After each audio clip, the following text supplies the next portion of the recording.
Chapter 43 Are They All Dead? In the outskirts of Sea City, near the anti-district self-rescue camp, a woman in her 30s, heavily made up, angrily demanded. The person she questioned trembled, replying, "They probably are.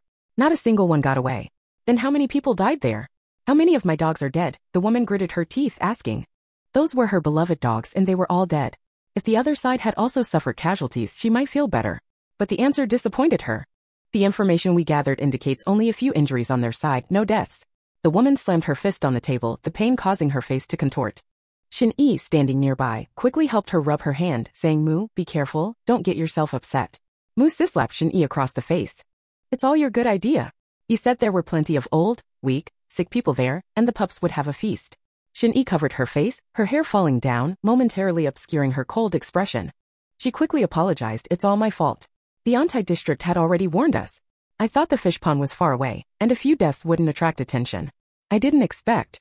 Moo-Sis had a pack of large and small dogs, the 13 wolf dogs being the most ferocious. Actually, the dogs used to be quite well behaved. Moo-Sis had a large estate, renting a piece of land to raise them, providing them with the best food and care, and having professionals train them to be very obedient.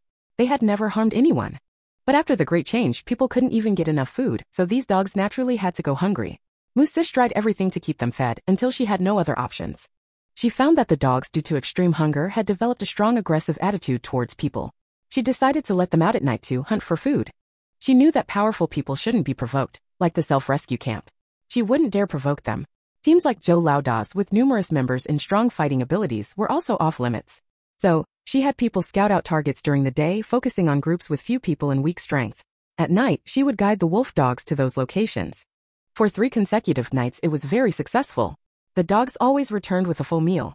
As for how many people they bit to death, Moo-Sis didn't care. Because of the deaths of several people near the area over the past 3 nights, the anti-district self-rescue camp received some pleas for help and complaints. Investigations led to Mujia. Although Moo-Sis had some connections, she managed to protect her dogs from being killed, but she couldn't afford to be so reckless anymore. At that moment, Shin-Yi thought of Zhuangxi and Zuo Ying, and their relatively remote fish pond. They met online and later in person, and she became one of Mu's followers. Moo-Sis had many people around her, showering her with attention. To gain importance, Shin-Yi had to contribute. She told Moo-Sis about the fish pond situation. Moo-Sis thought that place was a good target, especially since she heard that there were about 10 people on night watch every day. But unexpectedly, thinking it would be just like the previous nights, the dogs were completely annihilated by the other side, not a single hair left behind. Shin-Yi was naturally responsible for this outcome. She was very anxious, trying to excuse herself. Before Moo-Sis could slap her again, someone ran in from outside the building, shouting, "Moo, the dogs are back." "What?" "Those people brought back the dogs' bodies." "A lot of people have come." Moo-Sis sneered, "They killed my dogs and dared to come looking for trouble." "Get everyone up." Mujia's family background was exceptional, and she herself possessed considerable skill. Previously, she ran a security company, employing a staff with no requirements for degrees or appearances, only ruthlessness and skill were needed.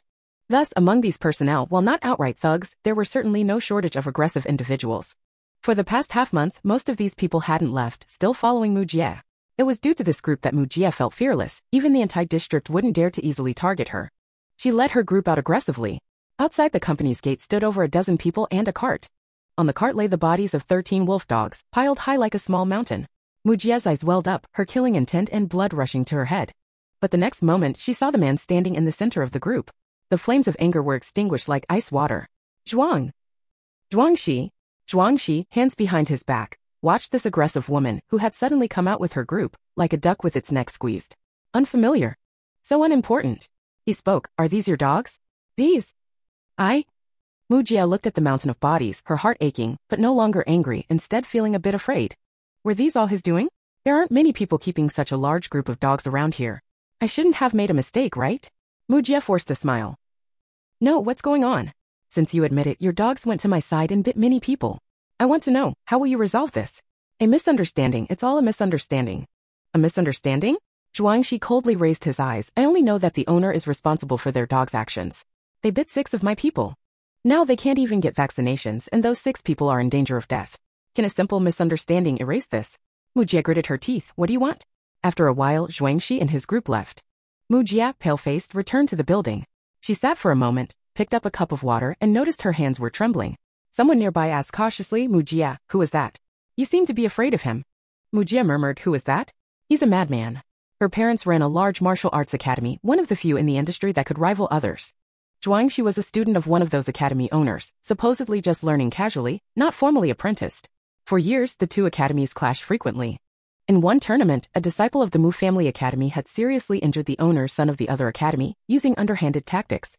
The Mu family, with their extensive connections and wealth, suppressed the incident. The disciple faced little punishment. They thought the matter was closed, the other academy having to swallow their anger. But that summer, Zhuang Shi, supposedly on summer vacation, came to visit and playfully interacted with the Mu family academy's top disciples. While everyone was relaxed, he got them all to sign a challenge agreement. A group of spirited and naive young men fought him privately. When the elders found out, all the Mu family academy's disciples were severely injured. The opponent was only Zhuang Shi. It was a kind of relentless assault, but they all lost badly. The disciple who had used underhanded tactics was permanently disabled, and others were unable to practice martial arts for years. Mu Jia still remembered how she and her father had rushed to the scene that day. The young man, covered in blood but with a wicked smile, surveyed everyone with disdain. He was stepping on the deceitful disciple, crushing him like an ant, the sound of bones cracking. His excessively handsome eyes were both cold and sarcastic. When he looked at them, it felt like a heavy slap, nearly causing her father to cough up blood. He had worked so hard to weaken the Mu family's strength, but in the end, his most capable disciples were all wiped out, leaving them severely weakened for years to come. Because the Mu family disciples had willingly signed a challenge document, Zhuang Shi ultimately wasn't punished, though he himself was bedridden for several months due to his injuries. The Mu family martial arts academy became a laughingstock in the industry, their reputation plummeting. Mu Jia was in her early 20s then, so she remembered it clearly. Later, she even heard that Zhuang Shi had been strange since he was a child, seemingly unconcerned about anything, but if he set his sights on something, he absolutely had to get it. If provoked, if his pride was hurt, he would do anything, even risk his life. Mu Jia found this kind of person terrifying. On the surface, he seemed to care about nothing, but deep down he was incredibly stubborn and reckless. Even more frightening was that he not only possessed the power to achieve his goals but was also incredibly clever. He wouldn't just charge in headfirst. Instead, he'd dig a pit, wait for people to foolishly jump in, and then jump in himself to deliver the fatal blow. She had nightmares for a long time, dreaming of Zhuang Shi repeatedly crushing the deceitful disciple's head.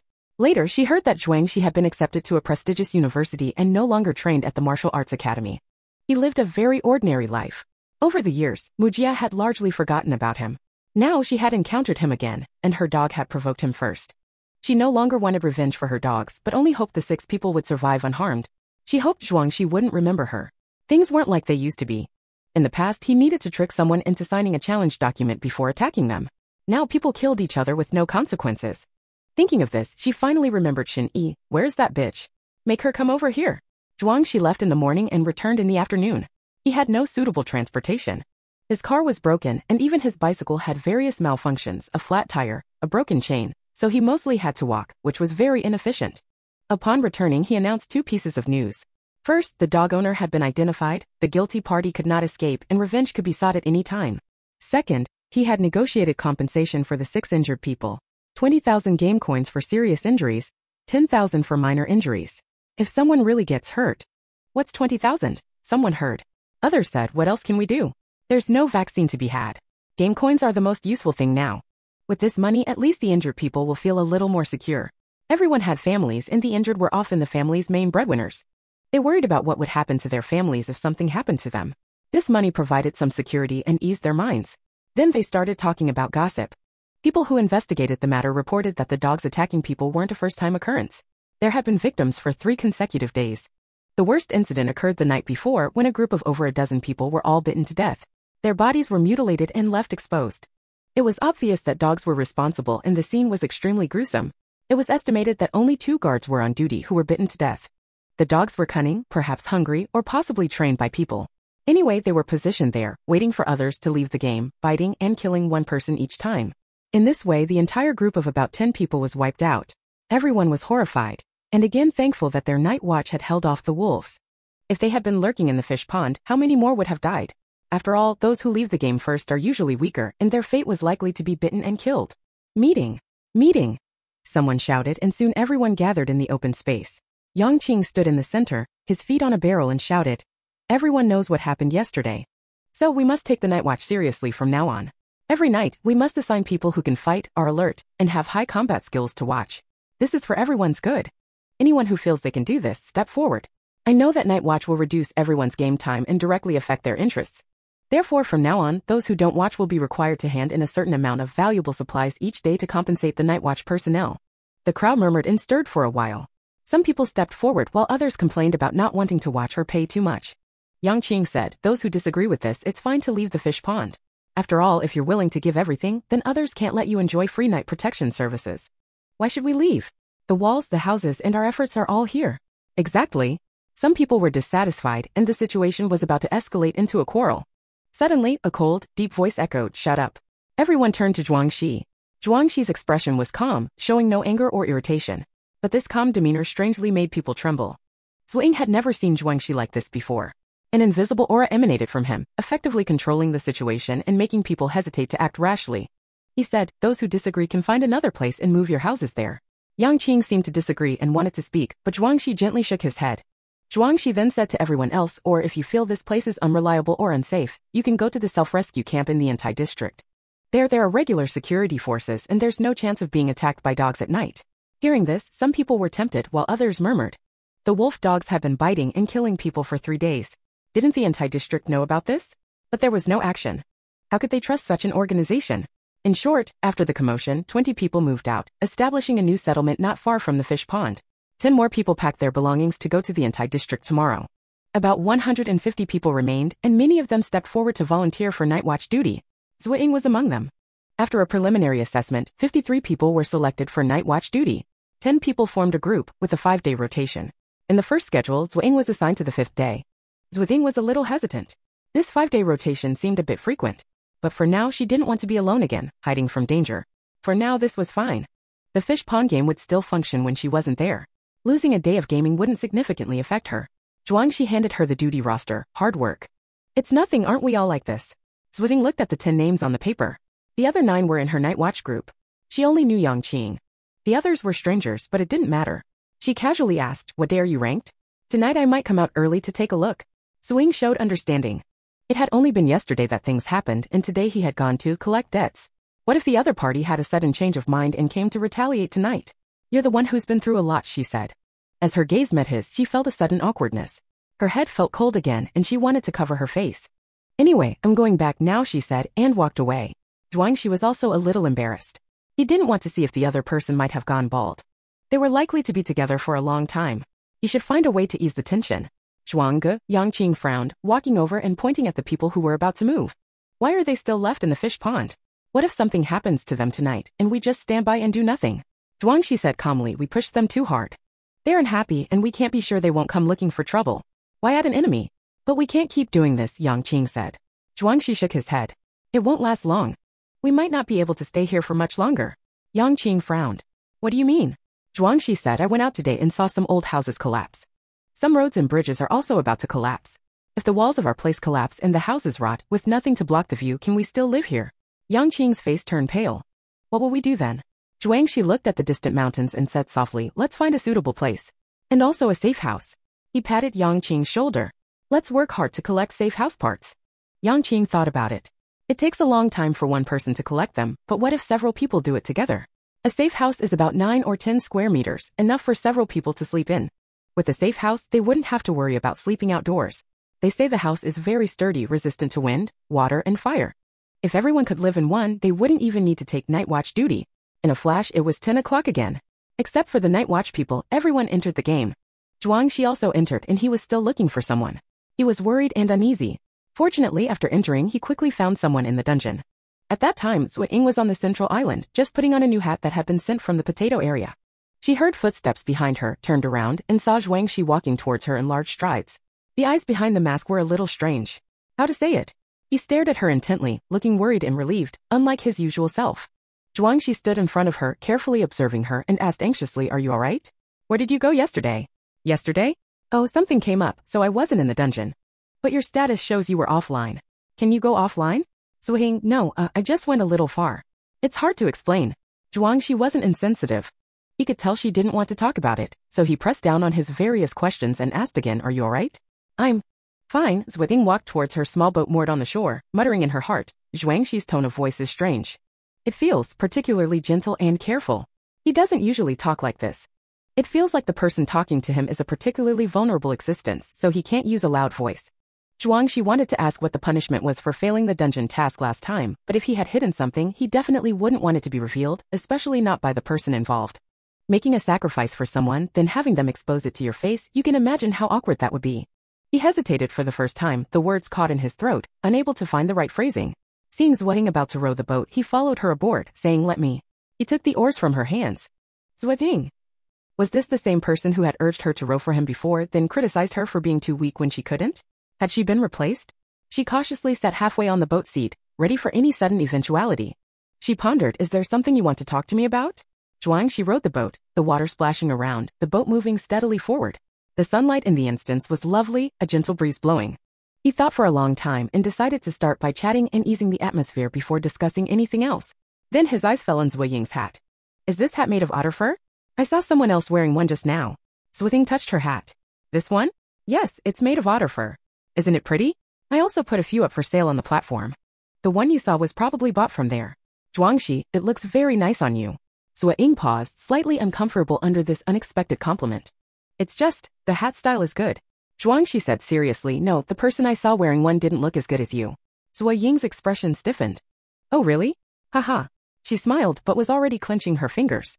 What did he mean? What was his point? Why did she look bad in it? Ridiculous. Zhuangxi keenly sensed the atmosphere turning sour. He'd never initiated a conversation with a girl before. His usually quick mind couldn't come up with anything to say. The conversation was stalling, so he quickly thought of a new topic. "But that person. I think I accidentally stumbled upon one of her secrets and it made things a bit awkward between us. You should give me some advice." Zuo Ying's heart skipped a beat. What secret had he discovered? Was it that she was already balding? Don't tell her. Otherwise, she'd really get angry. But as expected, he said, "Last night, there was a dog attack near our area. During the fight, her hat fell off and I accidentally saw part of her wig fall out. I didn't mean to see it, but she seemed pretty upset. What do you think I should do to make things better?" As soon as he finished speaking, he saw the other NPC girl staring at him with an indescribable look. If looks could kill, he would have been thrown into the water by now. Zhuangxi was confused. Had he said something wrong? Zuo Ying took a deep breath, suppressing the urge to throw him overboard. She inwardly raged, "You wear a wig?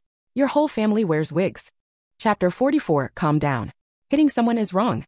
Left Ying repeated the phrase several times before calming down. Apparently, gentleness was just an illusion.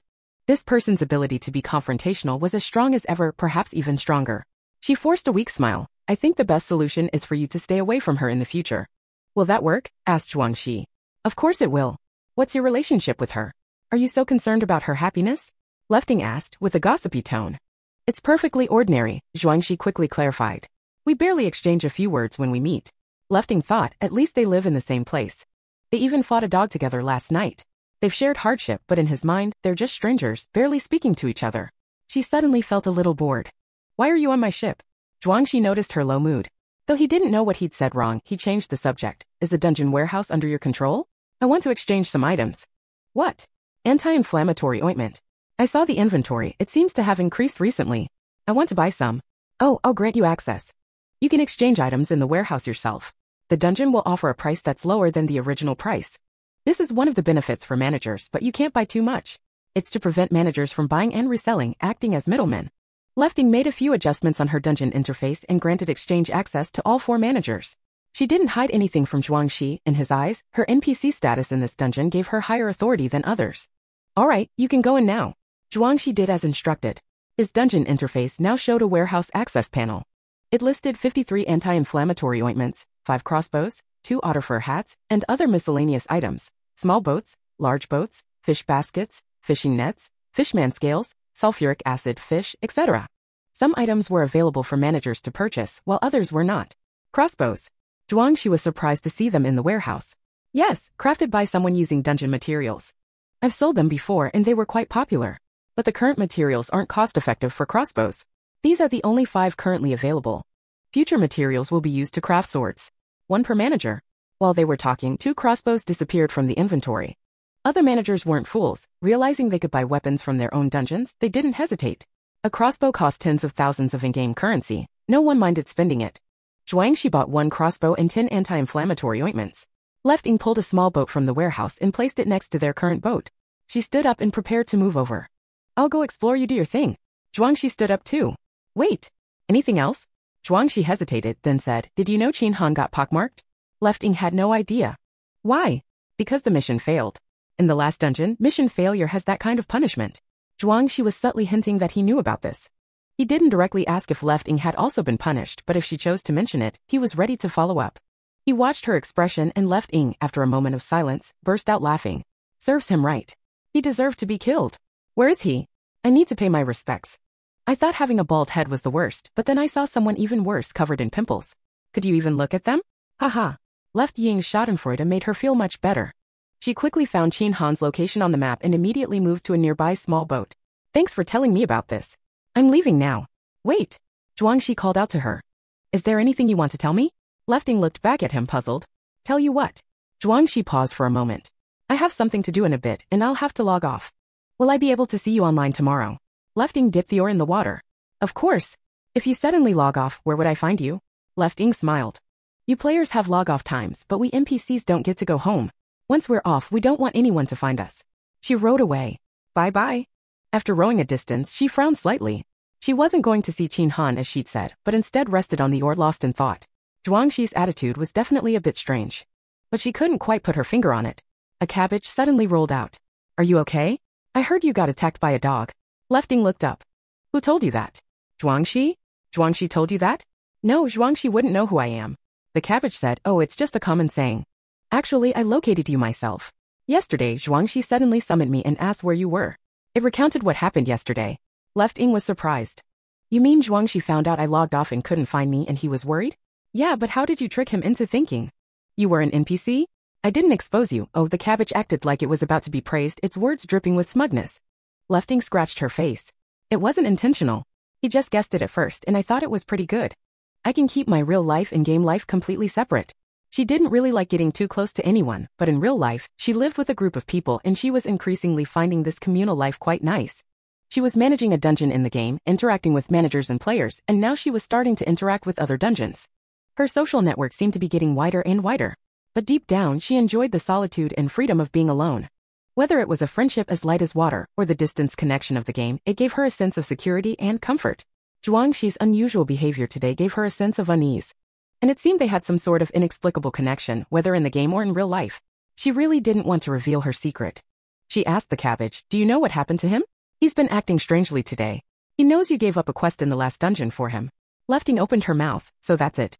No wonder he suddenly brought up Qin Han. But how can you say I gave up the quest for him? It sounds like I was sacrificing myself. He won't be touched by it, will he? Left Ying thought about how the other person might be grateful to her, perhaps even thinking she was very selfless and sacrificing. She felt a blush rising to her cheeks. The cabbage looked at her puzzled. Humans are really hard to understand.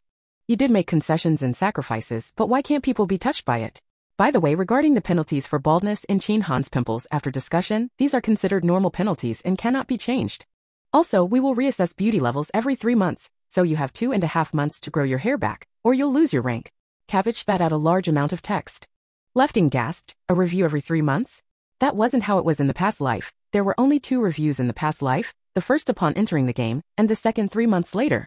Just this change created a group of faceless monsters. Now, with a review every 3 months, players wouldn't just be focused on beautiful faces, they'd be scheming to steal and rob by any means necessary.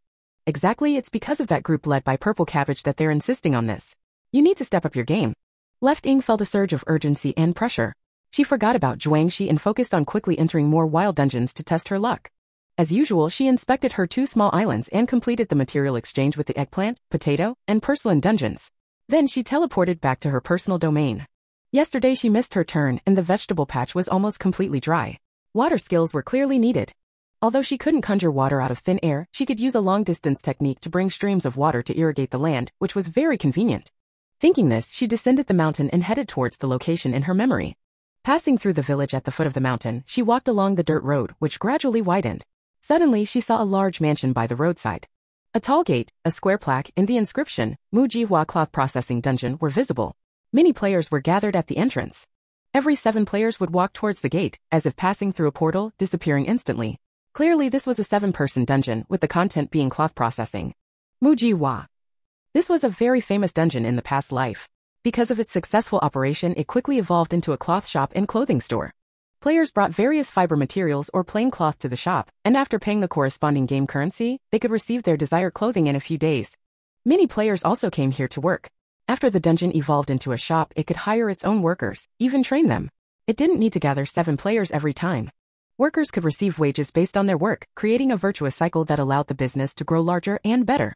Eventually, many people loved buying clothes from here, including clothes sold in the game store, many of which were produced there. Of course, those clothes were also quite expensive. Left Ying glanced at the place and was about to leave when she saw a person suddenly emerge from the dungeon's entrance. This person had clearly just been teleported out. She was dressed in drab gray work clothes, her face beaded with sweat, and she was hurrying as if rushing to do something. But what caught Left Ying's attention wasn't her attire but her face. Shen Yi. It was her? Being able to teleport out of the dungeon alone and dress like this. Was she working here? Another woman of a similar age teleported out behind her, catching up to Shen Yi. Wait for me, Sister Mu said you were slow, so I'm going to help you collect the cotton. Shen Yi's face stiffened slightly. I can do it myself. Oh, it's faster together. You don't want me to know where that cotton field is, do you? Their voices were low, but Left Ying still heard them as they passed by her. A cotton field? Shen Yi had actually found a cotton field? Hesitating for a moment, she decisively abandoned the water skill dungeon and secretly followed the two women. Chapter 45. Left Wing followed, and Shen Yi and the two of them walked further into the wilderness. Finally, they reached a narrow mountain crevice, barely wide enough for one person, where Shen Yi stopped. Shen Yi looked at the person beside her with hesitation. Xiao Feng, wait for me outside. Xiao Feng, with an air of defiance, said, We're here now, of course we're going in together. You want to hide? I need to report to Sister Mu at any moment. Shen Yi gritted her teeth, but was powerless. She could only force a smile and take out a dark purple cabbage leaf. This was the leaf that the purple cabbage had admired her for and that could be exchanged for something she wanted. After she learned of the cotton field in the mountains, she used the leaf to exchange for a pass. Otherwise, without a pass, she couldn't enter the stone crevice or reach the mountains beyond. But today she had to bring someone else in. This person was Sister Mu's confidant. She knew that after yesterday's incident, Sister Mu was very displeased with her. If it weren't for Sister Mu still wanting the cotton in her possession, she might have been driven away long ago. Shen Yi clenched her teeth and pushed the purple cabbage leaf into the crevice. A ripple-like barrier appeared, but quickly dissolved as if absorbed by the leaf. It's inside. Go in. Xiao Feng peeked inside. You go first. Shen Yi forced a smile. Okay. Then she walked ahead. The two of them entered the crevice. Left Wing emerged from behind, came to the crevice, looked at it, reached out and touched it. Another invisible barrier blocked the crevice, preventing her from entering. Clearly, this place wasn't open to the general player population. She touched her chin and thought that purple cabbage leaf should be similar to the cabbage leaf the cabbage gave her. It was given because the game appreciated the player. But the cabbage leaf she received was, to be precise, a qualification ticket, a ticket to buy what she wanted. And a player's level and ability determined what they could buy. Shen Yi had actually used the leaf as a pass. A cotton field was definitely not a resource that players at this level could access. Unless they had a special opportunity, like escaping death and stumbling into a secluded paradise, or accidentally killing the boss guarding the treasure. But was a game management token considered a great opportunity? She had heard the cabbage talk about the purple cabbage and they were at the same level of game management. Or perhaps the cabbage was even higher. Could a player with just a leaf from it qualify to enter a cotton field? If she were just a normal player, she wouldn't think much of it. But she had been involved with this game for several years. Even as a low-level player, she hadn't been privy to the highest-level secrets, but she still instinctively felt something was amiss. She hesitated and called out to the cabbage. A few seconds later, the cabbage rolled out of the sky, spitting out a large bubble containing several round words. What do you want? Left Wing. Pointed to the crevice, explained the situation to the cabbage and asked, Is this reasonable? The cabbage scanned the space behind the crevice. Its leaves trembled with anger. This was a massive cotton field, large enough to be a cotton supply zone. It shouldn't have been opened at this time, and certainly not open for such an ordinary player to enter so easily. Damn it! That purple cabbage is looking for death. The cabbage even spoke out in anger. Zuo Ying heard this androgynous, crisp voice and was momentarily stunned, then remembered, yes, the first time she saw the cabbage it could make sounds. Later, for some reason it only used text. However, the cabbage only said that much, then continued to spit out a text bubble. I'm going to settle the score with that fellow. It absolutely broke the rules. You reported it, so you've earned a reward. I'll give it to you when I have time. Zuo Ying was stunned, not expecting a successful report. She asked the two people inside. Humph, once they're in, they stay in there. Go join the cotton. The cabbage clearly wasn't pleased. A huge cotton field represents what? It represents the complete taming of the area's energy, its utter gentleness, its stable and orderly existence in the form of cotton. Such high-quality resources are rare throughout the game. Every vegetable wants to claim these resource areas as its own. Whoever controls the majority of resources and effectively utilizes and manages them will become the most powerful vegetable in the game. This is one reason why each vegetable has its preferred players in dungeons, diligently cultivating them, because powerful players in dungeons are also important future resources. Earlier, a vegetable had given a player battle skills prematurely. The main reason was that the vegetable wanted to cultivate a strong player following sooner. Of course, that vegetable severely violated the regulations and was demoted to a regular NPC. For example, the advance opening of a certain demon bull dungeon was also driven by the vegetable managing that area, but its goal was to use a relatively violent method to weed out players, which wasn't considered giving players special treatment and therefore wasn't a violation, so it wasn't penalized. But the situation with this cotton field today is absolutely a major violation. The cabbage was about to leave but then thought better of it and gave Zuo Ying something. Here, a reward for you. Let me know if you encounter any unreasonable situations, okay? I love you. Mua, that mua, along with the red lips and wavy line that followed, burst out of the text bubble and landed on Zuo Ying's forehead. It wasn't heavy like a soap bubble bursting on her forehead, with a slight dampness. Zuo Ying was completely bewildered. She stared for 2 seconds, then realized the cabbage had already left. She touched her forehead, finding it dry, not wet at all. The dampness was just an illusion. She shook her head and smiled, looking at the item in her hand. A small package. Her fingers lightly untied it, and the package rapidly expanded, turning into a large ball of fluffy white material, a ball of cotton. A ball of cotton almost as large as her upper body, pure white, soft and fluffy, like a cloud, making one want to sink into it and roll around. Zuo Ying touched the cotton, feeling surprised and delighted. It weighed quite a bit. Looking at the description, premium cotton, weight, 1 kilogram. This is truly a pleasant surprise. She looked at the crevice, her mood excellent, and raised an eyebrow. Thank you. Leaving Xin-Yi actually had such benefits. She immediately contacted Potato. Saint Fruit, private chat, can cotton be processed? Potato, private chat, don't be silly. Who has cotton now? Saint Fruit, private chat, just tell me if it can be. After a pause, Potato, private chat, you're serious? You got cotton? My goodness. How much? A lot? I can even make hats from otter fur.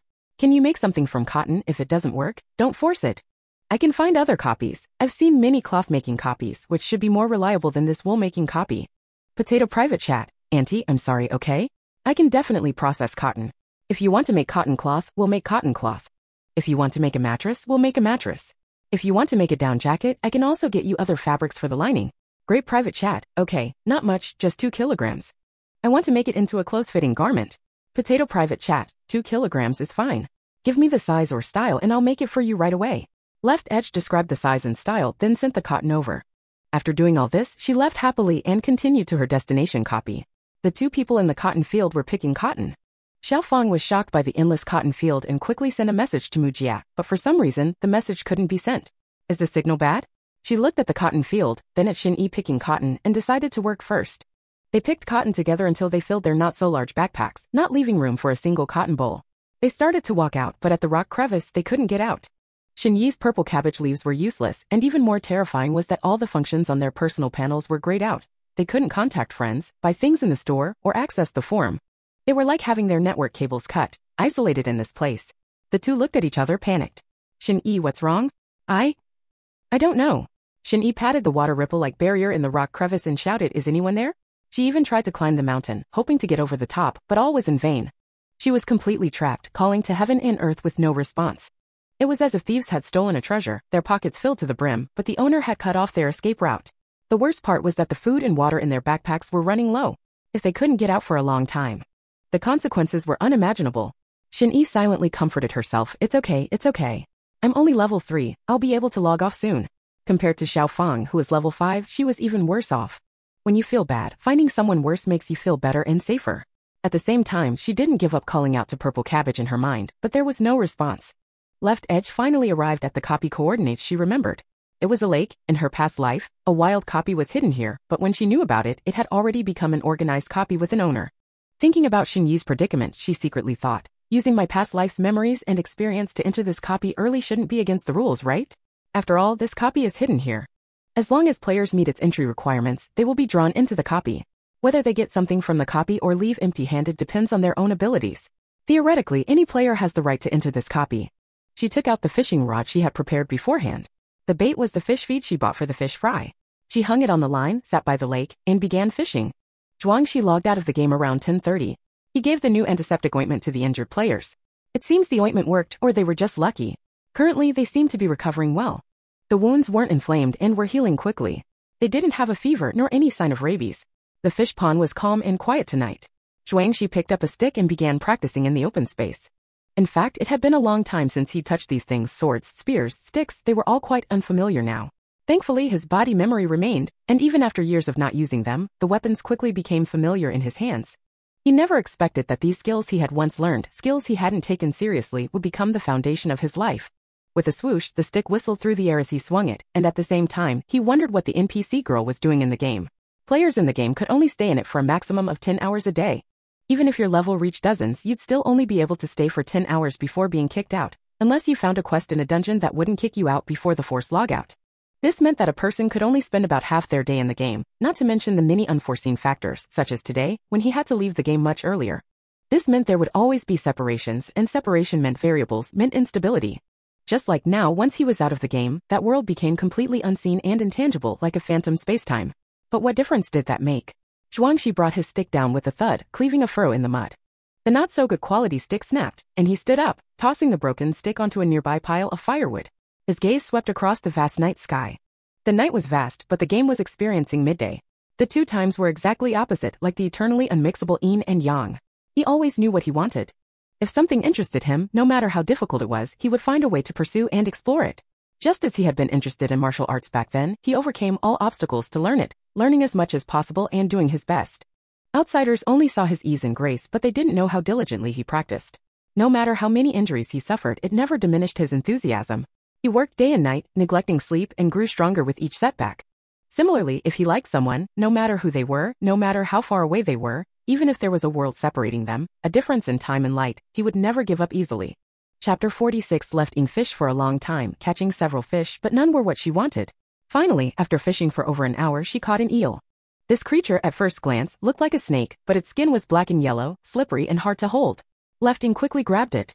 Just as she held it, a vortex appeared in the lake in front of her, and she was sucked into it. She didn't know that, although this place was rather secluded, it wasn't completely deserted. Just as she caught the eel, two players saw her and commented on how leisurely she was. A player in a game, instead of farming or doing quests, was sitting by this desolate lake fishing. It was truly a leisurely pastime. Who would have thought that the next second she would be sucked into a vortex? The two players hurried to the lake's edge and only saw the vortex that had swallowed. Ying gradually calmed down, leaving only the slightly rippling water surface, as if the vortex had never appeared, and the person fishing was merely an illusion. One player swallowed, asking his companion, "Is she dead?" His companion, clearly trying to maintain composure, frowned, observing for a moment, then shook his head. "Probably not. In all these days, have we encountered such a dangerous place in the game? This game isn't designed to kill players, it's more like a training ground, a way for us to earn money and food.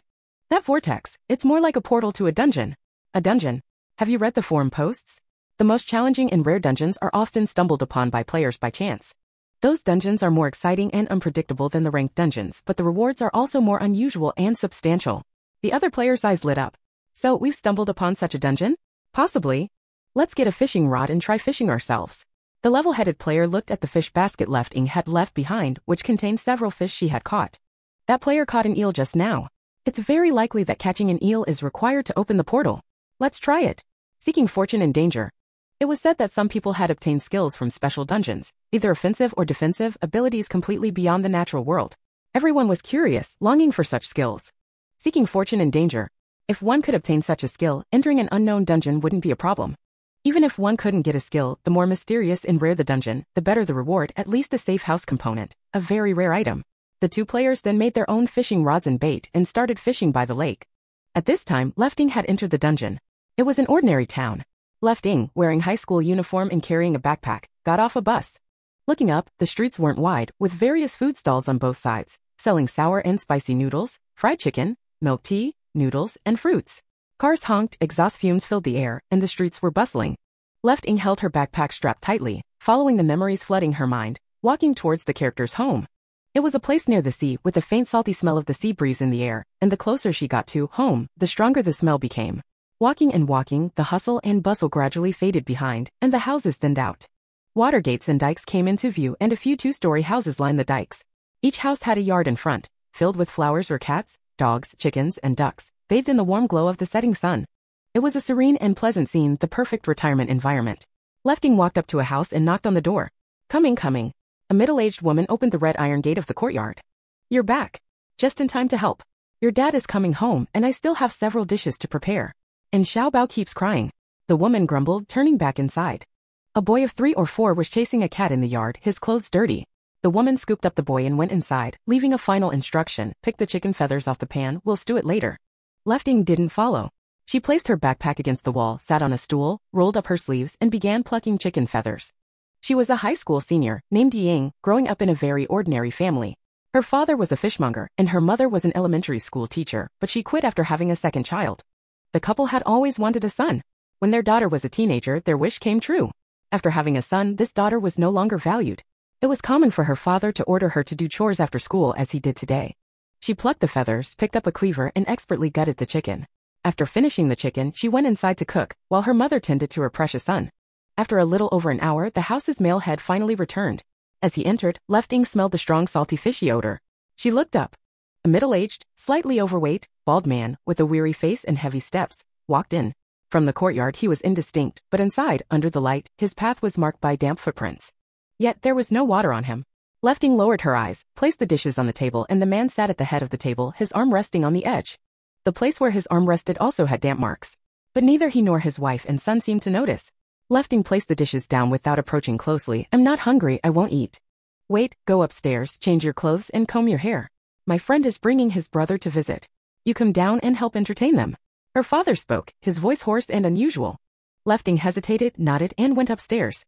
Turning the corner of the stairs, she glanced down. The family was happily eating together. Her father was even pinching her brother's cheeks. She shook her head, entered her room, and closed the door. The father downstairs was no longer the original father. Of course, this was not a supernatural story, but there were some unbelievable elements. For example, people who had recently been exposed to seawater would contract a strange illness. They seemed normal on the outside, but their bodies were filled with seawater. An adult's body could hold dozens of tons of seawater. When the time came, they would burst like water bags, flooding the area. And this illness could be transmitted to others through skin contact. Her father had contracted the illness from contact with fishermen, and now he was transmitting it to his wife and son. According to the plot, a tsunami would hit the area the following day. Those with the illness would experience unpredictable symptoms afterward. Imagine a person miraculously surviving a tsunami, struggling to survive and waiting for rescue, only to be suddenly overwhelmed by tens or even dozens of tons of water surging towards them, engulfing them. The scene is terrifying to think about. Left Ying's task is to survive for 5 days in this world after the tsunami. This is the task prompt she received. The strange illness was something she learned from her past life, but she has no memories of being in this situation. However, she wasn't in this body or role in her previous life in the world. Perhaps she was just a normal character in a daily scenario. She changed her school uniform to casual clothes. Before the task began, she'd better not act out of character, OOC, and do things appropriate to her current role. While changing clothes, she looked at herself. She looked like herself, but just like last time, she looked several years younger. About half an hour later, someone knocked on the door. She opened it to find her mother. She entered, looked at Left Ying, and frowned, saying, "Why are you dressed so plainly? Change into a dress. This sky blue one is nice. And put on some makeup. I have some cosmetics." She tried to touch Left Ying's face, but Left Ying dodged her. Left Ying frowned. "It's so late. Why put on makeup? And I'm still a student." "So what if you're a student? I'm telling you, guests will be here soon. They're here to arrange a marriage for you two young people. You have to do well and impress them so we can finalize this marriage." Left Ying widened her eyes. "What kind of plot is this?" She said, "I think I'm only in high school, you're 3. You're over 18, and an engagement won't affect anything. Your father lost a lot of money this year, and only your father's friend can help him. This is for your own good.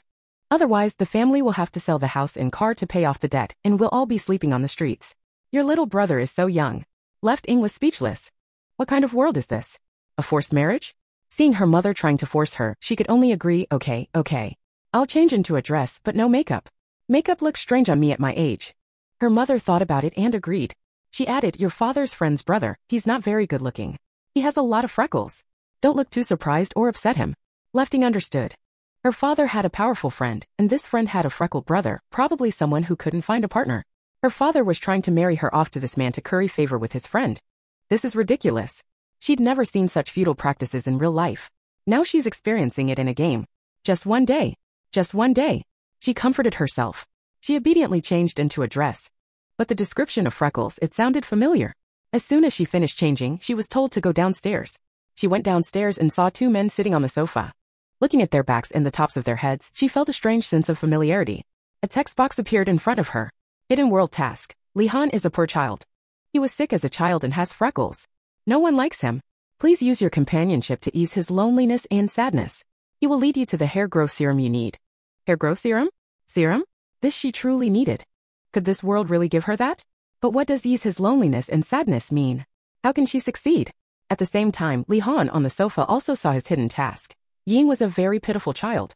Don't be fooled by her beautiful hair, it's actually a wig. In fact, she's bald and she's very self-conscious about it. Please use your sincere gaze to dispel her self-consciousness. She will lead you to the anti-freckle face mask you need. Li Han had a blank expression. What kind of gaze is a sincere gaze? What kind of strange task is this? But for the sake of the face mask, he endured it. He listened to the footsteps behind him, took a moment to compose himself, and turned to the girl on the stairs, offering what he considered his most sincere gaze and smile. Hello. Zuo Ying was stunned on the spot. Not by the other person's pockmarked face, but by the person himself. Wasn't this person Qin Han?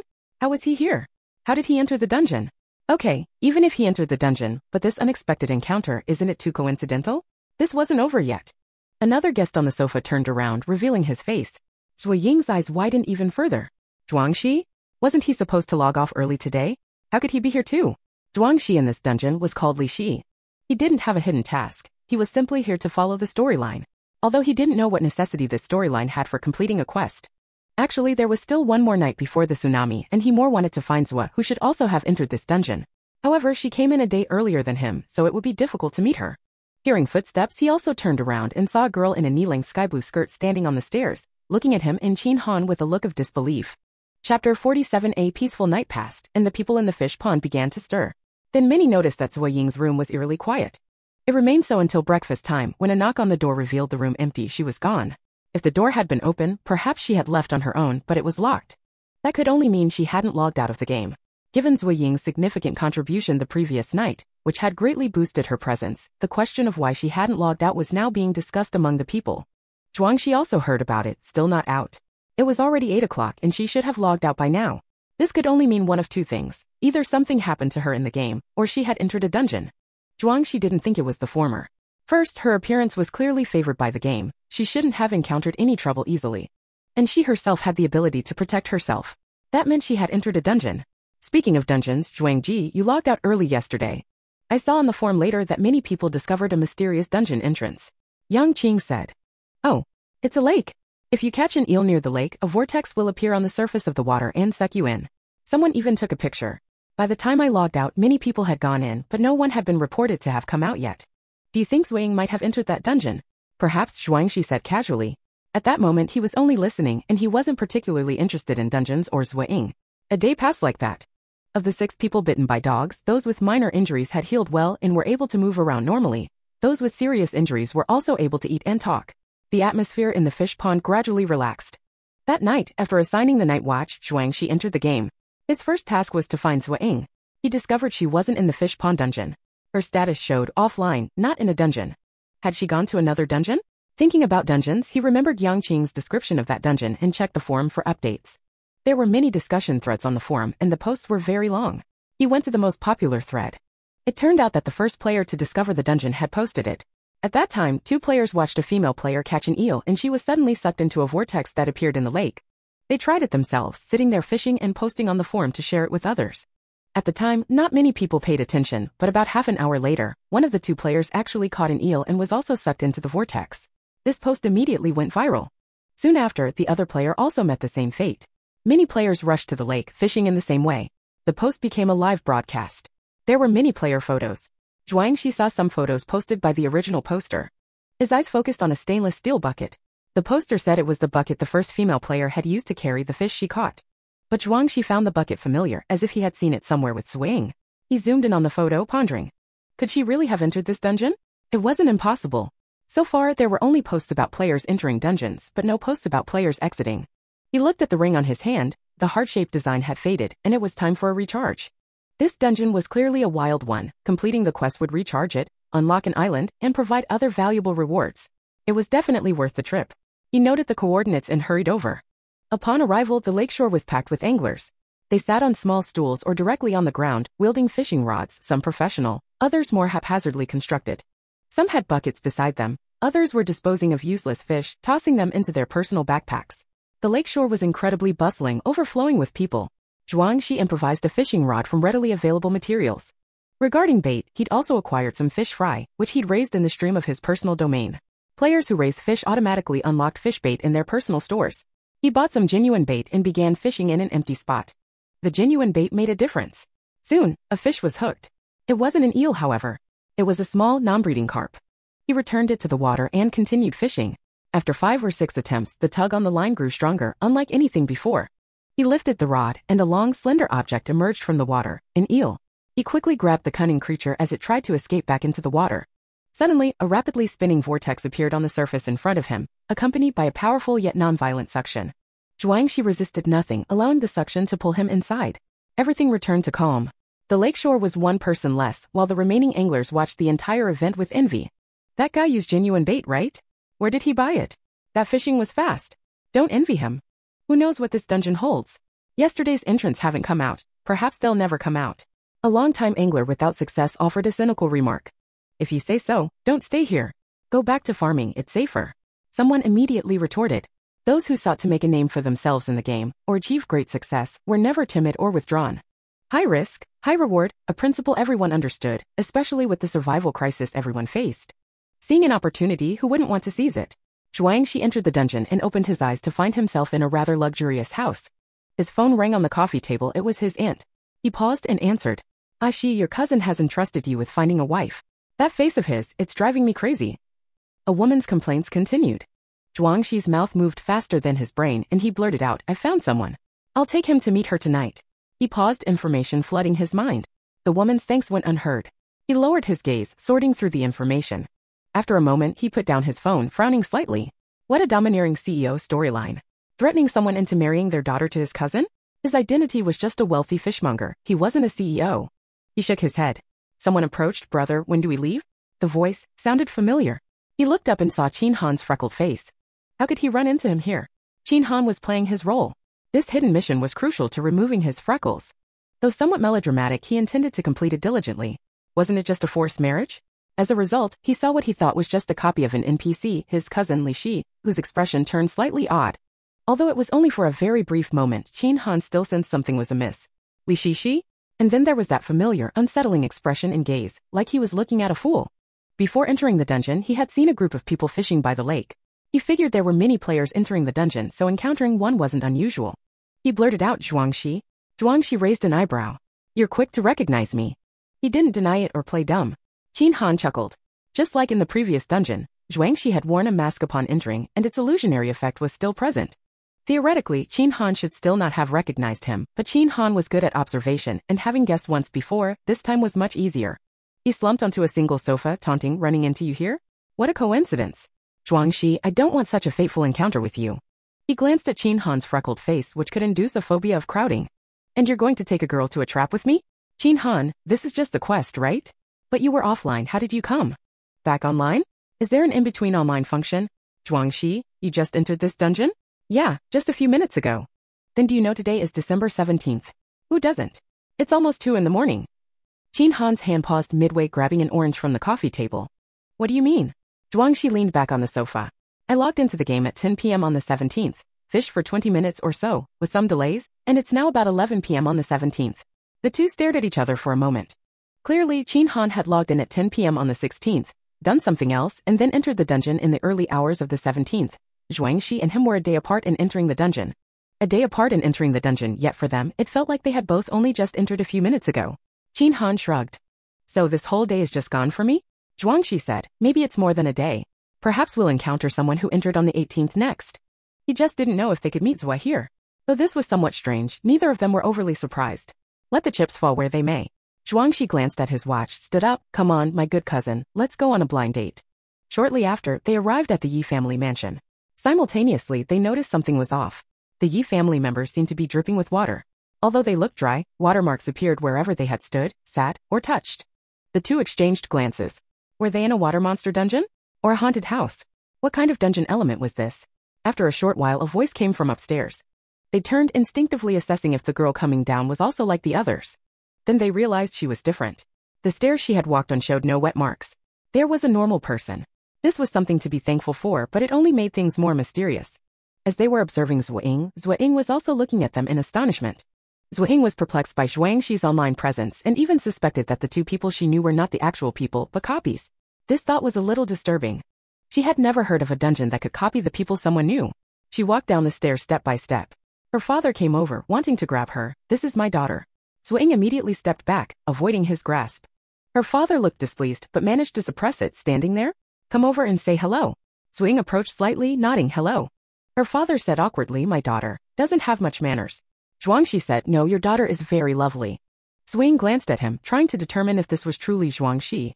Zhuangxi quickly noticed her gaze, raising his eyes to meet hers. His eyes were serene and powerful. Zuo Ying nonchalantly shifted her gaze as if she had only glanced at him unintentionally. Zhuangxi's eyes flickered, forming a judgment. Perhaps this was another player. Since she was a player, not an innocent NPC, the idea of matchmaking no longer felt so morally questionable. Zhuangxi stood up, perfectly embodying a heartless matchmaker. Hello, I'm Li Shi. This is my brother Li Han. He's a bit older than you, so you should have a lot in common. He also moved aside to allow Zuo Ying and Qin Han to sit together. Zuo Ying looked at Qin Han's pockmarked face, a face that would make any girl shy away. She thought, do you really believe what you're saying? But the hidden quest was the priority. She complied and sat beside Qin Han, nodding hello. After getting closer, she saw a red energy bar-like icon above Qin Han's head, with the words lonely and sad 100. She didn't understand at first. But after she sat down and said hello, she saw the red bar decrease by -1, and lonely and sad 100 became lonely and sad 99. Zuo Ying paused, pulling up her hidden quest prompt. Li Han is a poor child with a face marred by childhood illness. No one likes him. Use your companionship to alleviate his loneliness and sadness. He will lead you to the hair growth serum you need. So this was alleviating his loneliness and sadness, reducing the red bar to 0. Was that success? Meanwhile, Qin Han saw a red bar above Zuo Ying's head, labeled self-consciousness 100. He reread his hidden quest. In fact, she is bald, and she is very self-conscious about it. Use your sincere gaze to dispel her self-consciousness. He thought for a moment, then looked at Zuo Ying with sincere eyes. Hello. Your hair is beautiful. Zuo Ying instinctively touched her hair. After entering the dungeon, her baldness had disappeared, and she had a thick head of hair. She was pleased. At least she didn't have to worry about wearing a hat. So she didn't know that her secret of being bald was completely exposed to him. Although she didn't know why he was suddenly talking about her hair, she politely thanked him. -1 self-consciousness 99. Qin Han watched the bar change, thinking it works. Qin Han continued to play his sincere role, his expression earnest, his eyes shining with intensity. I mean it sincerely. Your hair is especially radiant, it looks so healthy.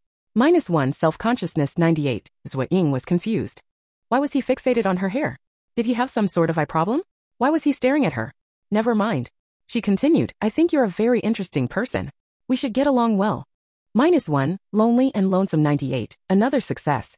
Isn't companionship all it is? Just spend more time with this person, talk more, say nice things, and that's it? Zuo Ying was full of confidence, even thinking she could quickly use up the remaining 98.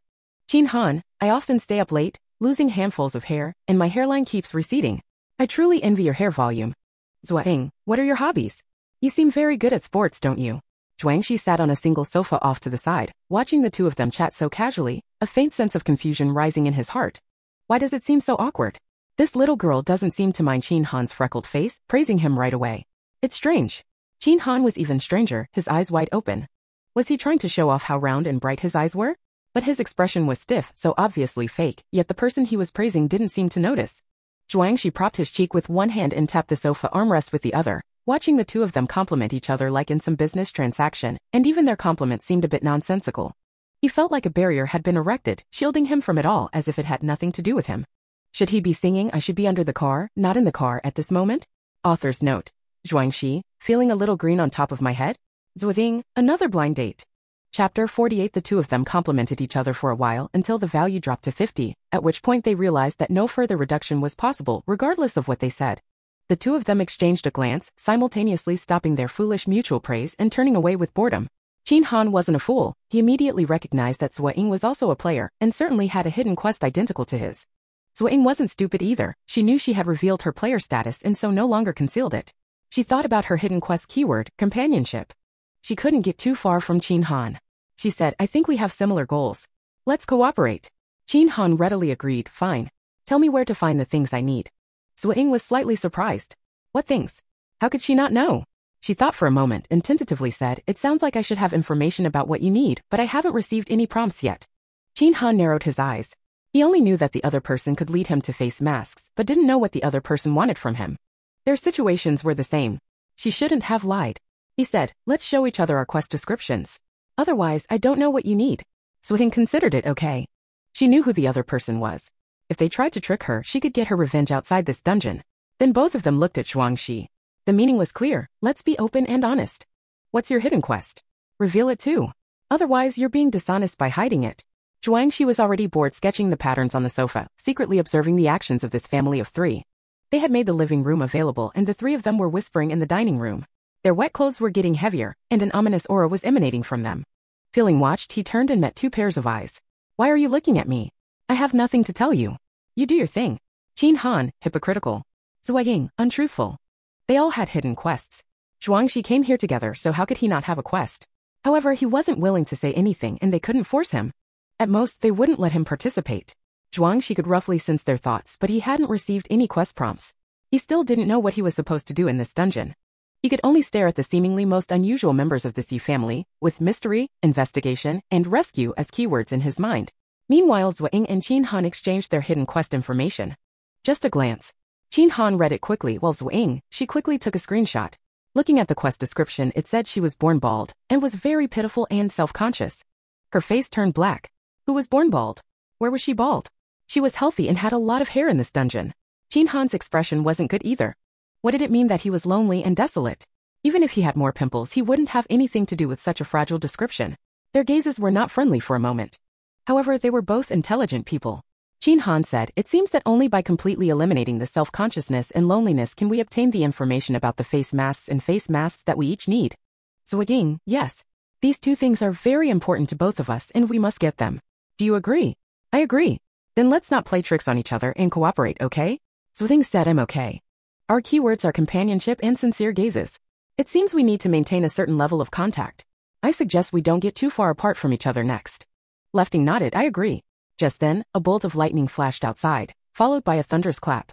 All three of them tensed up, sitting bolt upright. At the same time, a light screen appeared before them. Dungeon quest * survive in the dungeon for 5 days, or survive until only the last 20 players remain. Task keywords, water, high places. Current player count, 10,000. Lefting stared at the player count, stunned. 10,000. There were so many? She had only been in the dungeon for less than 2 hours. The dungeon had clear geographical limitations. Players had to be at the lake's edge. Players couldn't enter elsewhere and they had to catch eels. This meant that the number of players entering the dungeon shouldn't be so high. How could so many players enter in just 2 hours? No, She had clearly logged out of the game today, yet he was here. And she could tell it was him. This meant that she and he hadn't entered the dungeon on the same day. In other words, she had unknowingly lost a day, or even more time. Left Ying's heart pounded. The dungeon's time flow was significantly different from the outside world. Was this dungeon so wild before it became an orderly one? Water, high places, She muttered. He wasn't sure what water represented, but as for high places, their current location was certainly not high. He stood up, we need to leave. Lefting also stood up, I'll go with you. The ultimate mission had been released and she didn't need to maintain any persona. Ye's parents immediately came over, scolding Lefting, where are you going? Don't go anywhere. They immediately turned to Zhuangxi with smiles, shall we go? Stay at our house tonight. There's a guest room upstairs. But even though they were smiling, their smiles were far less menacing than their scolding. They were stiff and beads of sweat trickled down their faces. Their skin was swollen and tight, as if their bodies were filled with water about to burst. The visual effect was truly frightening. Lefting stepped back, her expression cold, go. Don't let them touch you and don't touch anything they've touched. Zhuangxi glanced at her. The three of them retreated towards the door. The door was already closed. Qin Han reached out to open it, but he found faint watermarks on the doorknob. Lefting grabbed a dry cloth nearby, wrapped it around the doorknob, and twisted the handle open. The night outside was dark. The two of them ran out first. Zhuangxi and the others had come by car, which was parked in the yard. Qin Han sat in the driver's seat. Lefting opened the yard gate first, then sat in the back seat. The car started and drove out of the yard. Zhuangxi only caught up when he had to fend off Ye's father with a shovel. The car sped away. Ye's father chased after them for a short distance, but his body grew increasingly swollen and round, and he gradually fell behind. Lefting and Zhuangxi simultaneously turned around from behind. Their actions were too synchronized, and they exchanged glances. Qin Han in the driver's seat said, what in the world is that? Water ghosts. Lefting said, there are no ghosts in this dungeon. Then what is it? You can think of them as sick, and anyone who touches their skin or the watermarks they leave behind will also be infected. What will be the result of the infection? Zuo Ying was about to speak when she realized she'd said too much. She closed her mouth, paused, and then said, I don't know, but we should be careful. She looked out the window and Zhuangxi, seated beside her, gave her a thoughtful glance before looking out the window himself. The streetlights along the side of the road cast a dim but illuminating glow. Many people were visible on the street, those who were looking around, touching things here and there. Even if their clothing wasn't particularly distinctive, it was easy to tell they were players. More than a dozen players were visible on this relatively short stretch of road, demonstrating their high density. Some of the remaining inhabitants of the dungeon were normal, while others, like the Yi family, were swollen and visibly drenched. They saw some players curiously wiping the moisture from these people, others commenting on how much they were sweating, and still others acting as if they noticed nothing unusual, interacting with the dungeon NPCs as if they were family. Where are we going next? Chin Han asked. You've all received the task prompt, right? The keywords are water and high places. Are we going to a place with water or away from it? High places or avoiding high places? What do you think? Zhuangxi asked. He asked Zuo Ying. Zuo Ying, of course, couldn't say outright that she knew water signified a tsunami, a flood, while high places meant players should seek refuge. I think we should go away from the water, she said. This place is near the sea. If we go towards the water, everyone would just head to the sea, which doesn't make sense. And judging from the NPC's condition, the moisture on them is clearly ominous. It suggests we should stay away from the water. I agree, Zhuangxi said slowly. Water probably means a flood. Since it's a flood, we should go to higher ground. Chin Han checked the navigation. There are no mountains or high-rise buildings nearby. Only the county town has buildings over 10 stories. Then let's go to the county town. It's far from the sea. Zhuangxi said. Chin Han stepped on the accelerator and the car sped through the night. As they got onto the main road, they saw many cars heading towards the county town. A large number of vehicles on a late-night road trip was certainly unusual, suggesting many of the drivers were players. Among 10,000 people, there are always some who think alike. So as they approached the tallest building in the county town, a 20-story 4-star hotel, the area in front of the hotel was completely blocked by cars. As the cars stopped, people rushed out, hurrying into the hotel to grab high-floor rooms. Fighting broke out before they even reached the entrance. Worse still, hotel security guards emerged to stop them, but some of the guards were wet, with swollen bodies and sluggish movements. You could say it was sweat from trying to break up fights, but what about the tightness of their skin, the swelling, and the sluggishness? The three of them looked at each other, and Chin Han started the car again, pulling away from the street. This hotel was unsafe. Where to next? Zuo Ying and Zhuangxi leaned forward, checking the car's navigation, which showed the height of buildings in 3D. There were several buildings around the hotel with over 10 stories, but after checking, they were almost all occupied by players. They were chaotic. Zuo Ying pointed to a mall. This one. Chin Han looked. It's only 6 stories high. But we have no other choice.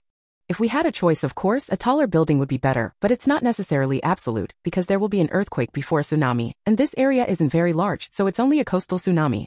In other words, the underwater earthquake that triggers the tsunami is very close to the shore, and poorly constructed buildings might collapse in the earthquake. Furthermore, when the tsunami erupts, the wave wall will be very high and the impact force very strong, which can completely submerge high-rise buildings, shatter the glass of high-rise buildings, and even knock down the buildings. But when everything subsides and the waves recede, the water level won't be very high. At least in this area, in Zuo Ying's memory, a 6-story building can remain above the waterline. Another point is that the mall's construction quality is somewhat better than these relatively older hotels. Let's go there, Zhuangxi said. Chin Han didn't say anything more. This is indeed the best choice at the moment.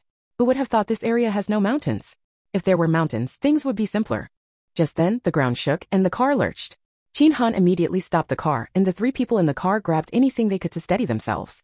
Fortunately, it only lasted for a few seconds and the shaking wasn't very violent. Earthquake. This is probably a tsunami. Chin Han, drive. We can't stay on the street. Chapter 49. The seismic waves and tsunami waves from the nearshore tsunami were often only a few to 10 minutes apart. They had just driven their car to the mall when the tsunami struck. It was too dark to see much at night. Only the lights of the distant area were extinguished instantly, accompanied by the sound of the waves crashing, the collapse of houses and structures, and the terrified, desperate screams of people. Everything approached with a devastating speed. This place was still too small. Even having arrived in the county town, it wasn't far from the coast. The 3 of them abandoned the car and ran towards the mall. It was around 9 or 10 p.m.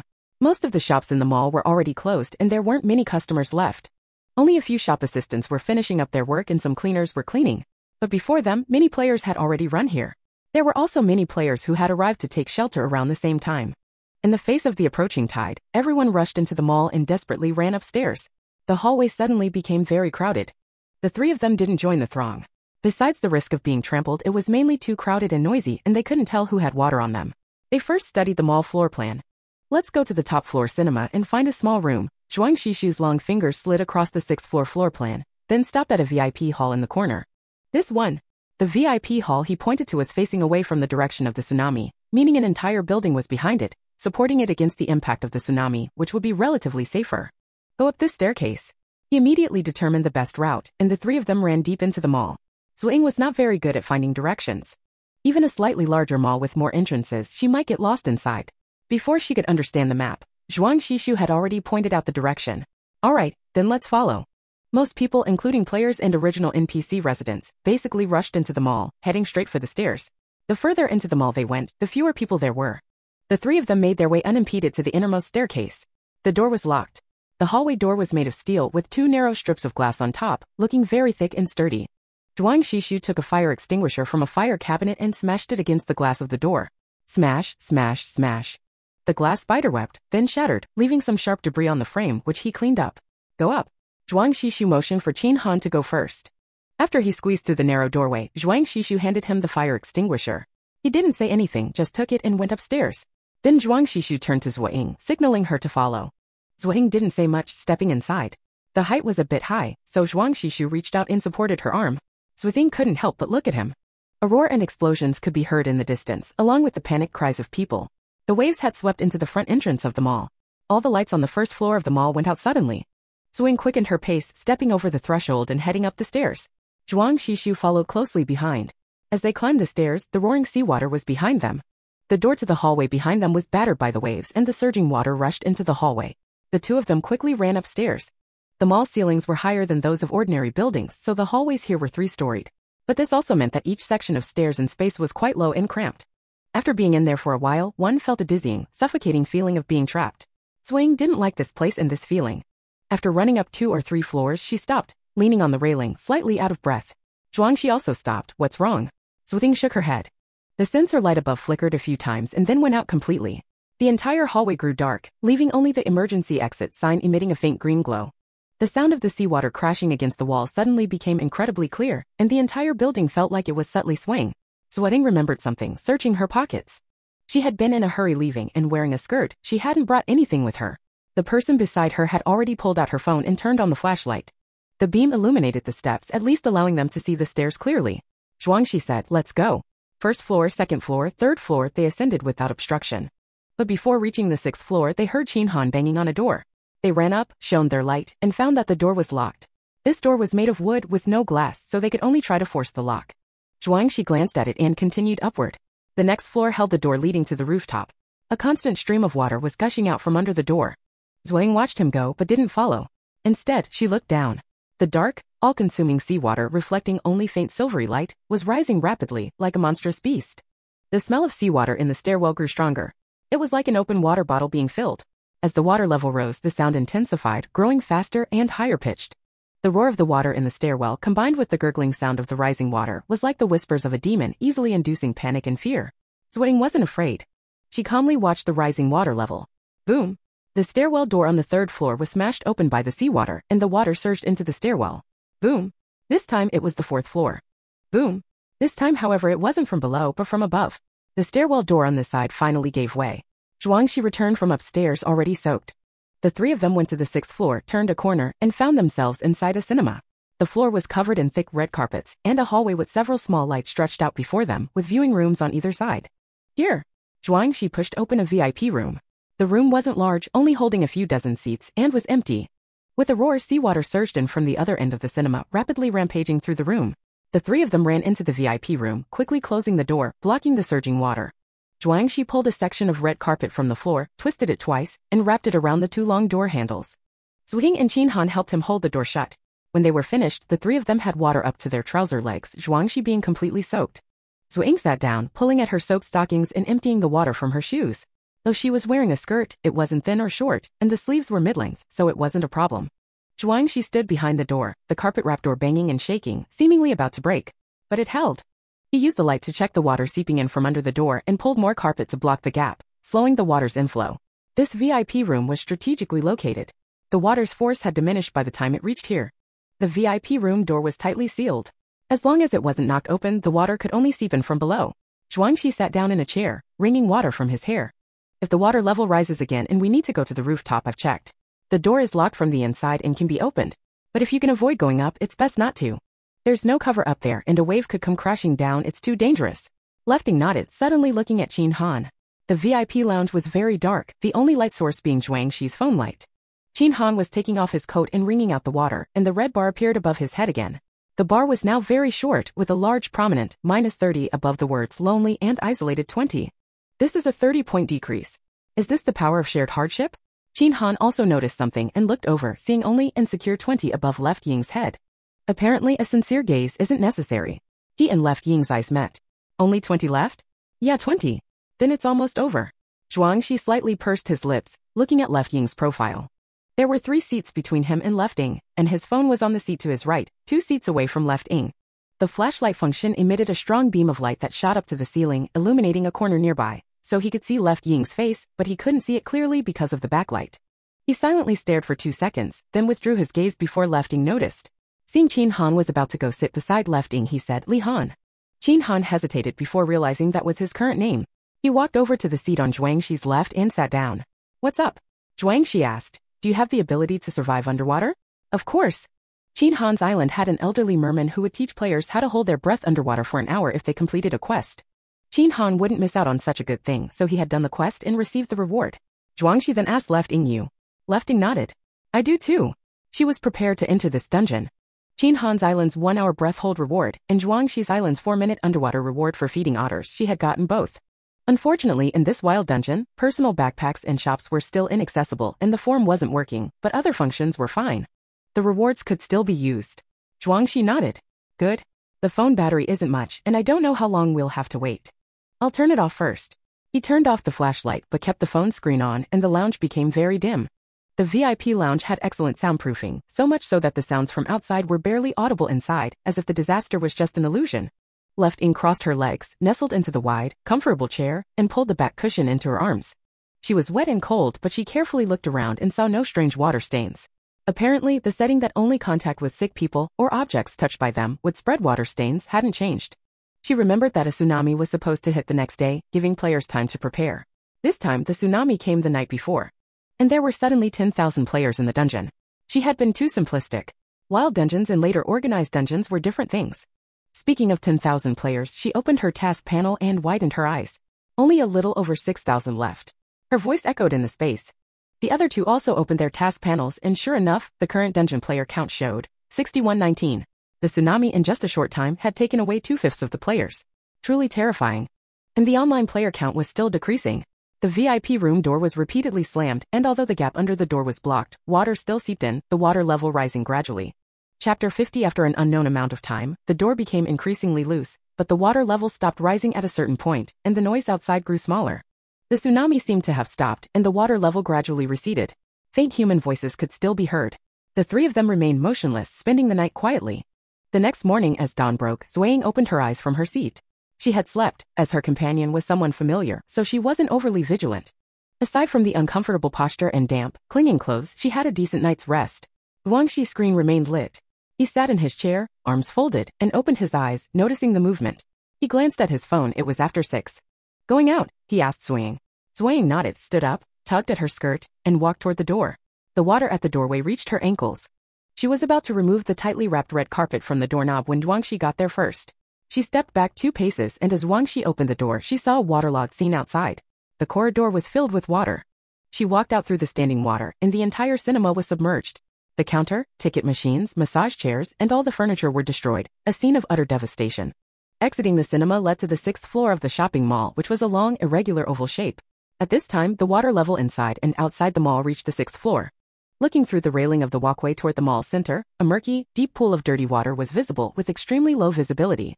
The entire mall resembled a swimming pool, with various items floating on the water: clothes, furniture, model figures, toys, balloons, and banknotes. The shops on the 6th floor were almost completely flooded. From one end, one could see the bare glass walls at the other end. The outside of the mall was also a vast expanse of water, with people even paddling in buckets. "Let's find something to eat first," said Zhuangxi. Zuo Ying nodded. The mall's 1st, 2nd, and 3rd floors mainly housed clothing, accessories, cosmetics shops, and game arcades. The 4th, 5th, and 6th floors were mostly restaurants. At this time, the restaurants on the 6th floor had broken doors and windows. It was easy to get inside. They and Qin Han, who followed behind, split up. Zuo Ying entered a steakhouse and found a sealed bag of frozen steaks in the refrigerator in the wrecked kitchen. Of course, the steaks had already thawed. There were also some remaining spices in the storage cabinets. Other ingredients were either washed away or unusable. The stoves were also ruined and couldn't be used. She exited the steakhouse, planning to check other places. Zhuangxi came over with an orange in one hand and a carton of undamaged yogurt in the other, handing her the orange. Found this in a juice shop. Nothing else was left in other stores. Zuo Ying was puzzled. Why give her an orange? Was there any special consideration for women? She didn't take it, saying, "There's a bag of steaks, but there's no way to make a fire." Zhuangxi thought for a moment. Wait. He shoved the orange and yogurt into her hands and left. Zuo Ying looked at the two items in her hands, touching them together. She felt that Zhuangxi's attitude was a bit strange. Was he really this friendly and gentle with strangers? It felt like he was talking a lot and being overly kind. After a while, Zhuangxi and Qin Han returned, wading through the water. One carried a bag of charcoal and some ingredients, the other a bucket of drinking water. They straightened out a barbecue grill, washed it with water, lit the charcoal, and then placed the steaks on it to cook. What red wine or black pepper sauce was available? Who cared about the details of the taste at this time? The other assorted clean grilled vegetables, meats, and skewers were also placed on the grill. Zuo Ying was in charge of cooking these items while Zhuangxi and Qin Han washed the plates, forks, and knives, straightened the tables and chairs, then each sat down with the plate of steak in front of them to eat. Zhuangxi wasn't particularly hungry for the steak, which wasn't of the best quality or prepared with much care, but for some reason, now that it was in front of him, he didn't find it distasteful at all. Even though the seasoning was lacking and the taste wasn't great, he still found it quite enjoyable. Zuo Ying ate while checking the dungeon panel. There were only a little over 4,000 people left in the dungeon. She noticed a color light up on Qin Han's head across from her and looked up to see that a red bar had appeared again above his head. -10, lonely and desolate 10. Their eyes met and Qin Han said, only 10 left. Yeah, it's almost over. Just as they were eating, two people walked down the corridor and their eyes fell on their table. Zhuangxi put down his knife and fork and stood up. The two immediately shouted toward the distance, there are 3 of them, still leisurely eating steak, they must be players. Zuo Ying noticed some bloodstains on them and marks of a fight on their bodies and she narrowed her eyes slightly. If she guessed correctly, these people were also players and they were actively targeting other players in the dungeon to claim the last 20 spots. She bit off a piece of steak and chewed slowly, then stood up, holding a sharp small knife she had found in the kitchen. With the sound of splashing water, she could hear a large number of people rushing over and the two people at the steak shop entrance had a malicious look in their eyes, staring at the 3 of them like prey about to be killed. Zhuangxi turned to Zuo Ying and said, be careful. He then rushed out. He also grabbed a chair lying in the water. The two opponents didn't expect him to come so quickly, and before they could react, one of them was swept away by Zhuangxi's chair, hitting the railing with a thud and tumbling out. This was fortunate as the mall was flooded, otherwise, a fall from the 6th floor would have resulted in a brain-shattering injury. But even now, the man wasn't in a good situation because he couldn't swim, and he plunged into the water, struggling and desperately calling for help. At this time, Zhuangxi had exchanged a few blows with the second person, then grabbed him, lifted him over the railing, and threw him into the water, directly onto the man who was frantically flailing. Both were knocked unconscious and then sank beneath the surface. Meanwhile, other people, summoned by the shouts of the two, arrived, numbering about 7 or 8, all quite fierce and tall, holding weapons or sticks.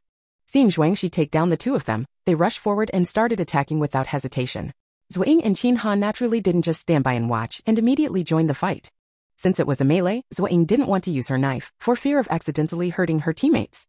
She grabbed a piece of which she found floating by and stabbed a man in the lower abdomen, causing him to fall into the water and be unable to get up for a long time. A man drew his knife to attack her, but she stepped back and was about to dodge when a hand grabbed her forearm from behind, twisting it downwards. The man cried out in pain, and his knife fell into the water. Zhuangxi twisted the man's arm behind his back and then used a hand strike to knock him unconscious. He asked Zuo Ying, are you alright? Back away a bit. Zuo Ying shook her head, behind you, be careful. Zhuangxi turned around and kicked a man who was trying to sneak attack him. Zuo Ying discovered that her skills were truly exceptional, clearly honed through training. She effortlessly handled being surrounded by several attackers, while Qin Han, though slightly less skilled, also seemed capable, and so stopped interfering. Suddenly she noticed one of the group moving unusually slowly, their body bloated, and their mouth twitching, revealing a look of agony.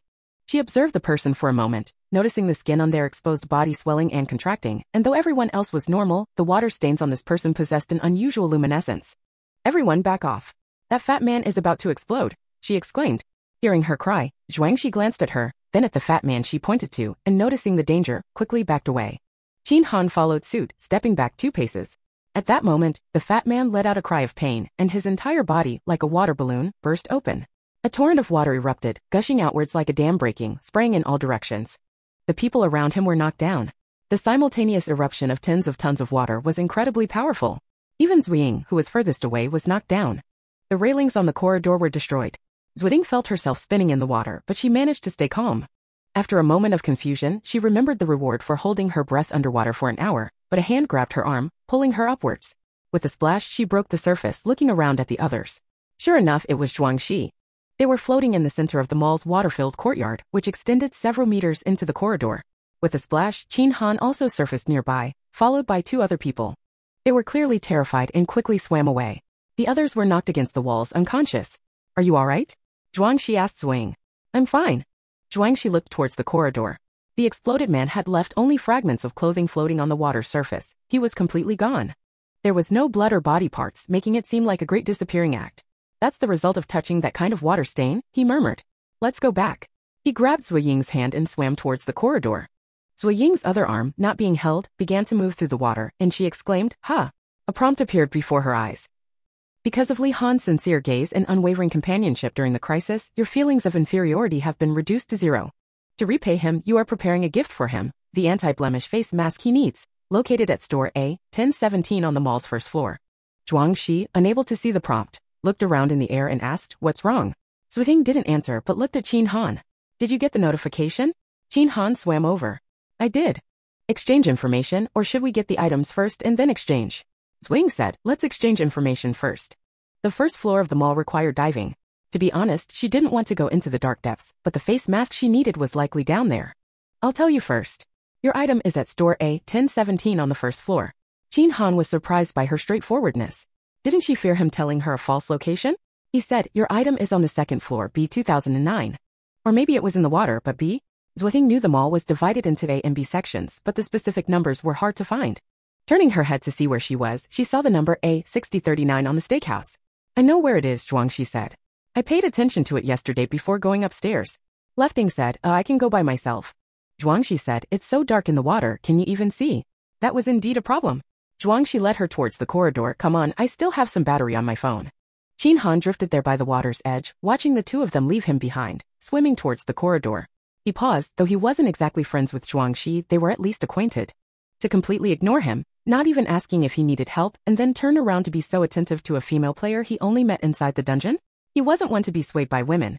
Unless, he was immediately drawn to this person, but clearly Zhuang Shi's attitude towards him at Ye's house was just average. Throughout the journey, the entire night, the female player hadn't shown anything special that would warrant such a drastic change in attitude. So there's only one possibility. He knows her. And she's someone he cares about quite a bit. Chapter 51. Qin Han narrowed his eyes, but this wasn't the time for that. He thought about what he'd seen in the mall, then headed in a certain direction, exchanged an hour of breath-holding reward, and dove into the water. Meanwhile, Zuo Ying followed Zhuang Shi back to the hallway, and they walked down the corridor towards Area B. They walked a long distance, took a large detour, and finally arrived at B6009. The second floor 9th stall is right below.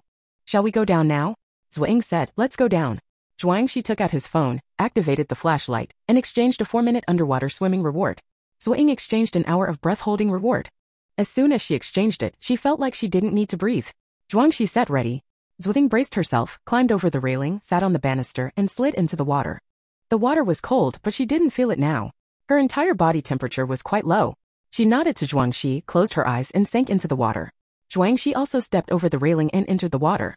He grasped Zuo Ying's arm, holding the super waterproof phone in the other hand, and used his underwater swimming ability to take her down quickly and steadily.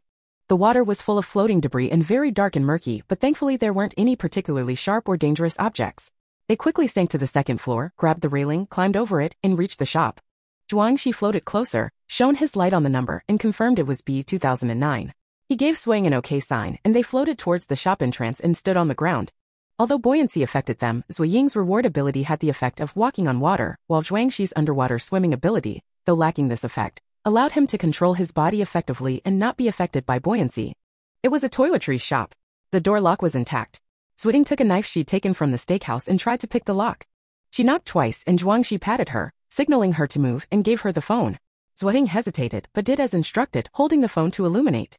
The water became even more murky and chaotic under the light, and the light could only illuminate a limited area. She had to get closer. This brought them almost touching. Under the light, Zhuang Shi held the knife and gently pried at the lock. After about 10 seconds, with a click, he put the knife away and successfully opened the door. Zuo Ying walked inside. The shelves were lined up and she had to get very close to see what was on them under the light. When would this be over? Zhuang Shi followed behind her, her skirt flowing in the water, her hair floating like water plants behind her. Getting close enough to brush her hair against your face was possible, but the water quality was too poor, and she kept the light focused ahead, so Zhuang Shi, standing behind her, could only roughly see her figure. This added to the hazy beauty.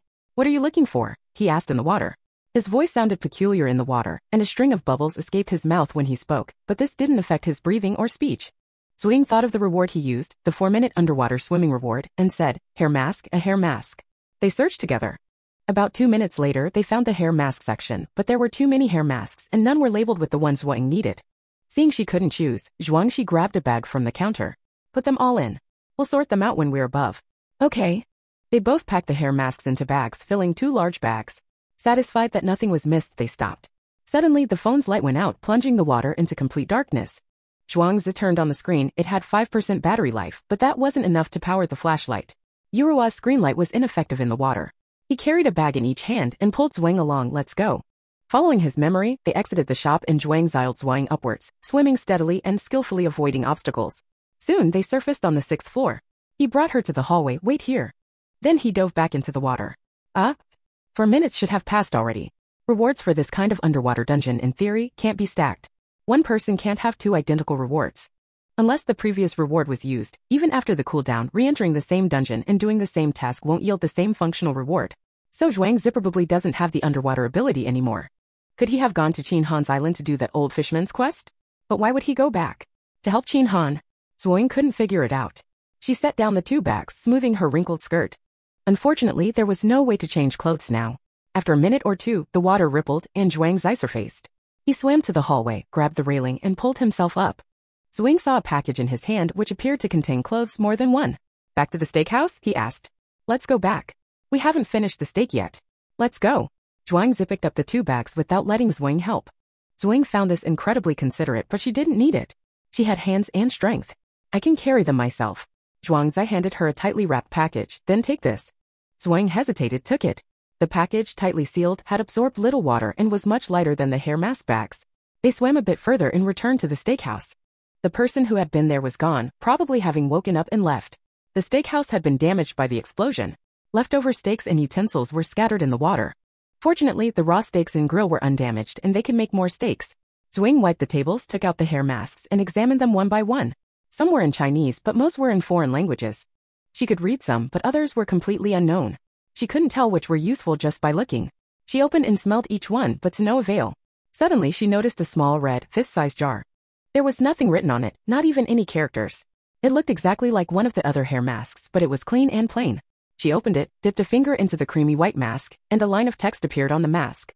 Congratulations, player. You have discovered the hair growth mask. Applying it to your scalp will rapidly grow your hair, 1 centimeter per day. Long hair reaching your waist is within reach. Zuo breathed a sigh of relief and smiled. She found it. Is this what you were looking for? Yes. Lefting smiled, putting the lid back on. I'm not full yet. I'll grill another steak. Do you want one? Yes, but why don't you try some of this first? She pointed to a bag he brought. Is this for me? Yes. Lefting unzipped the plastic bag. Inside were clothes, a set of athletic outfits, each in a sealed bag and dry. She glanced at them. I grabbed these quickly. I wonder if they fit. See if you can find something you can wear. The sports clothing store was next door to the toiletries shop. He'd noticed the store number while looking at the shop numbers. His stealth ability had actually ended just then. He grabbed the clothes in a rush, holding his breath, and had to find something packaged. Otherwise, it wouldn't be any use. Lefting picked up a black, white, and blue tracksuit. The tag inside the packaging read M, which was her size. The rest were women's clothing, though not all her size. Her confusion deepened. She looked at Zhuangzi intently. You went down there just to get this for me? Zhuangzi lowered his eyes, not answering. Wearing a skirt in this situation was definitely inconvenient, and it was too thin. She'd made do last night, but now she'd been soaked. She couldn't keep wearing wet clothes. Lefting put the clothes down, elbows on the table. You recognized me, didn't you, Zhuangzi? Zhuangzi's face was half hidden, his wet hair still dripping. From this angle, his face, still with water droplets, was simply stunning. His moist, thick eyelashes fluttered slightly. He raised his face, his gaze clear and calm, a smile on his lips. Figured it out? Lefting rolled her eyes slightly, leaning back in her chair. She pointed at him. What kind of personality do you have to care so much about a stranger? You haven't hidden it yourself. But how did you recognize me? Zhuangzi smiled slightly. You haven't disguised yourself well enough either. Really? Where did I slip up? First, I've been wondering why I encountered Qin Han first after entering the dungeon. It's too coincidental. If it's because we were in the same dungeon in the game, then the players I meet next, who have a connection and are arranged by this dungeon, might also have such a relationship. Zhuangzi said slowly. Lefting unraveled her tangled wet hair, thought for a moment, and slowly nodded. Makes sense. Second, haven't you noticed how trusting you are of me and Qin Han? Trusting? Normally, when a woman is alone with 2 adult men and has to act together, sitting in a car together, spending a night in a small movie theater, she should maintain her guard, but you seem not to. She even fell asleep last night, not worrying about being taken advantage of. Either she had great strength and wasn't afraid, but the evidence showed she didn't. In terms of physical strength, she was just an ordinary girl, maybe slightly stronger than the average girl. Or she simply didn't care about such things, but her actions didn't suggest she was a reckless person. So there's only one conclusion: she trusts the people around her, believing they won't harm her. Does she know that the dungeon prohibits players from doing inappropriate things to each other, or does she have a golden bell around her? Come on, those players were literally trying to kill each other just now. She didn't look like she had a golden bell. There was only one possibility left. She knew the two men around her, and she also trusted them more. Added to that faint, almost imperceptible sense of familiarity, determining her identity wasn't difficult. And the truth proved that Zhuangxi was right. He looked at the face before him, delicate and radiant as a petal, pausing. Your age has decreased again? He couldn't recall her appearance from the previous instance, only that she was a few years younger because he himself was also several years younger. He couldn't compare her now to her outside the instance, but he just felt she should have been a few years younger. Of course, Zuo Ying said, I'm a high school student now. But you recognizing me is quite surprising. Zhuangxi picked up a hair mask, playing with it in his hands, and you should have recognized me at once, just like in the previous instance. Ah, he'd found out. Zuo Ying didn't hide it. Yes, I'm an NPC, so recognizing you is perfectly normal. Zhuangxi smiled. So my mask had no effect on you? Zuo Ying paused as she was untangling her hair, looking at the clothes before her, and said, you could say that. Isn't that unfair? You know what I look like, but I don't know what you look like. And even if we leave this instance, I'll forget what you look like now. Zhuangxi paused, leaning forward slightly, looking directly into Zuo Ying's eyes. You're an NPC, so there's no need to always hide your face, right? After this instance, could I have the honor of seeing your true face? Zuo Ying was a little uncomfortable, a strange feeling of unease mixed with awe at his exquisite appearance as he stared at her so intently. This guy, why is he so handsome and so close? What does he want? She calmly shifted her gaze, using the words, seeing your true face, are you trying to be cute? Zhuangxi sat back, and the pressure dissipated. He gazed at her. Then how about another word, one that lets me know what you look like? Zuo Ying stopped combing her hair, instead straightening her sleeves. No need. Could I let you see what I look like? That would be revealing my identity, wouldn't it? Revealing my identity is pointless, it's not fun. I'm supposed to separate the game from reality. I think it's quite necessary. I won't take a picture and spread it just for me to see, is that not okay? Zhuangxi pointed to her with his right index finger. This should be your actual appearance, right? He paused, his voice softening. I just want to remember what you look like. His voice was so soft all of a sudden it made Zuo Ying feel a little itchy, a little uneasy, as if something had deviated from her expectations and was heading towards a loss of control. She scratched the pattern on her sleeve, but her tone remained steady, joking. Why do you need to remember? It's not like you have feelings for me, is it? Chapter 52. Left Ying finished speaking and Zhuangxi silently watched her. His gaze was deep and still, like a kind of magic that made it hard to look at him for too long. Silence spread. Left Ying was about to say something to break the awkwardness when Zhuangxi spoke. What if I said yes? Left Ying's whole body stiffened, then looked at Zhuangxi with the eyes of someone seeing something strange. If I remember correctly, we've only known each other for about 10 days, right? Time isn't the issue, what matters is the feeling. But I'm an NPC. That doesn't affect anything. Anyway, I'll be in the game every day, and I'll try to stay in the game for as long as possible. Left Ying felt his persistence, which was almost shocking. He wasn't joking. But why? Had she become so outstanding? Almost for the first time, she was so seriously confessed to, and the person was so handsome. This experience was novel and tense. But Left Ying had already passed the age of yearning for love. Her only goal now was to live, and to live freely and at ease. Dating wasn't in her plans. Because she could never confide in anyone. A relationship without trust, only a waste of time. Thinking this, she shook her head. No way. Why? Left Ying straightened her back and said seriously, NPCs are forbidden from having close interactions with players. A simple sentence blocked all paths. Zhuangxi's face darkened, his eyes dimmed, his jaw tightened, clearly showing he was gritting his teeth.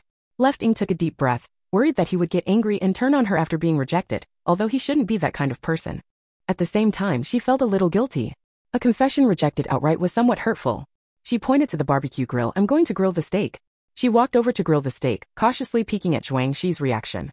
Zhuangxi sat silently for a while, then stood up and walked over, standing by the barbecue grill and watching her work. Suddenly he said, so you're not averse to me? Cough. Left Ying almost choked on her own saliva. What? NPCs and players having deep interactions are forbidden. That is, this phenomenon itself is reasonable, but because the game needs to prevent any loopholes or NPCs cheating players, it's explicitly forbidden. Zhuangxi said, is that right? Your analytical angle is quite ingenious. Left Ying couldn't find a way to refute him.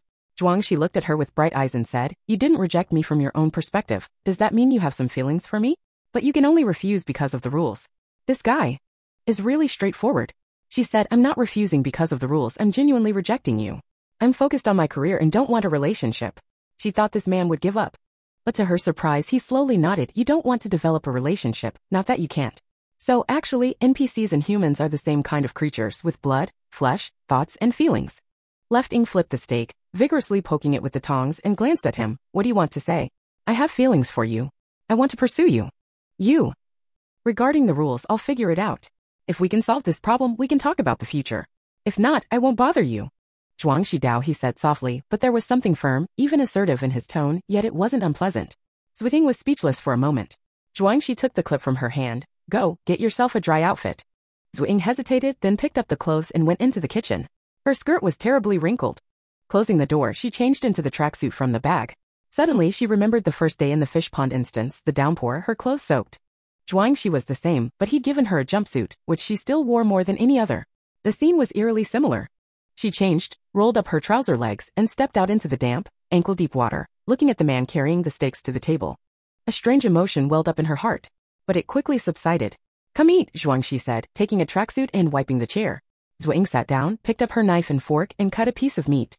The meat was a bit tough. Zhuang Shi tasted it, his brow furrowing. He swallowed it down like medicine, then didn't touch the rest. Sorry, it's awful.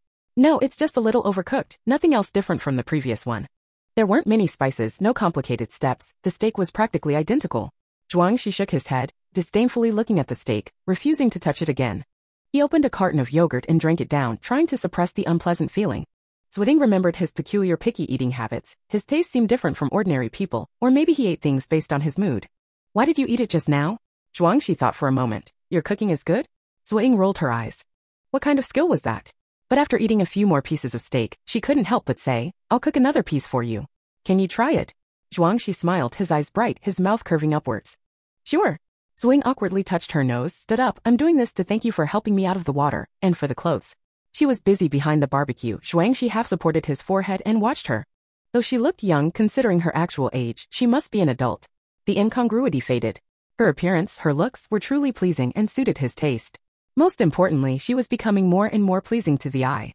Zuo Ying felt a little awkward under the gaze, wondering what he saw in her. They had only known each other for a few days and he didn't know her real identity. In reality, they hardly spoke. He treated her like an ordinary person. He was only attracted to her in the game. She remembered the previous instance. She was killed by Qin Han, and the mission failed.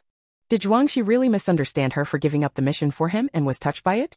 Should she explain that she had no self-sacrifice, but out of consideration for her colleagues and the disparity in their strength, she didn't attack him?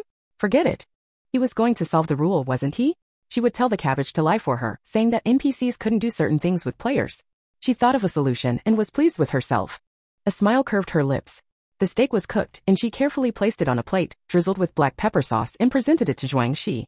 Try it. Zhuang Shi cut a piece and tasted it. His brow relaxed. It was a flavor he could accept. Not particularly delicious, but comfortable to eat. It's very good. Thank you. Zuo Ying almost thought he was putting on an act, but his expression didn't seem to suggest that. She shook her head, took a carton of yogurt, and inserted a straw. Why isn't Qin Han back yet? He shouldn't be able to guess who I am, right? Zhuang Shi paused with his cutlery. Given Qin Han's shrewdness, it was hard to say. But that was irrelevant. Maybe he went somewhere else. What are we going to do next? Do you have a plan? Zuo Ying asked.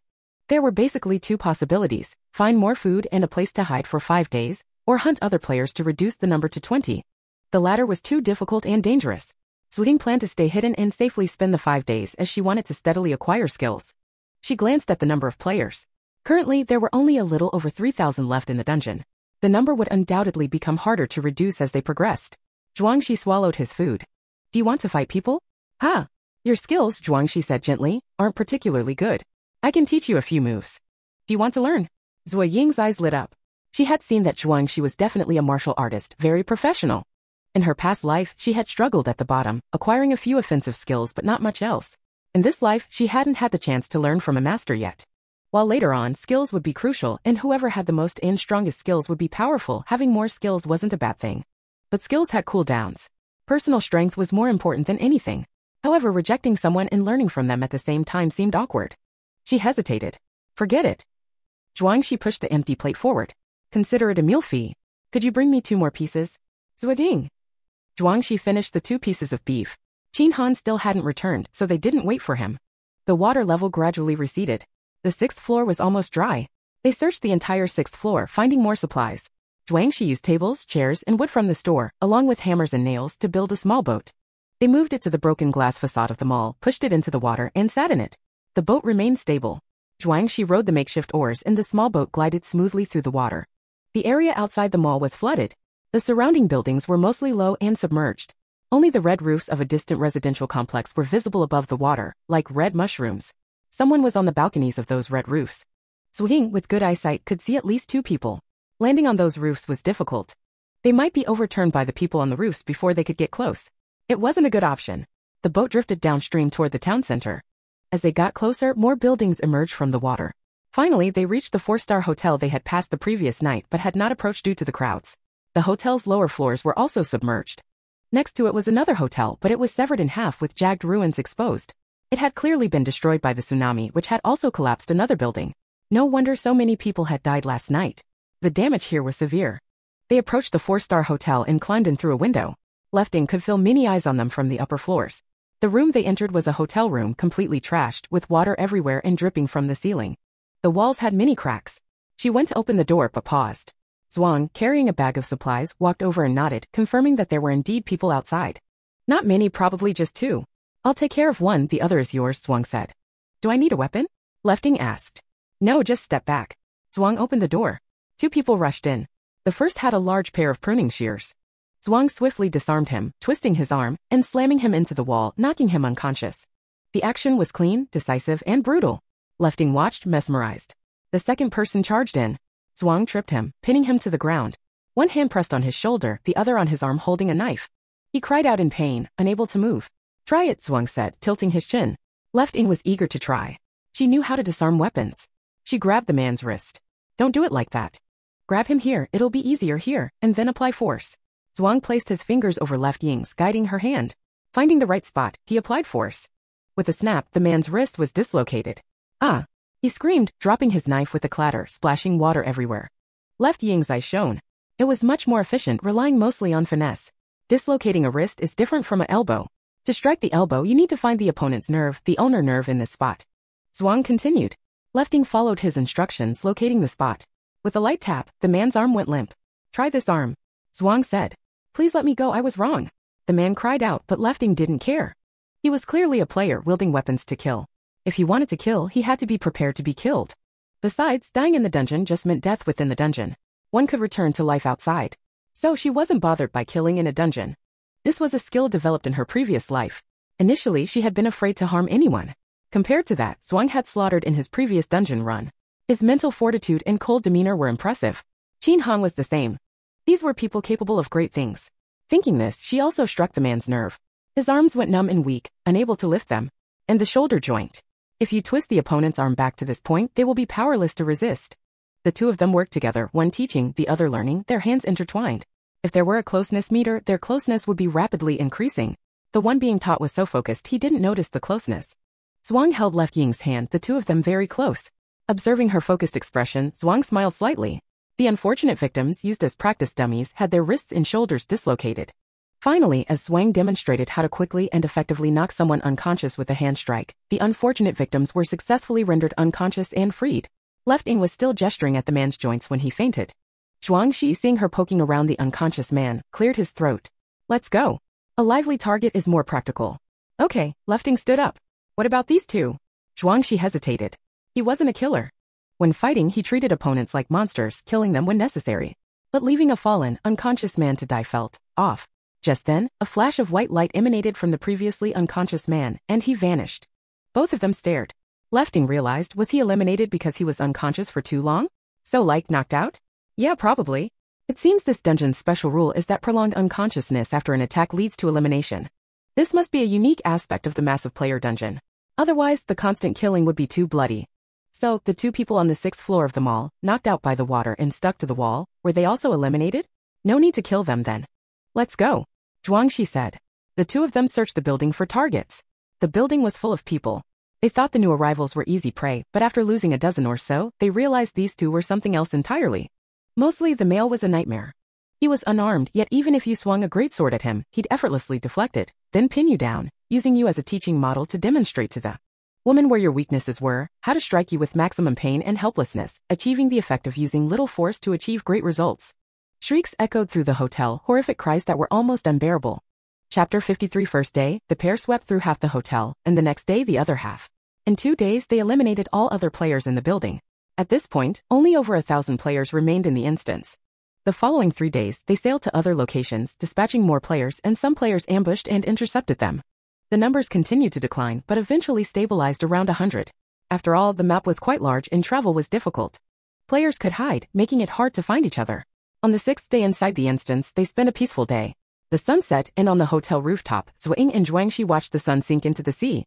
The afterglow painted the sky a mesmerizing crimson. The sky held a true sunset while the ground reflected the sky in the water. In the vast expanse, only the rooftops jutting out of the water like solitary, spiritual islands were mostly devoid of people. Everything was eerily quiet, as if the world held only the two of them and the occasional cry of seabirds in the distance. Zuo Ying, her feet resting on something, leaned against the railing. Her wavy, caramel-colored hair flowed behind her as she gazed at the serene, distant scenery, waiting for the sun to be swallowed by the sea and the sky to darken. She glanced at the quest board. 2 hours until the end. Zhuangxi responded. Zuo Ying rummaged through her bag, pulling out a bag of melon seeds. Want some? Zhuangxi hesitated, then took a handful. They started cracking melon seeds on the rooftop. After the melon seeds, they ate other snacks. They'd stocked up on various provisions during their travels and found plenty of snacks. When Zuo Ying finished the last bag of chips, time ran out. A flash of light pierced the darkening sky. Everything around them shimmered, and in the next moment, they stood at the edge of a lake. Over 100 people appeared with them, clearly those who had lasted until the end. Besides these, there were more players at the edge of the lake. Some were fishing, others were napping on the grass or chatting nearby. Clearly, they were all waiting for something. The sudden appearance of the 100 or so people drew everyone's attention. They paused, then someone shouted, "They're out." And they swarmed towards them. As they were about to be surrounded, Zhuangxi grabbed Zuo Ying's hand and run. Before the encirclement could form, they broke through the crowd, leaving the others behind. They could hear them shouting, "You're the last ones, what's the reward, what's going on?" Having run a considerable distance and ensuring no one was pursuing them, the two stopped, looked at each other, and burst into laughter. They put their masks back on. Zhuangxi noticed, unsurprisingly, that he couldn't recall what Zuo Ying looked like in the instance, not even the length or color of her hair. He looked at Zuo Ying. "Where are you going next?" "Back to the fish pond." Zuo Ying said, "I have other things to do. The fish pond can wait until tomorrow. Then we part ways here." "Okay. Thank you for everything you taught me in this instance." Zuo Ying waved her hand. She pressed a button on her personal panel to return to her personal domain and disappeared. Zhuangxi looked at the empty space beside him and called out for cabbage. Bok Choy quickly appeared, looking quite pleased. "Looking for me?" Zhuang zigged straight to the point, asking, "Can NPCs not be with players?" "Bok Choy." 3 question marks popped up on its forehead, then coalesced into a large what. Meanwhile, Zuo Ying returned to her personal area. As expected, all the vegetables in her 60-odd plots were dead. She sheepishly touched her nose, then watched the reward for this dungeon with great happiness and anticipation. Player, Zuo, you completed the main quest in the Tsunami Dungeon, surviving 5 full days. Your rewards are, Water Element Skill *1, Safe House Fragment, Toilet *1, and your level has been directly upgraded to 10. Note, you personally escorted 37 players out of the dungeon. The final number of survivors in the dungeon was 112, below the expected value. Therefore, the average rewards for this dungeon were higher. You also completed a hidden quest and received a hair growth serum *1. It turns out there's a benefit to having fewer survivors in the dungeon. This means the total rewards available in the dungeon are limited and fixed. The more players who receive rewards, the thinner the rewards will be for each person. If the number of survivors is small, the rewards for each person will be much more substantial. Thinking about this made her quite excited. Fortunately, S suggestion was helpful. Otherwise, she would have just found a place to hide and survived the 5 days alone. Immediately, she clicked on the water skill, which was her top priority. However, after clicking, there was no more detailed explanation. It simply stated, skills related to the water element. Please explore further on your own. Zuo Ying frowned. Generally, skills are divided into categories like water element and fire element, with further subdivisions, such as water ball type water skills and rocket type fire skills. Related to the water element? This explanation was too vague. Thinking about it, she reached out and caught the shimmering, azure water droplet hovering in the air. The droplet touched her palm, a cool sensation spreading through it. It gradually sank into her palm, causing her entire hand and then her arm to feel icy. In just a few seconds, she felt as if she had been immersed in a cool well. She couldn't help but shiver. Fortunately, this feeling only lasted a short time. As her body warmed up, she noticed a small, light blue water droplet-shaped mark on the inside of her right wrist. It wasn't conspicuous or noticeable on her fair skin like a beautiful and understated tattoo. At the same time, a strange energy seemed to appear within her body. This energy made her eager to try. She attempted to condense a water ball but failed. The energy was channeled to her fingertips, but she couldn't even condense a single drop of water. She wasn't disappointed. Skills needed repeated practice to master, and creating tangible objects was a more advanced technique, difficult for beginners. She went to the stream, stretched out her hand towards the water, emptying her mind, and concentrating her will. The water beneath her hand began to vibrate. The small, almost ungrown fish, gasping for breath, frantically swam away, hiding behind a rock to peek. The vibration in the water intensified and ripples appeared. An invisible force began to absorb the clear, innocent stream water. Suddenly, a clump of water was drawn from the stream. Zuo Ying slightly curved her hand, carefully holding the water in her palm. A clear, slightly swirling water ball appeared in her palm.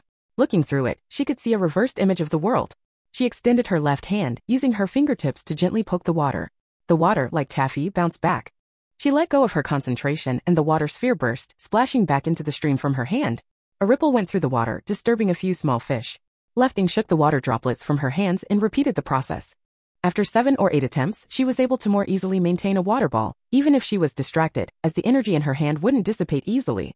She propelled the water ball toward a patch of small grass, striking a grasshopper that was about to jump. It knocked the grasshopper back to the ground without much force, let alone any harmful impact. However, the aim was quite good. Left Ying was in a good mood and she kept practicing by the stream for a while before stopping. Then she noticed there were fewer fish in the stream. She had released a lot of fish before and now each one seemed so small and weak. She thought for a moment, then slapped her forehead. She hadn't given them any feed these past few days. Without food, the fish wouldn't grow and some might even have starved. It was truly a pity. She quickly bought some fish feed and scattered it into the water. A group of hungry fish popped up from all corners, frantically snatching the food. Left Ying felt a pang of sympathy and bought more fish feed. Next, she had to deal with the vegetables in the field. Although they were withered and almost shriveled, they were still edible. The process of pulling them up was quite tedious and Left Ying considered hiring someone, either an NPC or a player from the game. She enjoyed farming, but her field was quite large and she was planning on buying more land. However, the hiring process seemed to be quite delayed. Thinking about this, she thought of the cabbage and then of Zhuangxi's confession. She immediately called out to the cabbage. While waiting for the cabbage to appear, she opened her personal panel and was surprised to see that the highest level on the leaderboard was already level 12. How had it gone up so quickly? She had only just reached level 10 thanks to the rewards from a dungeon. Then she looked at the date and saw that it was December 25th. Her eyes widened. She had entered the dungeon on December 16th around 11 p.m. Later, she asked Zhuangxi and he had entered at 11 p.m. on the 17th. They had spent 5 days and 5 nights together, so today should have been the 22nd or 23rd of December. Apparently, the dungeon had waited until around the 19th to open its tasks in order to gather 10,000 players. She had somehow lost 3 or 4 days. Left Ying scratched her head. You never know what a wild dungeon holds until you enter it, and you have to follow its rules once inside, whether it's good or bad. Compared to the rewards, losing a few days wasn't a big deal. Touching the otter fur hat on her head, she remembered the hair treatment. So many things were happening that she had almost forgotten about it. She took out the hair treatment and detailed instructions appeared on the bottle. Shave all hair, evenly apply this product to the scalp. The first day, hair will grow approximately 1 centimeter. Apply the product to the scalp and hair every 24 hours thereafter. Hair will grow 1 centimeter a day, ensuring beautiful, black, shiny, thick, and smooth hair.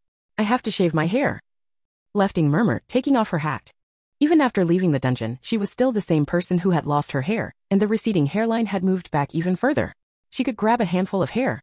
The remaining hair was practically sparse. It was truly tragic. But she didn't have any haircutting tools, so in the end, she directly pulled out the remaining hair. She didn't pull very hard. The hair, already almost falling out of the follicles, came out a little bit at a time. A bald head remained, feeling cool and breezy in the wind. Left Ying almost didn't dare to look at her current appearance, immediately applying hair mask. This stuff absorbed quickly, and once her head was dry, she quickly put her hat back on, pretending nothing had happened. Then she realized that several minutes had passed and cabbage hadn't come yet. Previously, it would appear in less than a minute. Was there something wrong? She didn't urge him, and began practicing with her crafting partner. Saint Fruit, private chat, is the cotton processed? Potato, private chat, it was processed a long time ago. Why haven't you come to get it? I've sent the finished product. Saint Fruit, private chat, something came up. Potato, private chat, was it that Lakewater dungeon? Lakewater dungeon, that's the tsunami dungeon, right? Saint Fruit, private chat, you know about that one too? Left Ying quickly received the items sent by the other party. They were, as requested, autumn clothes, jackets and pants, and fitted underwear, crafted with exquisite detail, not a single loose thread. Potato, private chat, the clothes are very clean. We don't handle the crafting directly, so they won't get dirty. You don't need to wash them before wearing them. But if you're not sure, you can wash them. Potato, private chat, of course we know. We're also on the forum, you know? 5 days ago, that Lakewater dungeon was no longer safe. Suddenly, thousands of people were spat out from it. Turns out, they were all eliminated. Apparently, many people were standing by the lake, counting how many more people were spat out each day.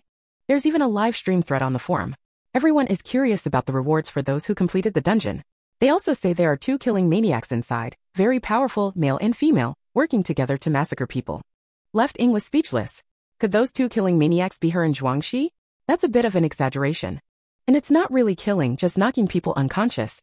If they wake up soon after, they're knocked unconscious again until they're eliminated. Their methods are quite gentle, aren't they? Saint Fruit, private chat, the clothes are well made. Thank you. Do you still collect otter fur? Potato, private chat, yes I do. I've even changed the wool processing dungeon to fiber fabric processing dungeon. I'll take anything now. Some players are sending me animal fur, I'll take it all. As long as the operation continues, that's fine. But if you can send wool or cotton, that would be even better. Left Ying opened the fish pond dungeon interface, remotely controlling it, and took out the otter fur from the warehouse. After 9 days of accumulation, there was a huge pile. She packaged it and sent it to Potato requesting, make me a few hats that cover the entire head. Potato, private chat, got it. After this conversation, Left Ying opened the private chat with the eggplant, who processed weapons, preparing to type, when a bright green cabbage rolled out of the air. Left Ying smiled, you're here. Then she noticed that this cabbage seemed a little different from usual. A face with exaggerated features, looking serious yet comical, was drawn on its body. It was staring at Left Ying from head to toe. Left Ying looked at herself, what's wrong?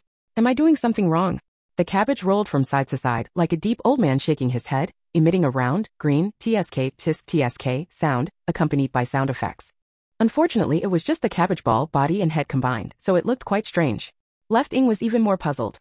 What's going on? Kale didn't answer Zuo Ying's question, but instead spoke, why did you call me? You're out of that dungeon and you got a water-based skill? Not bad, not bad. Zuo Ying replied, yeah, and the description of my water skill says it's related to water elements, but it doesn't go into detail. No single direction is defined, meaning the skill can be used however your imagination and potential allows. Your potential determines the skill's potential. It's a great skill. Is that so? Wasn't she getting a huge advantage? Actually, it's quite normal. Only 100 or so people were left, so that dungeon was generous. And you were the first person to enter, so it wasted several days of your time.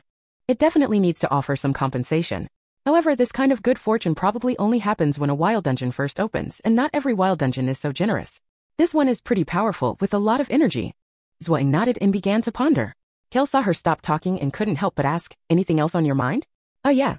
Zuo Ying said, a little embarrassed, I previously told someone I was an NPC in the game, and it seems like they have a thing for me. I was wondering if there's any way, if they ask you about it or find out through other channels, to help me cover it up, and say NPCs can't interact with players. Finally. Kale's heart pounded with excitement, and their expression changed to a frowning, disappointed-looking uncle. I'm not saying I can't help, but... What? You're a little late. That someone already asked me about that. The words were serious, but the final yo with the large, bold font and wavy lines were full of schadenfreude and excitement. Chapter 54. Left Ying frowned. Has it already been asked?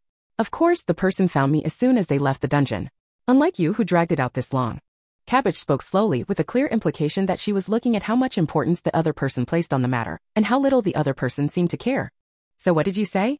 Left Ying, not understanding the sarcasm, asked quickly. What could I say? I'm so curious about when you became an NPC. Do you know what the NPCs with names in the game are like? Left Ying thought to herself that she did know a little bit.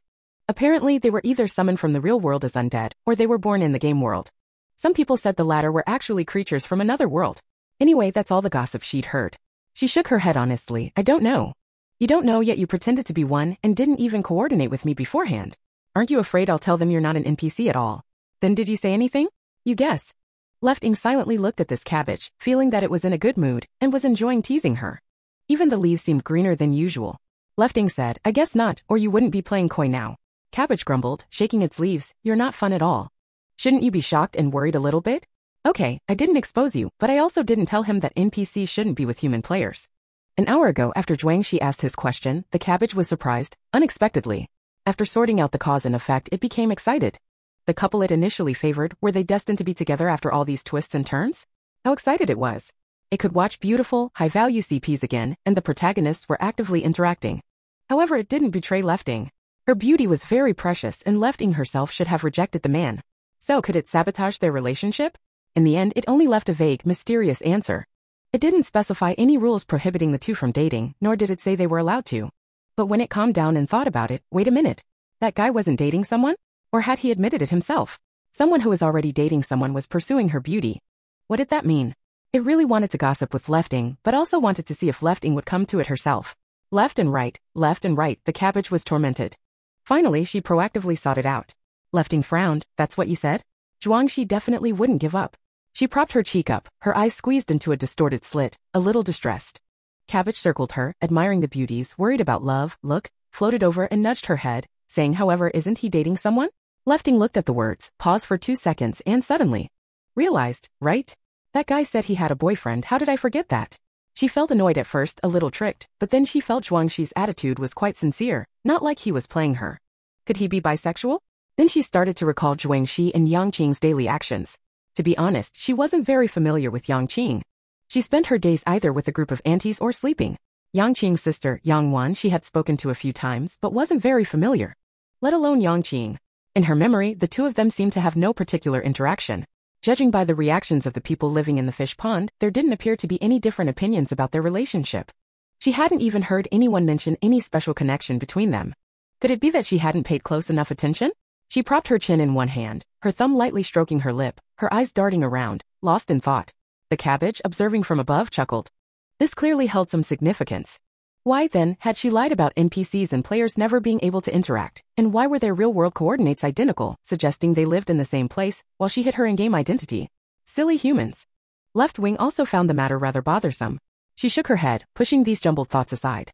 Right, Cabbage, I'd like to hire someone to help me farm. Is that possible? Hire. Cabbage spun around, its words slow and deliberate. You can invite others into your personal domain. Hiring or not, you decide. But if you allow someone into your personal domain and they harbor ill intentions, you could be in danger. After all, a player's personal domain is their foundation, their ultimate refuge. It's generally impenetrable. It seemed to be pondering something. After a moment, it continued, however, players might target other players. NPCs, on the other hand, aren't so devious. Hiring an NPC is a viable option. Most lower-level NPCs were simply chaotic energy transformations within the game. Unlike prominent NPCs who led dungeons and had their own thoughts and more complete life experiences, these NPCs were mostly naive. They lived monotonous, repetitive lives in various dungeons, advancing the plot and filling in the background. They were like humanoid tools. When a dungeon was cleared, they vanished. Upon reset, they were reborn, returning to the starting point, often unaware of the cycle, their thoughts and emotions pre-programmed. Some were merely tools in the game, endlessly repeating mechanical actions in a corner. These NPCs weren't inherently living beings, so Cabbage didn't feel sorry for them. But they certainly had no future prospects. If the interaction between these NPCs and players could be enhanced, pulling them away from their predetermined actions, they might develop their own ideas and even automatically level up. Such cultivated NPCs might even contribute more to the game than those born from undead origins. Cabbage became increasingly enthusiastic. It bubbled with excitement. I have an idea. But I need some preparation and refinement. Just wait and see your hired NPCs. You provided such a good suggestion, I must reward you. Left Wing thought this idea would likely be implemented eventually, even without her input. It was probably just a matter of time before someone copied her idea. But she couldn't say that. Forget the reward. Just pick me a good NPC when the time comes. No, a reward is necessary. Oh right, remember that cotton field?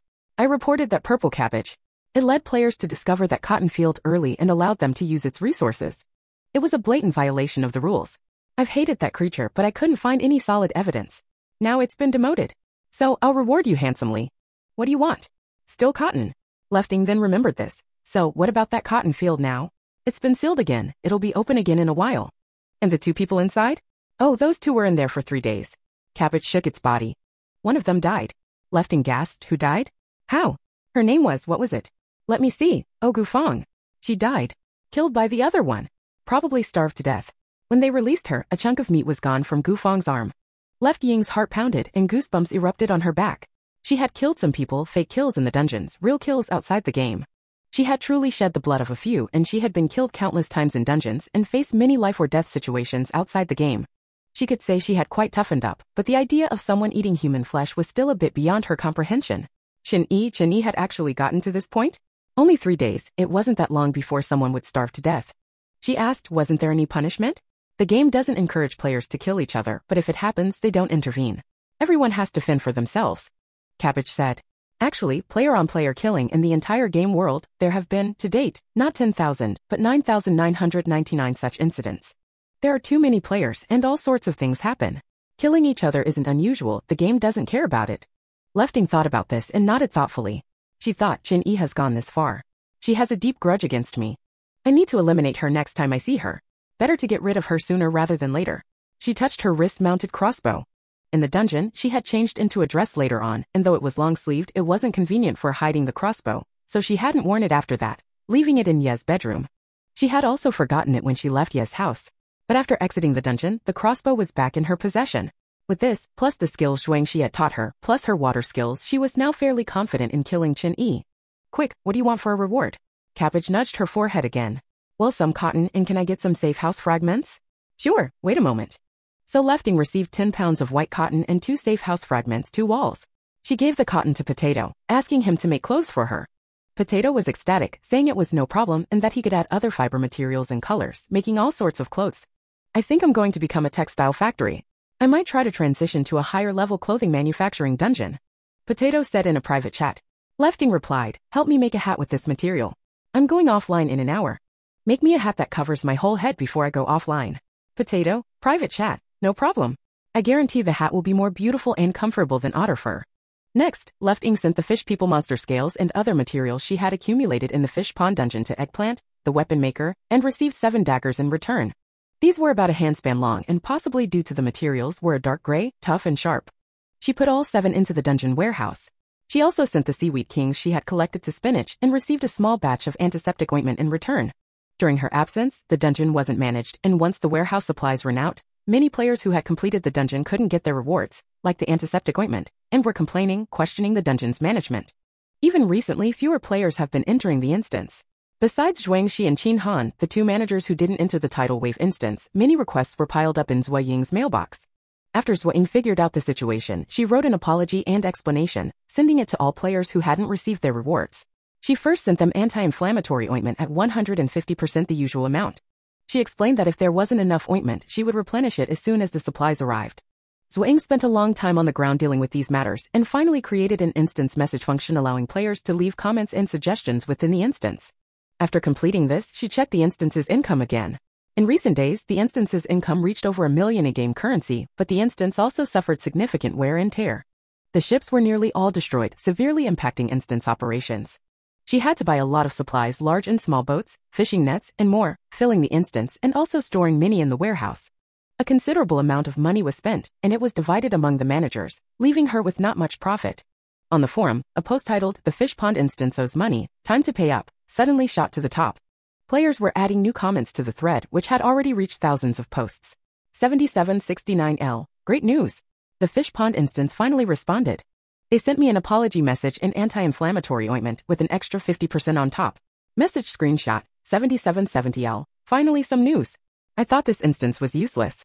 The items inside are dwindling and I couldn't find a single boat to get from one island to another while completing quests. 7771L, it's true. I also received the ointment and it was indeed 50% extra. 7775L, I didn't receive it. They said they were temporarily out of stock and would send it later. 7776L, what a ridiculous, send it later. Is this a Taobao store? Why does this instance feel so magical? 7777L, me too. The style is really different from other instances. 7778L, is that message screenshot serious? It looks like a Taobao customer service apology for delayed delivery. Haha. Who is managing this instance? 7782L, isn't there supposed to be a hosting NPC for each instance? Different NPC personalities are understandable, but this one is so down to earth. It feels like we've gone back to the pre-apocalypse era. A 50% reward compensation is very considerate. These days, the term apocalypse has become increasingly popular. People refer to December 1st, the day the game launched, as the apocalypse start date, and the period before that as the pre-apocalypse era. Now it's the post-apocalypse era. 7783L, my cooldown time is up. I'm going back to this instance to see if anything has changed. Anyone forming a group? No more reservations are needed now. 7784L, count me in. I've fallen out of the top 10 on the leaderboard, but this is still the original first instance, and it's so large.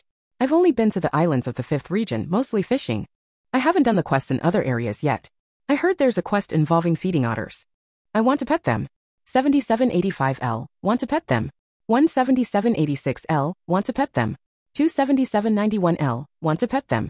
12017792L, me too. I just came back from the Bloody Jungle instance yesterday. I'm feeling the shadow. I need some animal therapy. Honestly, while the Fish Pond instance has things like fish people monsters and sulfuric fish, it's mostly a farming style instance. 7793L, LSNSDED, if you don't want to do quests, you can just float around on a boat. It's pretty relaxing. 7794L, that Bloody Jungle one, it's been out there for 3 days now and so many people went in and died right away. It doesn't seem like anyone's cleared it yet. 7795L, upstairs, there are people who have cleared it. the 12th level boss on the leaderboard. 7801L, everyone's here, let's go into the dungeon, hurry up, I'm about to log off. I'll be kicked out if I don't go in. 7802L, me too, I'm about to log off. Looks like someone's starting to reserve slots again, hurry up and grab a spot. 7803L, brothers charge. And on the other side in the fish pond dungeon, the island's lord, Zhuang Shi, is currently checking his 4th island, setting tasks for it. Qin Han, supporting himself on the boat, said to him on the island that left-hand person didn't come back with you? Zhuang Shi turned to look at him, you've cleared it too? Of course, surviving 5 days isn't that hard. Qin Han touched the thick mud-colored face mask on his face, the image was truly unimpressive, I'm not being tactless, just moving you guys. Zhuang Shi, you've figured out her identity then. It's not difficult. What do you want to say? Asked you what skills you've gotten, let's discuss it. Zhuang Shi said, you need to discuss it with others too. Qin Han smiled, do you know what I found? During the time we were gone, this dungeon was basically in a state of neglect.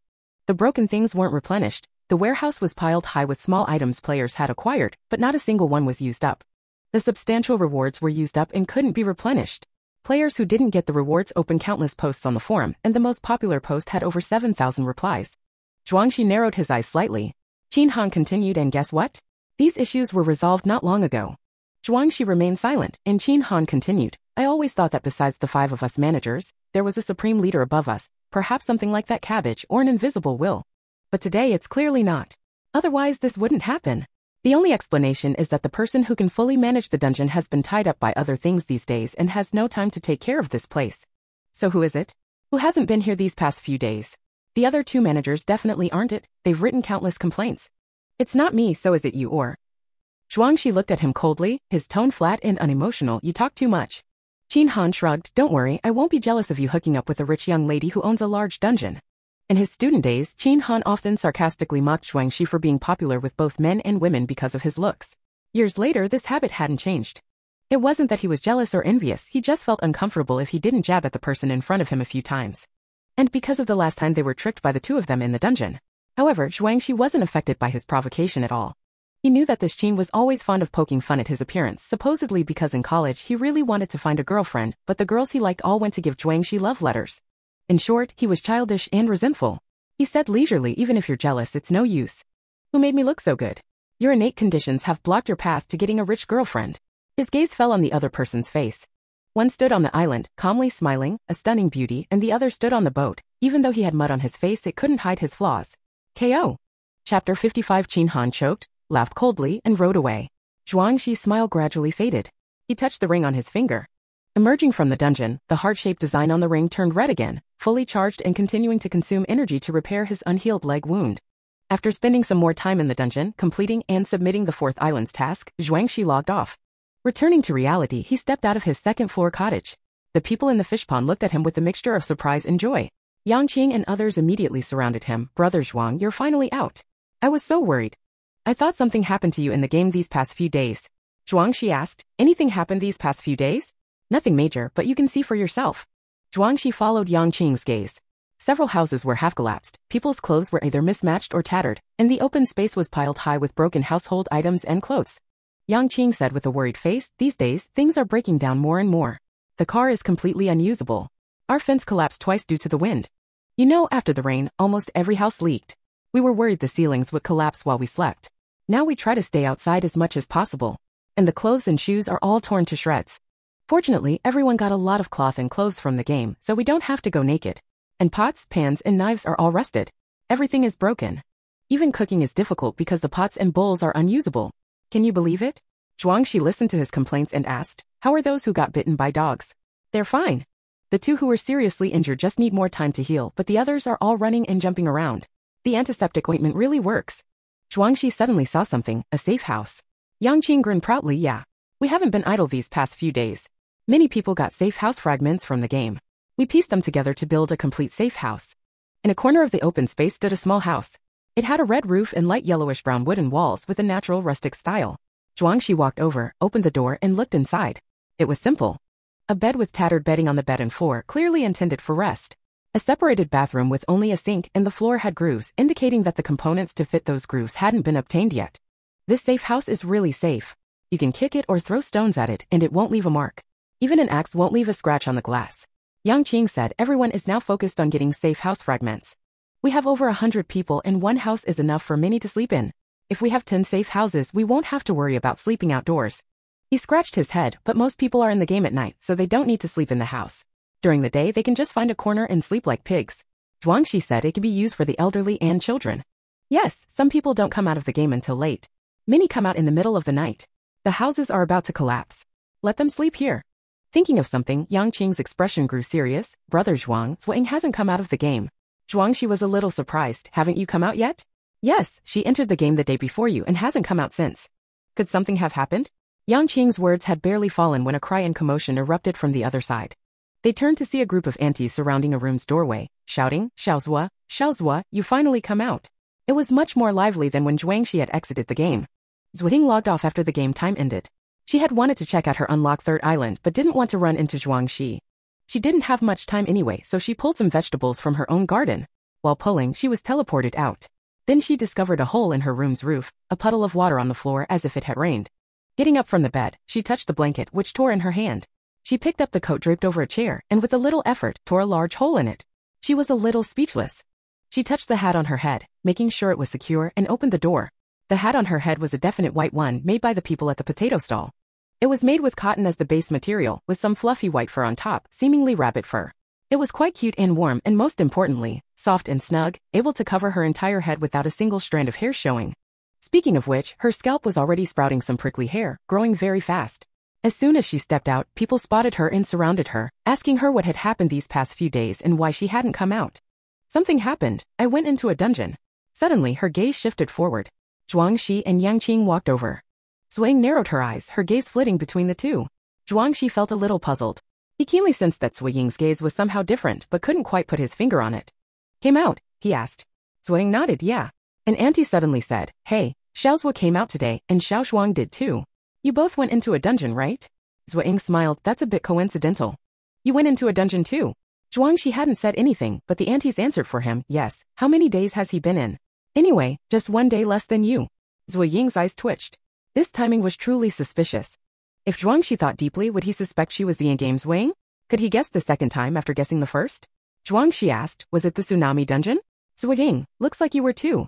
We're quite lucky, huh? I didn't see you in there, that's a pity. Zuo Ying took out garlic and other vegetables from her personal backpack. I haven't taken care of my garden these days, the vegetables are all withered. Let's see if I can make some dishes. The large bundle of garlic and chives, she chose the sturdier ones, not so badly withered. There were also some greens, some potatoes, sweet potatoes, and white radishes that hadn't fully grown. Her 2 tomato plants had some small tomatoes, which she gave to the children. The auntie saw the vegetables and stopped gossiping, quite happy. It's okay if they're withered, the vegetables from your garden are great. We're making pancakes today with garlic, they'll be delicious. Zuo Ying was taken aback, pancakes? Do you have flour? We do. The few of us went into a wild dungeon together and got quite a bit of wheat flour, said Yang Qing. The conversation veered to food and how to eat it. Zuo Ying participated for a while, then looked up to see Zhuangxi had left. Yang Qing hadn't left with him, instead staying with the other young men, recounting his experiences in the flour mill dungeon, and how he'd cleverly escaped. Zuo Ying watched for a bit, thinking Yang Qing was a fairly ordinary young man, a little boastful and hot-headed, prone to swearing and getting physical with his companions. Zhuangxi, on the other hand, was clearly not that type. He was aloof, his appearance and demeanor radiating an aura of authority, like a rare flower from a high mountain. Though this high mountain flower sometimes acted down to earth and wasn't afraid to argue or contradict, it just didn't seem to fit. Zuo Ying slapped her forehead. What did it matter if they were a good match or not? But another voice said it does matter a little. If they are a match and Zhuangxi is still flirting with her, then she hasn't finished beating him up yet. Thinking this, she prepared to get her toothbrush to brush her teeth, but found the bristles came right out, even worse than her own hair. Worse still, there was no toothbrush in the personal store. She tried to maintain personal hygiene, like brushing her teeth in the tidal wave dungeon, but it had been a long time since she'd properly bathed. It was like returning to the Stone Age. If she got close to anyone, she could smell their faint sour odor caused by not showering or changing clothes. Thinking this, she didn't want to think about love or romance. She was clearly overexerting herself. Zuo Ying suddenly felt relieved, wrapped in her worn coat, basking in the sun, counting the most important necessities in life, and then suddenly remembered her period was coming. Her head began to pound. Soon it was noon and Zuo Ying saw the pancakes the aunties were making. Since the pots were broken, they used a smooth stone slab, mixed the batter, ladled it onto the slab, and flipped it to make a large pancake in minutes. They could add vegetables, garlic, scallions, leeks, meat, or eggs. Some even brought chili sauce and soy sauce. In short, the midday meal was quite enjoyable. While they were happily eating, another place was not so happy.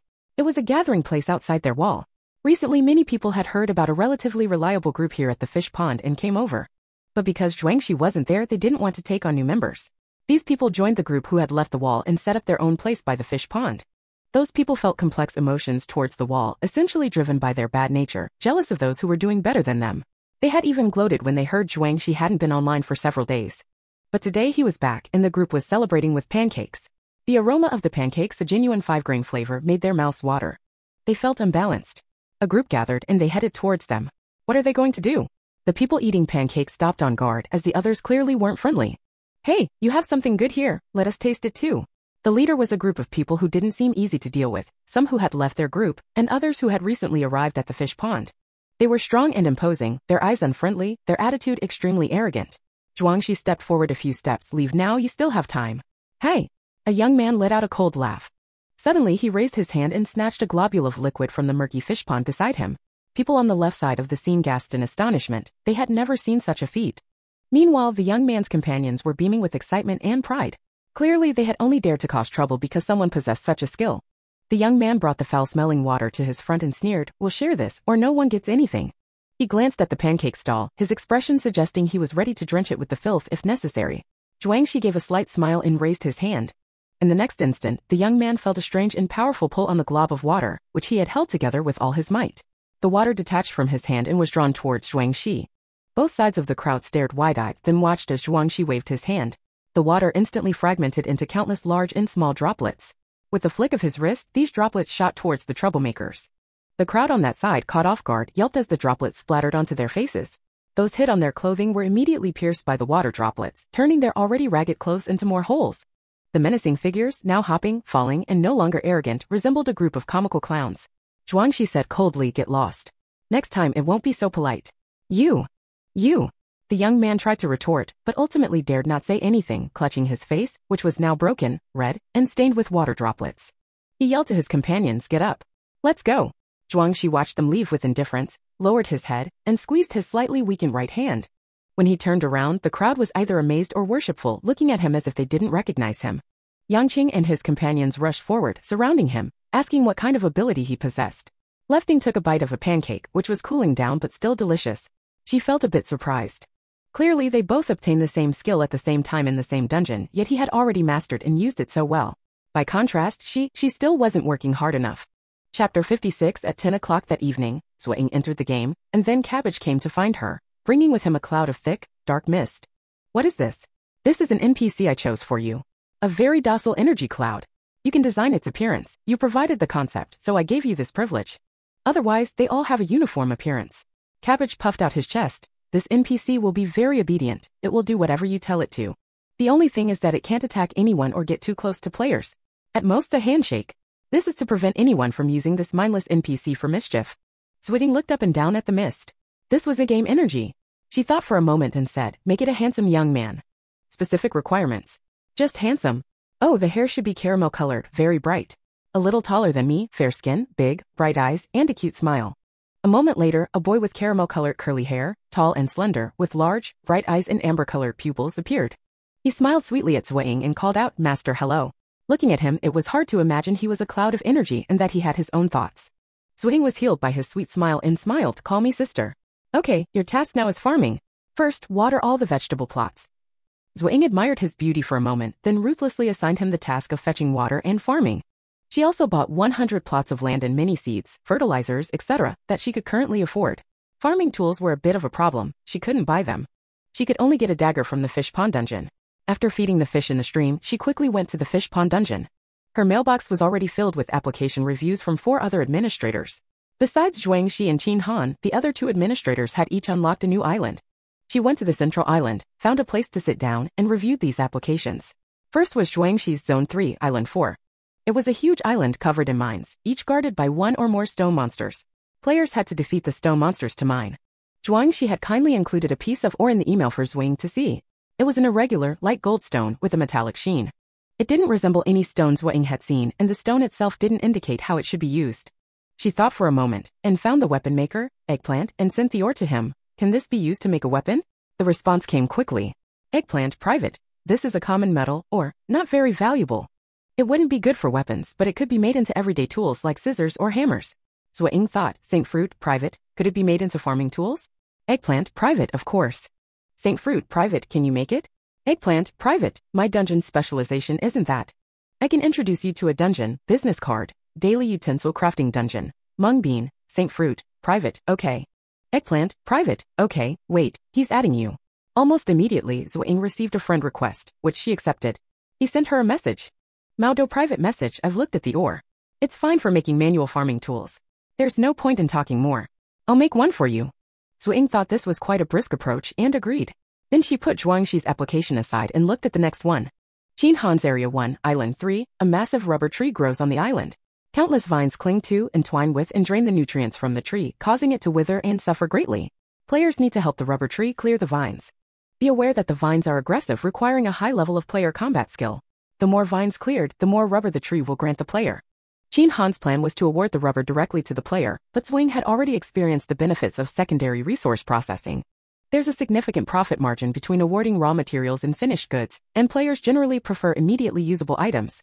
She contacted Tudo directly, asking if rubber could be processed. The response from a player named Yu2 led her to a shoe crafting dungeon. Yu2 explained that rubber could be used to make shoes, detailing the different shoe styles and the varying amounts of rubber required for each. Zuo Ying messaged Qin Han, asking him to send some rubber samples so Yu2 could create prototypes. Next were the two Island 3 locations in Areas 4 and 5. Area 4, Island 3, this is a garbage mountain. After much searching, the administrator discovered the mountain's purpose, to locate discarded batteries and collect beverage bottles, anything with liquid inside. The liquids are combined and the batteries are immersed. This transforms the batteries into new ones, which could be used to power Area 4's next task, capturing electric eels to harvest their energy. Zuo Ying now understood that players completing the electric eel task receive a luminous energy orb, which is mostly used as a light source, making it somewhat useless. Batteries allow the energy to be converted into electricity, even though most electrical devices are now broken. Zuo Ying readily approved the garbage collection task. Area 5, Island 3, the task here is mining, but for mud ore which can be used as pottery material. Zuo Ying pondered, contacting her partners to recommend a pottery dungeon. Finally, a player named Machi Xian, who specializes in making antiseptic ointment, recommended a player named Bai Qi, known for a mud-based dungeon. They reportedly have produced some not-so-great mud pots and bowls. Zuo Ying's clay is of professional quality, suitable for high-quality pottery. Zuo Ying provided clay samples for Bai Qi to produce finished goods. After handling all this, Zuo Ying massaged her temples. Managing a dungeon is no easy task. She then directly messaged Tudo. Saint Fruit private message, is the cotton finished? Tudo private message, not yet. High-quality clothing requires the right combination of fabrics, which takes time. Are you in a hurry? Saint Fruit private message, can the unfinished cotton be used for daily necessities? Tudo private message, huh? Oh, you mean sanitary napkins? Saint Fruit private message, yes. Tudo private message, I'm not sure about that. I can only make something like ancient cloth strips. There's a plastic processing dungeon that can create plastic products using various chemicals. You might want to try there. Zuo Ying scratched her head, all right. Then came adding friends, communication, and after some exchange, the other party said they could make a rather rudimentary version. Zuo Ying then transferred some leftover cotton from Potato to this new copy. The new copy's avatar was a large cabbage looking quite fierce. However, this large cabbage was also quite cute, happily telling Zuo Ying that they had discovered a new avenue.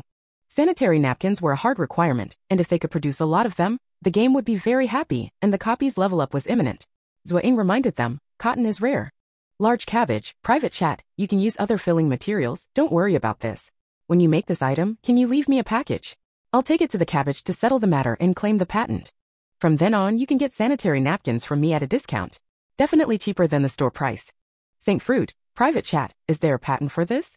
Large cabbage, private chat, usually not, but particularly special items the first one made and those copied have very different contributions in the game's judgment. Zuo Ying nodded and agreed to the other party's request, continuing to chat about the discount. Zuo Ying was engrossed in her work, very busy. Others could only see her staring at the air in front of her, either scanning her surroundings or typing on an invisible keyboard, pausing occasionally to ponder something. Zhuangxi saw her staying on the central island for 2 hours, couldn't help but come over and saw her diligently working. He stood on the shore for a while until Zuo Ying noticed him. Oh, it's you. Zuo Ying was still immersed in her work, completely forgetting that she had been trying to avoid this person yesterday. Zhuangxi walked over, busy. Yeah, your island task, I still have some questions and it will take some time to finalize the plan. At this point, Potato sent her another message. Potato, private chat, Fruit, are you going to make all your otter fur into hats? I don't think it's winter now, making a coat might be more popular. Zuo Ying replied, that's fine, you decide. Then, Eggplant sent her a message. Eggplant, private chat. I've been combining the insect wing material and the fishman scale material to make daggers, but just now I asked Maudo, and he said it could be made into a glider, which is the best use for wings. Contact him. This is really a daily equipment crafting copy, being able to make a glider. Zuo Ying also remembered the initial description of the insect wings on her island, which stated that 100 pairs of very good wings could make a glider. Zuo Ying opened Maudo's dialogue box. Maudo explained in detail and finally said, this glider can only fly short distances in low altitudes and the wear and tear rate is very high.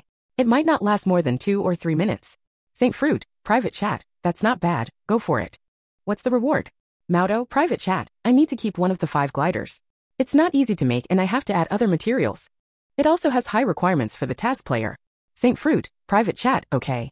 Zuo Ying finished chatting, only to find Zhuangxi still standing beside her. She looked up and said anything. Then she belatedly remembered that this guy had confessed to her. But she didn't have the time to think about that now.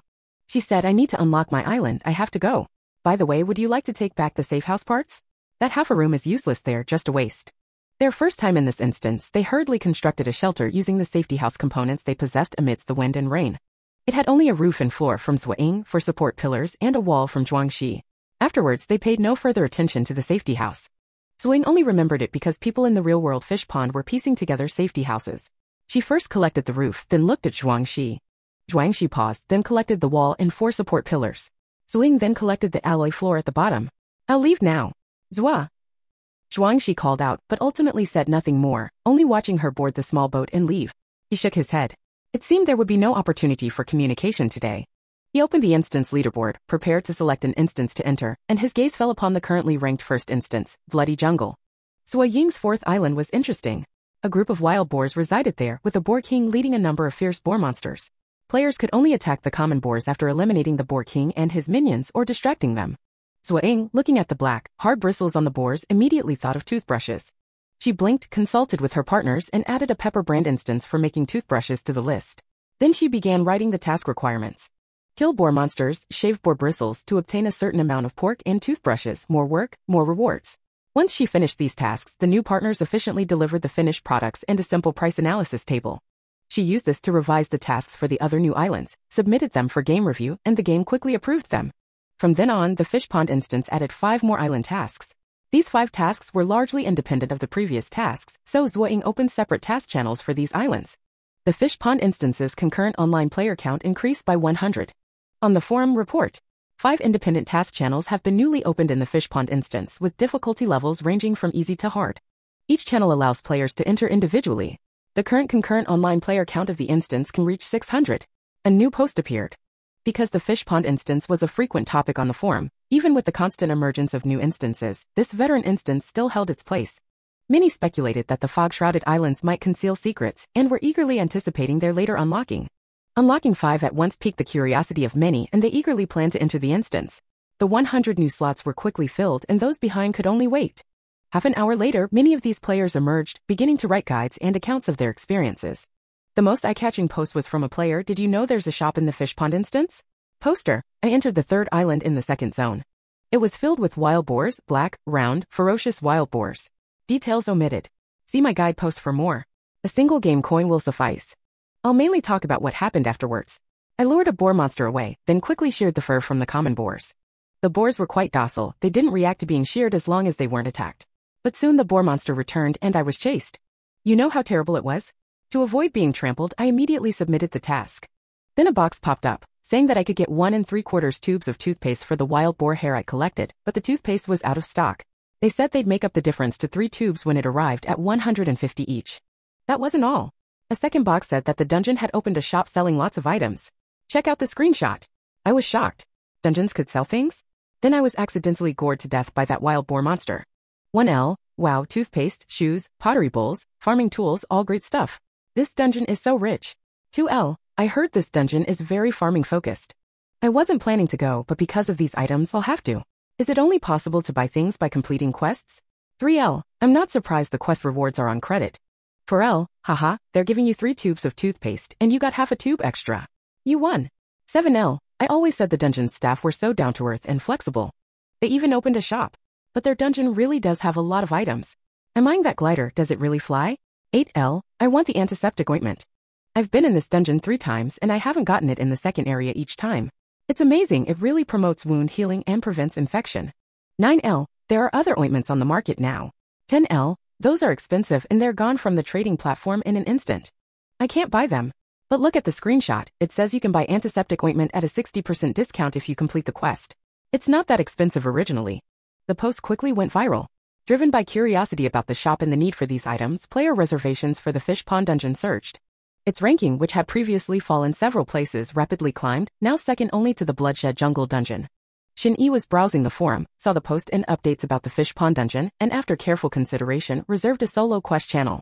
Hidden within her personal domain, she was in a terrible state. Her clothes were tattered, she was gaunt and pale, her face sunken, and her hair unkempt. Since being trapped in the cotton field, plagued by hunger and the fear of never leaving, her emotions had nearly collapsed.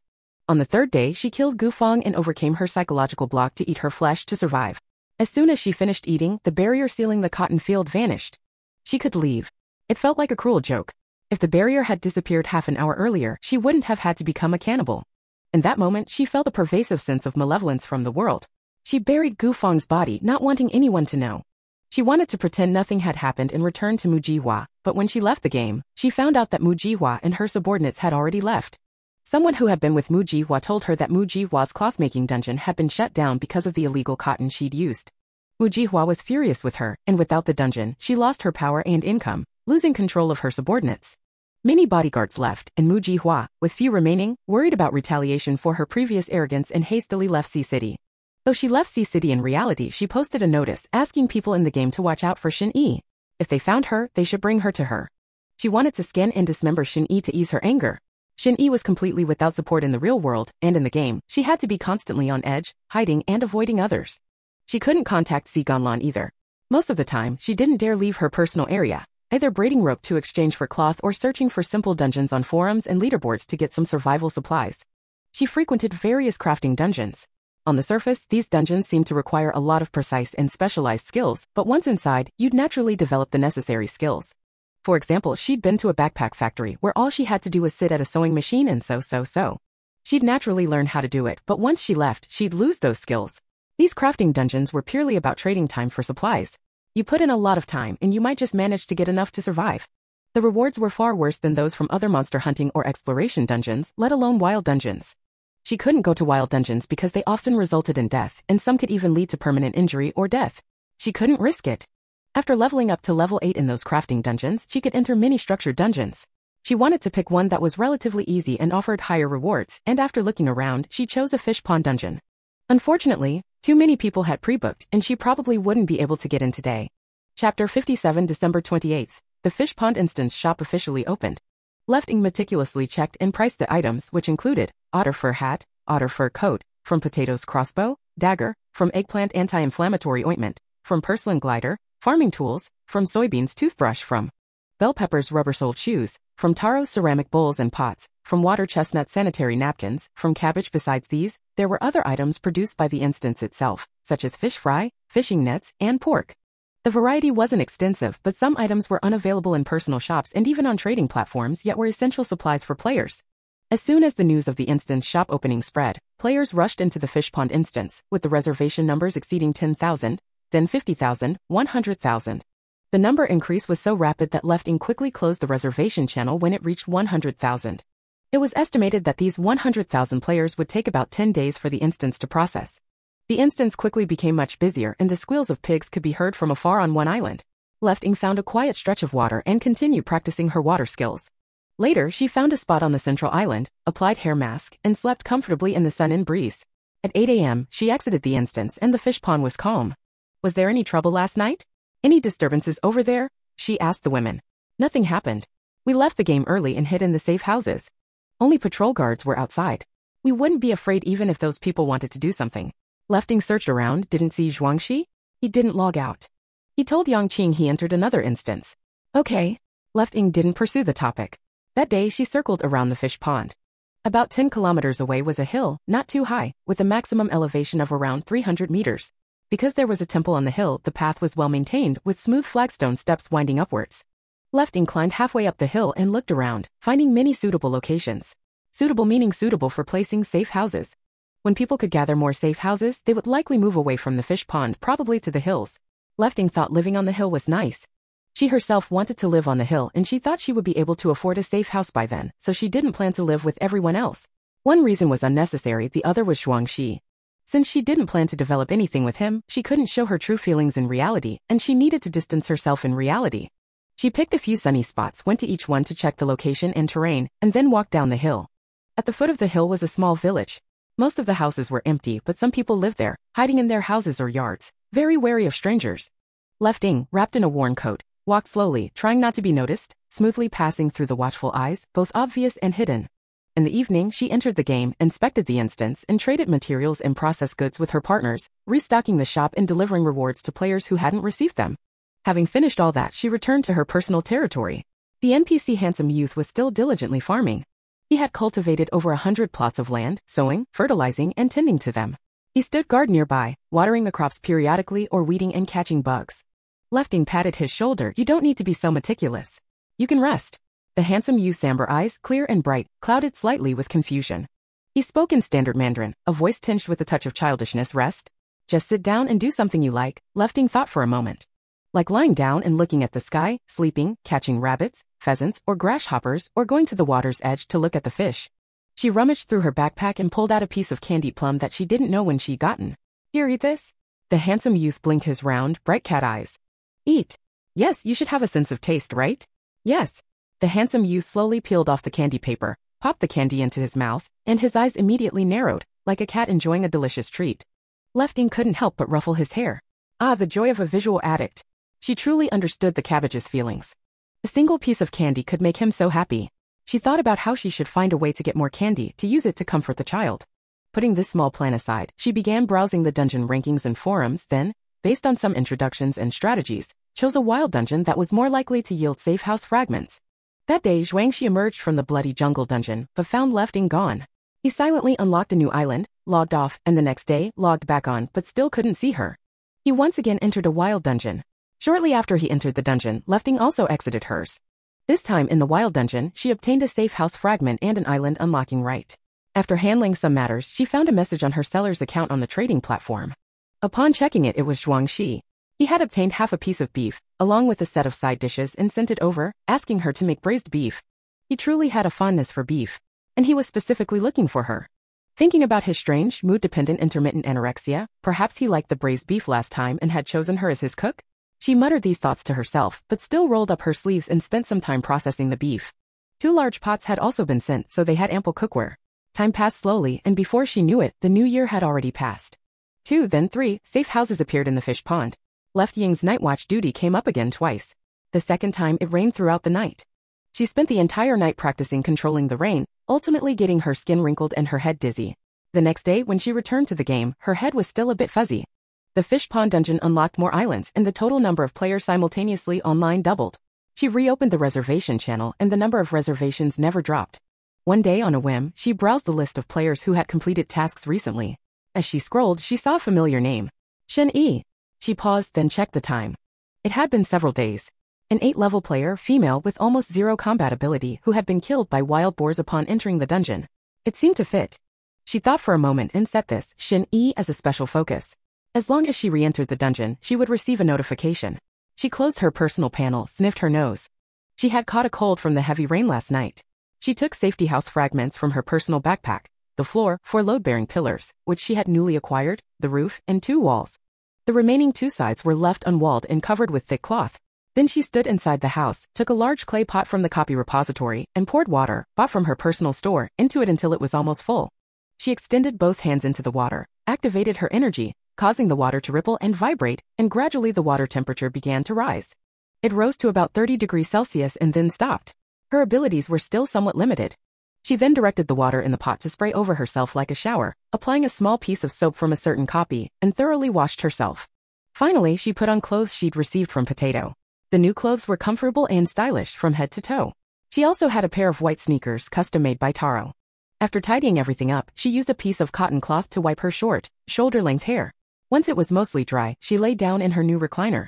Soon, sleepiness overcame her and she wrapped herself in a small blanket and fell asleep. The weather in the fish pond copy wasn't particularly good, but the central island was mostly sunny as long as it wasn't raining, warming the air. She spent almost every afternoon like this, undisturbed by anyone, sleeping until the sun had moved significantly. Zhuangxi once again emerged from the copy, immediately returning to the fish pond copy. Finding Zuo Ying online, he went to find her. She was lying on a black recliner, nestled against a snow-white thin blanket, her body angled sideways against some wind-sheltering rocks. Only half her face and a dark head were visible. Zhuangxi lightened his steps, stopping 2 meters away.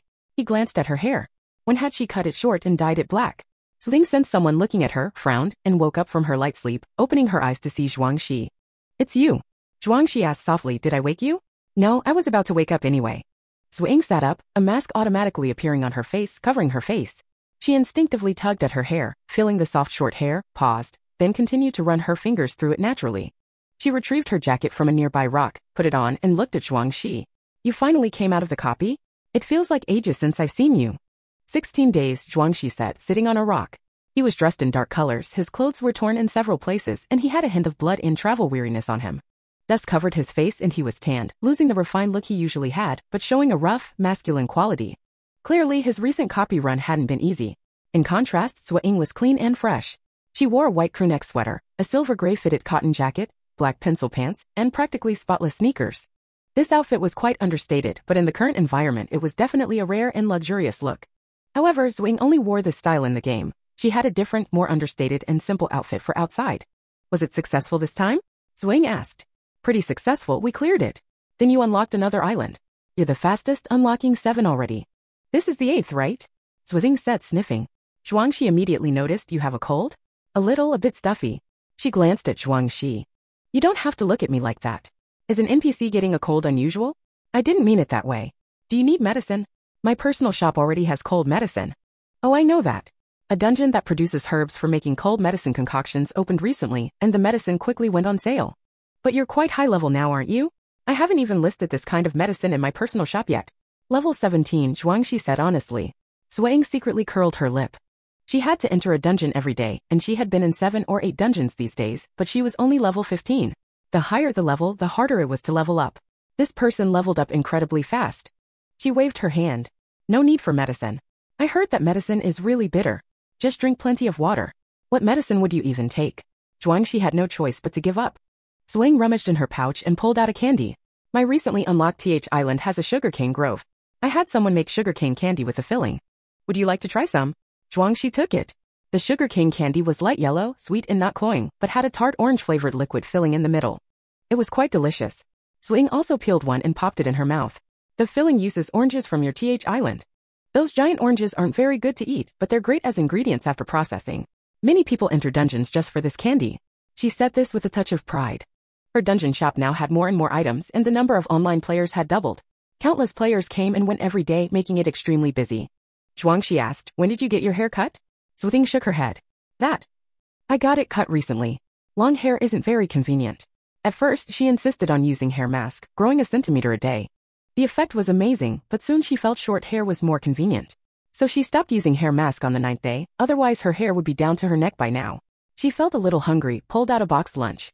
As soon as she opened it, Zhuangxi saw that the main dish was light green rice, and the side dishes were plentiful. Stir-fried tomatoes and eggs, stewed potatoes and beef, and braised chicken wings. It looked delicious. He stared silently, and Zuo Ying felt a little embarrassed. "Would you like a box too?" "Yes." He really didn't mind at all. Zuo Ying gave him a box. "This is takeout I bought on the platform. It's tastier than regular rice.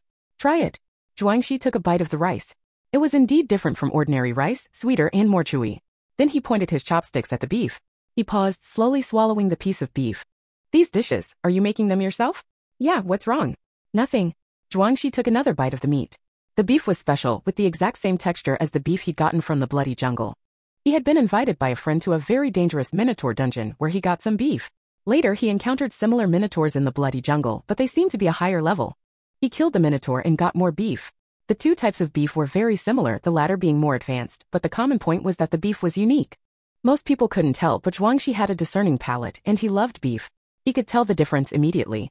After getting the beef this time, he found Yu to help process all the beef, and she sent him the braised beef 2 days later. As payment, she kept a certain percentage of the beef. And now he was eating the same beef from Zuo Ying. Left, right. Zhuangxi connected these two words, and from a literal standpoint, they were antonyms, although masks could interfere with one's thinking, especially perhaps because he was currently in a game, and the objects of his word association and deduction were all game characters, so connecting these two names didn't cause much interference. However, one shouldn't jump to conclusions. Perhaps others had obtained the same beef, or perhaps she herself had been to that dungeon. He casually asked Zuo Ying about the dungeons she'd recently visited. Give me a reference. I haven't chosen my next dungeon yet. Zuo Ying, without suspicion since she hadn't said anything that couldn't be said, told him all the dungeons she'd been to and finally asked, I'd like to try the Bloody Jungle next. I hear very few people have cleared it. What's it like in there? Zhuang, she said, few people have cleared it. There are many ferocious beasts in it, but clearing it allows for 2 levels to be gained, and a skill to be randomly obtained. What skill did you get? The Owl's night vision skill, permanent. Oh, that's not bad. Zhuang, she said as he nonchalantly took out some dried beef jerky. Try this, it's good with rice. Zuo Ying saw the familiar jerky and her eyes twitched. A large portion of the beef she'd received as payment had been made into dried beef jerky, and because it was so delicious she couldn't control herself and ate it every day, eventually becoming both feverish and nauseated and not wanting to eat it for a while. But since he offered it, she had to take it and said thank you. Zhuang, she observed her expression and his certainty grew. As they talked, their time online was almost up. Zuo Ying needed to change clothes and told Zhuang she had to leave, quickly teleporting back to her personal area to change, thankfully managing to do so before being forcibly logged out. After she left, Zhuang took out paper and pen from the previous dungeon and wrote, left, right, right. These 2 people were likely the same person. Now that he thought about it, he had eaten food made by both of them and had felt no resistance, finding it all exceptionally delicious. Although he didn't know why, the simultaneous existence of 2 such people was extremely coincidental. But she was an NPC, why would she have a seller account on the trading platform? He remembered how initially Right had used a game rule bug to upgrade by trading rice and cooked rice with him. Zhuang shook his head, and then felt a tug. The time was up and he was pulled out of the game.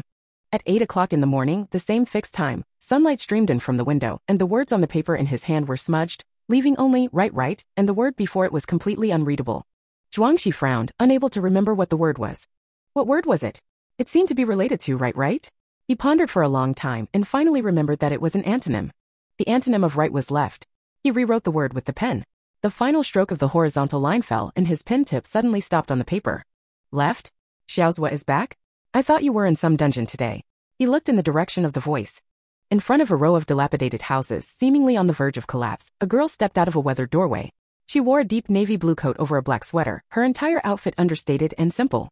Apart from the fact that her clothes were intact, suggesting they were from a game, there was nothing particularly striking or even slightly flashy about her appearance. She replied with a smile to the person asking her a question, I didn't enter a dungeon today. Hungry? There's food in the pot. No, I just ate. A little girl 5 or 6 years old skipped over, little sister Zuo, do you have any candy today? Yes, she said, pulling out a handful of candy, go share it. The little girl cheered and scattered the candy, and a group of children happily surrounded her. Zhuang's eyesight was excellent. The candy wrappers, though extremely simple, were identical to the one he'd unwrapped moments before. Zuo Ying glanced at the sun, then adjusted her hat, which seemed slightly askew from her haste, smoothing down her disheveled hair before putting the hat back on. It was a head of dark, short, cropped hair. In Zhuang's mind, a picture appeared, the girl beside him in the game, with the same dark, lustrous, short hair that shimmered beautifully in the sunlight. And this image grew clearer and clearer as if the clouds were parting. One image became clear, then more images followed. The day Zuo first logged off was the same day Zuo Ying was on night duty. Zuo had lost some hair. He wondered if NPCs could lose hair too? Around that time, he noticed Zuo Ying wearing a wig and even suspected she was bald. He had seen the ropes Zuo Ying braided, the way the thin strands gradually thickened, a very delicate technique. He still had the small section of rope she'd braided in the 100-person dungeon in his personal inventory. Now examining it, the texture and braiding were exactly the same. Besides that, there was also a water otter fur cap and a crossbow. For some time, he hadn't seen Zuo in the game, apart from dungeons, and hadn't seen Zuo Ying in the real world either. Others said Zuo Ying had entered a dungeon. So many examples, so many coincidences. Was it reasonable? With so many coincidences, were they really coincidences? Zhuang's grip on his pen tightened, and with a snap, it broke. He abruptly stood up. The sudden movement was so large and quick that Zuo Ying, far away, noticed it. She looked up. At the second-floor window of the small building, Zhuangxi stood, his face expressionless, even seemingly stern and serious, his face tight. And he was looking at her, his gaze sharp, the intensity and warmth radiating through the distance of several dozen meters. She raised an eyebrow, puzzled. What was wrong? Also, his small building was surprisingly sturdy. The ground floor houses of others were almost collapsing, but his 2-story building could still support an adult's daily life. Just as she was thinking this, she saw numerous cracks appearing in the building's walls. Her face changed color, careful, the building is about to collapse. Before she could finish speaking, a loud boom echoed, and the 2-story building crumbled into dust. Smoke filled the air. Zuo Ying brushed away the dust that suddenly filled her vision, staring at the ruins in utter astonishment. She just said it was strong and now it had collapsed. And the crucial point was Zhuangxi was still on the upper floor. She shouted, "Help! Someone help!" Chapter 58. Actually, even without Zuo Ying calling out, who hadn't seen the huge commotion of the building collapsing, everyone rushed over, but before they could do anything, a hand reached out from the rubble, and then Zhuangxi crawled out from under the debris, covered in rubble and gravel, and his clothes were a bit damp. Originally, at the moment the house collapsed, he released a water bubble which propped up the beams and other objects that had fallen on him, thus avoiding injury. Only his body was covered in water, then dust and debris, making him look quite disheveled, dirty from his hair to his feet. Facing the concerned crowd, his gaze lingered on Zuo Ying for a moment before quickly moving away. He patted the dust off his body and said, "I'm fine, everyone go." He grabbed Yang Qing's shoulder and pushed him out. "Clear out a safe space, I need to tidy up." "Oh, I told you not to live upstairs, not in this small building." "Look, the building collapsed. Thankfully it wasn't buried too deep." "Shut up." The two bickered and walked away. Zuo Ying also dispersed with the crowd. For some reason, she felt that Zhuangxi's glance at her, then his hasty shift of gaze, had a hint of avoidance. But what was there to avoid? While being almost buried alive was a bit ridiculous, he didn't seem like the type to be embarrassed about such a thing. She looked at the two of them, arm in arm, walking away. It was the first time she'd seen them so close. Zhuangxi seemed to have never had such physical contact with anyone. But this also showed that the two of them were indeed quite close. The two of them, quite close, once inside a safe room, Zhuangxi pushed Yang Qing away, his face tight, his ears unnoticeably flushed. Oh, he almost got buried in the house in front of Zuo Ying. How embarrassing. He rarely felt so awkward. It wasn't his building that collapsed, it was his image. He weakly supported his forehead side. Yang Qing didn't understand. "Zhuangge?" Zhuangxi waved his hand, "Go out." Oh, Zhuangge, you have any spare clothes?" Yang Qing pointed to Zhuangxi's dirty clothes. "If not, those aunties made a lot. I'll get you some." Although the aunties made a lot of clothes, most of them were made of coarse cloth and the workmanship was simple and crude. Recently, Zuo Ying had helped get some animal hair spun into soft yarn, which the aunties wove into sweaters. Nowadays, people mostly wore a set of sweaters and trousers underneath, with thin coarse cloth outerwear. Because the yarn was very warm, there was no need to worry about the cold, but the overall aesthetic appeal was basically zero. The undyed outerwear was jokingly called sacks. To make Zhuangxi wear that? He thought of Zuo Ying's outfit. Even in reality, she clearly tried to keep a low profile, but she still maintained the pre-apocalypse mainstream level. And her attire in the game. A picture appeared in his mind. She was wearing a warm and soft pure white crew neck sweater, wearing a silver gray coat, sitting on a lounge chair, holding a small blanket, her clean sneakers tapping lightly. It was a very ordinary outfit, but it combined simplicity, grandeur, and understated fashion sense. The little girl actually cared a lot about her image, or rather, she was quite beautiful. So could he wear a sack in front of her? Now he regretted it, deeply regretted not finding a way to get some clothes. He did have spare clothes in his personal backpack, but they were all randomly acquired according to his previous standards, old-style clothing. Zhuangxi felt a headache coming on and sent Yang Qing, who was still chattering, out. Left Ying had no idea that the person who always adhered to the clothes just need to be wearable, comfort is most important. Old-fashioned style was now worried about clothing because of her. She was currently leaning back, watching someone knit sweaters. The yarn was from Tudo, who processed this stuff. His business was quite large now, with many players happy to send animal fur there, so Tudo's dungeon was no longer short of resources. But those animal furs were only used for making clothes and bags, though for Left Ying and his relationship, asking for some yarn wasn't a problem. The men were sawing wood and making furniture. The wood was obtained by various methods from the game, used to make the currently needed tables, chairs, benches, pots, and bowls. There was an old carpenter in the fish pond leading and organizing the work. A group of strong laborers worked diligently with their axes, saws, and other tools. Left Ying watched, holding a water bottle she'd bought from the store. Half the water was gone. A cloth wrapped around the plastic bottle, concealing the contents. But the water inside was never still. Sometimes it swirled clockwise, sometimes counterclockwise or bubbled, or was squeezed into strange shapes, squares, spheres, or even snake or dog shapes. Sometimes the water's temperature would change, rising from a few degrees to 40 to 50 degrees Celsius, then cooling down to near zero. Invisible, flexible energy controlled the innocent water, while Left Ying was also remembering the collapsing building.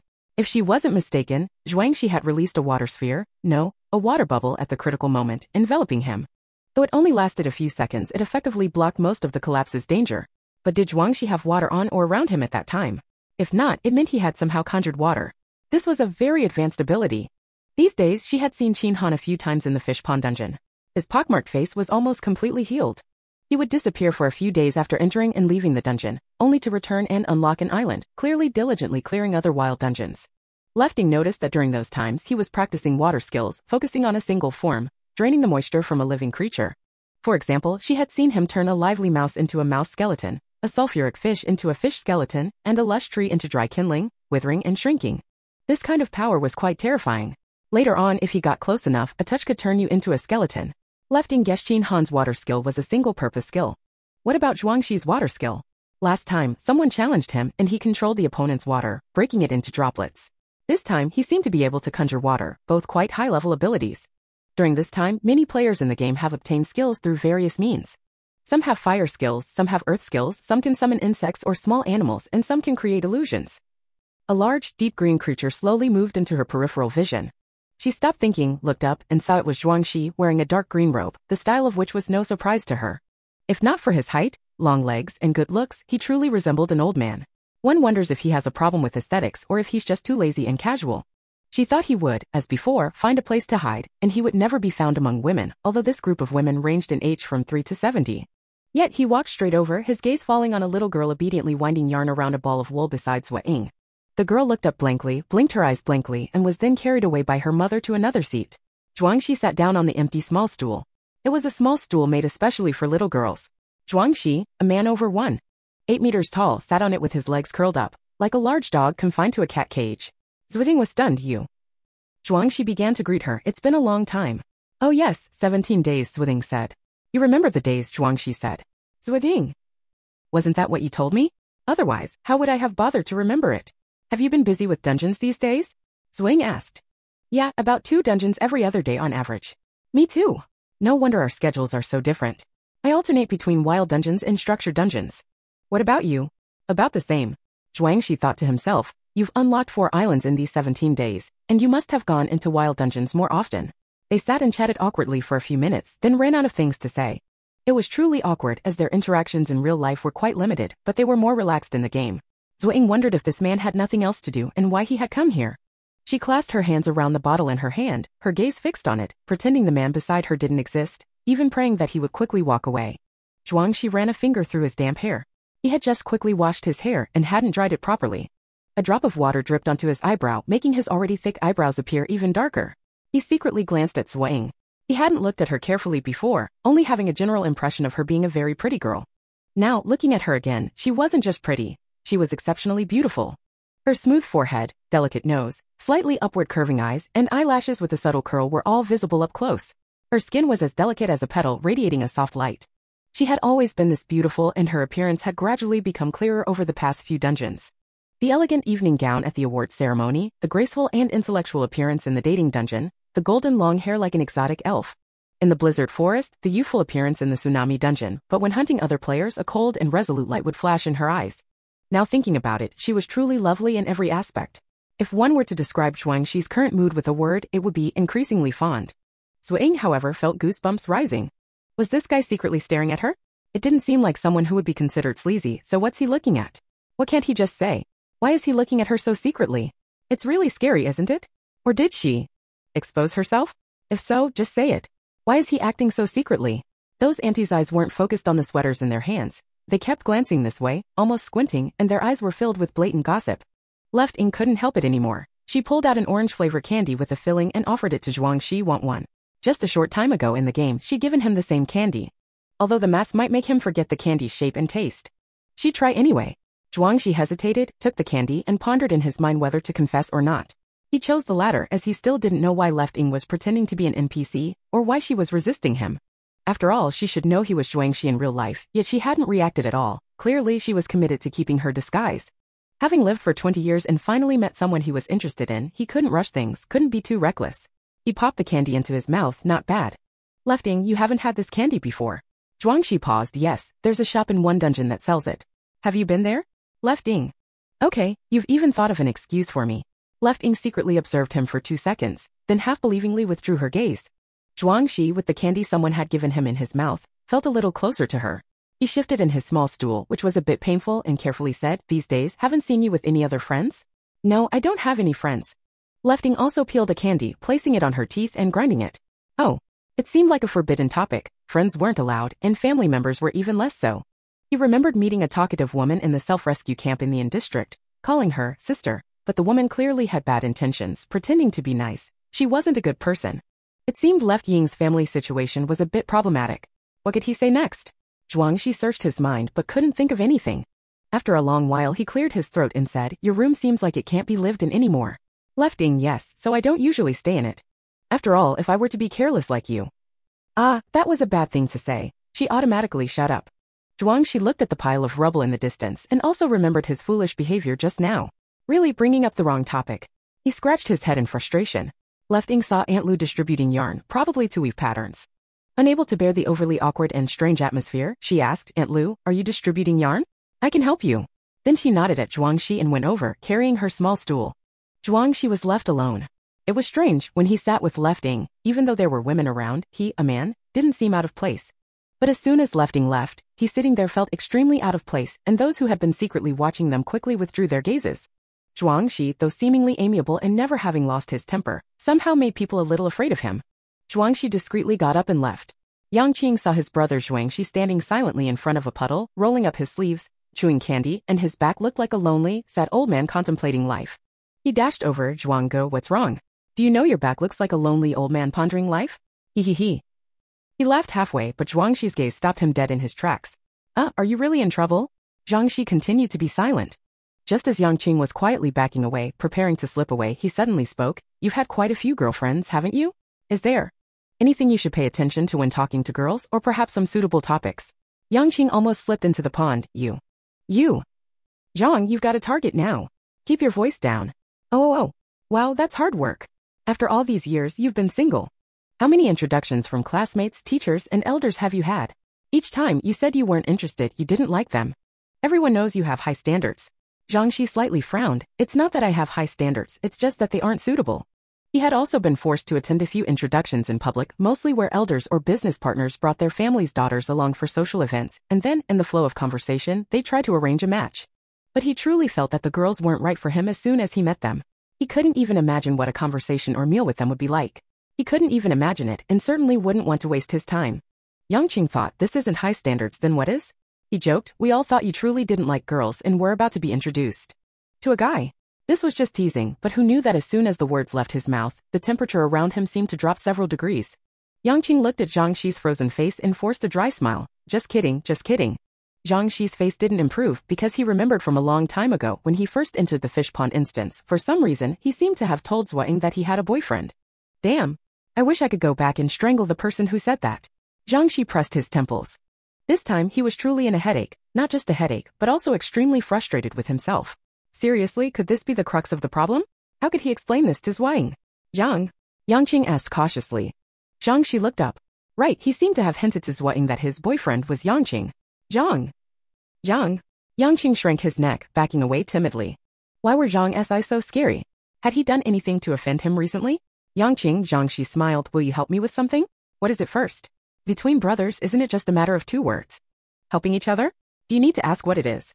Yang Qing now knew for sure that it was definitely not good news. Zhang, I suddenly remembered something. Maybe you should ask someone else to help. I'll go first. He turned and ran, but was still a step too slow. His collar was grabbed.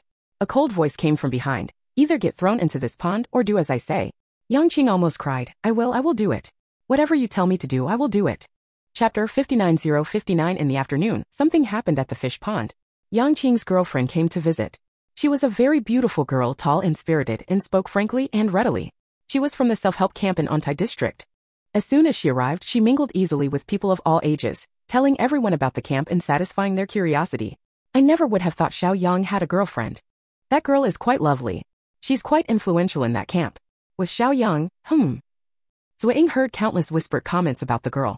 It was unavoidable, everyone was bored, and a rare visitor naturally became the focus of conversation. However, each discussion invariably ended with a sigh. It's a shame with Xiao Yang. Zuo Ying wondered how bad Yang Qing's image was in everyone's eyes. She watched the person surrounded by people in the middle speaking. The androgynous, spirited appearance, with features carrying a touch of mixed-race elegance, was a very stylish girl. Yang Qing sat beside her, smiling sweetly, but for some reason his smile seemed a little stiff.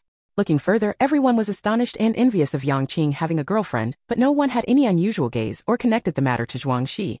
Zuo Ying was now certain. Zhuang Shi was deceiving her. He and Yang Qing had no relationship beyond friendship. Perhaps because she had already suspected it, she wasn't overly surprised, but she felt a sense of relief. This way, Zhuang Shi wasn't frivolously pursuing her and wasn't leading a double life. That was all the thought she had. She watched the commotion for a while and then returned to her knitting. Most of the yarn was undyed, but some was dyed black, red, pink, blue, and green. The aunties used these limited colors to create patterns for sweaters or even embroidery, so they needed different thicknesses of yarn. If the yarn was too thick, they would separate it. If it was too thin, they would combine 2 or 3 strands.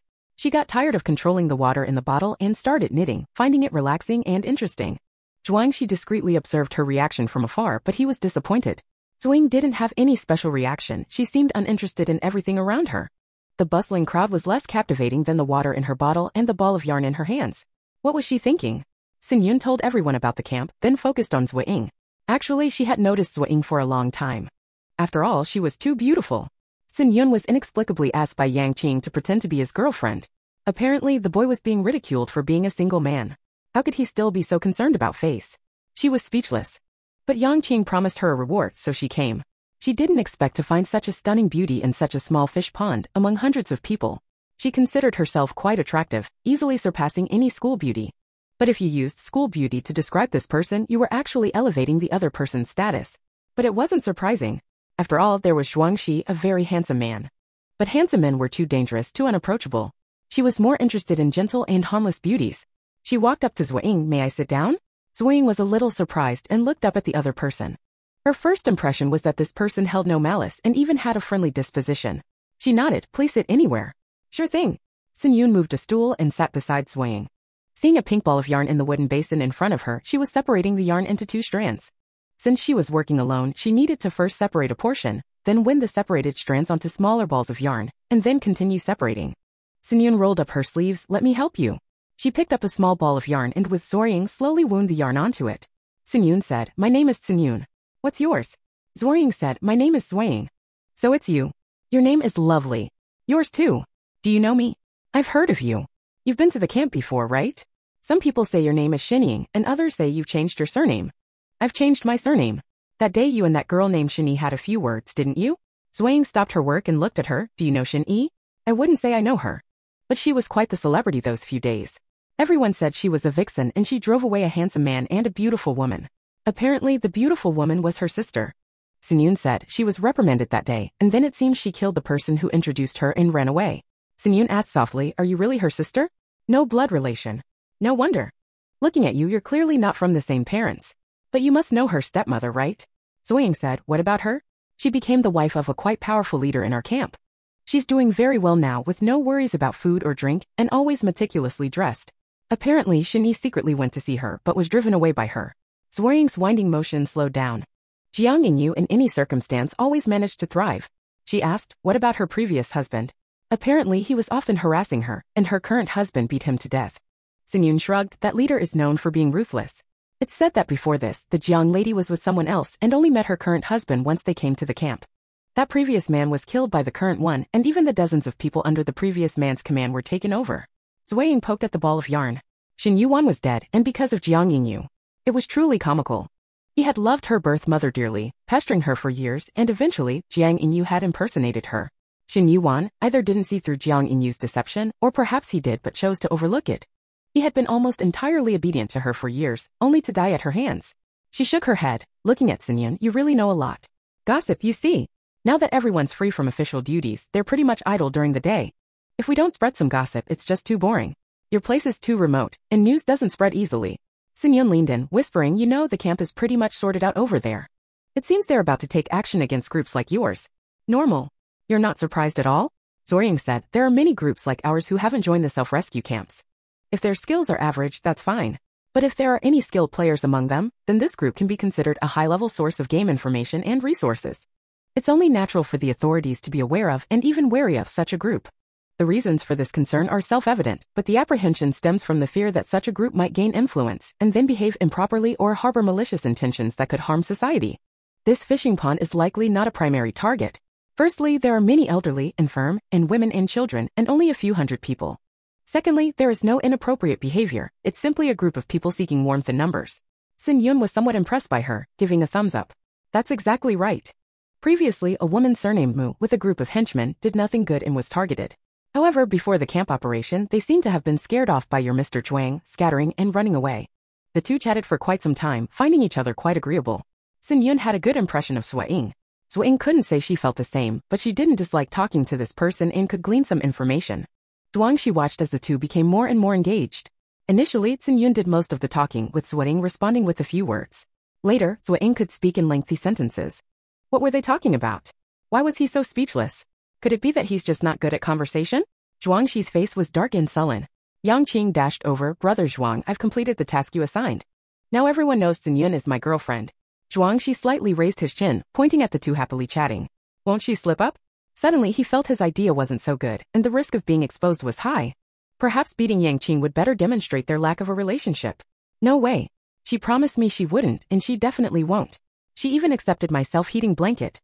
The self-heating blanket is a component of the safe house, not a primary or essential one. It's a blanket placed on the alloy floor that automatically emits a gentle warmth. It's very warm in winter, but not a necessary item, so the probability of getting one in a mission is low. Yang Qing happened to get one. Xin Yun, fearless in most things, was afraid of the cold. This deal was very appealing to her. Of course, Yang Qing wasn't at a loss either. Zhuangxi agreed to teach him how to use the skill. Zhuangxi frowned. What are they talking about? Gossip, of course. Xin Yun, although she keeps her mouth shut when necessary, is actually very fond of gossip and spreading it. And when girls are together, what else can they talk about but gossip? Zhuangxi pondered. Should he collect some gossip to use as conversation starters? It wasn't a bad idea. It was better than awkward silences or a lack of conversation. Xin Yun glanced at the sky. I have to go. I had a lovely chat with you. I'll come again soon, or you can come find me. Here, I got a little something from the dungeon. It's a gift for you, supposedly good for calming the mind and promoting sleep. It was a delicate music box. As soon as it was opened, a soothing and melodious tune played. Zuo Ying was surprised but didn't refuse. She thought she didn't have anything suitable to give as a gift. The dungeon shop had plenty of items, but she couldn't get anything out now. Since someone had given her a useful gift, she couldn't return something that was just pretty. She lowered her eyes, lost in thought. Xin Yun burst out laughing. You're too much. My gift is just my intention. You don't need to worry about returning anything. Zuo Ying finally thought of something, leaning close to her ear and whispering. Want it? Xin Yun's eyes widened, exclaiming yes. Yes. Yes. Yes. Zuo Ying took a package from her personal backpack and slipped it into her own, like two people conducting a clandestine exchange. Xin Yun happily embraced Zuo Ying and kissed her. Xiao Ying, you're truly wonderful. Zuo Ying froze, resisting the urge to push her away, and silently wiped her cheek. Nothing. In the distance, Zhuangxi. He looked at Yang Qing. Who the hell did you find? Yang Qing's back grew cold. I haven't done anything. Xin Yun left, and Zuo Ying walked a short distance with her. On the way back, she washed her face, her brow furrowed. This kind of interaction made her uncomfortable. She had initially thought Xin Yun might be someone worth keeping in touch with, but now she had to reconsider. Someone was waiting for her. She looked up. Zhuangxi stood at the entrance to the fish pond. Anything? She asked. No, just taking a walk. Zhuangxi walked alongside her. The setting sun lacked the beauty and brilliance of the game. Instead, it held a bleak and cold atmosphere. The air was heavy and the nearly dried-up ponds emitted an unpleasant scent. But everything felt more real than the game. It wasn't that the game was unreal, but the reality of this situation brought a stark awareness of being in a catastrophe, a heavy feeling. However, both of them didn't dwell on the heaviness. They focused on doing what they could to improve their lives. After a while, Zhuangxi moved. He held out his hand, palm open. Look at this. Only then did he realize he could use this method of exchange. He had nothing suitable to give. He never paid attention to trinkets. His personal backpack held only necessities. The items in his personal store were things Zuo Ying could likely afford, except for one cold medicine. Could he give her that? The items in the dungeon store were plentiful, but Zuo Ying had higher permissions, likely obtaining them through connections. The only other thing he could think of was jerky, but she probably had some too. After much thought, he remembered something he hadn't dealt with from the last dungeon.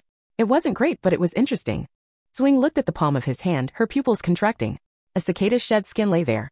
A pale golden, translucent exoskeleton, like a beautiful craft. The setting sun illuminated it, reflecting a dazzling glow. It was even somewhat cute. But Zuo Ying's cheeks felt painful. The sensation of her face being ripped away was vivid, like it had happened yesterday. Zhuangxi noticed her breathing quicken and her face turning pale. Her gaze was fixed on the cicada's skin. Zuo Ying. Even if she didn't like it, this reaction was excessive. He was about to put the skin away. But Zuo Ying grabbed his wrist. Where did this come from? Chapter 60. Zhuangxi was somewhat surprised by Zuo Ying's reaction. He said, I got it from the last dungeon. His last dungeon was a mountain village. He encountered a mudslide there, and after rescuing a little girl, she gave him this cicada shell as a thank you gift. The little girl probably thought the cicada shell was pretty, treating it as the best toy. After Zhuangxi got the cicada shell, he received a prompt. You received a small gift from the villagers. This is a mysterious cicada shell. It can make you more beautiful. Becoming a stunning beauty, captivating all eyes is not a dream. Dungeon quests often have side quests and hidden quests. Players' actions often lead to gaining or losing things, so getting a cicada shell was quite ordinary. He didn't think much of it. However, he didn't need to become more beautiful. He didn't plan to keep it, but judging from Zuo Ying's reaction, this wasn't an ordinary item. What's wrong with this cicada shell? He asked. You're saying this thing's description is that it can make people beautiful? Zuo Ying was a little speechless. What kind of cheesy description is this? Suddenly, her sense of urgency disappeared. And what use was her sense of urgency? The game had been online for nearly a month and a half. Another month and a half until the next beauty assessment. Was it unusual for a cicada shell to appear now? If Zhuangxi could get a cicada shell, others could too. There are so many global players. Even if only a small portion of them got this item, it would still be a huge number. The trend, she couldn't change it. It was no use rushing. Nothing, it's just too ugly. Zuo Ying looked at the thing again and immediately averted her gaze as if she'd been disgusted. Then she realized she was still holding onto Zhuangxi and immediately let go of him. Zhuangxi, who had given the wrong gift, felt a little annoyed. But thinking about it, no matter how beautiful the color was, it was still a shed insect shell. It was perfectly normal not to be liked. Zuo Ying thought of what he'd said at the beginning. You made me look at this. Do you think something is wrong? Zhuangxi naturally couldn't say, I wanted to give this to you. He said solemnly with a serious expression, I always feel that this item is not simple. I saw for the first time that the effect was to make people look better, but it didn't explicitly say how to use it. Is it external application or internal use or just wear it? It's a bit strange. This game is essentially about looks. If this cicada shell appears in large quantities, it might cause a bloody storm. His serious look was like worrying about whether a huge hole would appear in the sky tomorrow. Left's gaze towards him changed. Being able to predict the future from just a cicada shell, one had to say that his judgment of the situation was quite insightful. But she couldn't reveal anything. In the end, she could only say softly, perhaps you are right. In short, be cautious. Zhuangxi's heart moved slightly. He recalled why he initially thought Zuo Ying was an NPC. That was because in the fish pond dungeon, everyone else was required not to step onto the central island, but she could stand on the central island. That could be explained by her taking different quests from others. But besides this, she gave people the feeling that she knew more information than other players and was more familiar with the game than other players. Just like how she was the first to discover the tsunami dungeon and enter it the correct way. It seemed that she had some channels to obtain information in advance. Her dislike and apprehension about this cicada shell must have a reason. So he was actually right in making up a story? He couldn't help but examine the small object closely, then, with a slight pressure of his fingers, it shattered with a pop, like an extremely fragile glass object, and yet it was even more fragile than glass. Glass might break into fragments, but this cicada exuvia crumbled mostly into powder. Lefting immediately grabbed his hand, using the other hand to tug at his sleeve and wipe the powder from his fingers. Don't let the powder touch your skin. Zhuangxi immediately condensed a small water sphere on his fingertips, washing away the powder from his hand, then checked Left Ying's hand, seemingly ensuring no powder remained. But he still rinsed her hand with the water stream. Is this thing poisonous? He asked gravely. The water flowed over her hands, not missing a single finger crevice, washing over them with incredible speed, yet not leaving a single drop behind. It felt rather strange, like a cool gust of wind, yet not gentle, not causing any pain. Left Ying pulled her hand back, smoothing her sleeve. No, it's just, you shouldn't let it touch your skin, but a small amount is fine. I understand, Zhuangxi said, somewhat apprehensive. If she hadn't known this and had accepted the cicada exuvia, it seemed he should be even more cautious in the future. One careless moment, and you could fall into a pit. That evening, after logging into the game, Left Ying's first action was to go to the forum, inputting a few keywords to find related posts, which discussed the cicada exuvia. Indeed, it wasn't just Zhuangxi who had obtained cicada exuvia. In such a vast game, some people had even gotten it days earlier. One poster described her experience. She was a female player, fond of beauty, and knew the exuvia could enhance one's appearance. She was researching its use and discovered it shattered easily grinding into powder. She mixed it with water to form a paste and applied it to her skin. At first, she only dared to apply it to her hands and discovered that the areas treated would shed dead skin, leaving the skin white and smooth, with smaller pores. There was no discomfort. She was very pleased. After 2 trials, she began collecting cicada exuvia and applying it to her face. She had set up a paywall for later posts, showing before and after photos. Left Ying spent a few game coins to view them. The comparison photos, as the poster claimed, showed a significant improvement in appearance. People in the comments were clamoring about how amazing it was, asking where the poster got it. Left Ying shook her head. Amazing? It might be a curse. There were 2 ways to use cicada exuvia. One was external application. As the poster mentioned, grinding the exuvia into powder, applying it directly or as a paste, had the same effect, causing the affected area to peel. The skin after peeling would become more delicate and lustrous. In the short term, it was a beauty miracle. But in reality, what was shed wasn't dead skin, but good skin that had been killed and forcibly peeled off.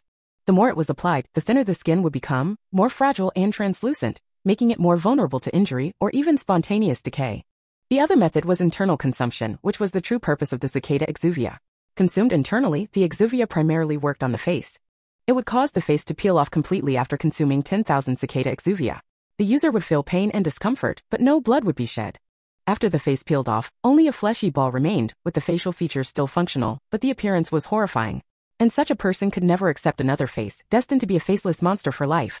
And the peel face, like a sheet less than 2 millimeters thick, could be worn by anyone. Once worn, it felt like their own face. Though it displayed the former owner's features, there was no trace of the face transplant. However, it required regular medication to maintain the new face's integrity. In the past life, countless people used this method to transform from ordinary appearances to stunning beauty, while countless beautiful people became monsters they themselves would find repulsive. While it ultimately stemmed from a lack of skill, it ruined countless lives. Lefting shook her head. A person crouched beside Lefting, her NPC beau. He was a handsome youth, his amber eyes wide as he looked at her. The water-like clarity of his eyes seemed to hold a touch of worry, like a large cat concerned for its master. Lefting felt a little better and rubbed his head. Are the vegetables all planted? Planted, he replied. And have you fed the fish? Federal. Then I'll take you to another place to play. The child was always in the vegetable patch, and it was a bit lonely. The fish pond was so large, it would be good to take him to play. Since the cabbage NPC had a chance of developing its own consciousness, Lefting didn't treat him as just a tool. By the way, I haven't given you a name yet. What do you want to be called? The handsome youth looked at her blankly. Lefting thought for a moment and said, since you're an NPC, let's call you Xiao Nan. In a certain part of the game, Cabbage had a very unhappy expression pack. The other vegetables were all apprehensive and dared not speak, as Cabbage was the highest authority among them. But even with its high authority, it couldn't surpass certain entities outside the game. It huffed, beauty should be innate appearance plus cultivated refinement. All artificial embellishment is hollow and false. Now they've even come up with face-swapping techniques. What's the point of beauty assessments? I don't recognize such beauty. A voice, neither male nor female, echoed through the space. Another voice seemed to come from all directions in response. Your denial is useless. When you set the beauty standard based on looks, you should have known it would be stained with blood. We're not here to do charity. We need these players to fight, to be more active, to have more extreme emotions, instead of letting them peacefully farm and play house. Cabbage remained silent, its expression pack turning cold. The voice continued, and do you think it's fair now? By virtue of a naturally beautiful face, one can receive your preferential treatment and obtain much with little effort? Is this fair to players who truly strive? One must earn what one wants, even beauty. This is settled. The voice finished, leaving no room for argument, and then vanished. Cabbage's expression pack grew colder, and it drifted away. A purple cabbage floated over, emitting a voice that was also neither male nor female, but low and soft. Those who are beautiful but incompetent will pay the price for their incompetence. Strength is the most essential thing. Cabbage coldly stated, ugly people who covet others' beauty are also to pay the price for their greed. It finished and drifted away, leaving a group of vegetables behind. Its expression pack changed to disdain. TSK, come on then. Let's see who can defeat who. Beauty without ability is not true beauty. Anyway, my list of beautiful people is so long, eliminating those who are incompetent will clear up some space. Only those I favor most will remain. Then its expression changed to a worried frown. It hoped its favorite beauties like Xiao Zuozua and the others could hold up. Please don't let them be tricked. The purple cabbage behind it was looking gloomy, purple even turning black. This guy brags about his beauties all the time. If they all become monstrous and shameless, will he still be happy? Why should it be so much better just because it's green when they look almost the same? And now it has even been demoted because of its report. Right, the player indirectly responsible for its demotion seems to be one of its favorite beauties as well. Chapter 61 Lefting still didn't know she was being watched because of the two dishes rivalry. She brought Xiaonan to the fish pond instance, and this vast aquatic world made the naive, childlike beauty of the young man very curious. Lefting let him play everywhere, but he was a little hesitant to move around as a newcomer, just wanting to stay by her side. Lefting didn't force him and began her daily tasks. Zhuang she had been waiting for Lefting in the game as soon as he entered, but she hadn't entered the instance immediately. So he did the same thing, searching the forum for information about cicada sloughs. Lefting had seen those posts and he had basically seen them all too. Seeing the effect of cicada slough powder on the skin and the numerous people clamoring to get more, the instances where cicada sloughs could be obtained were listed one by one, and some people were buying them at high prices. The influence of cicada sloughs was already evident. Zhuang Shi sensed a hint of impending trouble. If, as Lefting said, this wasn't a good thing. Suddenly he received a notification. Left, whom you are particularly watching, has entered the instance. He immediately exited the forum and headed to where he had seen Lefting yesterday. This was the first time he had seen her in the game after confirming her identity in reality. Zhuang Shi felt a little excitement and curiosity like a first date. Although he was quite old and had never dated a girl before. However, when he got there, the first thing he noticed wasn't Lefting, but the young man beside her. With caramel-colored short curly hair, skin so white it glowed, sitting crouched on the ground, looking docile and harmless, like a naive and soft little white rabbit. He saw Lefting ruffle his hair, then draw water from a bottle with her bare hands, forming a water ball and placing it in the boy's hand. The boy curiously poked the water ball, making it bounce and pop, squeezing it, while Lefting leaned on her cheek, smiling at him. Zhuang Shi felt the whole sky darken and the smile on his face faded slightly. He silently watched for 2 seconds before continuing to walk over. Left, he called out. Left Ying looked up, nodding to him as a greeting. The boy tilted his head, looking at him and asking Left Ying, who is he? Left Ying thought for a moment. A colleague of mine. Oh, the boy seemed to ponder the word, probably feeling that a colleague was just a very ordinary relationship, and then continued to play with the water ball without looking at Zhuangxi again. Zhuangxi felt a tightness in his chest. Colleague? What kind of description is that? It would be better to say friend. Her colleagues weren't just him. Zhuangxi secretly took a closer look at the boy. He was too exquisite to be real. Who is this child? Left Ying said, a little brother. You can call him Xiao Nan. Just little brother, but Zhuangxi didn't feel relieved. Because Left Ying's tone when introducing the boy was more intimate, as if introducing someone close to her, while when she mentioned him as colleague, her tone was rather distant. He looked at Left Ying. Since he already knew her real identity and appearance in reality, although she was still wearing a mask, it no longer had the effect of misleading the mind. Zhuangxi couldn't help but think she had never brought anyone around before. Today during the day in reality he had just shown some friendliness and closeness towards her, and in the evening she brought such a handsome young man around her. What did she want to express?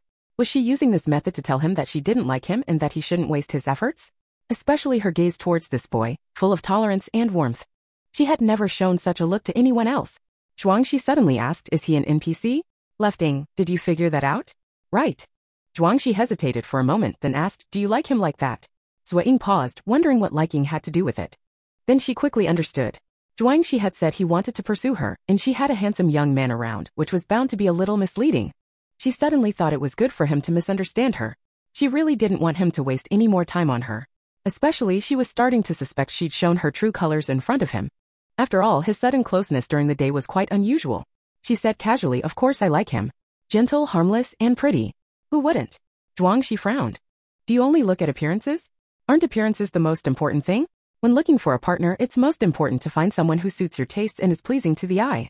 It's not like we're looking for a strong ally. Zuo Ying laughed. Just like how most men prefer innocent, lovely young girls and not strong, intelligent women. If I had the ability and resources, I'd definitely choose a docile and obedient one. Zhuangxi's face darkened slightly. She was practically saying she didn't like him. Zuo Ying poked the water ball in Xiaonan's hand. The soft, squishy feeling was something she maintained discreetly. Now she could control a mass of liquid without direct contact, just a little distance away. As long as she didn't break the mental connection, the water ball could be poked and squeezed without breaking. She continued, her voice flat, he doesn't need much ability, doesn't need to have too many thoughts. He just needs to be in my sight when I want to see him and do his own things when I don't want to see him. If I get tired of him, I can easily find another one. Zhuangxi's face grew even darker, his hand clenching at his side. Is that how you feel? Zuo Ying nodded innocently. You probably don't agree with my views, so I'm telling you not to bother me. I'm an NPC, you see. Unlike humans, I don't have any emotional needs and I don't need to confide in anyone. You're not an NPC. Zhuangxi stared at her intently. But regardless of whether she was or not, what she was saying was that we're not on the same page, and I don't want to be. Don't invest any emotion in me because I won't reciprocate. How much Zhuangxi had hoped when he came, now how much disappointment he felt. The light in his eyes had dimmed. Zuo Ying vaguely felt a strange, dangerous aura emanating from him. She wondered if he was about to hit her. But in the end he did nothing. He turned and left without a word. Zuo Ying sighed, watching his retreating back, feeling a strange sense of guilt. She scratched her hair. She didn't want to make things so awkward, but the words just tumbled out. It was better to be clear. She just wanted to focus on her career. She had no time or need for a relationship. She opened the leaderboard for the dungeon. Bloody Jungle was still at the top. The dungeon was large with no limit on participation, so no reservation was needed. She hesitated, then decided to go. The appearance of the cicada-molted creature gave her a strong sense of crisis, as if it were fate. Even though she knew that if she was careful, no one could harm her, it still made her feel a sense of impending danger. She needed to improve her strength, and the Bloody Jungle seemed to be the best place to train, with generous rewards. She sent Xiaonan back to his personal area, leaving him to continue tending the vegetable patch and fish, and then entered the Bloody Jungle dungeon. Zhuangxi was silent for a while. If Zuo Ying really is an NPC, he can comfort himself by thinking that NPCs probably have this kind of mindset. But she's clearly a human being. She knows who he is in the game and what he's like in real life. She can still reject him like this, which means she's truly not interested. But he's still somewhat unwilling to give up. He's experienced a feeling of infatuation with someone for the first time in his life. In the past, his so-called getting to know each other encounters were nothing compared to this. Facing the other person, he couldn't even imagine spending time alone with them. But with Zuo Ying, he can already envision a long future. Those 5 days in the tsunami instance, he experienced the feeling of living and working alongside her, of being alone with her. It was truly wonderful. The way one look could convey their thoughts, the unspoken understanding between them, the feeling that even if the whole world were submerged by the sea, leaving only isolated islands and the constant, silent rise and fall of the sun and moon, the presence of another person wouldn't make him feel lonely, but rather bring a different kind of peace and joy each day. All these things filled him with a strange sense of wonder and longing. Furthermore, he felt that Zuo Ying wasn't bothered by their interactions. From a young age, anything he set his sights on, he's never given up on, or rather, never has given up on. He has to get what he wants. And how could he easily let go of someone he was infatuated with for the first time? Zhuangxi isn't like Zuo Ying. His mind is filled with career goals and how to live a good life. Zhuangxi certainly wants to live well, but well here doesn't refer to material possessions or personal safety, but rather his inner experiences. Just as he can stop eating and go without food for 3 days without touching a crumb of bread, if he's tired of the glitz and glamour, he'll abandon everything and go to a secluded corner to open a fish pond. Any behavior that goes against his will has no meaning to him. Living unhappily and unsatisfactorily is the same as being a walking corpse. Therefore, he will do what he wants and strive for what he desires, putting everything else aside. Zuo Ying's rejection ignited an even deeper desire within him. Rejection is your choice, but whether or not I accept it is my business. However, he wouldn't be persistent and clingy. To determine his next move, he needed to clarify some things. He went to the trading platform, found a seller based on his memory. This seller wasn't special in any way, but he had once sold an item that could show the target's affection level for the item's user. He contacted the seller, but the seller said the item had already been sold and it was a one-time use item. The seller asked where he got the item and he mentioned a dungeon name. Zhuangxi searched for the dungeon strategy post and discovered that this affection item wasn't always dropped. The drop rate was very low. If he went himself, he wouldn't know how many times he'd have to go in to get one. It would take too much time. So he posted an acquisition notice offering a high price for the affection item. After a while, no one contacted him. He entered keywords into the forum search box, found many dungeon strategy posts and paid to buy all the reading permissions. After browsing for a long time, he finally found the dungeon he was looking for. This was an obscure, well-organized dungeon. The only reward for completing it was the affection item. Completing it guaranteed obtaining the item. Zhuangxi went without hesitation. He wanted to see firsthand and objectively whether Zuo Ying had any affection for him at all. Chapter 62 The fog-shrouded jungle was thick, visibility was low, and the roars of beasts echoed through the air, carrying with them the pungent smells of blood, damp earth, and decay. Suddenly, a sharp, piercing sound ripped through the fog, followed by 2 short arrows, each tipped with a layer of water that enhanced their strength. With a plop and a thud, the arrows embedded themselves into the eye of a beast, a creature several meters tall with scaly armor. In agony, it let out a mournful bellow, tossing its head back. A slender, agile figure leaped from a tree, drawing a dagger and landing on the beast's back. She plunged the blade into a gap in the creature's stiff scales, then beckoned, summoning the dense fog around her. Tiny water particles coalesced into a thin, sharp blade of mist, which she used to slice into the beast's neck, following the initial wound. PSH! The beast's massive head exploded, spraying blood, and the figure leaped down and away. Watching the beast collapse, its headless body convulsed a few times before finally still. Lefting took a ragged breath, wiping blood from her face, and approached the massive corpse. This was the 5th beast she had slain in this dungeon. Or rather, monster. The beasts inhabiting this bloody jungle were no ordinary creatures. Some were exceptionally large, others grotesquely shaped. They all shared a common trait, extreme ferocity and difficulty to defeat. Fortunately, she had become quite proficient with her water skills, coupled with her crossbow, dagger, and other weapons, along with the combat training she received from Zhuangxi in the tsunami dungeon. This made the battles less taxing. She checked beneath the monster's body, finding some gleaming in-game currency, along with minerals and bones, loot from the slain creature. Nothing of significant value. Then she used a magnifying glass-like detector from a previous monster she had slain, scanning the beast for valuable items. The detector would alert her if it found anything of worth. Soon, the detector signaled that the scales on the monster's vital points were of particular value, suitable for crafting higher-level weapons. Upon closer inspection, she noticed that these scales were notably darker, thicker, and harder than the rest. She carefully removed them with her dagger and stored them in her inventory. She quickly left the area and continued deeper into the jungle. Shortly after her departure, a pack of smaller wolf-like, tiger-like creatures attracted by the scent of blood swarmed the corpse. Left In continued her journey, pulling out a water-filled bucket from her inventory and manipulating the water into tiny water particles, releasing them into the air. The already humid air became even more saturated, the fog growing thicker. This was a method she had devised herself. Since she couldn't conjure water directly, she needed an existing source. She couldn't carry a water bucket while fighting, so maintaining high humidity was a better strategy. She had filled all her containers with water from a stream earlier. Thank goodness this dungeon doesn't restrict inventory use.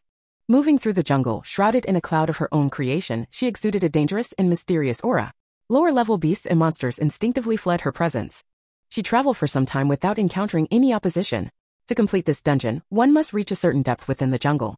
Dying along the way would not count as completing the mission. Finally, she noticed something was wrong. The surroundings suddenly became very quiet, as if there were no living things in this area. No, not no living things, but no living things that could make a sound. She looked down at the brown tree root protruding from the black soil beneath her feet, and it seemed to twitch slightly. Her right hand brushed across the surface of the water in the bucket, creating a splash. The droplets suspended in midair for a moment rapidly expanded into sharp shards, slicing outward in all directions. Whoosh! Whoosh! Whoosh! Whoosh! Several trees were severed in half.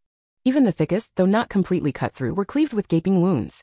A small-scale chaos erupted in the forest. Amidst the falling trees, Zuo Ying noticed one large tree shifting. Simultaneously, the tree root at her feet writhed again, as if trying to ensnare her ankles. Zuo Ying ignored the root and retrieved a large bough from her backpack. It was black, large, and heavy, a reward from a wild dungeon. Its power was immense. Zuo Ying grasped the bough and drew the string. A non-corporeal arrow of pale purple light appeared on the string. Whoosh! The arrows sped forth, splitting into 3 mid-flight. They embedded themselves in the moving tree with a ding, ding, ding. Then, boom, the 3 arrows exploded, reducing the tree to splinters. The root, which had been trying to entangle Zuo Ying, like an octopus limb severed from its body, began to convulse and thrash, pulling itself free from the soil. Besides this one, there were 7 or 8 more, writhing like demons in the forest, flinging mud and stones into the air. Zuo Ying poured all the water from the bucket into the air. Before the water hit the ground, she manipulated it to condense into 2 ropes, which she used to bind 2 of the roots together, then wrap them around each other, and then release them to move onto the remaining roots. After a moment, all the roots were intertwined. Zuo Ying walked over and severed each root at the base with a single stroke of her blade. Congratulations to player Zuo for obtaining 8 roots of the cunning tree monster. These roots will make excellent rope material. Zuo Ying had used her water skills a bit excessively and she felt a little drained.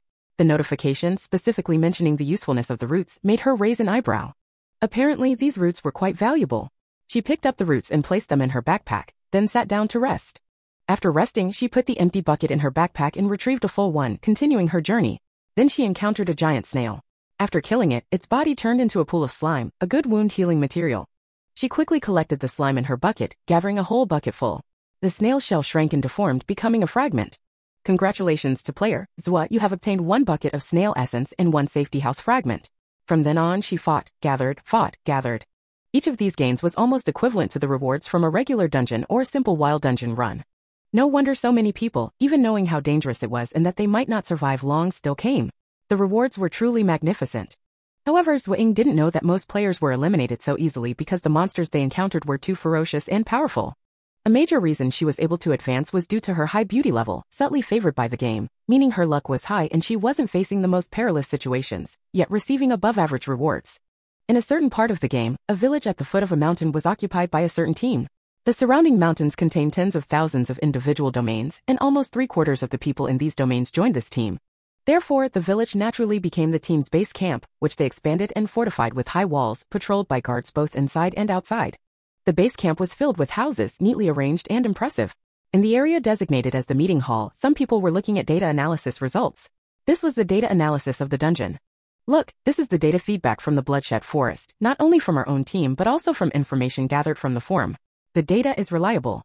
It shows that players with beauty levels below 4 have a very high elimination rate, and over 70% are eliminated by their first monster encounter. That first monster often far surpasses their strength level. Players with beauty levels above 4 have a lower elimination rate.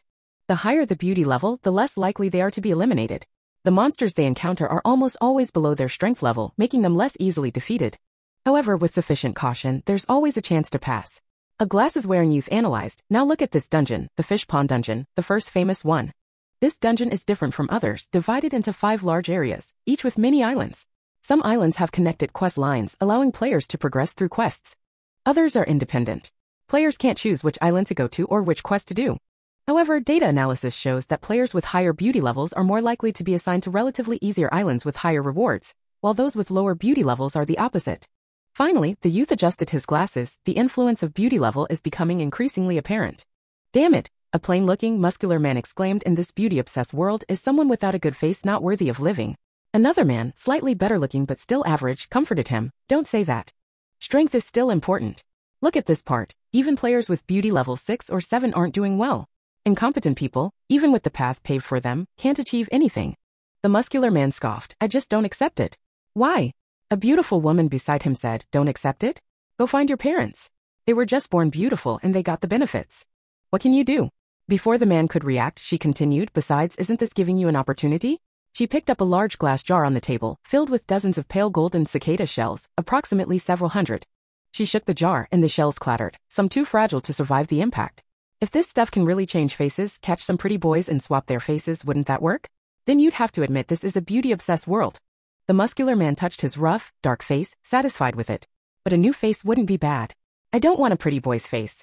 I want a handsome man's face. The glasses-wearing youth immediately presented another stack of documents. This is the beauty ranking list. Unfortunately, many people were anonymous at the outset, but nearly half didn't use pseudonyms. Below are the detailed profiles of those who didn't use pseudonyms, some even with photos for reference. The burly man looked at the youth and praised good work. Then he began to review the documents, commenting as he went, "This one is too pale, no.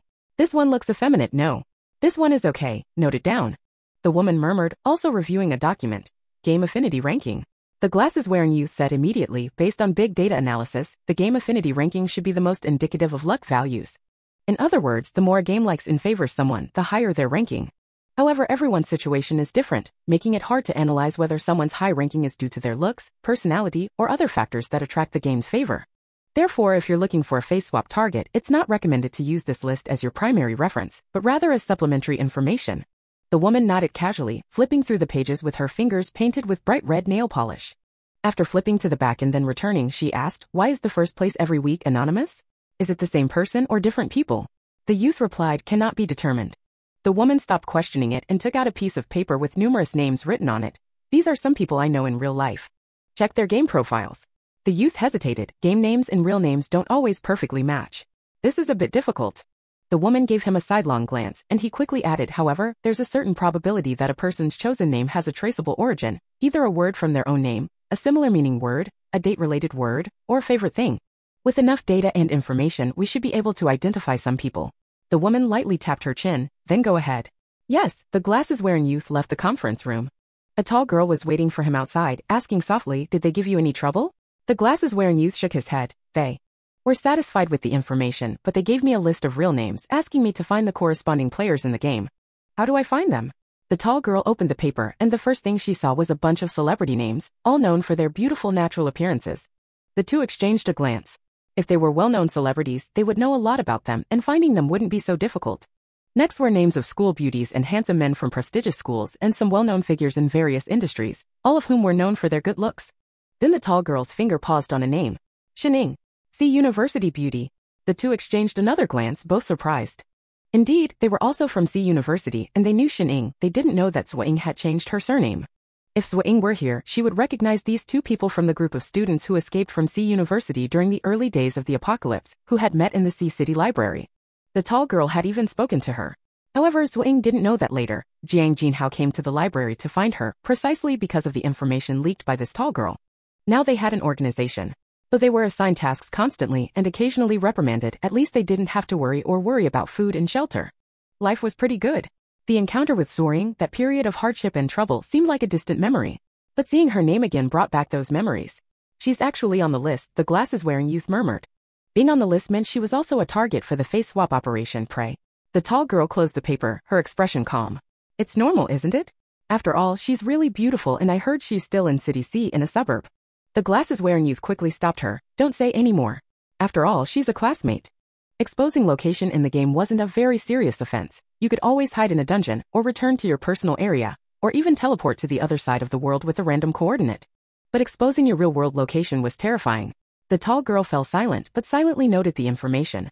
If she ever had to explain something and get criticized, she could use this information to redeem herself. Zuo Ying's face undoubtedly was attractive to everyone. Compared to the time when she impulsively told Jiang Jinhao Zuo Ying's location and the subsequent anxiety, she no longer felt that way. As long as she was alive and doing well, what couldn't be used or sacrificed? Especially not someone she didn't particularly like. A purple cabbage floated above the main base. It was easy to tell that the emotions of the people here weren't very positive: resentment, frustration, unhappiness, defeat, anger, jealousy. Indeed, this was a group of not-so-attractive people. Even if there were some good-looking ones, they were few.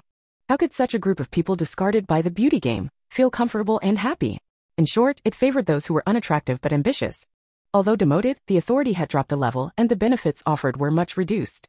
But if those resources were slanted towards certain individuals, the effect was still considerable. Last time, it chose a player named Shin Yi because her resentment and ambition were too obvious, like someone who could accomplish great things. But before she could do anything, she was exposed by the cabbage. She not only lost a cotton field, but also caused it to be demoted. Truly incapable of success and prone to failure. This time it would be more cautious, choosing someone truly capable of great things. At the same time, Zuo Ying quickly completed the tasks in the dungeon and received a reward, an item that could reveal the target's affection for him. He left the dungeon and returned to the fish pond dungeon, but Zuo Ying and Xiaonan were gone. Zuo Ying must have gone to another dungeon, most likely the Bloody Jungle. Although dangerous, the worst that could happen was being eliminated. He wasn't in a hurry to follow because even if he entered the dungeon, he wouldn't be placed in the same area. That dungeon was a solo dungeon, not allowing cooperation. Anyway, she couldn't run away, and he wasn't in a rush. He calmly continued with his own tasks. In the Bloody Jungle, Zuo Ying found herself in a cicada's nest. The entire area was filled with cicadas on the trees, their buzzing filled the air, making it seem as if the world was spinning, ringing in her ears, and her blood pulsing. Zuo Ying steadied herself and looked carefully, noticing that many cicadas on the trees were molting. The shed skins were the beautiful light golden color. She stuffed 2 wads of cotton into her ears, then wrapped herself in a layer of water film, making sure no cicada shells or anything else would touch her. Then she slowly walked toward a tree where a complete cicada shell was hanging from the bark. The cicada that had emerged from it was nowhere to be seen. She took the thing down. Congratulations to player, left, you have received Mysterious Cicada Shell, *1. This is a miraculous item that can transform you, but it only works in large quantities. Collect more. The description has changed. At that time, Zhuangxi's description was, this is a mysterious cicada shell, it can make you more beautiful. Becoming a beautiful and graceful woman is not a dream. So people thought it was a beauty product and some people applied it to their skin. But here now the cicada shell's description has added transform you and also specifies only works in large quantities. Is the game afraid players won't discover the cicada shell's true function? If other players receive this prompt, they would definitely strive to collect these cicada shells, right? Lefting shook her head, threw the cicada shell away, and walked straight through the cicada nest, moving forward. She doesn't need this, even if she did, she could buy it.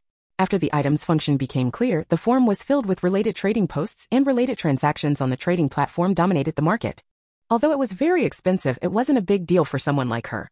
She didn't need to collect it herself. Chapter 63. Zuo Ying spent 2 whole days in the Bloody Jungle, almost constantly fighting day and night. Even a brief moment of rest was interrupted by wild beasts attacking. On the 3rd day, both her physical and mental energy were at their limits, yet she found herself deep in a swamp. At first, she didn't realize it was a swamp because there were tall, dense wild grasses growing on it. The dim sky, along with the fog, severely limited her vision. Her attention was fully focused on a giant bird attacking her. She was fighting back, defending, and retreating all at once. In the midst of her distraction, she accidentally stepped into the swamp. Exhausted and under continuous attack by the giant bird, she was slowly submerged and suffocated to death.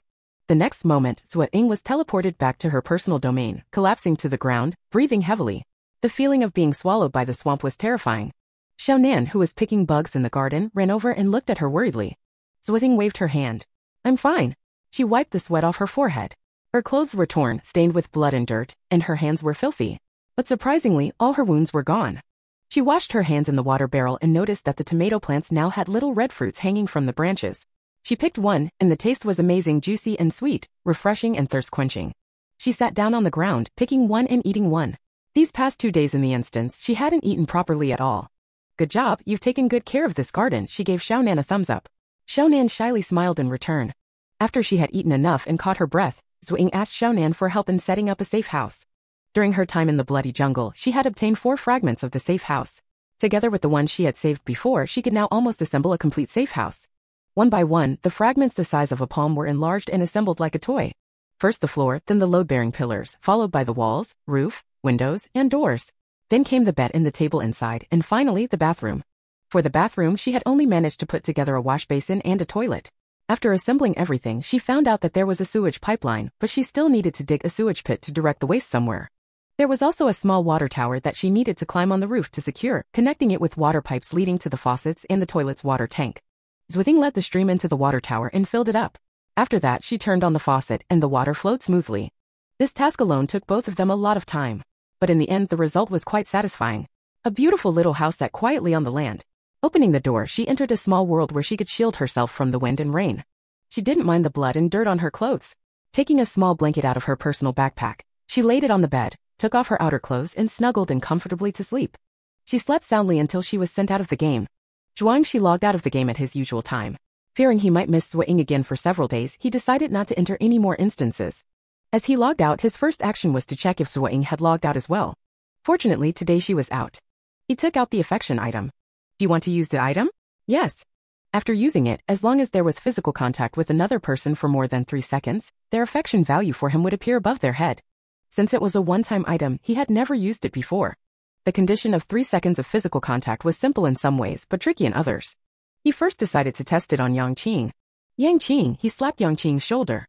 How's the game going today? Yang Qing felt a bit nervous, wondering why Zhuangxi suddenly cared about him. He had been behaving well these past couple of days and hadn't caused any trouble. It's going pretty well. When the 3 seconds were up, the affection value above Yang Qing's had appeared. Affection value, 80. Note, good brother, boss, must hold onto the thigh for 100 years without letting go. The goal was achieved. Zhuangxi immediately released him. Oh, and then he walked away. Yang Qing was left confused. Why was he so cold all of a sudden? This was strange. Zhuangxi called over a little boy, handed him a beef jerky, and patted his head. Have you been good these days? The little boy stiffened because Zhuangxi had never been this close to a child before. But the tempting beef jerky was irresistible, so he didn't care much about the hand on his head. I've been good. I even helped Grandma with some chores. The 3 seconds passed. Affection value, 75. Note, a very impressive uncle. I want to be as amazing as him when I grow up. Zhuangxi let the little boy go play, and then called over another kid. The temptation of beef jerky was too great, and soon a group of kids ran over. Zhuangxi paused for a moment. With so many test subjects, he might as well take advantage of it. One by one, he made physical contact with the children. Their affection values ranged from as high as 80 to as low as 50. An affection value between 0 to 30 meant someone you know, with no ill feelings, not disliked. A range of 30 to 60 indicated familiarity with a certain level of affection and trust. Over 60 meant a more obvious affection, and values over 80 indicated someone who was fully trusted, someone with whom you could share secrets and weather hardships together. After finishing with the children, Zhuangxi felt like a creepy old man. He sent them away and then started to think about how to make physical contact with a woman. But that would be tricky. How could he randomly touch a woman for 3 seconds without any reason? Even an old woman wouldn't allow for such contact. Just then, a little old lady happened to twist her ankle, and Zhuangxi immediately went over to help her. Ah, thank you, little Zhuang, the old lady smiled warmly. Zhuangxi looked at her head. Affection value, 82. Note, a handsome and capable young man. I want to introduce him to someone. No matchmaking was needed. Zhuangxi helped the old lady sit down and then looked around, feeling that there was no need to test anymore. Finding a subject was difficult, and now he needed to focus on how to make physical contact with Zuo Ying. He found her and looked briefly, then looked away. Zuo Ying was sitting in the open space in front of the house preparing breakfast. A cup of instant oatmeal and a serving of spaghetti, both of which she had gathered from previous instances. However, the downside was that the spaghetti was cold and the oatmeal needed to be soaked. Zuo Ying didn't prepare hot water, feeling it was too troublesome to boil, so she just used cold water for the oatmeal. Then, holding the cup with both hands, she used her abilities to heat the water, focusing all her attention on it, hoping to get the temperature above 60 degrees. Reaching this temperature was difficult, even with such a small amount of water. But something distracted her. She noticed that Zhuangxi was acting strangely. He gave beef jerky to the kids, but why did he touch their heads almost every time? Not only did he touch their heads, but he also did it for quite a long time. She calculated the time. It was exactly 3 seconds for each kid. That was odd. Moreover, he wasn't the type to be affectionate, nor did he seem like someone who particularly liked children. His actions were overly deliberate. Zuo Ying looked around at the others but realized no one else seemed to notice. Was it just her who felt something was off? Then he even helped an old lady who had only slightly sprained her ankle, though she didn't really need help. Was today the day for doing good deeds? She thought to herself, wondering if something had happened in the last 2 days that caused this change in him. As she was lost in thought, Zhuangxi walked over. Are you heating oatmeal? Zhuangxi sat next to her and looked at the cup in her hands. It was a large ceramic cup, thick and deep brown in color, giving off an antique vibe. Zuo Ying nodded. Yes. Do you need help? Did he just activate his helpful mode? Zuo Ying asked, can you heat it? Zhuangxi reached out. Zuo Ying handed him the cup and their hands never touched. Zhuangxi felt a bit disappointed. Even if their fingers had touched, it wouldn't have lasted 3 seconds. So he wasn't that disappointed. He focused on the cup, and after a moment, the oatmeal began to heat up. The once cold water was now softening the oatmeal and a pleasant fragrance filled the air. Zuo Ying stirred it with a spoon. Okay, it's done. She took the cup back, and the sides of the cup were warm. You're amazing. Her abilities were good, but his efficiency and skills were far better than hers. Zhuangxi smiled. I specialize in this. Zuo Ying was a little envious but didn't say anything. She asked, what's the highest temperature you can heat water to? And the lowest? Can you freeze water into ice? Highest, boiling point. Lowest, freezing point. Zuo Ying gave him a big thumbs up. That's really impressive. I can't do that at all. Her sincere praise made Zhuangxi feel a little happy. He pointed at the box of spaghetti on the square stool in front of her. Do you need me to heat this too? Then I'll trouble you, Zuo Ying said, pulling out another identical meal. I'll treat you to it. Zhuangxi's smile faded as he quietly took the meal from her. She was always like this, making sure everything was clear-cut, never accepting anything from anyone. Clearly he was within this, not accepting things from others, category. Just a small favor, no need to be so polite, he said. It's just some pasta. It tastes good, Zuo Ying said, pretending not to hear the hint in his words. She took out a handful of fresh tomatoes from her backpack and ate one before pushing the rest toward Zhuangxi. I grew these in my garden. They taste great, try one. Her politeness seemed familiar, but it was clearly insincere. She stole a glance at Zhuangxi. Back in the game, she had made her stance very clear. She'd rather raise a pretty boy than have a serious romantic relationship. Any man with self-respect should have given up by now. If he knew that the Zuo Ying sitting here was the same person from the game, he should be keeping his distance. Was she wrong? Had he not realized her true identity yet? Zhuangxi didn't eat the tomato. He continued heating the meal in silence. The spaghetti had little moisture, so it heated up faster. In just 2 minutes, the meal box was very hot, though it still looked the same on the outside. He handed the box to Zuo Ying. She put down her cup and casually took it. However, it was too hot and she yelped, quickly setting it on the stool. Zhuangxi immediately grabbed her hand. Did you burn yourself? Sorry, I thought it wasn't that hot. It's fine, it wasn't that hot. Just that moment was a bit too much, Zuo Ying said, trying to pull her hand away, though it wasn't really that hot. She had just reacted out of instinct. But Zhuangxi's grip tightened, stopping her from pulling away. Her heart skipped a beat. She looked up at Zhuangxi, her eyes filled with surprise and a hint of wariness. Zhuangxi's gaze, however, was fixed on her head. In his view, a small note appeared above it. Affection value 25, note. Person who needs to maintain distance. Affection value 25. Even the most introverted, cautious, and cold-hearted child had a value of over 40. In fact, it was rare to see a value lower than that among the 100-plus people around them. But for Zuo Ying, he only received a measly 25. To her, he was just another acquaintance, neither disliked nor particularly liked. Could it be that even after everything they had gone through together, she still only saw him as a stranger? Zhuangxi felt as if cold water had been dumped on his heart, tightening his chest and causing a sharp pang of pain. Let me know if you'd like any adjustments. Chapter 64. Zhuangxi's grip tightened on Zuo Ying's wrist, causing her some pain.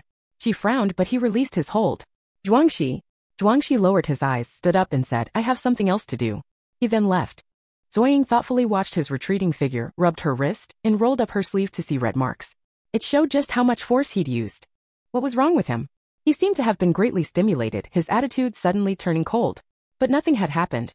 Zuo Ying instinctively touched her head. Had he been looking at something above her head just then? But there was nothing there. For the entire day, Zuo Ying didn't see Zhuangxi. He seemed to have left the fish pond. No one knew where he had gone. In the evening, he wasn't in the dungeon either. The next several days were the same. She couldn't see him in the fish pond during the day or in the dungeon in the game. If the previous 10 days without seeing him was because they had entered different dungeons, with their schedules for tasks and rest differing, then this time, Zuo Ying had endured several days without entering the dungeon and still hadn't seen him. This could only mean he was deliberately avoiding her. Previously, she had been avoiding him, now it was the opposite. Zuo Ying, you're spacing out? Xiaonan, returning from fetching water from the creek, saw Zuo Ying standing still, her gaze unfocused on the water surface, and finally spoke. Zuo Ying came to her senses. Huh? No, just thinking about something. She dipped a hand into the cool creek water. These fish are pretty big. Can we eat them? A thought struck her, and a water ball enclosing a fish shot from the creek into her hand. The fish, with silvery scales shimmering, was about a handspan long and plump, thrashing around in the water ball trying to escape. Xiaonan tilted his head. Want to eat it? Yeah, let's prepare it in roast too. Okay. Xiaonan put down his water pail and started to kill the fish. Zuo Ying watched his initially clumsy movements quickly become skillful and efficient, and smiled. He was becoming more human. At first, he was rather dull and withdrawn, but since Zuo Ying had taken him to the fish pond dungeon every day, or let him freely roam in his personal domain, he had absorbed all he saw and heard like a sponge, growing rapidly. His speech, expressions, actions, and thoughts had all become more complex. Even his way of addressing her had changed too. Zuo Ying, as he said, it sounded more pleasant and intimate. He was growing, so why should she stand still over matters she couldn't explain? These few days without entering the dungeon were a waste of time. Xiaonan, you handle the fish. Go to the vegetable patch and harvest everything you can. I need them. Okay. The handsome youth obediently picked up his water pail and left. Zuo Ying killed the fish, scaled it, cleaned it, seasoned it, and marinated it. Then she went to harvest the vegetables with Xiaonan. Xiaonan had been with her for almost a month. The vegetables had grown that long. A level 3 vegetable patch meant their true growth period was nearly 3 months. Let alone the fast-growing vegetables like lettuce, even the slow-growing ones were ready to harvest.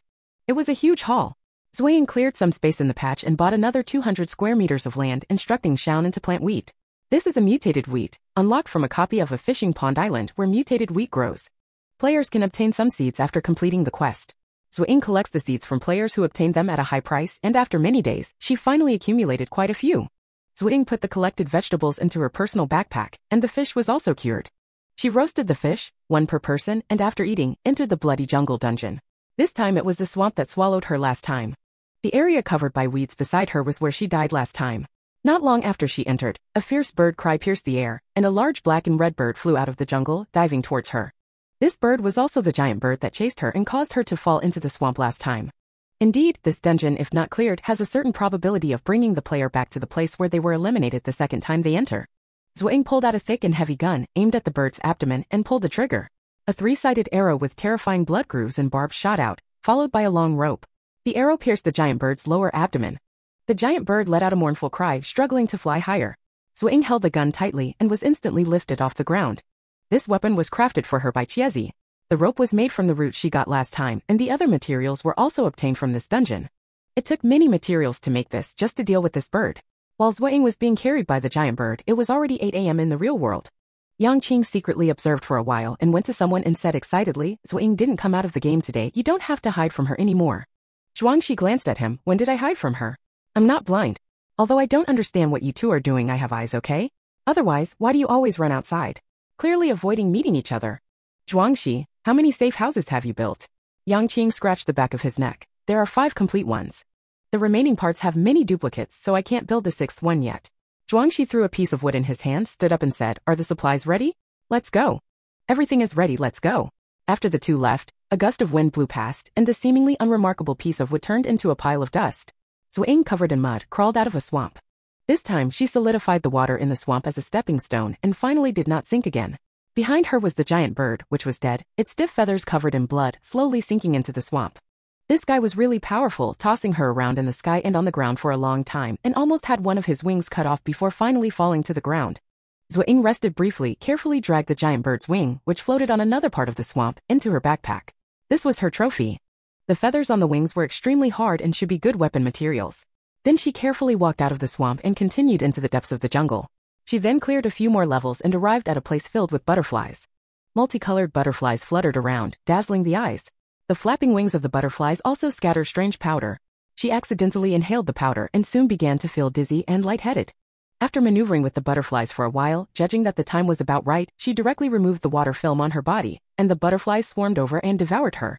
Opening her eyes, she was back in the fish pond room. She sat on the bed, catching her breath and suppressing the tremor in her heart. The feeling of being bitten by a swarm of butterflies was truly terrifying. Looking at the time, it was 9:40 p.m. She had timed it perfectly. Stepping out of the almost collapsed house, she saw many bonfires burning in the open space. People were chatting and laughing around the fires, waiting for 10 o'clock. "Hey, Xiaozuo, why are you out of the game at this time?" Someone noticed her. Zuo Ying nodded. "I'm on night watch tonight." "Oh, but we have 10 safe houses now. We don't need so many people on night watch anymore." Zuo Ying only then noticed the 10 safe houses lined up. There had only been 5 before.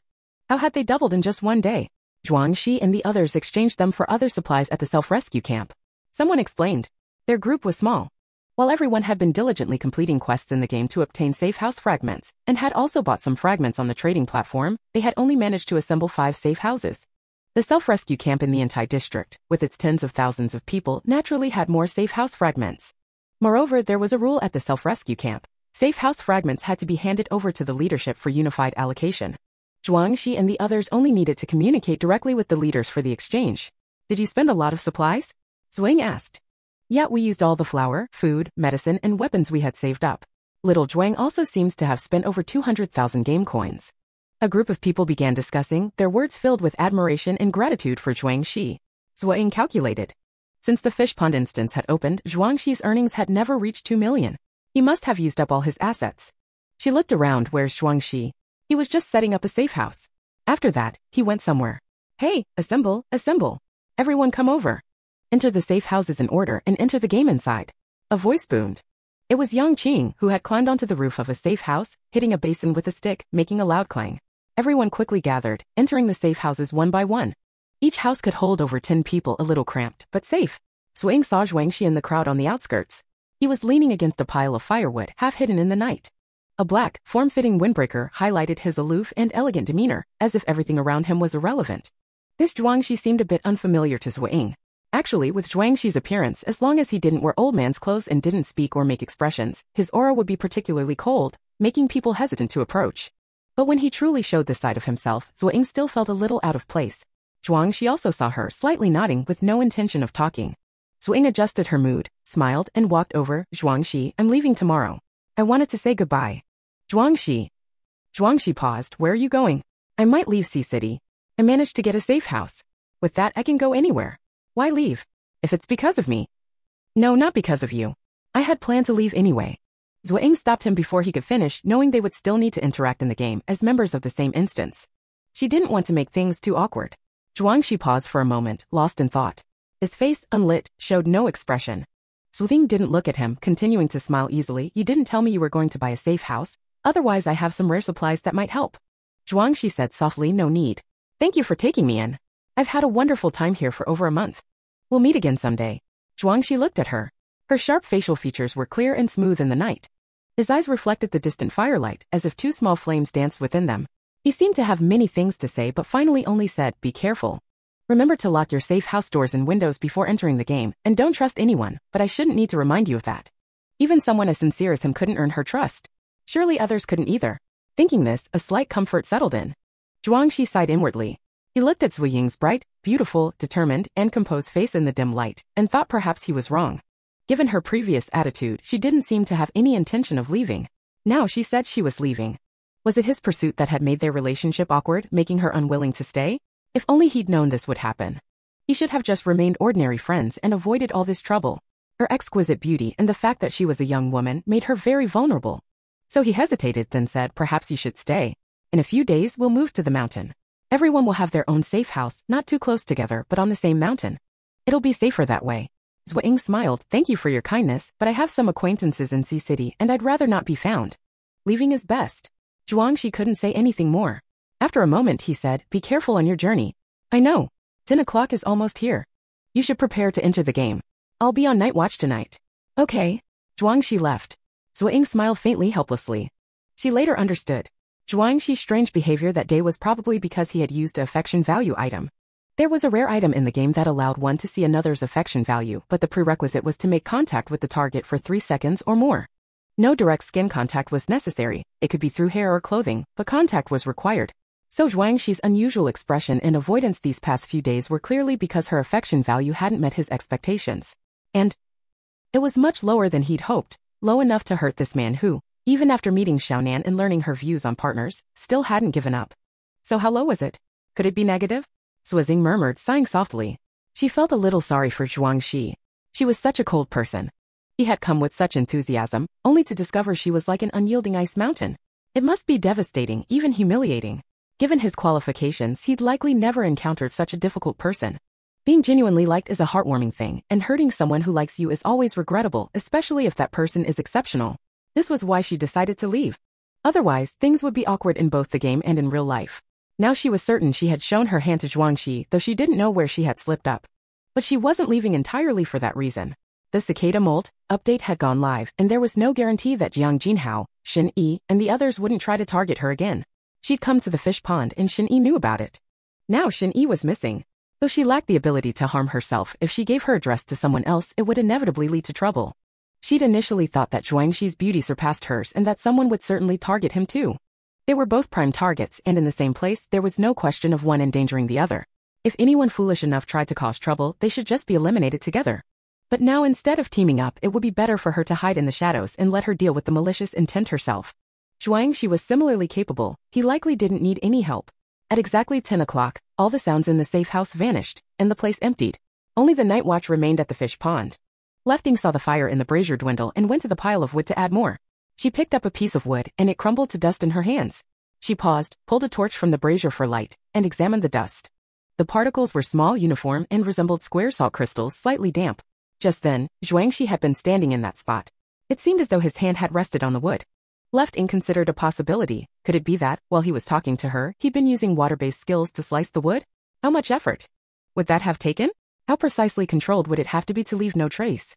How effortlessly would he have needed to execute it? Lefting gasped. A formidable talent. She was in awe. She was grateful that he hadn't harbored resentment. Otherwise, she would have been in a terrible situation. The night passed peacefully. The following morning, before 8 o'clock, Lefting left the fish pond. She told others that she had contacted friends online and needed to travel to their city to meet them. So while they were reluctant and worried about her safety, they didn't stop her.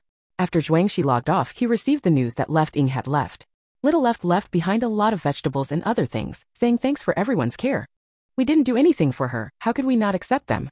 The old ladies murmured, both touched and saddened by the abundance of provisions, fearing that she might go without. Zhuangxi saw the items. They filled nearly the entire room. Fresh vegetables, several blankets, children's clothing, and some rare bows, arrows, knives, and other weapons. Zhuangxi paused for a moment. Distribute them. Eat what you need, use what you need. Her intention is clear. For someone with a large-scale game, these items were truly insignificant to Lefting, but they were a thoughtful gesture nonetheless. Don't reveal her departure, Zhuangxi cautioned. Someone might learn she is traveling alone and take advantage of her.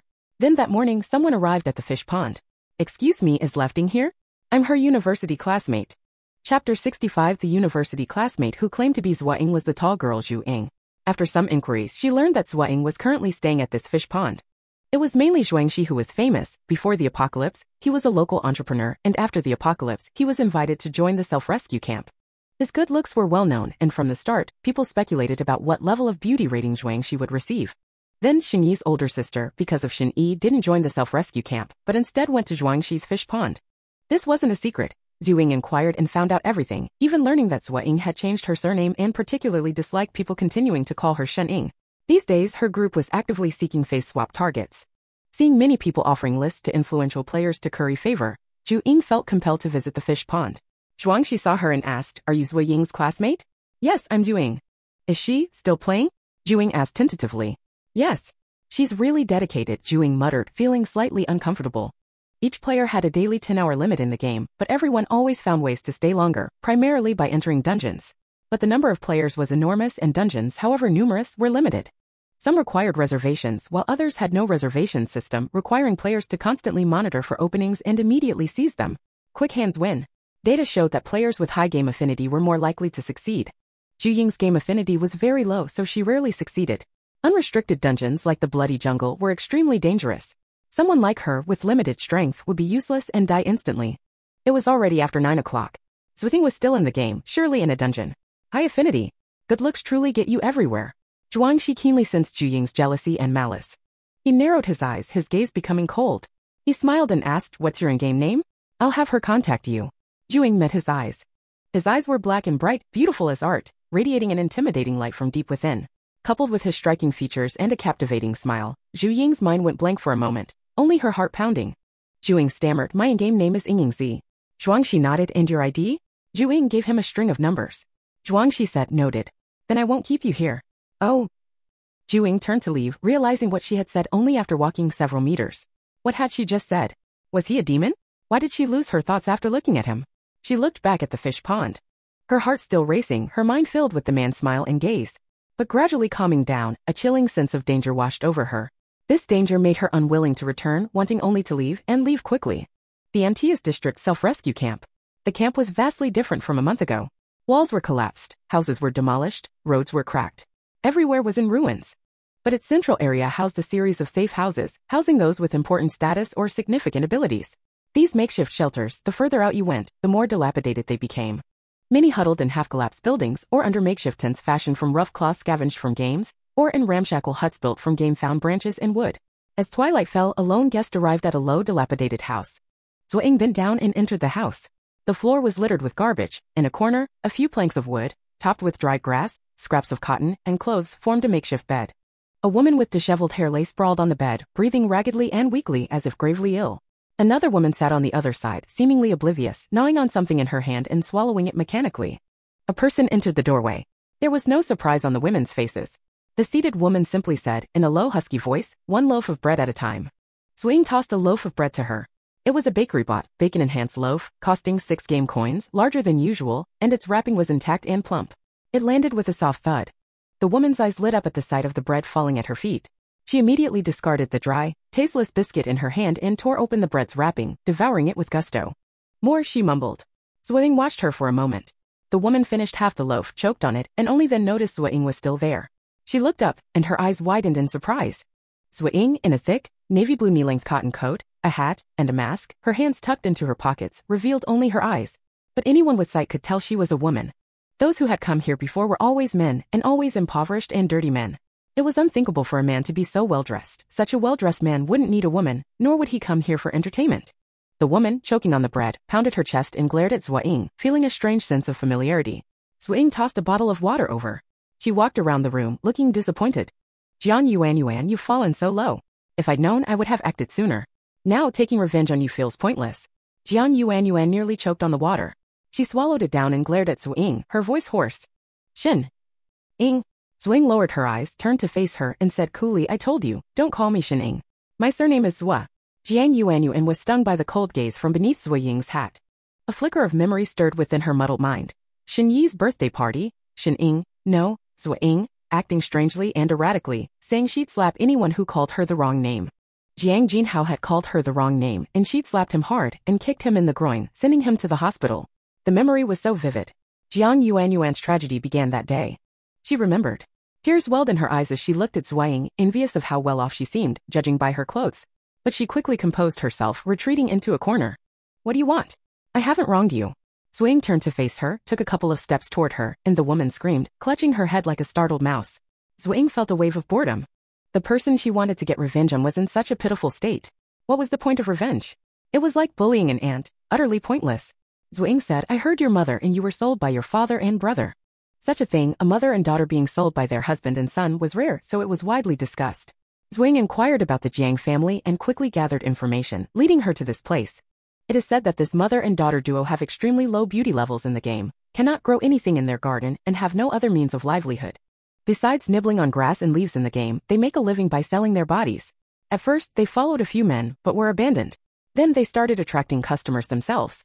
However, their clothes, living conditions, and lack of cosmetics or personal care meant their appearance and hygiene steadily deteriorated. The clientele they attracted also declined in quality. They have also resorted to theft, fraud, and even attempted robbery, but ultimately, the mother was beaten to the point of bedridden, and the daughter's leg was broken. After that, they became more docile and their lives became even worse. Left Ying was impressed by how badly their lives had turned out. As for Jiang Jinhao and his son, they weren't as notorious, and Left Ying hadn't found them yet. Hearing Left Ying's words, Jiang Yuan's eyes flashed with hatred. Under her disheveled hair, her dirty face was twisted and grim, clearly harboring deep resentment towards Jiang Jinhao and his son, wanting to tear them apart and devour them. You're here to watch me suffer, she snarled. Left Ying nodded silently. She was quite strong, not broken into a meek and spineless person, showing Jiang Yuan's inner strength. It was clear that someone with such determination wouldn't have been given such a long period of poison by someone else. Left Ying said, Do you want revenge? I can help you. I can also provide for you. Would you like me to help you get revenge? Jiang Yuan stared at Left Ying for a long time. She remembered all the humiliation she had endured, starting with her good father and brother selling her like merchandise. She was consumed by hatred, unwilling to die because she didn't want to go to hell alone. But she lacked the power to take revenge. She lived in constant torment. Yes, she said. Left Ying didn't know her motives and didn't want to know.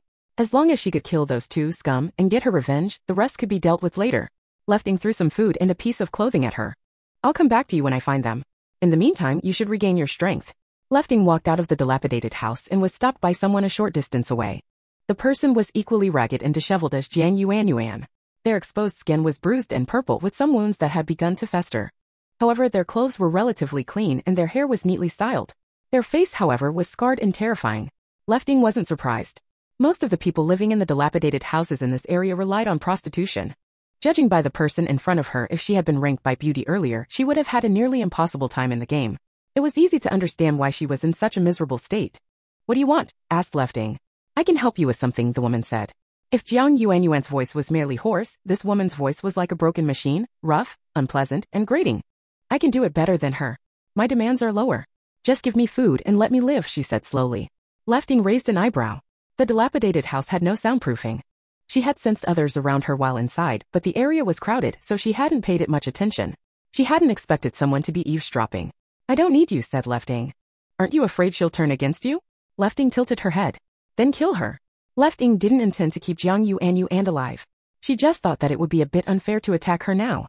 She would let Jiang Yuan and Jiang Jinhao fight each other first. Then she would kill her when she was at her most powerful. That would be more interesting. The person who wronged her in her past life, she would not let go of a single one. That's just how she is, holding a grudge. I can do it for you, the woman said gruffly, and I can find out information about the person you're looking for. Zuo Ying nodded slightly. The latter part was quite tempting. She didn't like or excel at gathering information. Zuo Ying looked around. Give you food here. The woman's eyes lit up. Come with me. Zuo Ying wasn't worried about her deceit. She held a bottle of mineral water, following her at a steady pace. The woman led her to a deserted corner. Here. Zuo Ying gave her 5 bacon-wrapped breads and some water. There was also a tube of antiseptic ointment. Apply it to your wound. The woman stared at the ointment, stunned. Seeing Zuo Ying about to leave, she said, You haven't asked my name. Aren't you afraid I won't do anything after taking the things? Zuo Ying didn't stop.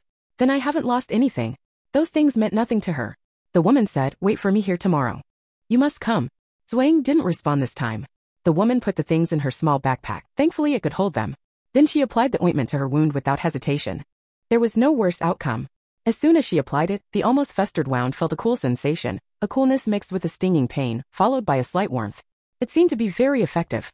She was even more determined to follow Zuo Ying. After applying the ointment, she immediately went to find out about Jiang Yuan. Zuo Ying didn't give any instructions. She hadn't dared to get too close when she eavesdropped, and she hadn't heard very clearly, but she knew that starting with Jiang Yuan was definitely the right approach. She felt this was a test from Zuo Ying. Chapter 66. In Game Zhuang, she hesitated for a moment over Zhu Ying's ID number. He wanted to tell Zuo Ying about Zhu Ying's visit to warn her that this person was a little suspicious.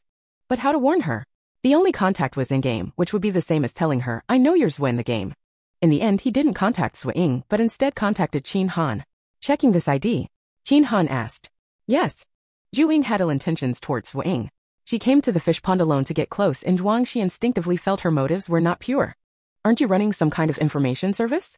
Checking an ID isn't that hard. With the game's development, people adapted to the game's rhythm, and various businesses gradually emerged. Qin Han was a restless person. He preferred collecting all sorts of data to tirelessly running through dungeons. With limited energy, he spread a vast net, extending his reach to every corner of the game, becoming an uncrowned king in the game's information world.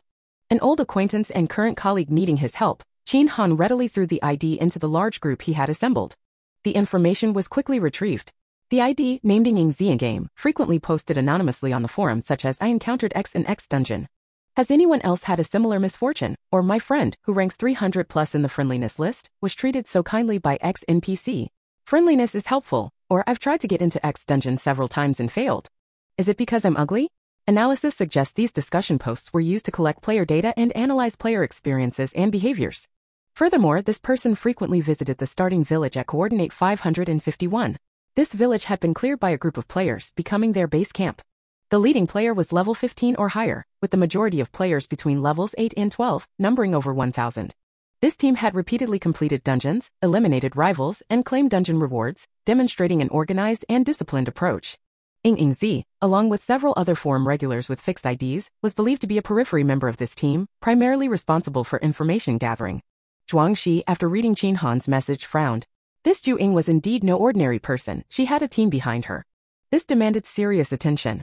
Qin Han, with a look of smug satisfaction, said to Zhuang Shi, Want more information on this team? It'll cost you. I have a lot of people gathering intelligence for me, and it's expensive to maintain them. Zhuang Shi replied without hesitation, yes. Then he remembered he was now penniless. He had spent all his savings and accumulated supplies on buying safe house fragments. That item, whether bought or sold in-game or offline, was extremely expensive, completely depleting his resources. So he had to borrow from Qin Han, then personally visited the village at coordinate 551. Zuo Ying logged into the game as scheduled. After parting with the woman during the day, she wandered around, then, after dark, found a secluded spot in a deserted area and retrieved her safe house. Once the safe house's exterior was assembled, the entire house could be shrunk like fragments and stored in her inventory. It could be retrieved and deployed on an empty space to form a small house. Zuo Ying silently placed the house in the darkness and had previously dug a hole beneath the safe house's drainage pipe. She entered the house, closed the door, hung thick cloth over the windows, blocking all light. Then she took out a small light orb. This was still the fishpond instance, the light ball from the eel quest. Currently, there weren't any lighting appliances in the game. All lighting relied on torches. Handheld flashlights and the like were all broken into piles of scrap, and rechargeable batteries had no use. So this light ball was quite useful. She gently placed the light ball in a bowl which she put on the table.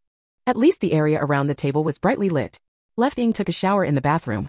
On the roof of the safe house, water from the water tank flowed down the pipes, splashing down into the pit beneath the house, making only a barely perceptible sound.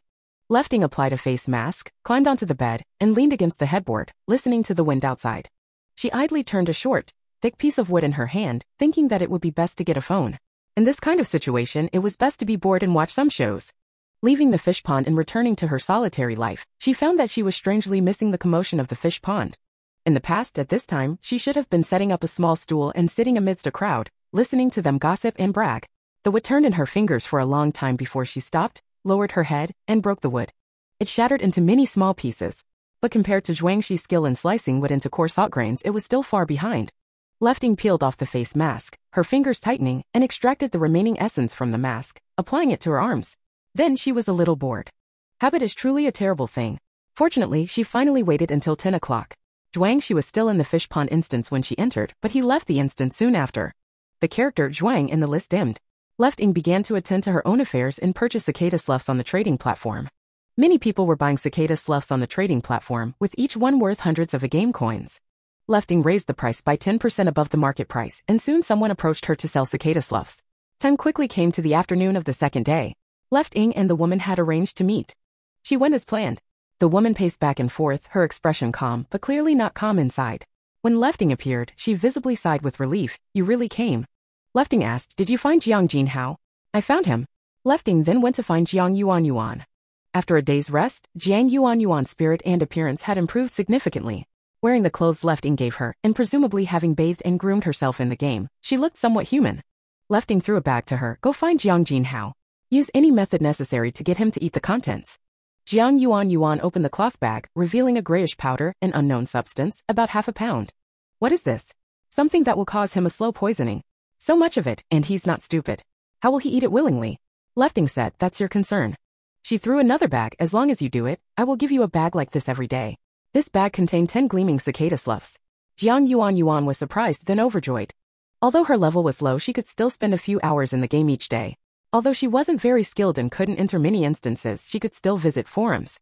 The posts about using cicada sloughs for beauty were her most recent concern, wishing that she could become whiter and more beautiful. Seeing these 10 cicada sloughs, her eyes lit up. "You're serious?" "Of course I'm serious. The condition is that you do what I said. Otherwise, I won't just take these things back. I'll make sure you die a terrible death." Jiang Yuan said, "I understand." Zuo Ying left the day's food, but returned secretly, finding Jiang Yuan had eagerly crushed cicada shells, making a paste to apply to her face. Zuo Ying smirked. Applying 10 a day, her face would soon peel and rot. She looked forward to that day. Jiang Yuan, engaged in her treatment, Jiang Mu, lying in the corner, struggled to her feet, wanting to eat the bread Zuo Ying had left. Jiang Yuan kicked her. "What are you doing?" "This is mine. Give me one." "You can't do anything. Is it useful to eat so well?" Jiang Mu pleaded. "Aren't these cicada shells expensive? Sell a few and we can all eat well." "What do you know? There's a new beauty evaluation coming up. I have to get my face right before that. Just lie down and eat tree bark and weeds every day. When I'm successful, I'll give you a good life." After the treatment, Jiang Yuan, like someone who had taken a rejuvenation pill, was full of energy, walking with confidence toward the place where Zuo Ying had told her Jiang Jinhao was. Zuo Ying followed. A woman with a scar followed her silently. She couldn't understand why Zuo Ying, who had given the cicada shells to Jiang Yuan, worth thousands of dollars, treated her like a dying insect. If she knew that Zuo Ying had given Jiang Jinhao food made from ground cicada shells mixed with gray flour, she would think Zuo Ying was extravagant. But Zuo Ying didn't mind the money. She wanted to watch these people destroy themselves. Jiang Yuan found Jiang Jinhao. Jiang Jinhao and his father were struggling, but better off than Jiang Yuan's mother and daughter. By being underlings, they could at least eat and not be completely destitute. That day, this father and son were dragged into a fight in the game, with two gangs vying for territory and resources. Jiang Jinhao and his father were just extras, but the most likely to get injured or killed. Because they weren't in a dungeon, their injuries wouldn't disappear when they left the game. Other down-on-their-luck players saw their injuries and attacked, forcing them to hand over some food. The two were forced to submit. Even without injuries, this happened almost daily. They were practically walking wallets for the others, who didn't beat them severely, just taking a little food each day. The food they earned in the game was mostly taken from them in this way. Chapter 67. Zuo Ying followed Jiang Yuan, watching her act with ease, effortlessly gaining the trust of Jiang Jinhao and his son. She said she missed them, that she had never blamed them, and that they were still family. Then she made a porridge from the flour Zuo Ying had given her. The cicada malt powder had no taste, but the flour was fragrant, and the porridge was fragrant too.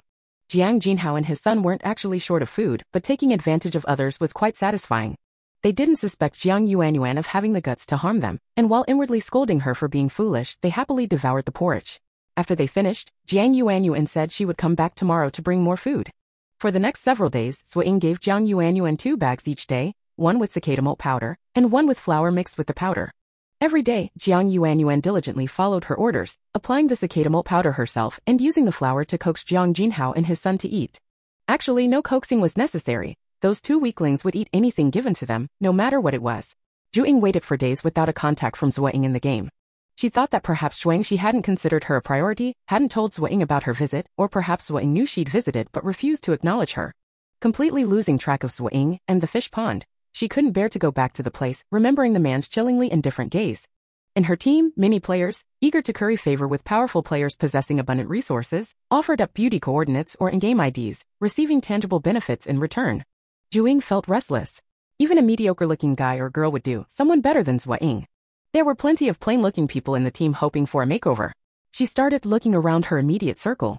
She knew some people in her team who collected information on forums, and many of them were from C University. They were all crammed together in makeshift shelters on the outskirts of the Ontai District self-help camp. One day, she overheard them discussing something, and she recognized a familiar name. Who are you talking about? Jiang Yuanyuan, of course. Isn't she in the business of that? But I saw her yesterday, and she looked much better. It's like a complete transformation. I thought she'd used that cicada malt powder. Where did she get the cicada malts? It's hard for ordinary people to get them. If she bought them, where did she get the money? And using too much of that powder will ruin your face. So she really did look better? Zuo Ying recalled Jiang Yuanyuan's appearance. She did seem quite attractive, though her ex-girlfriend, Zuo Ying, was simply too beautiful. Jiang Yuanyuan always paled in comparison when standing next to Zuo Ying. She was barely a contender. Zuo Ying went to find Jiang Yuanyuan and discovered that she had indeed improved significantly. More accurately, she was much whiter, with incredibly smooth skin. Whiteness covered a multitude of sins. Jiang Yuanyuan was already quite pretty, and having been raised as a pampered young lady, her aloof, arrogant demeanor, while unpleasant, was preferable to being common or ordinary. Zuo Ying was captivated. Using their shared background at C University as a connection, she struck up a conversation with Jiang Yuanyuan, and that night, she dressed her in more stylish attire and brought her to the 551 main camp. In the main base, the beautiful woman gave Jiang Yuanyuan a thorough, critical look, her eyes tinged with disappointment. Jiang Yuanyuan's face wasn't stunning, more of a demure beauty, but her skin was exceptionally white, and her features were refined and elegant. She nonchalantly said to Zuo Ying, since you recommended her, let her join us. Jiang Yuanyuan felt lightheaded as she left. She had actually joined a large organization. It was unbelievable. Apparently, having a good-looking face had its advantages. She grasped Zuo Ying's hand, thanking her profusely as if she were a benefactor. Zuo Ying was also pleased. Although the beautiful woman wasn't obviously satisfied with Jiang Yuanyuan, she'd been kept. That meant she was accepted as a potential face swap candidate. Zuo Ying had at least brought someone in. Even if nothing came of it, she wouldn't be blamed. She led Jiang Yuanyuan around the main base, saying, you need to come here every time you log in. We have some group activities and participation earns daily rewards. Jiang Yuanyuan nodded repeatedly, determined to do her best. By the way, you didn't seem to be this white before. How did you get so white? Jiang Yuanyuan touched her face. Did I get whiter? I've always been pretty white. Zuo Ying didn't think about it further. As long as the person was in, that was all that mattered. Meanwhile, Zhuangxi finally pieced together the details of this 551 main base from the information Qin Han had provided. This organization somehow had learned that consuming a certain number of cicada shells could allow for face swapping. So they'd been secretly recruiting attractive players, male or female, as long as they were good-looking. They'd masked their intentions well, targeting attractive players with low game levels or those who were naive and not part of any team. They'd entice them with small benefits, stockpile cicada shells, and gather beautiful people, waiting for the opportune moment to perform the face swaps. The purpose of Zuo Ying's sudden visit to Zuo Ying became clear. A surge of anger welled up in Zhuangxi's heart. They were looking for trouble. Was Zuo Ying a target? These past few days in the dungeons, he and Zuo Ying hadn't interacted, only observing each other's presence in the dungeon and online status from the management list. The most they'd exchanged was him unlocking a new island and sending a new task request to the dungeon. He suspected Zuo Ying herself was in charge of the review, and that was the extent of their communication. He hesitated, then sent a message to Zuo, be careful of Zuo Ying. Zuo Ying, browsing the forum in her personal space, was surprised to receive Zhuangxi's private message. She paused, then read the message, confused. Who was Zuo Ying? Zuo, who is Zuo Ying? Zhuangxi, realizing she didn't know Zuo Ying, thought for a moment before replying. Zhuang, in the initial village of coordinate 551, there's an organization that's actively recruiting attractive players. Zuo Ying, a student from C University, visited you. He didn't spell it out, trusting Zuo Ying to understand. Zuo Ying did understand. Zuo Ying, being from C University, was someone she knew. Apparently, Zuo Ying had contacted her in real life, and her goal was obviously to target the organization behind her. Recruiting attractive players?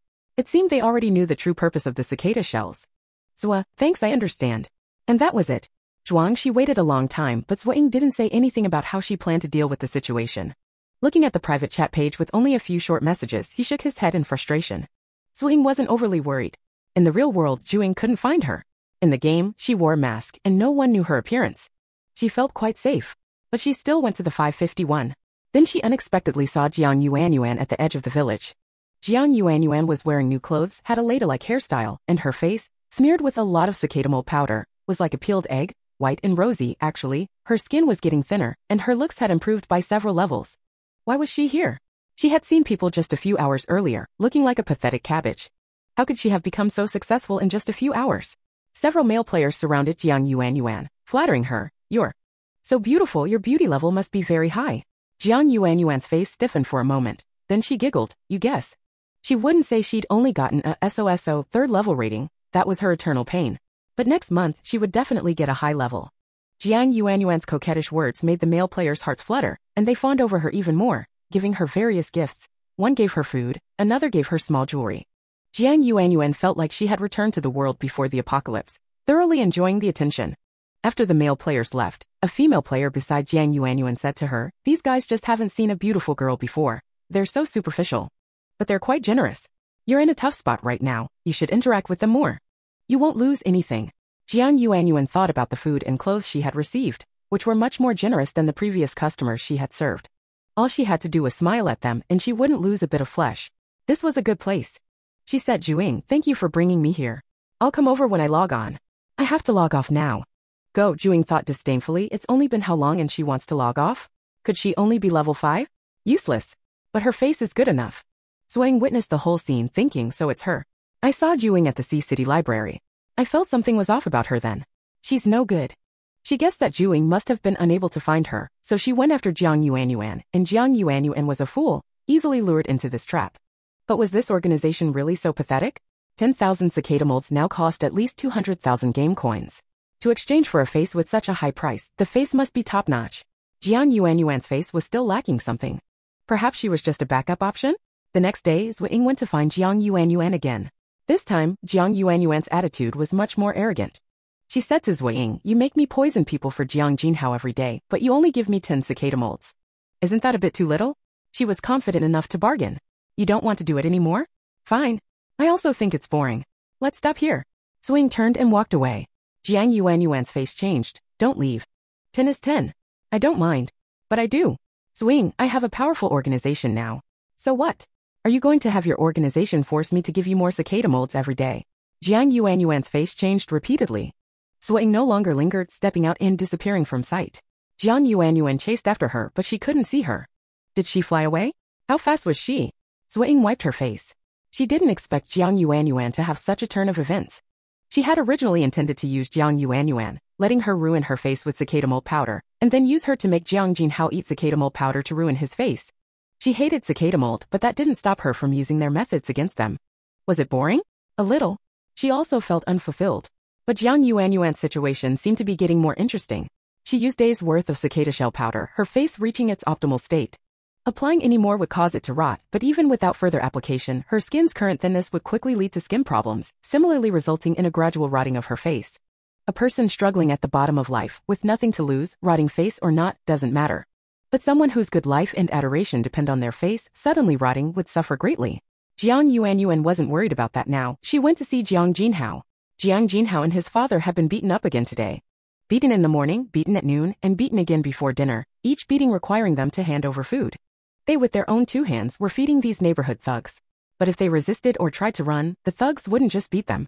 Thankfully, their foolish daughter/sister came back every day to support them, although she was useless and the porridge she brought wasn't filling. But tonight it was pitch black and Jiang Yuanyuan hadn't arrived yet. Jiang's father started cursing, spewing out every foul word imaginable, essentially accusing Jiang Yuanyuan of being disloyal, of being out with some wild man, and forgetting about her father. He scratched his face while cursing, feeling particularly itchy these past few days, unsure why. Suddenly a bag was thrown at their feet. Looking up, a dark figure stood nearby. Dead girl, why are you so late? Jiang's father muttered, but this time he dared not curse too harshly, afraid of scaring her away. Don't you come to cook the porridge yet? Jiang Jinhao couldn't wait.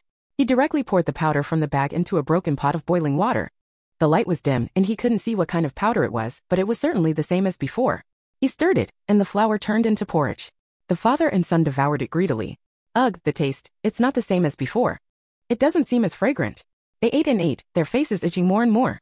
Jiang's father scratched his face incessantly. The feeling wasn't right. The flesh around his ear was unusually soft. He poked it with his finger, and it went right through. He screamed. What are you yelling about? Jiang Jinhao grumbled impatiently. Jinhao, look at my face. What's wrong with my face? Jiang's father frantically waved at Jinhao. What could be wrong? Jiang Jinhao, holding the pot, quickly swallowed the porridge. He was scalded, and he impatiently leaned closer to take a look at his father's face by the firelight. He was shocked. Jiang's father's face was swollen. The skin around his ear, which he had deliberately exposed, had peeled away, like a thick layer of skin had been lifted, revealing the red, throbbing flesh beneath. Jiang Jinhao was horrified and nauseated, backing away. Your face! Jiang's father pulled at the peeled skin, thinking it was something stuck to it. But pulling it hurt. With a yank, more skin tore away, causing him to cry out in pain. Blood gushed out, staining his hand. He was terrified and in agony. Worse, the same thing was happening on the other side of his ear. My face, how could my face be like this? Jiang Jinhao swallowed. Did you touch something? He instinctively touched his own face, realizing it was also wrong. Itched and strange. The skin around his ear and jaw was soft and fleshy. He felt a gap and could fit his finger inside. Ah! Jiang Jinhao screamed, dropping the pot. A nearby thug grumbled, shut up, you too. Can't you let us rest? The two men, for the sake of Jiang Yuanyuan's special meals, always went to remote, deserted places at night. Jiang Jinhao dared not shout, but his whole body was in a panic. He kept touching his face. What's wrong with my face? He discovered that a small part of his lower face could be lifted, and he almost fainted. Zuo Ying looked at these two bewildered men, frantically touching and grabbing their faces, their whole bodies almost collapsing, with a detached, even appreciative gaze. In the past, she had also felt such panic and terror. At that time, Jiang Jinhao and Jiang Yuanyuan seemed to be standing there watching, smiling, and discussing. This method really works. It took 10,000 cicada skins, so expensive. Fortunately, cicada skins are much cheaper now, otherwise we couldn't afford it. Xiao Yi will love this face. Brother, I acted for so long to coax her to eat those things with cicada skin powder, you have to compensate me. Their smiling conversation as if talking about how nice the weather was, while Zuo Ying was just a jumping ant. Now the tables have turned. Zuo Ying watched with great satisfaction, feeling that the money spent on cicada skins was definitely worth it. Jiang Jinhao, with a bit more presence of mind, suddenly looked at the motionless Zuo Ying. It was you. You did this. What did you feed us? The commotion attracted the thugs. Shut up. Don't you want to live anymore? But before they could get close, Zuo Ying waved her hand, and a stream of water in the air transformed into several blades, slicing towards the thugs. Ah! With several cries of pain, Zuo Ying's icy voice echoed, get out. The thugs understood that the figure standing there was not someone to trifle with. She's skilled, run. The thugs, either clutching their bleeding faces or arms, scrambled away. Jiang Jinhao and his son were shocked. You're not Jiang Yuanyuan. Zuo Ying stepped closer, the dim firelight barely illuminating her face. Of course, I'm not Jiang Yuanyuan. Xining. Jiang Jinhao stammered, a name emerging from the fog in his mind. It's you. Chapter 68. Zuo Ying lowered her head, discarding the empty mineral water bottle and retrieving a full one. She slowly unscrewed the cap. Squeezing the bottle with her left hand, water surged upward, and with a flick of her right hand it solidified into a palm-sized splash, striking Jiang Jinhao's right cheek. Jiang Jinhao was knocked to the ground, his ears ringing, his head feeling like a shattered bowl of glue. As consciousness returned, something even more terrifying happened. His right cheek peeled off entirely, hanging from his nose like a piece of fatty pork skin. Wet, bloody liquid streamed down his face and neck. He touched himself, his hands covered in blood. Pain, now reaching his brain, sent shivers down his spine. Jiang Jinhao screamed, unable to utter a word, his eyes rolling back into his head as he fainted. Zuo Ying scornfully curled her lip. Useless thing. She glanced at Jiang Fu, who frantically backed away. I haven't offended you. Please spare me. His face was also covered in blood, though not as severely as Jiang Jinhao's. This was because, during the earlier fight over the porridge, this old man couldn't compete with his son. The porridge, high in cicada malt powder, was also consumed more by Jiang Jinhao. Jiang Jinhao had consumed approximately 20,000 cicada malts, while Jiang Fu had consumed around 5,000. Jiang Fu hadn't directly wronged Zuo Ying in this life, but he had Jiang Jinhao, and the powerful Shen Yi, his daughter-in-law, to protect him. Their lives had been comfortable. Since they were both beneficiaries, wasn't it only fair that they now share the consequences of their son's actions? But to Zuo Ying, this man didn't deserve death. She coldly said, get out. Jiang Fu scrambled away, running as fast as he could. Zuo Ying splashed water on Jiang Jinhao to awaken him. Jiang Jinhao saw her as if he saw a ghost. Zuo Ying said regretfully, actually, I really wanted to watch you linger on in this ghastly state, to taste the suffering I once endured. But I won't leave a person alive who holds such deep hatred and the potential for revenge. Jiang Jinhao's pupils constricted, his hidden hatred almost overflowing. He hurriedly said, I won't seek revenge. He held the half-detached face, his lips ripped apart, blood flowing every time his facial muscles moved. Spare me. We were so good in the past. Zuo Ying slanted her eyes at him. Yes, so I'm giving you 3 hours to escape. It's 7 o'clock now. If you can escape before the game starts at 10, I won't take your life. Jiang Jinhao's teeth were grinding. He understood that this woman truly meant to kill him. He truly didn't understand when he had offended her so deeply. But at the same time, the overwhelming fear of being hunted by death pressed down on him, making him shudder. He clutched his face and stumbled away running. Zuo Ying watched his retreating back, following slowly. For the next 3 hours, no matter how hard Jiang Jinhao ran, he couldn't shake Zuo Ying off. He ran to crowded areas, desperately calling for help, but no one paid attention. Even those who wanted to intervene were deterred by Zuo Ying's words, personal matters, and a flick of her wrist sending a mysterious liquid that frightened them away. If he tried to run to deserted areas, it was even worse. In the dark ruins, he ran ahead, and someone relentlessly followed him from behind. Sometimes he thought he had lost them, but turning a corner, the person would be there, waiting. He was terrified. Jiang Jinhao ran for 3 hours, but it was useless. Completely useless. Finally, he collapsed against a crumbling wall. Zuo Ying glanced at the time. 10 o'clock is almost here. She moved closer step by step. Jiang Jinhao shook his head weakly. Spare me, don't kill me. I can do many things. I can be your servant. You can tell me to do anything. Jiang Jinhao desperately tried to buy time. Zuo Ying smiled. 2 minutes left. Are you trying to hold out until 10 o'clock so you can escape the game? Jiang Jinhao, filled with despair and resentment, his face contorting into a bloody expression. Why are you killing me? How have I wronged you? If it weren't for me, would you be doing so well in the Chen family? Zuo Ying remained unmoved, her expression unchanged. Keep yelling, let's see if I can kill you quickly. She swung the knife in her hand, one chop after another. Jiang Jinhao flinched, then quickly tried to ingratiate himself. Chen Ying, little Ying, don't kill me. There must be some misunderstanding between us. Was it Chen Yi? Did she say something wrong? I have nothing to do with her. It was she who clung to me. I like you. Zuo Ying lightly stroked the blade with her thumb. What do you like about me? Jiang Jinhao seemed to see hope. I like your beauty, your good character, your understanding nature, and how you take care of others. He blurted out a string of Zuo Ying's virtues and later even things that weren't her virtues, just anything good that came to mind, praying for 10 o'clock to come quickly. He didn't have a watch, but Zuo Ying did. She got a wristwatch from the dungeon. Just now she looked at her watch and said there were 2 minutes left. Jiang Jinhao prayed those 2 minutes would hurry by. But Jiang Jinhao's mouth was dry and the time hadn't come yet, when Zuo Ying suddenly said, not bad flattery. Jiang Jinhao felt hope rise in his heart. Zuo Ying said, I've decided. A familiar floating screen appeared before Jiang Jinhao's eyes. Game time's up. Player enter the game? Jiang Jinhao was overjoyed, as if he had seen a savior. He was about to click yes when a knife flew over, piercing his wrist. Jiang Jinhao screamed. Zuo Ying slowly walked over, finishing her sentence, so I decided to let you see the game interface one last time. This feeling of seeing a way out, only to be blocked, isn't it terrible? Jiang Jinhao gasped for breath, glaring at her. Chen Ying, you. A slap across his face, Zuo Ying said calmly, I told you, my last name is Zhu. Jiang Jinhao continued to rant and rave, begging for mercy and saying nice things, his mind in a complete turmoil.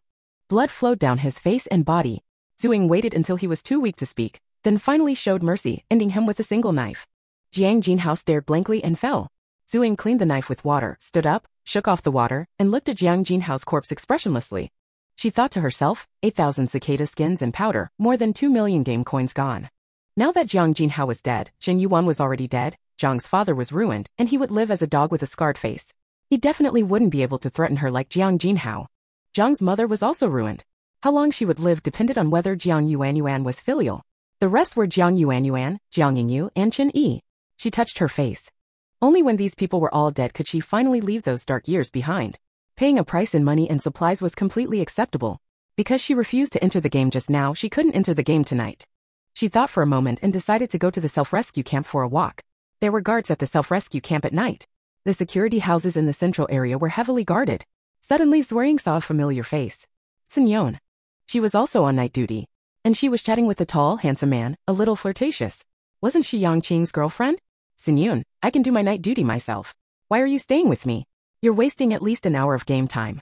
The man, I want to accompany you. Sun Yun glared at him, her face flushed, though it wasn't very clear in the dark. When did you start saying things like that? The man stammered, I thought you liked this. Sun Yun, who said that? The man, you weren't dating Yang Qing last time? Dating? Who said it was a date? He had me pretend to be his girlfriend. I went there to earn some self-heating blankets. Oh, like that. The man was clueless. Sun Yun giggled, still spirited, but with a hint of sweetness. Zuo Ying was forced to eat her fill and silently hit herself. Indeed, her intuition was correct. Sun Yun wasn't Yang Qing's girlfriend, but was deliberately pretending. They must have been acting on Zhuang Xi's instructions. That guy, to prove his innocence with Yang Qing, actually came up with this plan. She smiled, then the smile faded. Zhuang Xi. At this time in the game, Zhuang Xi looked impassively at the forum drama. When Chan Tue first appeared, a player posted a live stream of her using Chan Tue powder as a face mask. But after a while she stopped showing her face, only showing other parts of her body, still promoting how good Chan Tue powder was every day. Today someone exposed that using too much Chan Tue powder could cause facial sores, and the victim posted photos of their swollen, blistered face. One victim came forward, then a second, a third. Most had followed the streamer's advice. Now they all wish they could tear the streamer to shreds. The incident spread and many players learned about it. The price of Chan Tue on the trading platform plummeted.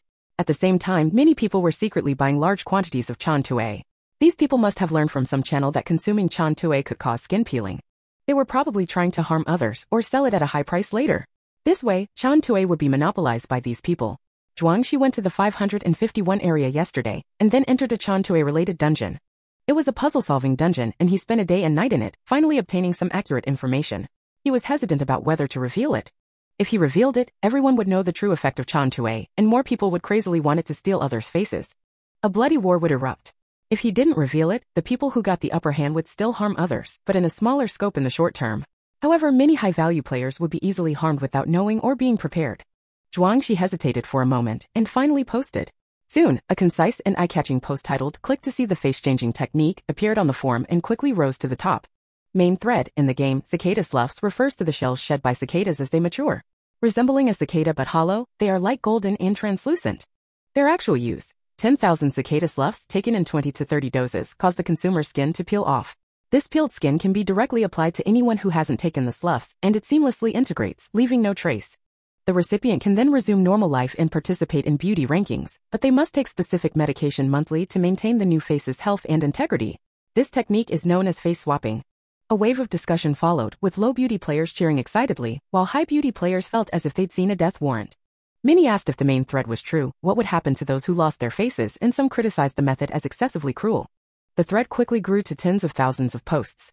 Simultaneously, the price of cicada sloughs on the trading platform rapidly increased, exceeding its previous peak. The price of cicada sloughs is rising too fast. Should we continue buying? Asked a boy in the 551 base camp. The bespectacled boy frowned, adjusting his glasses. Wait, I'll check. Soon, the camp leaders learned of the news. Damn it, roared a burly, unprepossessing man, slamming his table. Who the hell posted this? They had meticulously planned to expose the truth about the sloughs causing skin rot, expecting their value to plummet. They planned to buy them cheaply, but the price had surged again. How much have we bought? The bespectacled boy hesitated. More than 2,000. What? That's too little. We were waiting for the price to drop to its lowest, and we were afraid to act. Useless. The burly man wouldn't listen. He kicked the bespectacled boy, his anger palpable. Their plan was to buy hundreds of thousands, ideally every slough on the market. Now they'd only bought a paltry 2,000. 2,000 sloughs would only yield a couple of faces. It wasn't enough for their own use, let alone to attract others or make a profit. Worse, they had sold their existing stock at a premium to fund this purchase, leaving them with far less than those without a plan. The bespectacled boy was bruised and near vomiting, but dared not complain. Angering this man could mean death. Everyone else was silent. A beautiful woman browsed the trading platform, frowning. The price is still rising. Buy as much as possible. But our funds are limited. We have to buy. The new beauty rankings are in 20 days. Missing this one means waiting 3 months. Who knew what the situation would be in 3 months? Their small organization might not even exist. They had to seize this opportunity and grow. The beautiful woman pondered, realizing their opportunity had evaporated. Everyone was now on the same playing field. Many organizations like theirs were scrambling to buy cicada sloughs. High beauty players were now terrified. Cicada sloughs were now a death warrant, a poison. They would be used on others. Ordinary-looking players were worthless targets. The more beautiful players were the prime prey. So, players with the ability in this category were also collecting cicada sloughs. They bought more, reducing the amount on the market. However, only a small portion did this, as cicada sloughs were truly expensive. More high-value players began frantically improving their skills or seeking powerful allies. From this moment on, the game's players entered a full-scale preparation phase. Some sought to plunder, others to defend themselves, some to profit, and some just wanted chaos, waiting to watch the show. Jiang Yuan also saw the post, but she only saw the beauty blogger's downfall, which had captured all her attention. She murmured, "Will my face break out? Will my face break out? No, it won't. It definitely won't." She touched her smooth face, unsure if it was psychological, but feeling her skin dry, and a little sore and itchy. Chapter 69. Lefting slept well, and the next day went to find the woman with the scar, whose name was Su Xindi. She said her face was scarred before the apocalypse, earning her the lowest, unsightly, ranking in the beauty assessment. This made navigating the game difficult, and bad luck plagued her every step. These days, Zuo Ying had been diligently assisting Lefting, keeping an eye on Jiang Yuanyuan and her son, Jiang Jinhao, when Lefting wasn't around. Though Lefting hadn't asked her to do these things, seeing her eagerness and feeling no malice or ill intent, Lefting saw it as a helpful gesture and readily accommodated her. Lefting gave her a modified crossbow and some medicinal salve. Thank you for your hard work these past few days. Zuo Ying looked at the items. Are you leaving? Lefting nodded. She wouldn't be leaving City C immediately, but she wouldn't be staying in this area either. Zuo Ying looked disappointed. Can't I follow you? Lefting said, you don't need to follow anyone. Your abilities, resilience, and character are all quite good. It's just the scar on your face. I know of a way to remove it. Once your beauty ranking improves, nothing will stand in your way. Zuo Ying's expression became somewhat strange, but due to the many scars on her face, her expression was severely hampered. It looked more like a twitch. She said, I don't want to use someone else's face and I don't have that much money. Lefting, ? Lefting, what do you mean, use someone else's face? Has the effect of cicada sloughs become common knowledge? Even Zuo Ying knows about it? Zuo Ying said, aren't you talking about cicada sloughs? It's all over the forums. Eating 10,000 cicada sloughs can cause the skin to peel off. When did this spread? Who started it? Last night. I don't know who the source is. Lefting frowned. There was no such thing in her previous life. In her previous life, the true effects of cicada sloughs were only known to a select few. Therefore, on the eve of the second beauty assessment, those organizations or individuals secretly hoarded cicada sloughs, then plundered others' faces. Many high beauty players were mercilessly attacked without any defense. However, at that time, the correct usage and dosage of cicada sloughs were not fully understood by those people. For example, 10,000 cicada sloughs needed to be evenly divided and taken over 20 to 30 days to ensure the skin peeled off completely. Otherwise, like Jiang Jinhao and his son, ingesting so many in a short period would only result in blood and gore. Not only would the consumer risk massive bleeding or infection and death, but the peeled skin might not even be usable. Therefore, during that time, not only were many cicada sloughs wasted, but many high beauty players died. However, there were also many successes. Those organizations and forces seized the opportunity. Leaders exchanged their faces for high beauty ones, increasing their power and taking a step ahead. They subsequently became prominent forces in the game. Lefting had considered disrupting those plans, but before she could act, the cicada slough secret had spread. So now everyone knows? Pretty much. Anyone with relatively open access to information should know. Alright, but what I'm talking about isn't cicada sloughs. There's a dungeon that contains a scar-removing medicine, very effective. You can try it. Lefting provided Zuo Ying with the dungeon coordinates and name. This dungeon was currently a wild one, but someone must have already entered it. Telling her wouldn't be a problem. Zuo Ying's eyes lit up. I've noted it. Thank you. Zuo Ying shook her head, dismissing it as a trivial matter. Seeing Zuo Ying, a person of such good character and unwavering determination, struggling so hard to survive, made her realize how cruelly unfair the beauty ranking system was. However, Zuo Ying, as a beneficiary of the system, naturally had a biased perspective and couldn't question it. Encountering someone like Zuo Ying, she would lend a hand, just as if she were helping her past self, who had struggled at the bottom of the beauty rankings. That evening, she logged into the game and saw the hugely popular post, which had already reached 1 million views. Click to see the face-changing technique. What a heavily marketed advertisement. Zuo Ying muttered a comment, but the main post was quite objective and clear. In other words, all players now knew about this method of resetting the rankings. Whether beautiful players could maintain their advantage or ugly players could improve their status depended on individual ability. From another perspective, it might be considered fair. Suddenly, a letter popped up on her personal panel.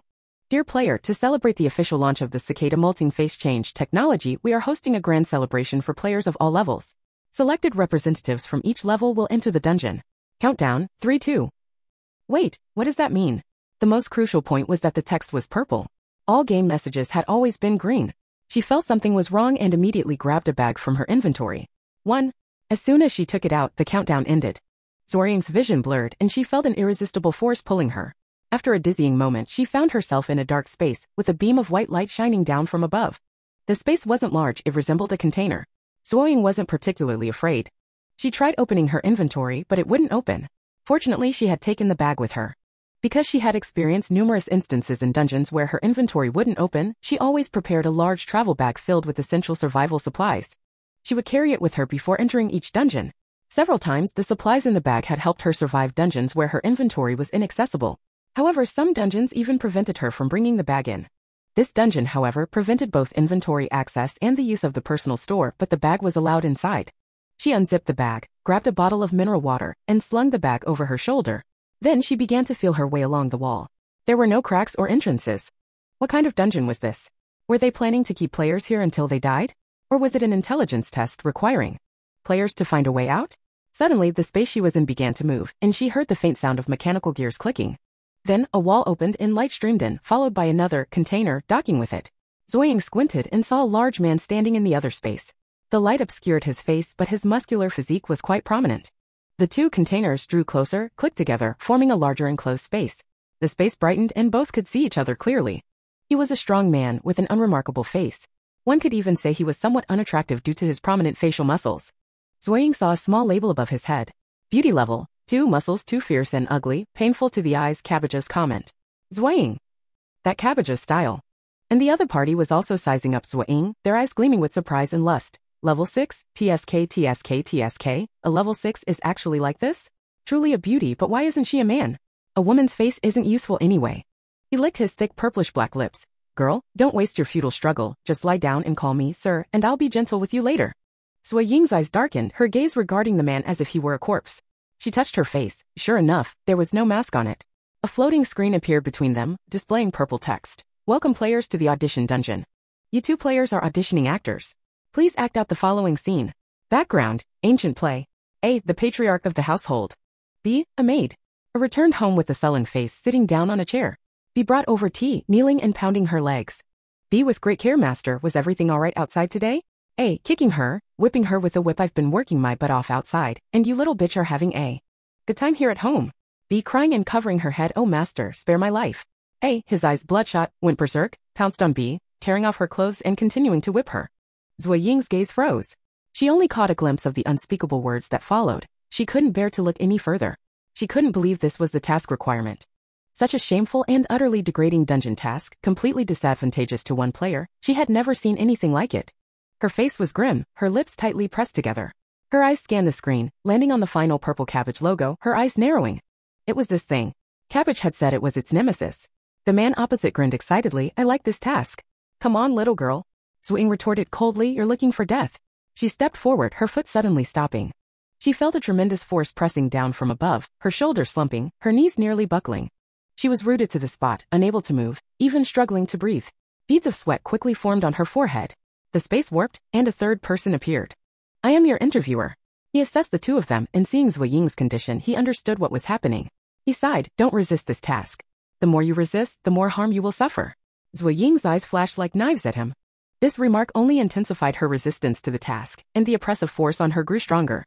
Her knees trembled, and she slowly knelt down, her hands supporting her on the ground, her face flushed red. She took a couple of rapid breaths and said urgently, I want to complain. This dungeon is unreasonable. The interviewer sighed. You can complain, but you have to get out of this dungeon first. Zuo Ying stared at him coldly. The interviewer waved his hand. Don't look at me like that. I was also forced to be this interviewer. Zuo Ying suddenly recognized him. She remembered seeing him in a 100-person dungeon. He was the dungeon host NPC. In life, he was Jia, a deceased celebrity. Zuo Ying's fingers clenched into fists on the ground.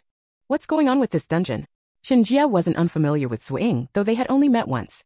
As a fairly well-known host NPC in the Cabbage faction, he naturally knew that Zuo Ying was a player highly valued by Cabbage.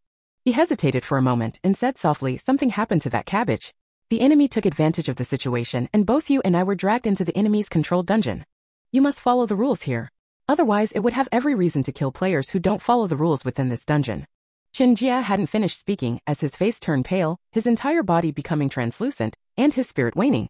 He sighed silently, saying this much was already being generous and he was holding back because they were on the same team. If he went any further, he would be the first to be crushed. He returned to his normal voice. Let's begin. The male player across from him hadn't heard what they were saying, but he was already eager. A chair appeared in the space and he walked over to sit down, grunting, hurry up and give me a leg massage. Left Ying raised her head coldly.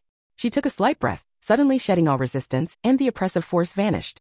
She stood up, strode over, kicked the man to the ground, then sat down in the chair, her posture commanding and her gaze haughty, her face filled with a chilling aura. Hurry up and serve the tea. The man sprawled on the ground, clutching his stomach and groaning in pain. Left Ying's kick had been too powerful. He glared at Left Ying, shouting, Are you crazy? That's my seat. Left Ying turned to the interviewer, Jia, since this is an acting audition. Is it unusual to play a character of the opposite sex? Are there rules about playing characters of the same gender? Jia's eyes flickered. She was clever, having quickly found a way to counter. And her words were perfectly valid. He felt a pressure descending upon him, but after a moment's thought, he bore the pressure and said, "You are right, cross-dressing is perfectly acceptable." The pressure intensified, Shinjia's body becoming even more translucent, and his body swayed slightly, but only for a moment. With his words, a new rule seemed to take shape in the small space, and a dark, oppressive aura was forced to recede. Shinjia's pressure dissipated. Left Ying also sensed something, giving Shinjia a piercing look before turning to the man still lying on the ground, her voice icy. "How much longer do you intend to lie there? The audition has begun." The man clearly hadn't grasped the new situation. He angrily sprang to his feet, grabbing at Left Ying. "Get out of here. You're the maid, I'm the master." Left Ying remained seated. In the next instant, before the man's hand could touch her, a force pressed down on him, and he collapsed onto his knees with a thud, the sound almost deafening, as if his kneecaps had shattered. Simultaneously in the same dungeon, Zhuangxi watched the screen in front of him. A heavily made-up woman across from him was also reading the screen's text, then chuckled, her gaze sweeping over Zhuangxi with blatant lust. Zhuangxi read the text carefully word by word, then said calmly, "A bed scene."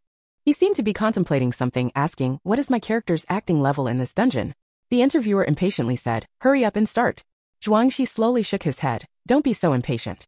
Given my qualifications, I shouldn't be an unknown actor, right? It's unreasonable to audition for a 3-star bed scene. That's absurd." The interviewer frowned. "What are you trying to say?" He appeared impatient on the surface, but his eyes gleamed with excitement. Indeed, a player with such arrogance couldn't possibly accept such a script. He would resist with all his might, and then be torn apart by the dungeon's rules. He revealed a bloodthirsty expression, eager to see what would happen. But soon he discovered that the exceptionally handsome male player remained composed, showing no sign of being suppressed by the rules. He even strolled over slowly, saying, "I think you're better suited to try this kind of role." The interviewer felt a terrible sense of crisis surge through his head. "What do you want?" "I warn you." Before he could finish his sentence, Zhuangxi grabbed his neck. Then his hand plunged into his chest, rummaging around and grasping a translucent heart. Simultaneously, the interviewer's body also became translucent. He looked extremely pained. You. Zhuangxi remained calmly composed, examining the spotless heart in his hand. "So it's a ghost transformed NPC, huh? What would happen if I burst this heart now?" Don't do that." The interviewer pleaded frantically. Zhuangxi said, "So what should you do?" "I'll help you with the interview." "Really? It seems to break the rules, I'm actually a very rule-abiding person." Saying this, Zhuangxi's fingers tightened, and the heart looked like it was about to burst. No. It's me. I'll take your place in the interview. I'm the one who's breaking the rules." The interviewer cried out in terror. With those words, a terrifying pressure enveloped him, almost crushing him. He became even more transparent. He could even feel the pressure shifting from Zhuangxi, staring at him in terror, wondering how he could have concealed it all. Zhuangxi loosened his collar. "Since you said so, then I'll reluctantly let you take his place. Go on, they're waiting for you." He pushed the interviewer. The interviewer, trembling, walked towards the female player. The female player stared stiffly at the scene. "Can you still play like this?" Zhuangxi nonchalantly wiped the blood from his mouth, his expression relaxed throughout, holding the interviewer's heart, and smiling. "Why not? A shameless and unreasonable dungeon naturally has many loopholes." Chapter 70. Left Ying lowered her arm, the whip stained with streaks of blood dangling to the ground. The burly man at her feet was in tatters, his body marked with numerous bloodstains, his face swollen and asymmetrical. He lay like a puddle of mud, gasping for breath on the ground. He looked at Left Ying through the swollen, walnut-sized slits in his eyes, his gaze devoid of the arrogance, disdain, and lust that had characterized it before. Instead, it was filled with fear and dread. Left Ying took 2 deep breaths, calming her composure. A cold, emotionless voice echoed through the space. "Have you passed the audition?" Shinjia, who had been forced to witness the entire ordeal, now regarded Left Ying as if she were a fire-breathing Tyrannosaurus Rex. He offered the fallen player on the ground a somewhat insincere expression of sympathy. Although it was all according to the script, he reasoned, if he hadn't provoked her, he wouldn't have been beaten like this. Hearing Left Ying's question, he quickly checked his task panel. The purple audition progress bar had reached full completion, albeit reluctantly. "Yes, the audition is complete. This task segment has been successfully completed." The player, like a deflated balloon, slumped to the ground, his eyes brimming with tears of relief. "Ugh, damn it. This hellish ordeal is finally over." Left Ying stated coldly. "Successful? This is far from successful. What's next? Is there another stage?" Her sharp gaze swept toward Shinjia. Even knowing that the gaze wasn't directed at him, Shinjia still felt a pressure, as if he were an accomplice. He thought to himself, no wonder the cabbage values this player so highly. She's got serious presence. However, her anger still needs to be tempered. He cleared his throat. "Let's get the rewards. In the first stage, the 2 of you successfully completed the task. Each of you will receive 1 cicada molt pill." Left Ying frowned. What in the world is a cicada molt pill? She'd never heard of it before. A golden, round pill, the size of a marble, appeared before her, hovering in midair. Cicada molt pill description. The cicada molt pill is condensed from the essence of 1,000 cicada molts. Collecting 10 pills and consuming them simultaneously will cause the user's skin to completely peel off in 3 minutes. No side effects on tasks. Left Ying's brow furrowed, her gaze growing colder. Cicada molds possess extraordinary and powerful properties, but their use comes with a significant drawback. They must be consumed in batches. If someone desires another person's face, they must ensure the target remains under their control for at least 20 days. However, players log in and out daily. To control someone, one must exert control both online and offline. This is why many victims later suffered persecution from acquaintances, such as herself in her previous life. This so-called cicada molt pill eliminates this intermediate process. Whether online or offline, if you see someone attractive, forcing them to consume 10 cicada molt pills will instantly acquire their face, greatly increasing efficiency and success rates. Left Ying asked Xinjia, how many players participated in this event? Xinjia, I'm sorry, I don't know. Left Ying, how many more stages do I have to complete? Xinjia paused, seemingly weighing whether to answer the question. Then he said, you're a level 6 beauty player. You must complete task segments with level 1, 2, 3, 4, 5, and 7 players. Completing all segments will allow you to exit the dungeon. What happens if a segment is failed? Xinjia, elimination. Left Ying's pupils constricted slightly. Rarely did a game like KUNU have a consequence so severe for failure. A single such instance might not appear in 10,000 games. Ultimately, this was a game designed to furnish humans with essential resources for survival. The male player on the ground was excitedly yet stealthily reaching for the cicada molt pill before him. Left Ying flicked her whip, the sound of it cracking against the ground sharp and clear. Cicada molt pill, give it to me. The male player, it's mine. Left Ying narrowed her eyes. The man immediately cowered, shrinking his neck, concealing the resentment and fury in his eyes. He who commanded a vast base and thousands of players under his command was being pressured by a woman. He mentally noted Left Ying's name, but with a false smile on his face said, yours, take it. Left Ying took the cicada molt pill. Xinjia announced, this round is over. Please return to your designated positions. Left Ying paused, then stepped back a few paces. The ground trembled and cracks appeared in the floor and walls between her and the male player. A space split into two, the two connected containers slowly separating. A blinding white light flooded in, stinging Left Ying's eyes despite her attempt to shield them.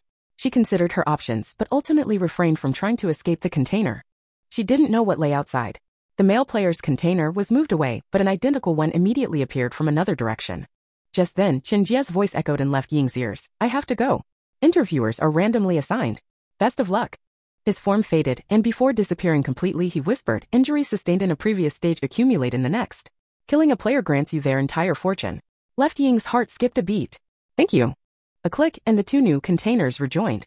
This time, a woman stood before Left Ying. A rather attractive woman with meticulously applied makeup, though her clothes were stained with bloodstains. A chilling, murderous intent remained in her eyes. Left Ying instantly judged her. She had recently shed blood, or more accurately, had killed someone. She looked at the woman's head. Beauty level, level 4, decently attractive, but with too many cosmetic procedures. At her age, this face will definitely sag within 6 months. Cabbage's comment. A floating screen appeared between them, displaying purple-black text. Setting, modern medical play, operating room. A. Player left, playing the role of the surgeon. B. Player Nonglu, playing the role of the assistant. A patient lay on the operating table, their chest open. A stood by the table extending a hand to receive a scalpel from B. B, filled with jealousy toward A, deliberately sliced A's wrist while handing the scalpel. A holding their injured wrist, shocked and enraged, what have you done? B hurriedly explaining, Chief, I'm sorry. Are you alright? Was this a precaution against her guest starring again, a preset role? Left Ying saw the woman's painted lips, a crimson red, curving into a gentle yet chilling smile. The woman blinked, I will be careful. I won't actually hurt you. A wizened old woman appeared, seemingly uninterested in anything. Her voice, like rustling leaves, said, I am your interviewer. Begin. The screen vanished, and an operating table, complete with a simulated patient covered in a green sterile sheet and a large overhead lamp, appeared between them. Everything looked professional. Zuo Ying reached the operating table, her palms upraised, her head held high, pretending to wear surgical scrubs, a cap, and a mask. Her hands couldn't touch anything they shouldn't. The white-haired interviewer raised an eyebrow, a flicker of light in their eyes.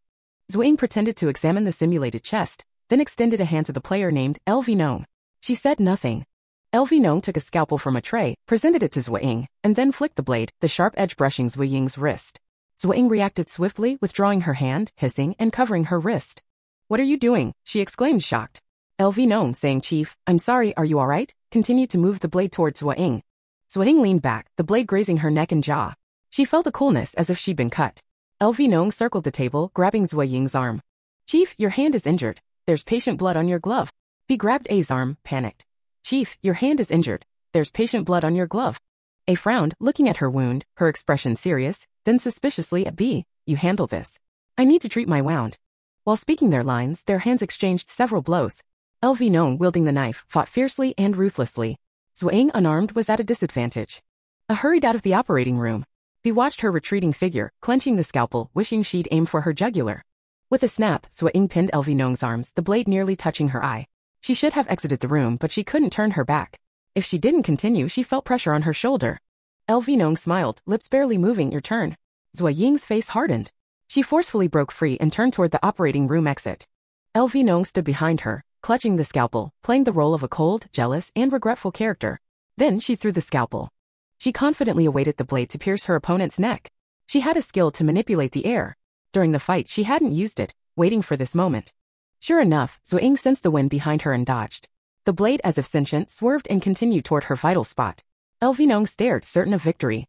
But then a thud, a cold object pierced her back, emerging from her chest. She looked down, stunned. A transparent, water-like blade was embedded in her heart. She hadn't reacted when the blade turned to water, spilling onto the floor. She swayed, unbelieving, and collapsed. Zuo Ying dodged the scalpel, which, due to its owner's distraction, lost control, slicing her neck, then hitting the wall and falling to the ground.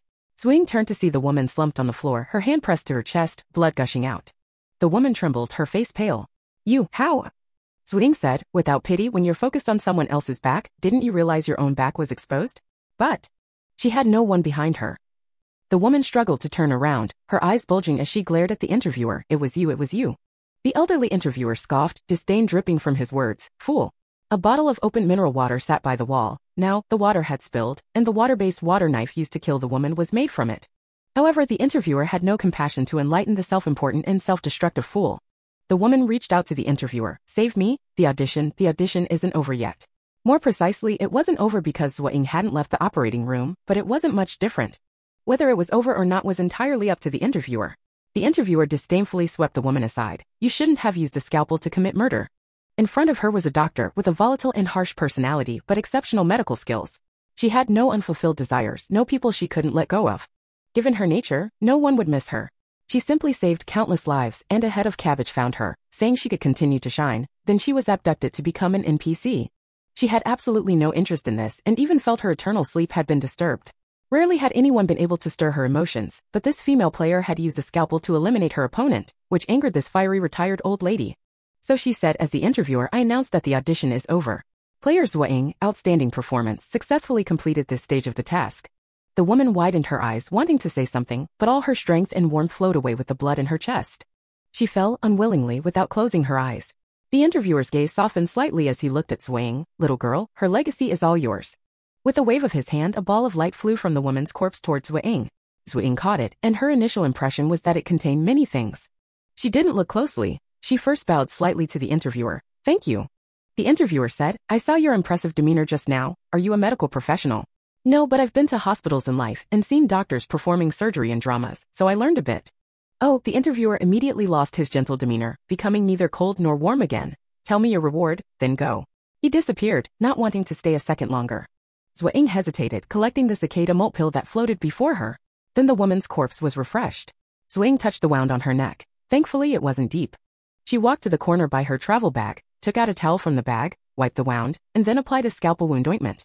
While doing this, the opposite section of space detached again, and another section of container docked. Zuo Ying entered a state of alert again.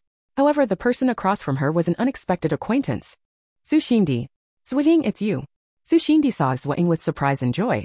She was now injured and in a rather disheveled state. Seeing Zuo Ying, she dropped all her guard and sat down on the ground. Then Su Xindi told her about her experience. In the first round, she met a level 2 beauty player. They were both quite ugly and unskilled, and the script wasn't particularly challenging. They had a pleasant audition and passed smoothly. But in the second round, she encountered a level 7 player. The player was exceptionally handsome, a breathtakingly beautiful man.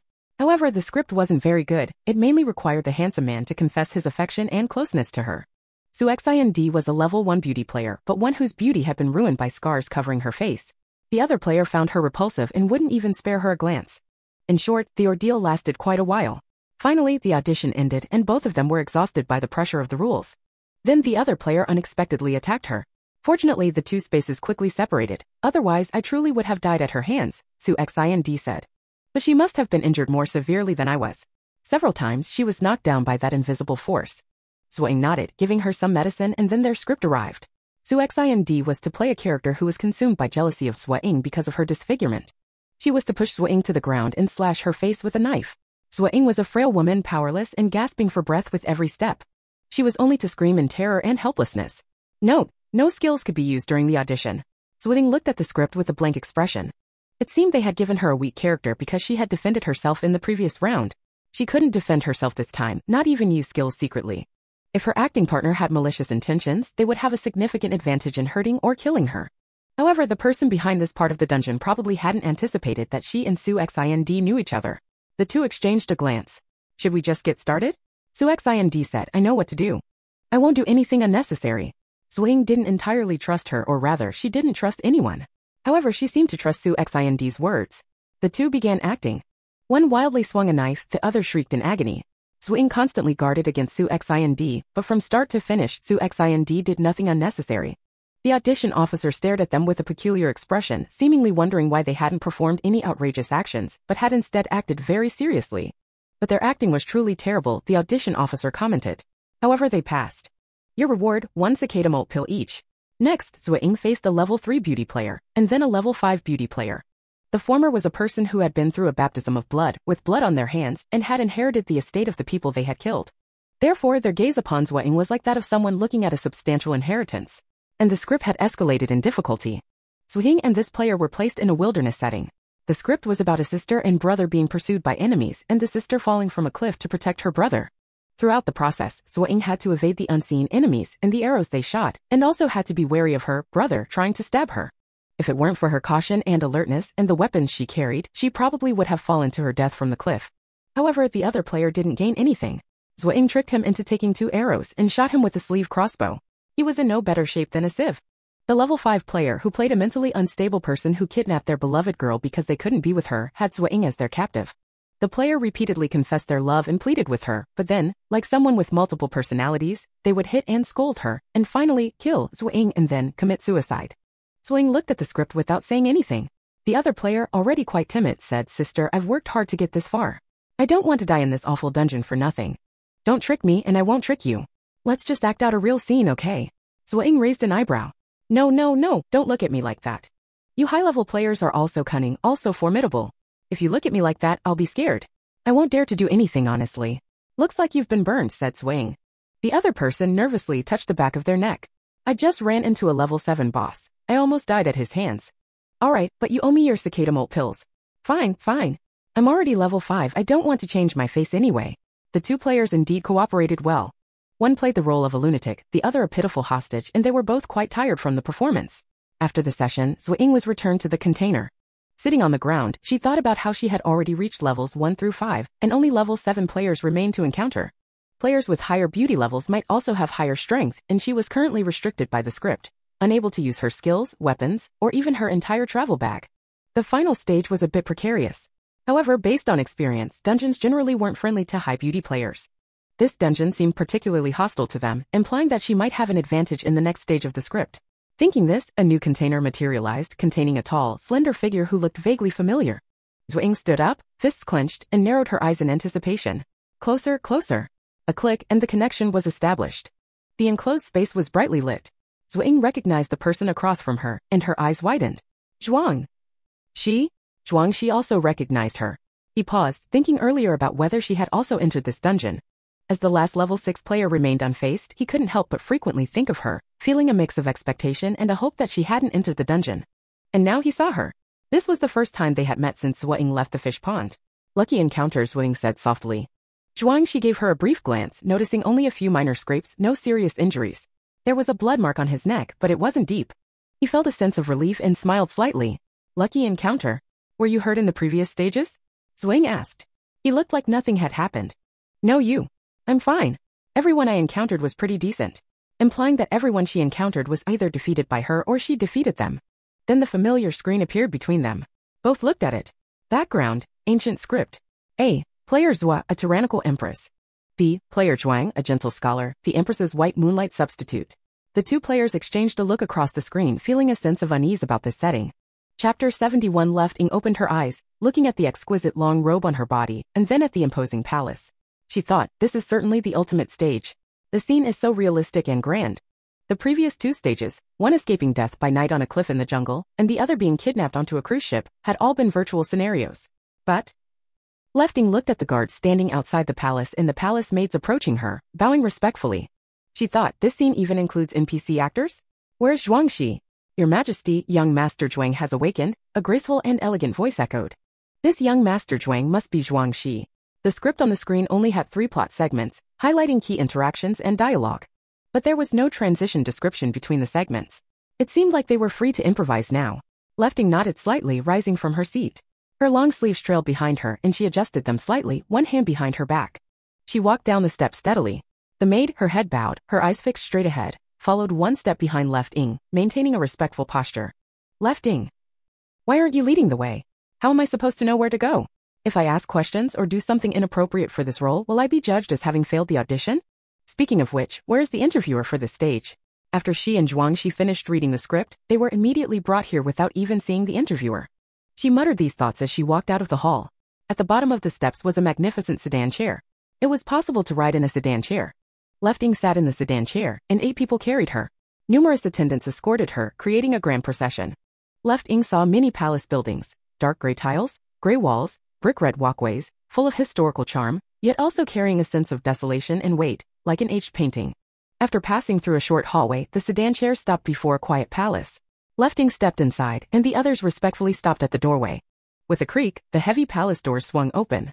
Sunlight streamed in. The entrance should have been a wooden screen, but it lay overturned, and many other items inside the hall were shattered, a scene of ransacking and destruction. The light shone directly on the corner of a man's robe who was seated on a bed. He was a man in a white robe, his feet bare, long hair loose, and his robe also disheveled, with many bloodstains. Lefting twitched her eyes. The script stated that this young master, a noble, was forcibly taken into the palace by a tyrannical empress because of his appearance. Yesterday at the palace banquet, his former fiancée managed to see him, weeping like a personified sorrow. The empress, upon learning of this, erupted in anger, intending to punish his fiancée. The young master pleaded for her and the empress beat him and locked him up. Lefting looked at the thick black chains around Zhuangxi's ankle which were hidden beneath his robe. So tragic. Lefting stepped across the threshold and entered.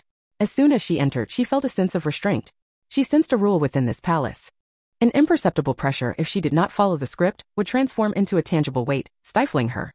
The man on the bed raised his head, revealing a face that Lefting couldn't describe, especially this wide, elegant brocade robe, like naturally black and lustrous long hair, the demeanor of a distinguished gentleman. Lefting felt like an illiterate person, because she couldn't find the words to describe it. After racking her brain, she could only say his eyes were like a painting, captivating the gaze. She realized then that the beauty of Zhuangxi in daily life was truly underestimated. Your Majesty. He spoke, a familiar voice yet laced with a slightly antiquated tone and a magnetically husky quality that tickled her ears. Lefting walked towards him step by step. She wore a crimson and gold embroidered robe, a fitting attire for an empress. The women's floor-length gown incorporated elements of masculine elegance, and with each step, the jade rings on her waist clicked softly, while a short sword, adorned with sparkling gems, hung diagonally at her side. In Zhuangxi's eyes, she was like a dazzling yet gentle flame walking towards him on a bed of sunlight. His eyes lit up gradually. Thinking about the upcoming plot, he couldn't help but feel exhilarated. Lefting stood before him, her gaze indifferent and commanding. Her long, painted fingernails lifted his chin. Zhuangxi, have you reflected on your actions? Lefting glanced at her own fingers, noticing the nail polish. Zhuangxi obediently raised his head, his eyes filled with a gentle affection. My betrothal to Miss Li has been dissolved. There is absolutely no clandestine affair. Yesterday was merely an accident. I do not know why she was there. Lefting averted her gaze, finding his eyes too gentle and profound. She wondered if he was a natural actor so adept at entering the role so quickly. The empress tapped lightly on the young master's parched lips, leaning in and whispering, so you are innocent then. This line flashed through Left Ying's mind, prompting an internal groan about the strange script. However, she had no choice but to comply. Her fingers, which had been gripping Zhuangxi's chin, moved to his lips. His lips were beautifully formed but dry and cracked, lacking color. She leaned in and whispered, so you are innocent then? Your Majesty, please judge for yourself. Then why was she crying so? The young master's voice was soft, tinged with a touch of teasing. Perhaps because she is getting older and can't find a husband. How pitiful. It seems I should personally arrange a marriage for her. Unfortunately, I have already imprisoned her. I wonder which gentleman would not disdain her. The young master said, then grant her the freedom to pursue her spiritual path. It would also demonstrate your Majesty's benevolence. Women who had passed through prison, even if released, had no future. The empress lowered her eyes. Although she no longer forced him to look up, he maintained his obedient posture, revealing his long, graceful neck, like a perfect and fragile white porcelain piece. His vulnerable spot was so openly exposed before her, like a helpless, innocent white swan awaiting its fate, truly endearing. Lefting gazed at his neck, but couldn't help but think, this game clearly had a grudge against handsome players. When she was a high-level character, the roles assigned were detrimental to her. She was always putting her vulnerable spots in the hands of her opponents. Now that she was a low-level character, the roles were reversed. Was this a reversal of fortunes? She whispered, if I do not allow it, would I not be unkind? Her hand gently stroked Zhuangxi's neck, as tender as a caress, but the next moment, she exerted force, seizing his neck and forcefully pushing him onto the bed. She knelt beside the bed, both hands gripping his neck, pressing down with all her might, causing his face to turn white, then crimson. The Empress, her eyes shadowed, said, Don't think I don't know. You're just trying to protect your fiancé. Haven't I been good to you? Why are you thinking of others? She looked at the young master, but it was as if she saw another person through his face, someone who would rather die than abandon her. Lefting thought, this character is truly a psychopath, even more twisted than the previous one, the love-struck kidnapper. He treats people like a precious substitute, demanding loyalty and being suspicious and volatile, tormenting them at whim, like someone with a split personality. She saw the young master's expression change, and she was genuinely worried that she might hurt him. She relaxed her grip, but then her back was pressed down by a force. The young master also felt something, and he winked slightly at her, signaling her not to worry. The Empress's grip tightened, her eyes flashing with murderous intent. But just as the young master was about to lose consciousness, she suddenly released her hold. Cough, cough. The young master coughed. Though he was in distress, coughing and gasping for breath, his beauty remained undiminished. His pale face and tears in his eyes added a touch of delicate beauty, making one want to take him home and give him the world's best. After coughing, he lay still, looking at the Empress with a gaze that encompassed her, as if looking at a child having a tantrum. The light in the tent was dim. The Empress looked down at him from above. A hanging bead on her crown swayed gently, and her long black hair cascaded down his chest. Why didn't you resist? She asked in a flat tone. The young master's eyes darkened slightly. His cool hand covered the Empress's hands that were around his neck, and his other hand gently stroked her raven-black hair. His eyes were filled with deep affection and sorrow, as if tears could drip from them, or as if they held the vastness of the ocean's depths. He whispered, I am your majesty's possession. Whatever your majesty does to me I will accept without complaint, with joy. Left Ying's heart skipped a beat. He was too perfect, his gaze so compelling, his voice so heartfelt. None of the five she'd collaborated with had this level of skill, especially since the young master's face seemed like a cheat code. She momentarily forgot the next line of dialogue. She felt the young master's long, strong neck, smooth skin, and a temperature higher than her own palm. She could clearly feel the vibrations of his vocal cords, the slight movement of his Adam's apple, and the regular, strong beat of his carotid artery beneath her hand. It was a strange sensation, intimate and strangely unsettling. It even gave her the feeling that she held complete control over him. Suddenly, a tingling sensation shot up her arms. Lefting instinctively felt danger and wanted to pull away, but the young master's thumb brushed against her finger joints, a silent signal that it was time for the next step. Lefting blinked, steadied herself, and her gaze became stern and emotionless. Her right hand left his neck, her fingers tracing down his slender neck, over his delicate collarbone, and across his smooth, white chest. The ancient robes were loose, and as her fingers moved, the collar parted, revealing more skin. And there exposed were the whip marks stretching across his entire chest, a gruesome sight. Left Ying's gaze hardened. These were real wounds. You. She began, but another wave of pressure descended, nearly forcing her onto the young master. She managed to hold herself up, but her fingers dug into the whip marks and blood welled up. Lefting panicked, but the young master grasped her hand, exerting a subtle pressure. Lefting calmed down. The Empress's gaze lingered on the whip marks, then she abruptly stood up. Rest well, Lord Zhang, she said, and swept out of the hall. Stepping out of the hall, Zuo Ying immediately felt the disappearance of that regulative power. She breathed a sigh of relief and was about to turn back when the guards, quite instinctively, closed the doors. Zuo Ying. Zuo Ying instructed the lady-in-waiting, please, summon a physician to see him. The lady-in-waiting, who had always been demure, suddenly exhibited a look of surprise as if Zuo Ying had said something extraordinary. Zuo Ying felt a pang of guilt. Had she said something wrong? But the script fragment she'd seen contained so little information. And the next scene was the following day, and the third scene even further in the future. So would she and Zhuangxi have to stay in this situation for several days? The lady-in-waiting cautiously said, His Majesty has never had a physician called for the young Master Zhuang, nor has anyone been allowed to. Was this really so extreme? Zuo Ying pondered, worried about doing something that would ruin the character's reputation and lead to a bad outcome. She had left, but Zhuangxi was still within the confines of the rules in his chamber. So she had no choice but to return to the previous hall and then spent the rest of the day doing nothing. The ladies-in-waiting and guards seemed like mere decorations, motionless. No one bothered Zuo Ying. She didn't know what to do, so she decided to try using her authority. She summoned a physician who came and she had him prescribe some medicine. She also had dinner delivered and secretly stashed some away. In the evening, she changed into some light clothing and slipped into Zhuangxi's place. Knocking on the window. Zhuangxi leaned against the head of the bed, the surroundings pitch black, silent as a tomb. Hearing the sound, he opened his eyes, stood up, and went to the window. The iron chain was pulled, making a heavy sound. About half a meter from the window, the chain tightened. He pushed the window open, and there was Zuo Ying outside. She looked into the room and pointed to the ceiling. Is that thing here? She was referring to the rules. Zhuangxi smiled. It doesn't extend that far. I just need to stay put. Zuo Ying, did you eat today? No. No one brought you any food? I can't really arrange anything. My status seems to be completely inappropriate for this young master Zhuang. I'm afraid damaging the character will have a bad effect. Zuo Ying opened the oil paper package, revealing some pastries and some dried meat. Although some are broken, they still taste pretty good. Would you like some? Zhuangxi felt a warmth in his heart. He took it and picked a pastry. The pastry wasn't to his taste, but he who was so discerning found the flavor exquisite. He said, it's delicious. Thank you. Zuo Ying opened a leather water pouch. It's a little cold. This doesn't have any insulation. It's fine. Zhuangxi took a sip. The water was just the right temperature, the cool water flowing down his throat into his stomach, easing his thirst. Zuo Ying saw his lips, drier than during the day, cracked in several places, and felt a pang of distress. Are your injuries real? Did they appear after entering this stage? Zhuangxi hesitated, then nodded. Just superficial wounds, though. After being whipped like that, how can you say they're just superficial? Zuo Ying took out a wooden box from her bosom. This is medicine that physician prescribed specifically for whiplash.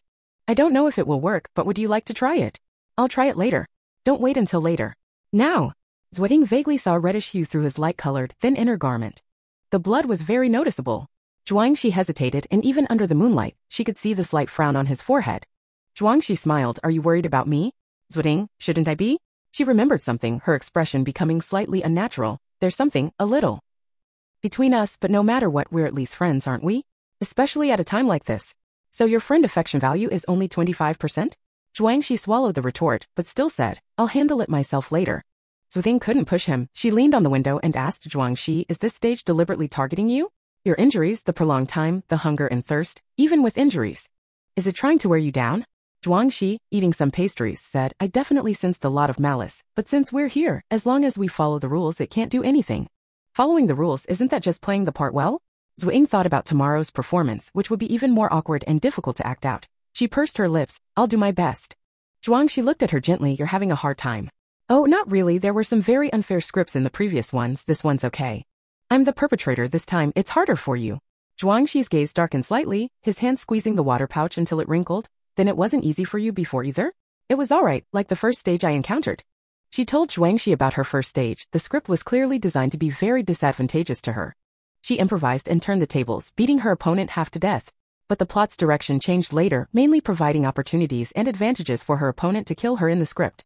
Zhuangxi smoothed his brows, exclaiming, You're very clever. It's alright, you? Me? My first stage. Zhuangxi also quietly told her about his experience. Zuo Ying was stunned. You can even do that to the referee? Pulling out the referee's heart. That's real guts. She couldn't even imagine it. Zhuangxi shrugged. So later, violence was forbidden. Zuo Ying gave him a thumbs up. As they talked, Zhuangxi finished his food.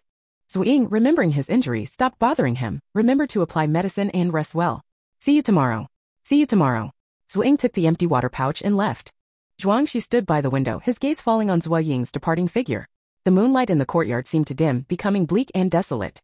The dimly lit inner hall behind him seemed to hide some monster, lurking and wanting to devour him. Zhuangxi stood by the window, unbuttoning his robe, revealing a muscular but not exaggerated chest. There were 3 whip marks, purple-red, swollen and bleeding, much worse than during the day. He applied medicine to them. The ointment was actually ineffective because these weren't ordinary wounds. These were injuries specifically designed for his character in this stage. Unless he cleared the stage, they couldn't be removed or healed. What he hadn't told Zuo Ying was that the interviewer from the first stage, having had his heart ripped out and suffering under the pressure of the rules, had died before finishing the bed scene with him. As a result, that stage failed. His opponent was also eliminated at the moment of failure. It was the first time he encountered a scenario where task failure resulted in elimination. Not only was he not eliminated, but he also gained an extra heart, the interviewer's heart. He didn't know what the heart was for at the time. In the second stage, he was thinking about enduring it, because survival was more important. However, the script was too outrageous and his opponent was too insidious, making it unbearable. Because of his non-cooperation, the stage task failed again, his opponent was eliminated, and he was still unharmed, but the heart in his possession was missing a quarter. The next 3 stages all ended in the same failure. Each time, a part of his heart was consumed, until in the previous stage it was completely depleted. In the final stage, Zhuangxi realized he had completely angered this dungeon. It clearly wanted him dead. So he entered the role injured and extremely weak, and the script's duration was extended to several days, clearly intended to wear him down. Even the things he ate were of little use to him.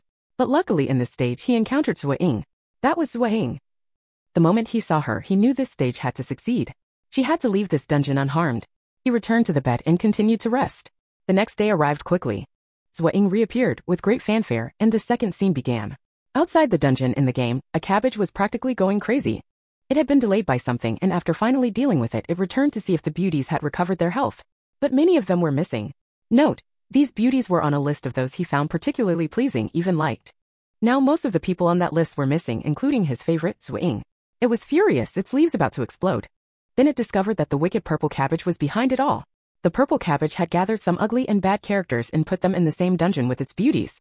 Worse, it was going to force the beauties to act out scenes with those characters, and many of them were intimate scenes. It was heartbroken.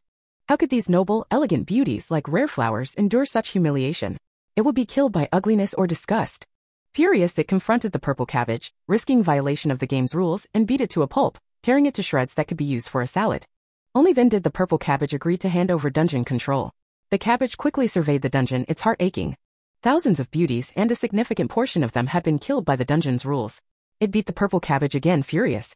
Then it began frantically searching for its prized beauties. Found it. It located Zuo Ying. This was a large dungeon, capable of opening up various scenario modes, which meant sending players into smaller dungeons within the larger one. The whole situation was complicated. But it was good that Zuo Ying was still alive. Checking her status, it discovered she was with Zhuangxi. That was good. Both beauties were still alive. However, Zhuangxi's condition was not good. He was close to death. Wait, what were they doing? In broad daylight, what were they doing? The cabbage, with an expression like an old man looking at a phone, scanned their script. Oh, how embarrassing. The first day's plot was already quite suggestive, and the second day's was even more intense. The cabbage's desire to ship the two characters, suppressed deep inside, was like a fly attracted to a scent, stirring. No, shouldn't it be rewriting the rules to save the remaining beauties? The cabbage wanted to change the rules, but also wanted to continue watching the drama. It worried that if it changed the rules, the two might become too sensitive and stop acting, and it regretted not seeing yesterday's scene. It was completely at a loss. In its anger, it beat the purple cabbage again. You wicked heart, you dare to think more than me, you dare to ship more than me. Wow, you're amazing. Why aren't you flying? Chapter 72 /in left Ying looked up at the crimson gate in front of her, took a slight breath, and then raised her hand. /Na Palace made step forward and pushed open the door. /in left Ying stepped inside, and just like yesterday, there was a sense of oppression as soon as she entered. /in from this moment on, the audition began. /in the wind picked up today, blowing in from the entrance of the hall, rustling her wide sleeves. /in Zhuangxi stood up from the side of the bed, his robes also billowing behind him in the wind, revealing his long limbs. He elegantly knelt down, his movements graceful as if he were not in confinement but rather composing poetry or painting, leisurely and serene. Greetings, your majesty. In this allowed left Ying to see his neck clearly. Last night, either the light wasn't good or the time wasn't right, but now she saw distinct handprints, purple and bruised, the one she had left yesterday. It's terrible. In left Ying's eyes narrowed slightly, suppressing the urge to pull him up. She followed the script, not calling for anyone to get up, and walked over to sit down. The palace maids immediately silently presented tea and snacks as if they hadn't seen the person kneeling on the floor. In but left Ying still felt uneasy. Zhuangxi shouldn't be treated like this. This script was even more demeaning than all the others combined. It gradually pressured one's self-respect to the point of rebellion, but if one truly rebelled, it would play right into the script's intentions. It's all acting, it's fake, it's unavoidable. In she self-hypnotized herself, took a sip of tea, and said, I've had the ladyly tonsured. In Zhuang Gongzi replied gently, Your Majesty is benevolent. In the Empress said, I spared her life according to your wishes. How will you repay me? In as your Majesty's servant, I should do anything for your Majesty, but not for those unimportant others. In the Empress leaned back, admiring his elegant figure, even kneeling, even though he hadn't been able to groom himself properly in a few days. He was still that distinguished young master who could stir up the capital with a glance or a gesture. His demeanor and bearing were impeccable. In her eyes deepened, and she smiled, as he said, bring them in. In with her words, a line of palace maids walked in, each carrying trays laden with silver-plated carving knives, small hammers, needles, and various paints, cotton cloth, etc. The sight was chilling. In the maids left, and the hall doors were closed. Zhuang Gongzi, seeing the items on the trays, calmly looked up at the Empress. In the Empress seemed to be in a good mood today, but her smile was even more chilling than a direct outburst of anger. And she said, I've recently taken a fancy to tattoos, but I lack a skilled hand. You know, I find those commoners displeasing to look at, let alone deign to tattoo or carve designs for them. And she shook her head, looking quite disgusted. And Zhuang Gongzi bowed slightly, respectfully saying, I am willing to alleviate your majesty's worries. And the empress smiled and stood up. You mean it? She lifted his chin, looking him up and down. Where should the tattoo be? Is the face a good place? Tattoo my family name or the imperial family crest. That way, everyone in the world will know that Zhuang Qing is my person and no one will dare to provoke him. And tattooing on the face was a form of branding, a punishment inflicted on criminals or to prevent soldiers from deserting. It was a great humiliation. In Zhuang Gongzi's hands tightened in his sleeves, but his expression remained obedient and gentle. Your majesty's pleasure is paramount. And the empress shook her head. The face is unsuitable, it spoils this beautiful face. It's my fault. And she exerted force, and Zhuang Gongzi stood up, immediately taller than her by half a head. She circled the person, assessing him like an object, then finally determined the appropriate position for the knife. Smiling, she pulled on his belt, leading him towards the bed. Throughout this, Zuo Ying dared not meet Zhuang Xi's gaze. A voice inside her screamed, how shameful, but she had to act very perversely. It was simply wicked. Acting was no human's business. If the consequences of failure weren't so severe, she wouldn't do it. She pulled off his belt, then pressed him back onto the bed, but this time face down. The empress approached, her fingers playing with the prince's neck and shoulders. Her touch was smooth and warm like fine jade. She selected an incredibly sharp carving knife, gesturing with it and saying in his ear, it will hurt a little. Are you afraid? The prince's eyes were gentle and soft. Please your majesty, show mercy. Those were wolfish words. Zuo Ying went out of character, almost losing it. She looked at the skin beneath her hand, unable to bring herself to do it. But the script. She looked at Zhuang Xi, her gaze meeting his. He showed no worry, his eyes calm and reassuring. He didn't seem concerned about her harming him, nor did he seem to care about the impending pain. He even slightly nodded and raised an eyebrow, signaling her to proceed. Zuo Ying, feeling immense pressure, steeled herself. The tip of the knife pierced the skin. The wound was small and shallow, but blood immediately welled up. A bead of crimson blood welled up on the snow-white skin, creating a strong visual impact. As the tiny drop trembled about to fall, the empress leaned in and caught it in her mouth. Zuo Ying closed her eyes, inwardly cursing this ridiculous script, and hypnotized herself into thinking this was just a pig's foot. She lowered her head and kissed it, and then she felt Zhuang Xi's entire body tense up. At the same time, she tasted the sweet, metallic tang of blood. It was truly bizarre. She had lived 2 lives and had never tasted another person's blood. If this wasn't Zhuang Xi, she would certainly find it repulsive, wondering if the blood was clean, if there were any viruses. She was certain this task would fail. This script was truly awful. She was losing it, even with the advantage. Closing her eyes, she gave up, reaching into his collar. She followed the script, intending to pull open his clothes, carve a flower, and apply paint. Quickly, she wanted it over with. But as she tugged at the already open collar, she stopped. She opened her eyes, blinked, and met Zhuang Xi's gaze again. They were too close. She whispered, did you feel it? Something flashed in Zhuang Xi's eyes. His lips moved. The rules have vanished. It wasn't her imagination. That feeling of being constantly watched, of immense pressure, was gone. She glanced around and she couldn't tell if it was her imagination, but the light in the hall seemed brighter. Zhuang Xi's gaze fell on her lips, which were stained with blood, his blood. His shoulder was slightly damp and cool, the soft touch still lingered, and the surrounding skin seemed to still quiver slightly. Zuo Ying looked around. Then, shall we continue? She said, carefully straightening up. No pressure, no issues. She looked at Zhuang Xi in surprise. He sat up too. They sat on the bed, facing each other, silently waiting. Bok Choy watched the scene, sighing sadly. A large bubble image appeared on the dish. Just as expected. These two had become spirits, highly sensitive. Although it really wanted to watch the play and even wanted to film the two of them to keep as a souvenir, but considering that many more beauties were in a very critical situation, so just now it first set about rewriting the rules of the copy. This with the rules were written, these two immediately noticed. But it's okay, a real tattoo is very bloody, stopping here is just right, quite beautiful, isn't it? Anyway, that kiss it has already recorded, hee.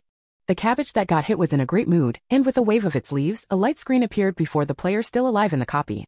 Due to certain malfunctions, this copy will enter a maintenance phase. Current players still alive in the copy are deemed to have passed the copy. Players may not engage in any form of mutual attack. In 3 minutes, all players will be teleported out of the copy.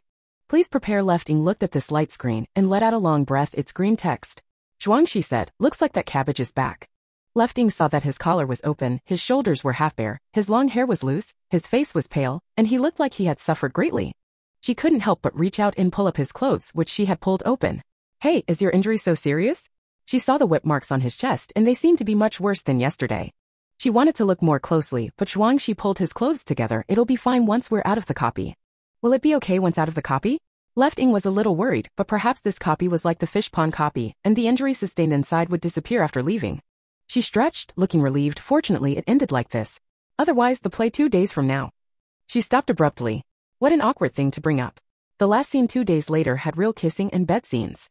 Although it didn't go all the way, this Mr. Zhuang assassinated the Empress. But it was quite explicit. Compared to today's level, it's nothing. She's been under a lot of pressure. Speaking of today's level, she thought of her kiss just now. Although she told herself she was biting pork knuckle, how could she really hypnotize herself out of this? She glanced at Zhuang Shi and quickly looked away. Just one feeling, awkward. Even the atmosphere in the room seemed to become strange. Then she realized she was still sitting on the bed and quickly got down and sat on a chair.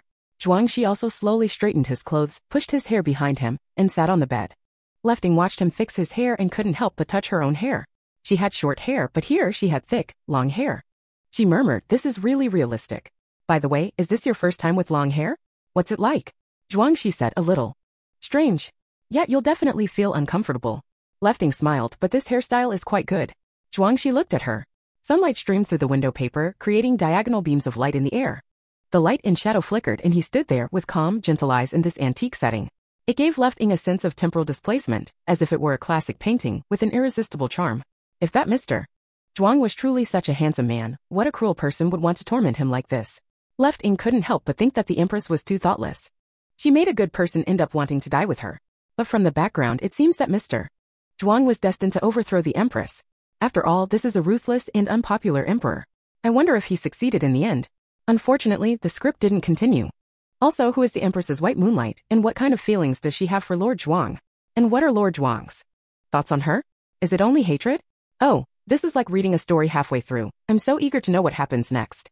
The worst part is, this story probably won't have a sequel. After all, it's just a fragment of a virtual script. Left Ing was lost in thought, her gaze lingering too long on Zhuang Shi. Suddenly Zhuang Shi said, "Left Ing." Left Ing instinctively replied, Zhuang Shi slowly said, "Are you sure you want to keep looking at me like this?" Left Ing finally came back to her senses, realizing she had been staring at him for a long time. Meeting Zhuang Shi's gaze, she lowered her head, playing with the tassels hanging from her waist. Cough, cough, your outfit is really nice, isn't it? It's human nature to appreciate beauty. Zhuang Shi said seriously, "You are also very beautiful." She was wearing a red and white dress today, its skirt trailing on the ground, adorned with dazzling embroidery. She wore golden hairpin and light makeup, her eyebrows beautifully shaped, giving her a noble and sharp look. It's a style I've never seen before. During the play, she truly exuded the Empress's aura, but now revealing her true personality, she has a lively and endearing charm. If Left Ing knew he described her as lively and endearing, she would probably be surprised and open her mouth wide. But now her ears were also burning. She stretched her legs, tugged at her skirt, and refused to look up. Are we complimenting each other in a businesslike way? The atmosphere seemed a bit strange. She changed the subject. Actually, I was wondering, did Lord Zhuang succeed in the end? Did he truly want the Empress dead? Did he hate her? Zhuang Shi's gaze shifted to the window panes made of paper. If you ask me, I can only say, don't underestimate a man's pride. Being forced to submit to others and suffer humiliation without love is more painful than killing him. Do you think he wouldn't hate her? Left Ing raised her head, curiously asking, what if there was love? If there was love, Zhuang Shi looked at her, it would only hurt more. Left Ing was stunned, understanding a little. Right, if you love someone and are treated as a substitute, easily hurt, and have your feelings disregarded, how heartbreaking would that be? Love can certainly turn to hate. Zhuang Shi thought, precisely because of love, he couldn't bear to be disregarded. You can refuse to reciprocate equal feelings, but how can you treat me like a replaceable stranger? Am I that bad? He couldn't empathize with Lord Zhuang, but he understood. One thing, certain emotions, when accumulated, lead to a qualitative change, causing even the best actors to lose control and explode, leading to extreme actions. Only when one is completely indifferent to the other can one be indifferent to the other's actions. But if there is even a hint of care, there will be dissatisfaction, resentment, and resentment. Is my worth so low that I don't deserve even a little bit of your love? He cared about this person, so he stopped. He was afraid that after investing so much, he would still receive indifference. At that point, he might do something he couldn't control. He was a person with extreme tendencies hidden beneath the guise of a good citizen. But fate is so strange and demanding. He had avoided this person, yet this quest brought them together again and gave them such a script. He touched the spot where he had been kissed just moments before, gently touching the fabric, and slowly raised his eyes, locking his gaze on Left Ing. Left Ing was still playing with her accessories, completely oblivious to the deep melancholy and veiled aggression in his eyes. But in this scene, a cabbage secretly watched everything clearly. It silently transformed into a screaming chicken, utterly unable to contain its excitement. How thrilling. This look, TSK, TSK, TSK. It was definitely stimulated. No, shouldn't it be wondering when this guy developed such a strong desire for its beautiful lady? No, shouldn't it first worry about whether its innocent, clueless beautiful lady would be tricked by this big gray wolf? Ruminating, its heart pounding, the cabbage, full of excitement with nowhere to vent it, couldn't find any understanding companions to scream with, so it beat up the purple cabbage again. I told you to be reckless, I told you to be reckless.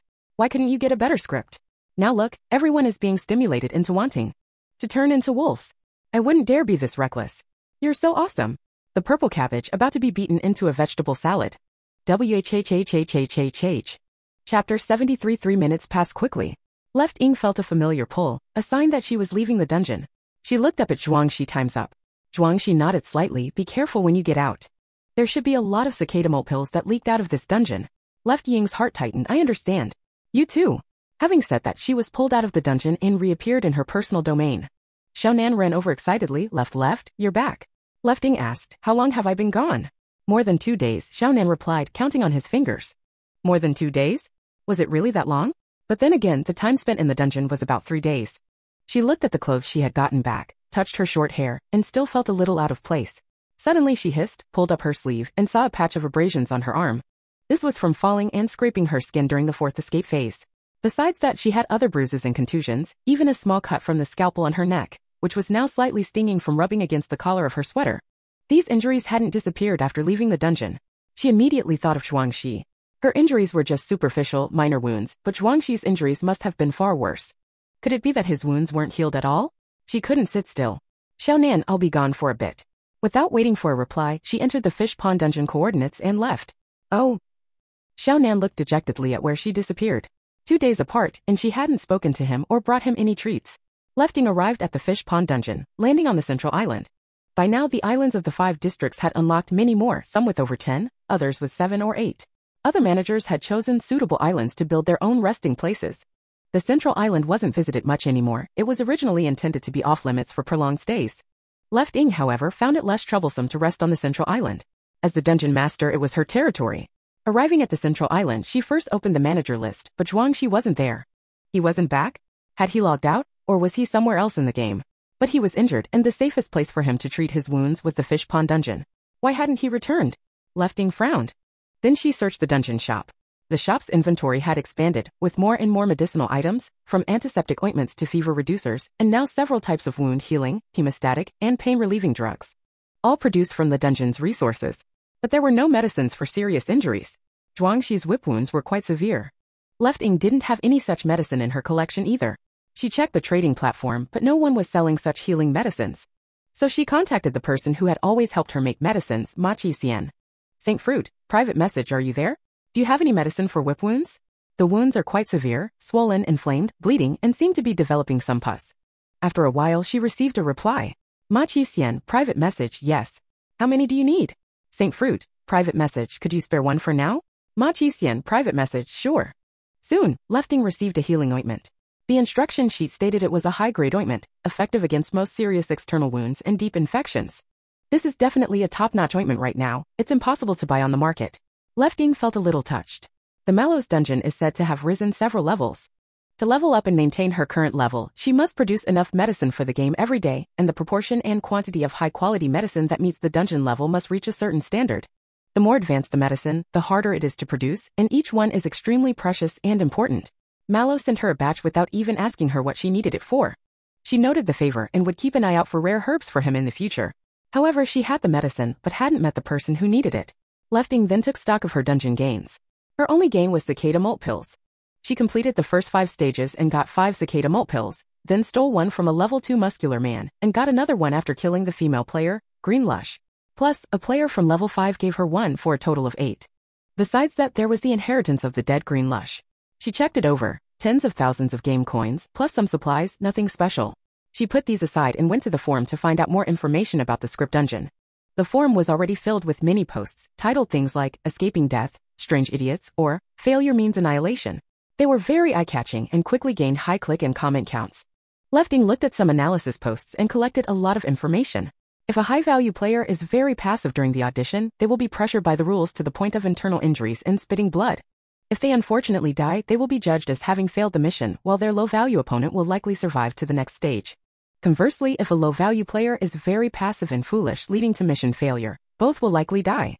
If one player naturally and subtly kills the other through acting, if the killer is a high-value player, they might also be implicated and killed.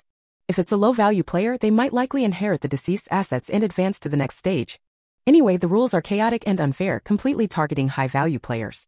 Lefting murmured, "Is this really that extreme? I killed Green Lush but didn't die. Was it luck?"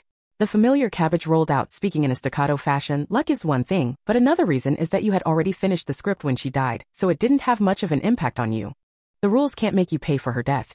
Left Ying's eyes lit up. "Cabbage." The Cabbage rushed over, touching her face. "Hard work. This time I didn't think things through properly, and let that purple cabbage overstep its bounds. But luckily it's stupid enough to create a temporary dungeon with immature rules, so I could quickly and naturally take over." Lefting touched its round body. "It's really the purple cabbage you were talking about. Yeah, it's jealous of the beautiful people I have.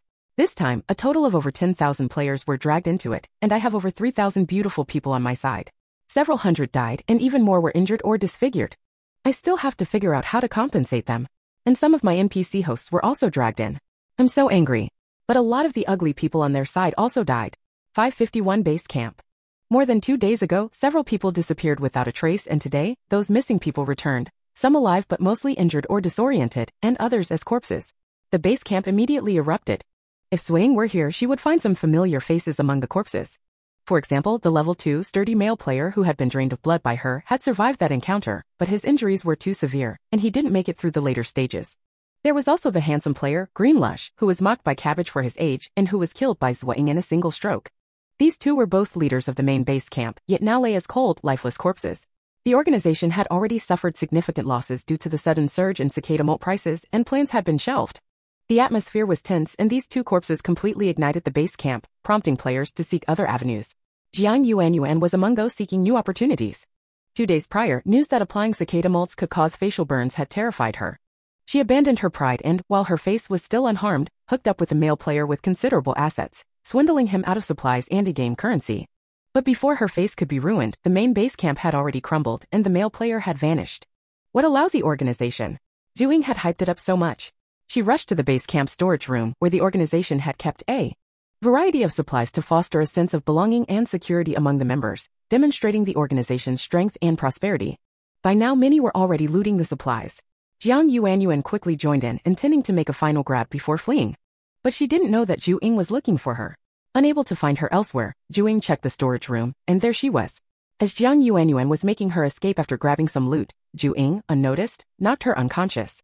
Jiang Yuanyuan, whose combat skills had not improved at all since the start of the game, was no match for Zuo Ying and was quickly rendered defenseless.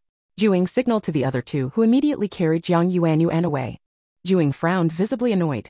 It had been so difficult to gain a foothold and earn the trust of important members of an organization. Initial trust was always hard won, but she couldn't bear to part with her supplies and savings. Jiang Yuanyuan, a female player with attractive features, was a valuable asset. Although her looks weren't outstanding, someone who could maintain control both online and offline was rare. Taking advantage of the chaos, she took a few more people with her and departed. Base Camp 551 was thus disbanded. Thereafter, other independent players began to frequent the well-constructed village, quickly dividing up the houses. An organization that had risen through the sale of cicada molts, as remembered by Zuo Ying, had vanished without a trace. But at that moment, Zuo Ying wasn't concerned with the misfortune of the ugly players as Cabbage had described. She was more concerned about something else. Cabbage, do you know where Zhuangxi is? Cabbage, huh? Why suddenly? In this dungeon, injuries sustained in the dungeon are carried out, right? He was injured quite badly. I want to bring him some medicine, Zuo Ying said. Cabbage, inwardly ecstatic, maintained a serious expression. You care so much about him? Isn't that obvious? I don't know many people in this game. He's the one I know best, the one I trust most. Zuo Ying abruptly stopped speaking. Trust? She so naturally uttered that word. When did she begin to trust Zhuangxi without even realizing it? If she had been somewhat wary of him during the Great Flood dungeon, now. In the previous instance, the moment she saw Zhuangxi, she dropped all her defenses. It was the comfort and relaxation of seeing someone familiar, even a sense of relief and joy at encountering a teammate who could be an ally in adversity, a comrade in arms. In the Empress's script, she and he were so close with so much physical contact. Even though she was the one inflicting harm and Zhuangxi seemed to be at a disadvantage in terms of skill, even if the knife was in her hand, he could easily reverse the situation in the blink of an eye. But she wasn't at all worried about what he might do to her. Instead, she was afraid of hurting him too badly. Unknowingly, he had been placed in her category of those she would absolutely not harm. He was the first and currently the only one, and she had a feeling he would be the last. Zuo Ying was stunned. Even more frightening was that, despite recognizing this, she felt no alarm or revulsion. Seeing her motionless for a long time, as if lost in thought, the bok choy nudged her. What are you thinking about?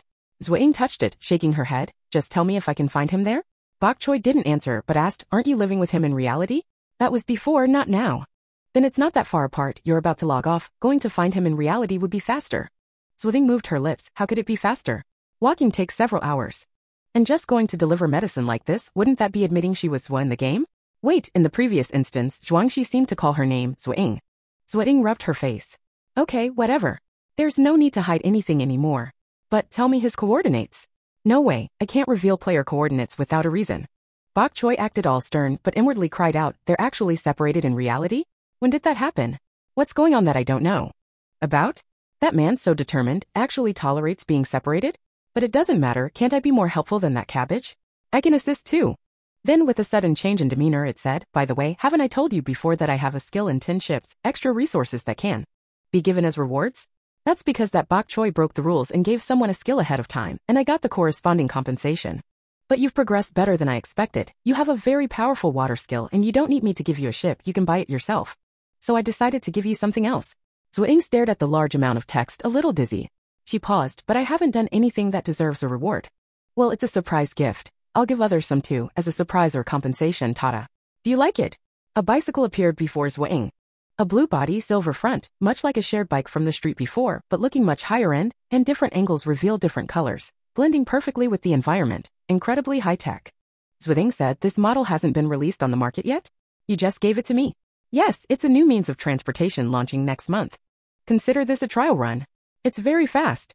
Zuo Ying looked suspiciously at the vegetable, somehow seeing a hint of malice and eagerness in its green leaves. Chapter 74 Left Ying sent a message to Zhuangxi, but didn't receive a reply until she logged out of the game. She hesitated for a moment in the morning sun, then put away her safe house and prepared to go to the fish pond. Before that, she first visited Su Xindi. She didn't tell Su Xindi her in-game name, nor did she ask for Su Xindi's game name. Their communication was limited to offline interactions, so she didn't know if she had survived the dungeon. She didn't know Su Xindi's exact address, but she knew the area where she lived. When she arrived, a violent altercation was taking place. Several men and women were surrounding Su Xindi, grabbing things from her arms, pulling at her hair and clothes amidst shouts, screams, and accusations. Other people were watching. Left Ying frowned, adjusted her mask and hat, and walked over Su Xindi. Some people turned to look at her, seemingly evaluating her, was she wealthy or impoverished? Then, upon seeing her clean and complete clothes, a hint of greed and caution appeared in their eyes. Su Xindi's eyes lit up. Left Ying. Left Ying glanced at the crowd. Need help. Need help, need help. Left Ying saw a murky-looking basin in a corner. With a wave of her hand, the water was drawn into the air, transforming into countless hard water beads the size of marbles, which struck the people trying to steal things. This technique was learned from Zhuangxi.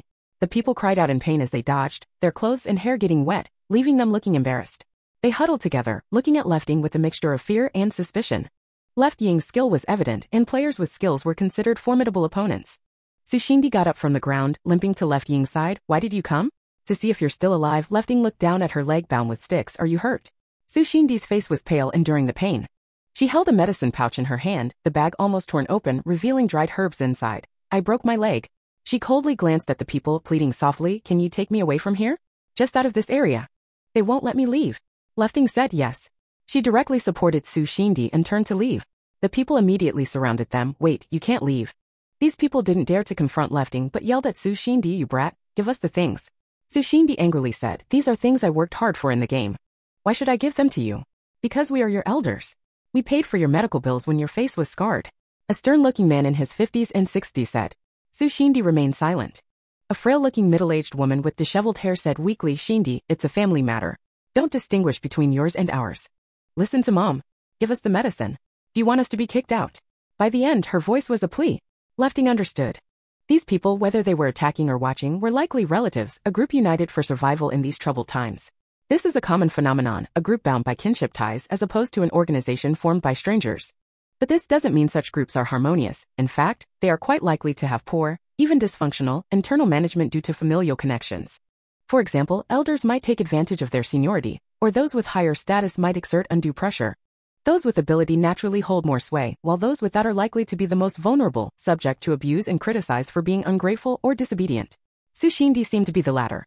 Mom, Su Shindi said to the woman, I know you've prioritized these people with the food and clothes I've provided, then turned around and cried to me for more. I've endured it all. But today, I've broken my leg and without medicine, I'm doomed. Is that okay with you? Is all they want just food?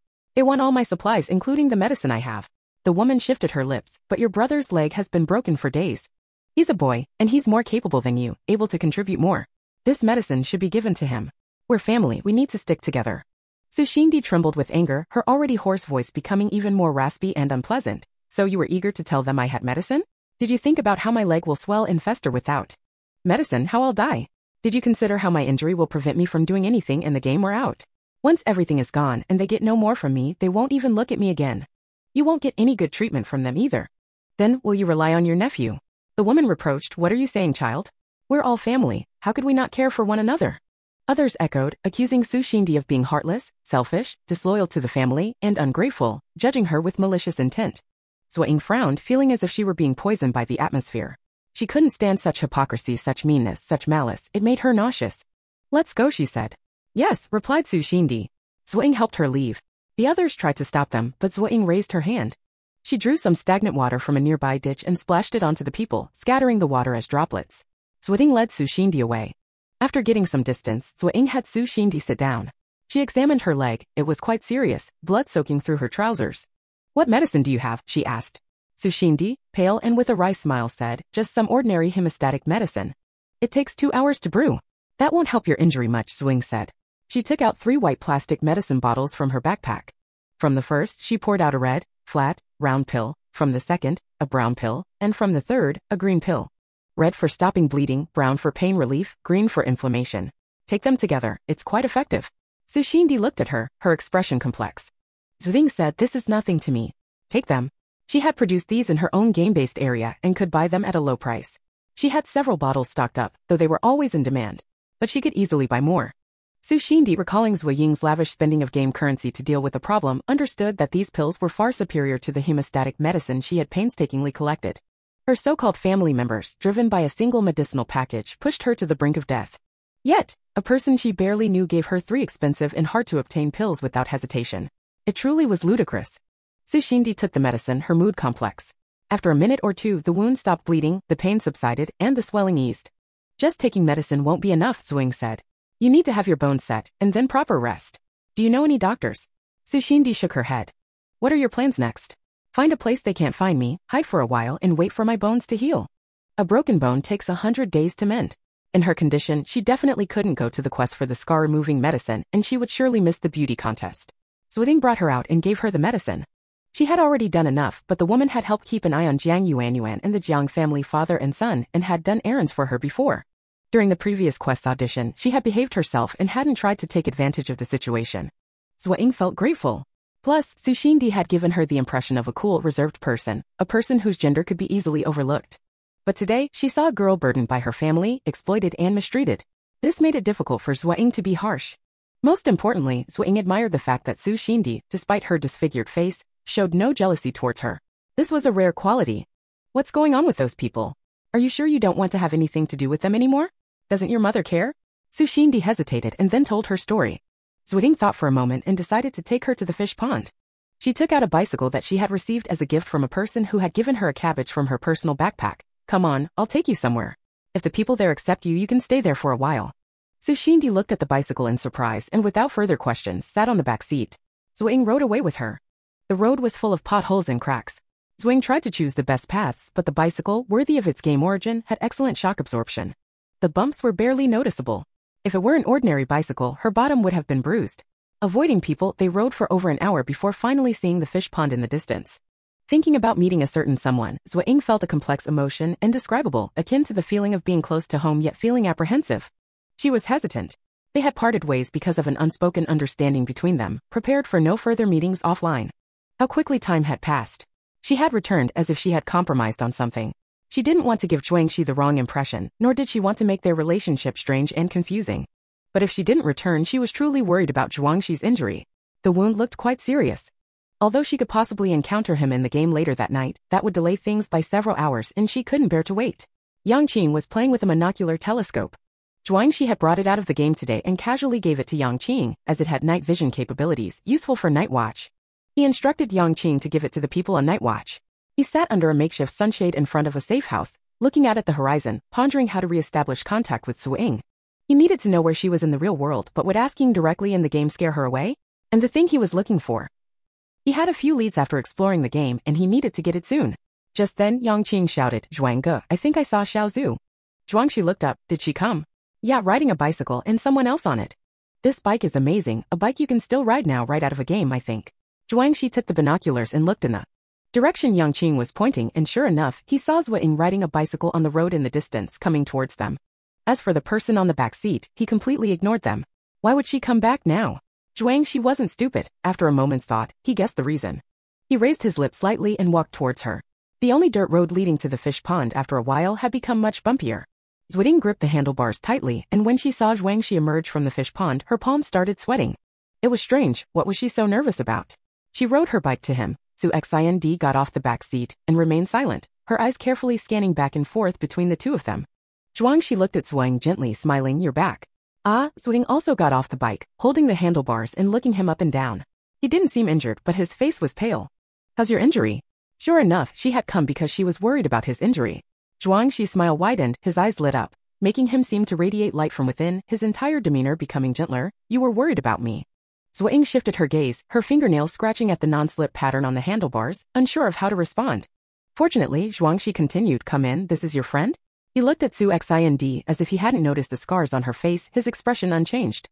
This would be considered polite and well-mannered by most people, but Zuo Xind had a feeling that in this overly handsome man's eyes, people who weren't important, regardless of beauty or ugliness, couldn't stir a single ripple. Not only was she scarred, even if she had a grotesque appearance, this man would still politely glance at her, greet her, and his tone would remain unchanged. All his attention was focused on Zuo Ying. But there was light, warmth in his eyes when he looked at Zuo Ying. He was stingy with even a sliver of that light and warmth for anyone else. Zuo Xind's first thought wasn't to admire the man's focus, or to envy Zuo Ying being so valued, but that she felt a bit frightening. She sensed danger in Zhuangxi. Zuo Ying said, her name is Zuo Xind. I'll tell you about her later. Let's go in. The people in the fish pond were very enthusiastic and happy to see Zuo Ying's return. As for the scarred Zuo Xind, although everyone was curious about who she was and what had happened to her, since Zuo Ying brought her back, they warmly welcomed her. Zuo Xind was rather flattered and was pulled away to chat. Zhuangxi led Zuo Ying to his safe house. Zuo Ying was about to put her bike away, but a group of children were staring at her bike, so she left it there openly. You can look at it, you can ride it, but just ride around nearby, don't leave the fish pond. Anyway, the water in the small ponds in the fish pond was almost completely dried up, so even if she fell off the bike, she would just get muddy. She also switched the bike back to its automatic color-changing mode. Zhuangxi raised an eyebrow slightly. This bike can change color? Zuo Ying nodded, but I don't think this function is very useful when riding a bike. Even if the bike's color blends in with the surroundings, the person riding it can still be seen. I just switched it back to normal mode. However, in static mode, if the bike blends in with the surroundings, it's hard to find it immediately. That's quite helpful for hiding the bike. This is compensation I got from the boss after I left the dungeon. Did you get any compensation? Zhuangxi held up the binoculars for her to see. Yes, I got a pair of binoculars. Zuo Ying reached for them to put on her eyes, but Zhuangxi, as if remembering something, took them back, wiped the barrel and eyepieces with her sleeve, and then handed them to her. They're a bit dirty. Zuo Ying took them, looked at them, and saw that they could clearly magnify distant objects. That's a good thing. The two of them walked to the safe house. Zuo Ying noticed that when she left, there were 10 safe houses here, and now there were 11. This 11th one was a bit far from the others, with a parasol and a set of lounge chairs with a small table in front of it, giving it a distinctly rural feel. Is this your own house? Yeah, someone over there was being provocative, so I taught them a lesson and brought back a house. The people over there Zhuangxi was talking about were the other group on the fishing pond. Zuo Ying nodded, paused, and asked him, is your injury better after leaving the dungeon? Have you used any medicine? She took out a small jar of ointment. This ointment can treat most serious injuries and infections. Would you like to try it? Zhuangxi took the small white jar. Advanced ointment? Zuo Ying nodded. Produced by a pharmaceutical dungeon I'm partnered with. She didn't hide her identity anymore. After all, they both knew she was the left in the game, and that left ran a dungeon that could move materials from the dungeon to other dungeons for processing, earning various finished products in return. Zhuangxi's eyes lit up. Being able to openly talk about her things in front of him showed a closer relationship. This change was quite surprising and pleasing. He raised the ring on his right index finger for her to see. Do you remember this? The ring I gave you has healing properties, but it's a bit slow for this injury. Zuo Ying said, then quickly apply the medicine. Zhuangxi didn't move immediately.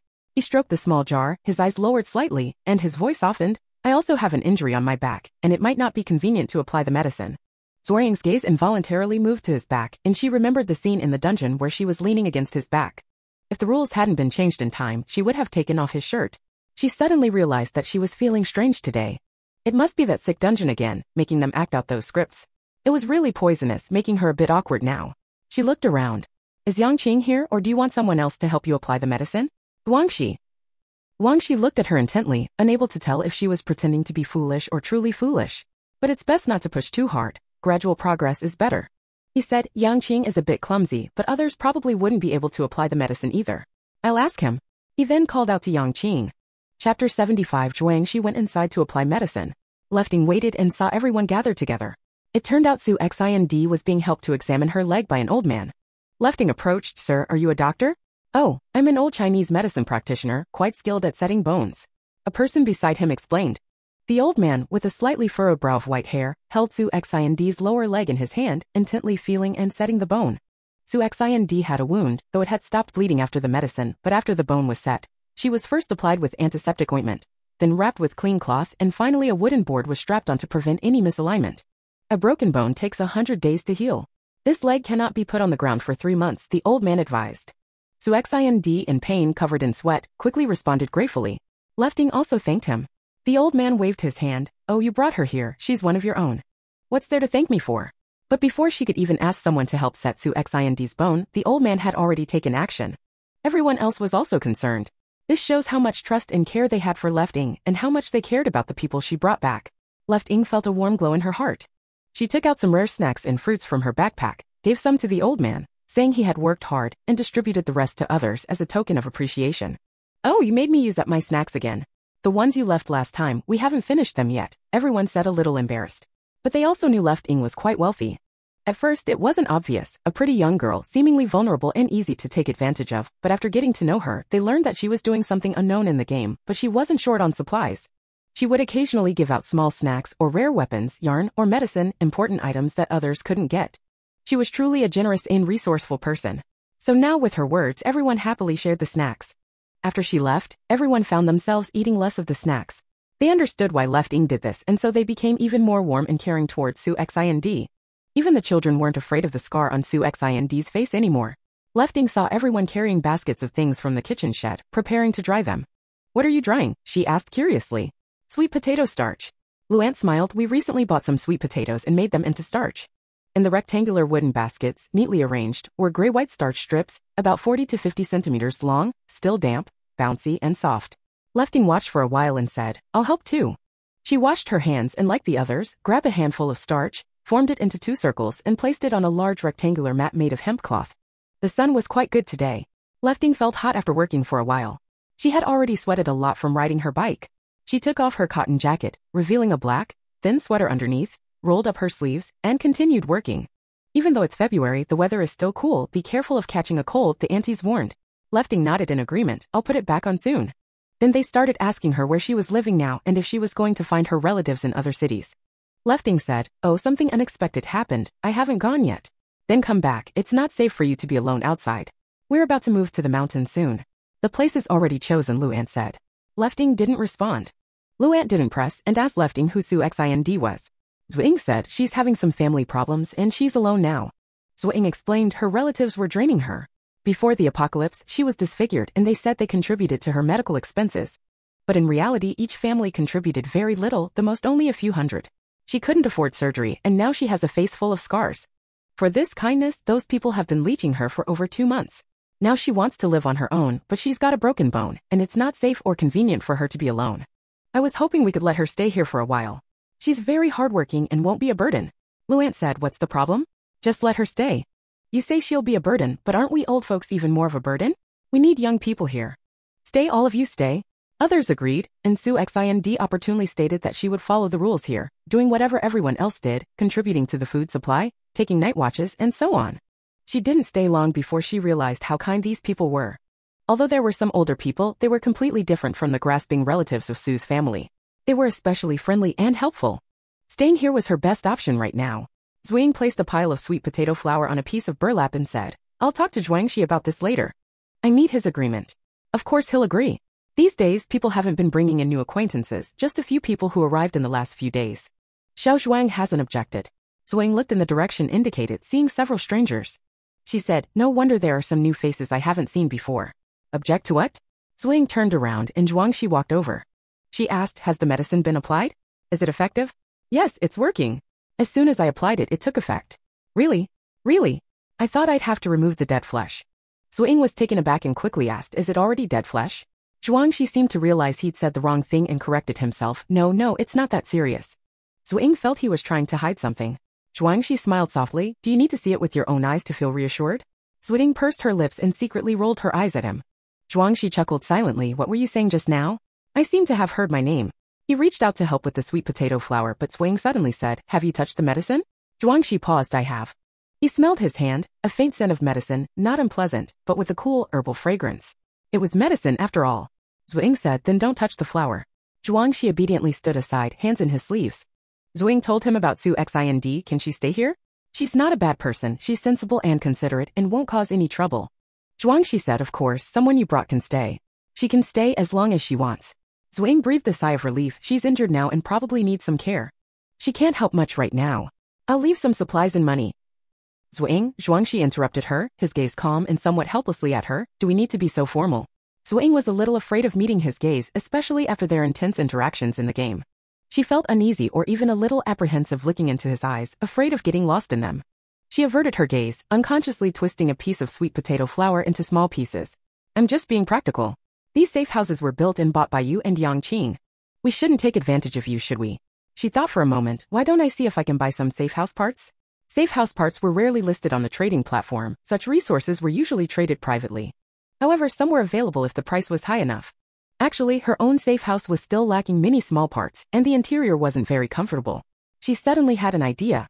Many players were entering the fish pond dungeon to get items from the dungeon shop, as only players completing quests could buy items. Could she create a bartering system? Allow players to exchange safe house fragments for items in the shop? Whether this would work depended on whether Cabbage would allow it. Zhuangxi lowered his eyes, his gaze sweeping across Zuo Ying in the distance. As soon as he arrived, others automatically moved away, leaving a few meters of space around them. He paused for 2 seconds, then whispered, who is she to you? Why are you so concerned about her? What? Zuo Ying paused, just a regular person I know. And I'm not really concerned, it's not a big deal. Just a regular person? Not a friend. Friend? Not really. But she had said she considered him a friend. Zhuangxi's expression shifted, becoming slightly cloudy. Zuo Ying watched him change, a ridiculous thought springing into her mind. Could he be jealous? Because she considered someone else a friend and was concerned about them? No, she shook her head. Zhuangxi wouldn't be that childish. He must be worried that she was too easily concerned about others, that she was a naive sweet girl. Zhuangxi suggested, we found a spot on the mountain. Want to go see it? Go to the mountain? Now? You need to rest more, there's no rush to go up the mountain. Zhuangxi's eyes lit up, so you'll stay. What did that have to do with her staying or not? Zuo Ying realized her words were ambiguous. Saying she wasn't in a rush to go to the mountain implied there would be other opportunities, and those opportunities likely meant returning to the fish pond or staying there. Zhuangxi didn't let her finish her refusal, continuing, I got a fire skill a few days ago, I'm still practicing it. Want to see it? Zuo Ying, you got a new skill? How come she didn't? She diligently entered new wild dungeons. Players with skills had a lower chance of getting new skills. She put down her noodles and followed Zhuangxi to his hut to see his new skill. After the two left, the people drying sweet potato powder exchanged a knowing look and left. Even though the gossiping aunties had exchanged countless meaningful glances during their conversation, the two seemed harmonious and pleasing to the eye. When they stood together, it was as if they were in a different world from others who could only stand back and make space for them. Auntie A, is there something between them? Auntie B, he's unmarried, she's unmarried, and they're both so good looking. Something is perfectly normal. Auntie C, then why did Xiao Zhuo leave before? Auntie D, speaking of this, haven't you noticed Xiao Zhuang's mood has been particularly bad these past few days since Xiao Zhuo left? No smiles at all? Auntie E, have you ever seen him smile at anyone? Even if he does smile, it's quite superficial and perfunctory. Auntie F, now that you mention it, it seems to be true. But he definitely smiled genuinely at Xiao Zhuo, a very gentle and handsome smile. Auntie A, so they definitely have something going on. But it seems Xiao Zhuang is more proactive. Xiao Zhuo doesn't seem to have that intention. Auntie B to F, alas, poor Xiao Zhuang. Zuo Ying, these people are so gossipy, but it also shows that their lives are really good. They are light-hearted and fulfilled online and offline. She needs to stay here, she wants to stay here. So even though her legs were inconvenient, she actively helped dry the sweet potato powder, and willingly and politely joined in the conversations. On the other hand, Zhuangxi's fire skill is a single fireball skill. He can only release fireballs, including attacking with fireballs and using fireballs to start fires, but he can't transform the flames into other forms for attacks. Currently, he can release fist-sized fireballs, 6 to 7 at a time, and then needs several hours of rest to release more fireballs. The attack power isn't very strong, but it's good for starting fires and lighting things. Zuo Ying teased him. Others get a skill and consider it a treasure, but you seem to be complaining about it. Zhuangxi asked, would you be overjoyed if you got it?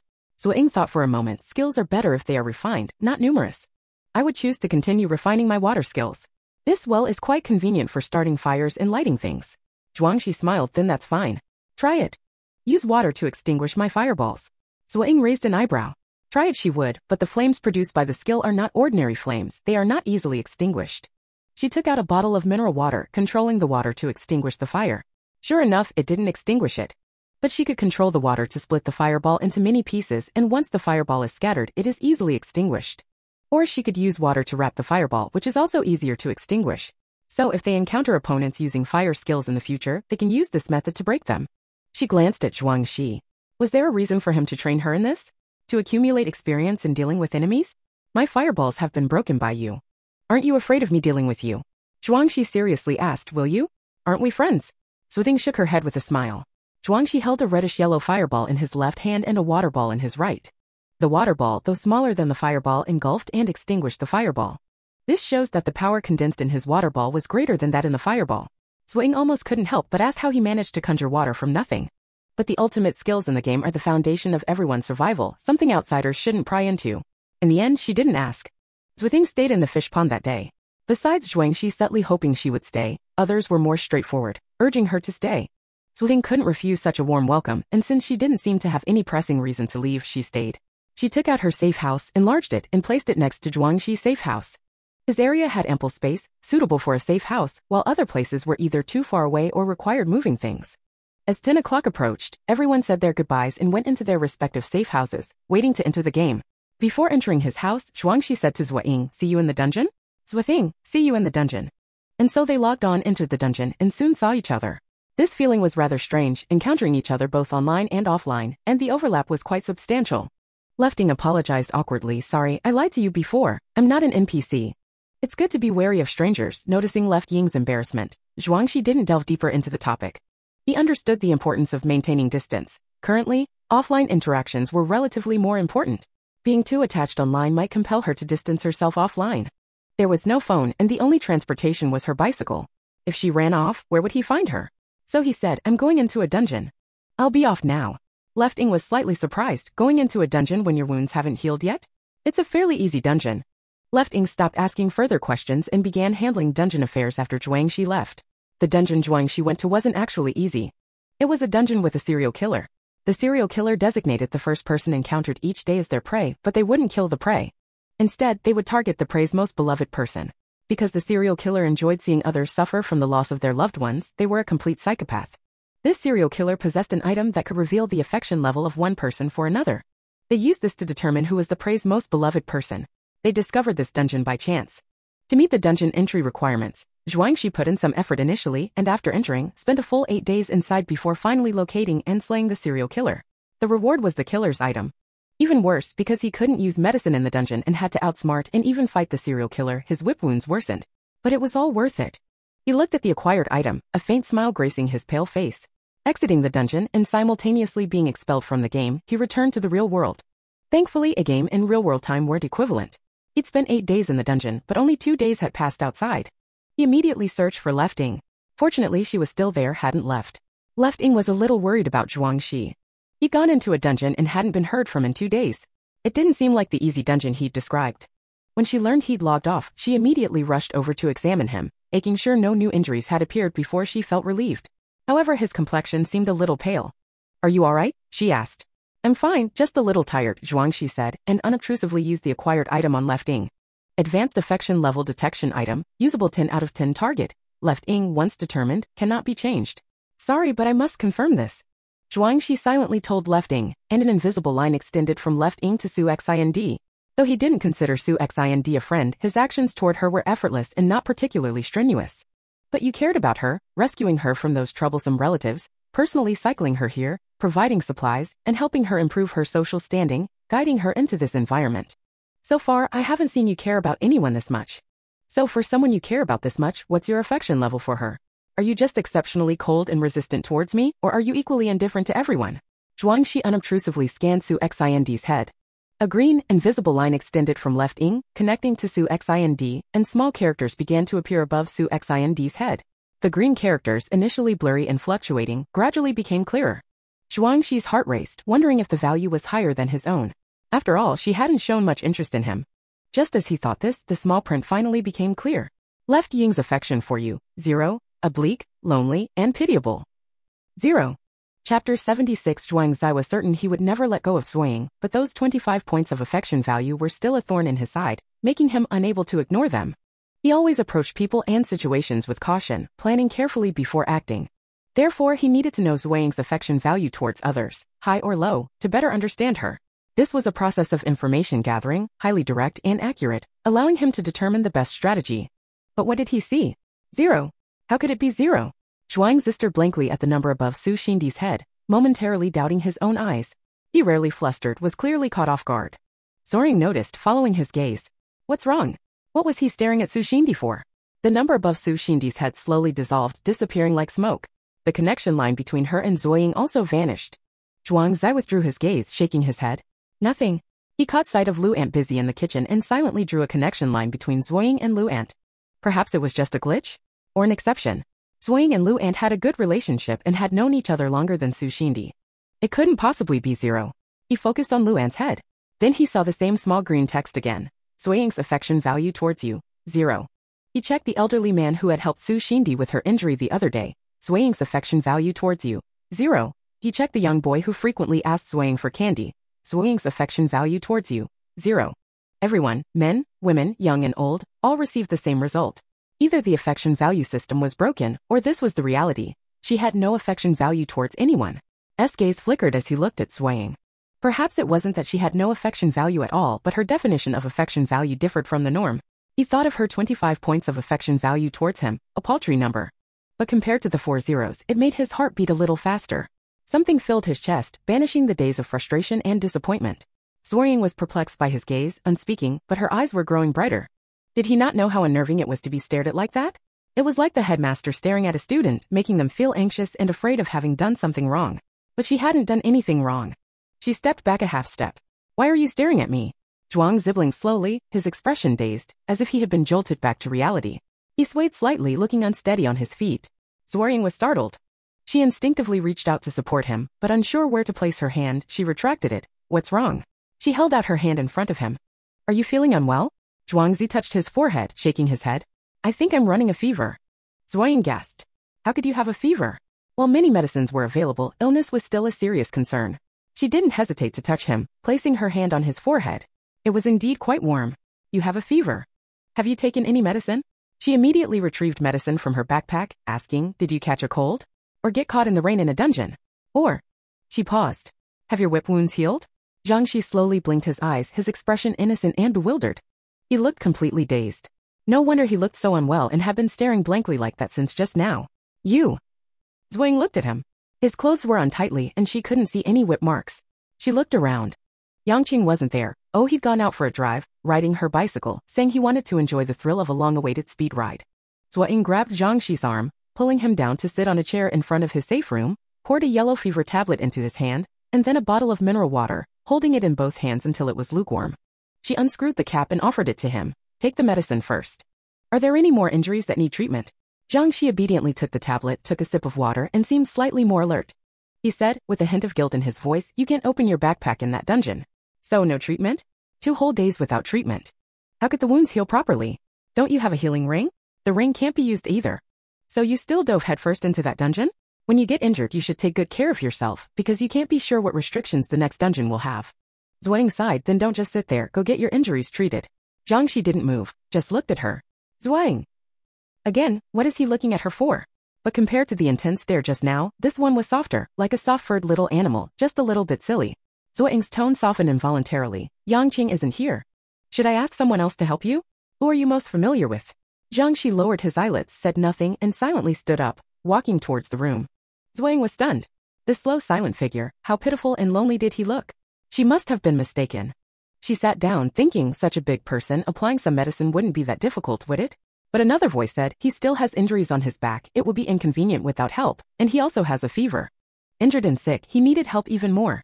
Zuo Ying propped her cheek, unconsciously picking at her lower lip, struggling with her thoughts. She glanced back at the slightly ajar door, her eyes lingering on the long eyelashes he had lowered, and the undeniable sadness on his face. Oh, just a little injury and a fever, how suddenly vulnerable did he seem? It must be because he was too good-looking. A beautiful person getting hurt is different from a rough-and-tumble man getting hurt, it's a totally different visual effect. But why couldn't she let go? It felt like she had done something terrible, like she had abandoned someone in need. Finally, she stood up and walked to the door. Zhangxi, do you need help? No response. She said, I'm coming in. She pushed open the door. Zhangxi's safe room was well furnished, but also simple, with a single color scheme. Unlike her, who liked to use warm colors for bedding and pillows, the walls had hooks for clothes, and there were cups, vases, and fluffy slippers and cushions on the table, all to make the space cozy. Zhangxi's bedding was black and gray without any extra decorations. The whole room was cold and minimalist. He was sitting at the table, facing away from the door, his clothes removed, revealing his pale upper body. Zuo Ying tilted her head. Because he was facing away, she didn't see his injuries at first, but then she noticed the clothes haphazardly piled on the table. On top was a white undershirt, and there were dark red bloodstains on it, more than one. Zuo Ying's gaze sharpened, and she took a few steps forward, getting a clear view of Zhuangxi's back. A long diagonal whip mark spanned most of his back. The flesh was a dark red, interspersed with grayish-white dead tissue, oozing pus. The skin around the edges, though seemingly intact, was swollen as if rotting from the inside. Zhuangxi's entire back was covered in similar wounds. Zuo Ying was completely stunned. Turning his shoulder, she saw 3 more whip marks on his chest, equally horrific. How did you do this to yourself? Was the medicine not working? Why didn't you say so? Zuo Ying snatched the medicine jar from his hand and frowned, examining it. Don't use this yet. I'll ask around when I'm online. Take some medicine now. Zhuangxi grasped her hand. He looked up at her. It's not the medicine. The medicine worked immediately. Then, Zuo Ying understood. It wasn't the medicine, it was something else. What dungeon did you go to? What did you do? This took only 2 days. No more than 2 days, 2 days outside. How long in the dungeon?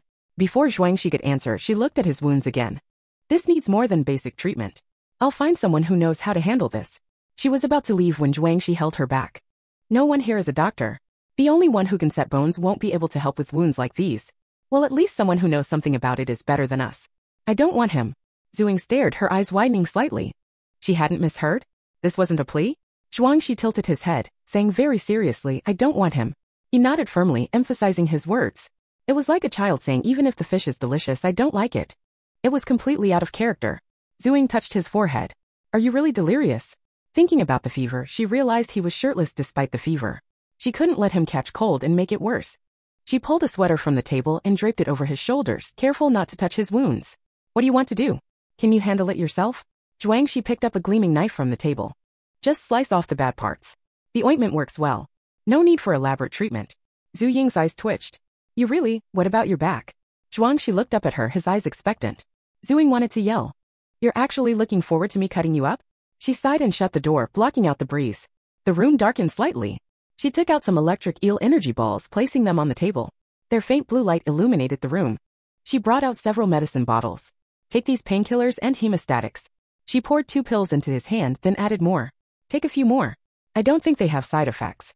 Zhuangxi obediently took the medicine. He heated the knife with his own fireballs, sterilizing it before using it to cut away the infected flesh. Zuo Ying couldn't bear to watch.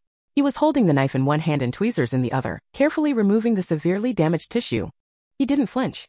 If it weren't for the beads of sweat on his forehead, the tense veins on his temples and neck, and his increasingly pale face, she would have thought he was taking anesthetic instead of painkillers. Zuo Ying's skin prickled and she unconsciously bit her fingertip.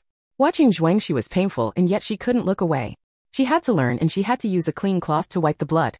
She couldn't help but wonder if this haphazard approach would work. But there didn't seem to be any other option. The old man probably couldn't handle this kind of injury. Zhuangxi, do you have a mirror? I can't see the bottom. I'll find one.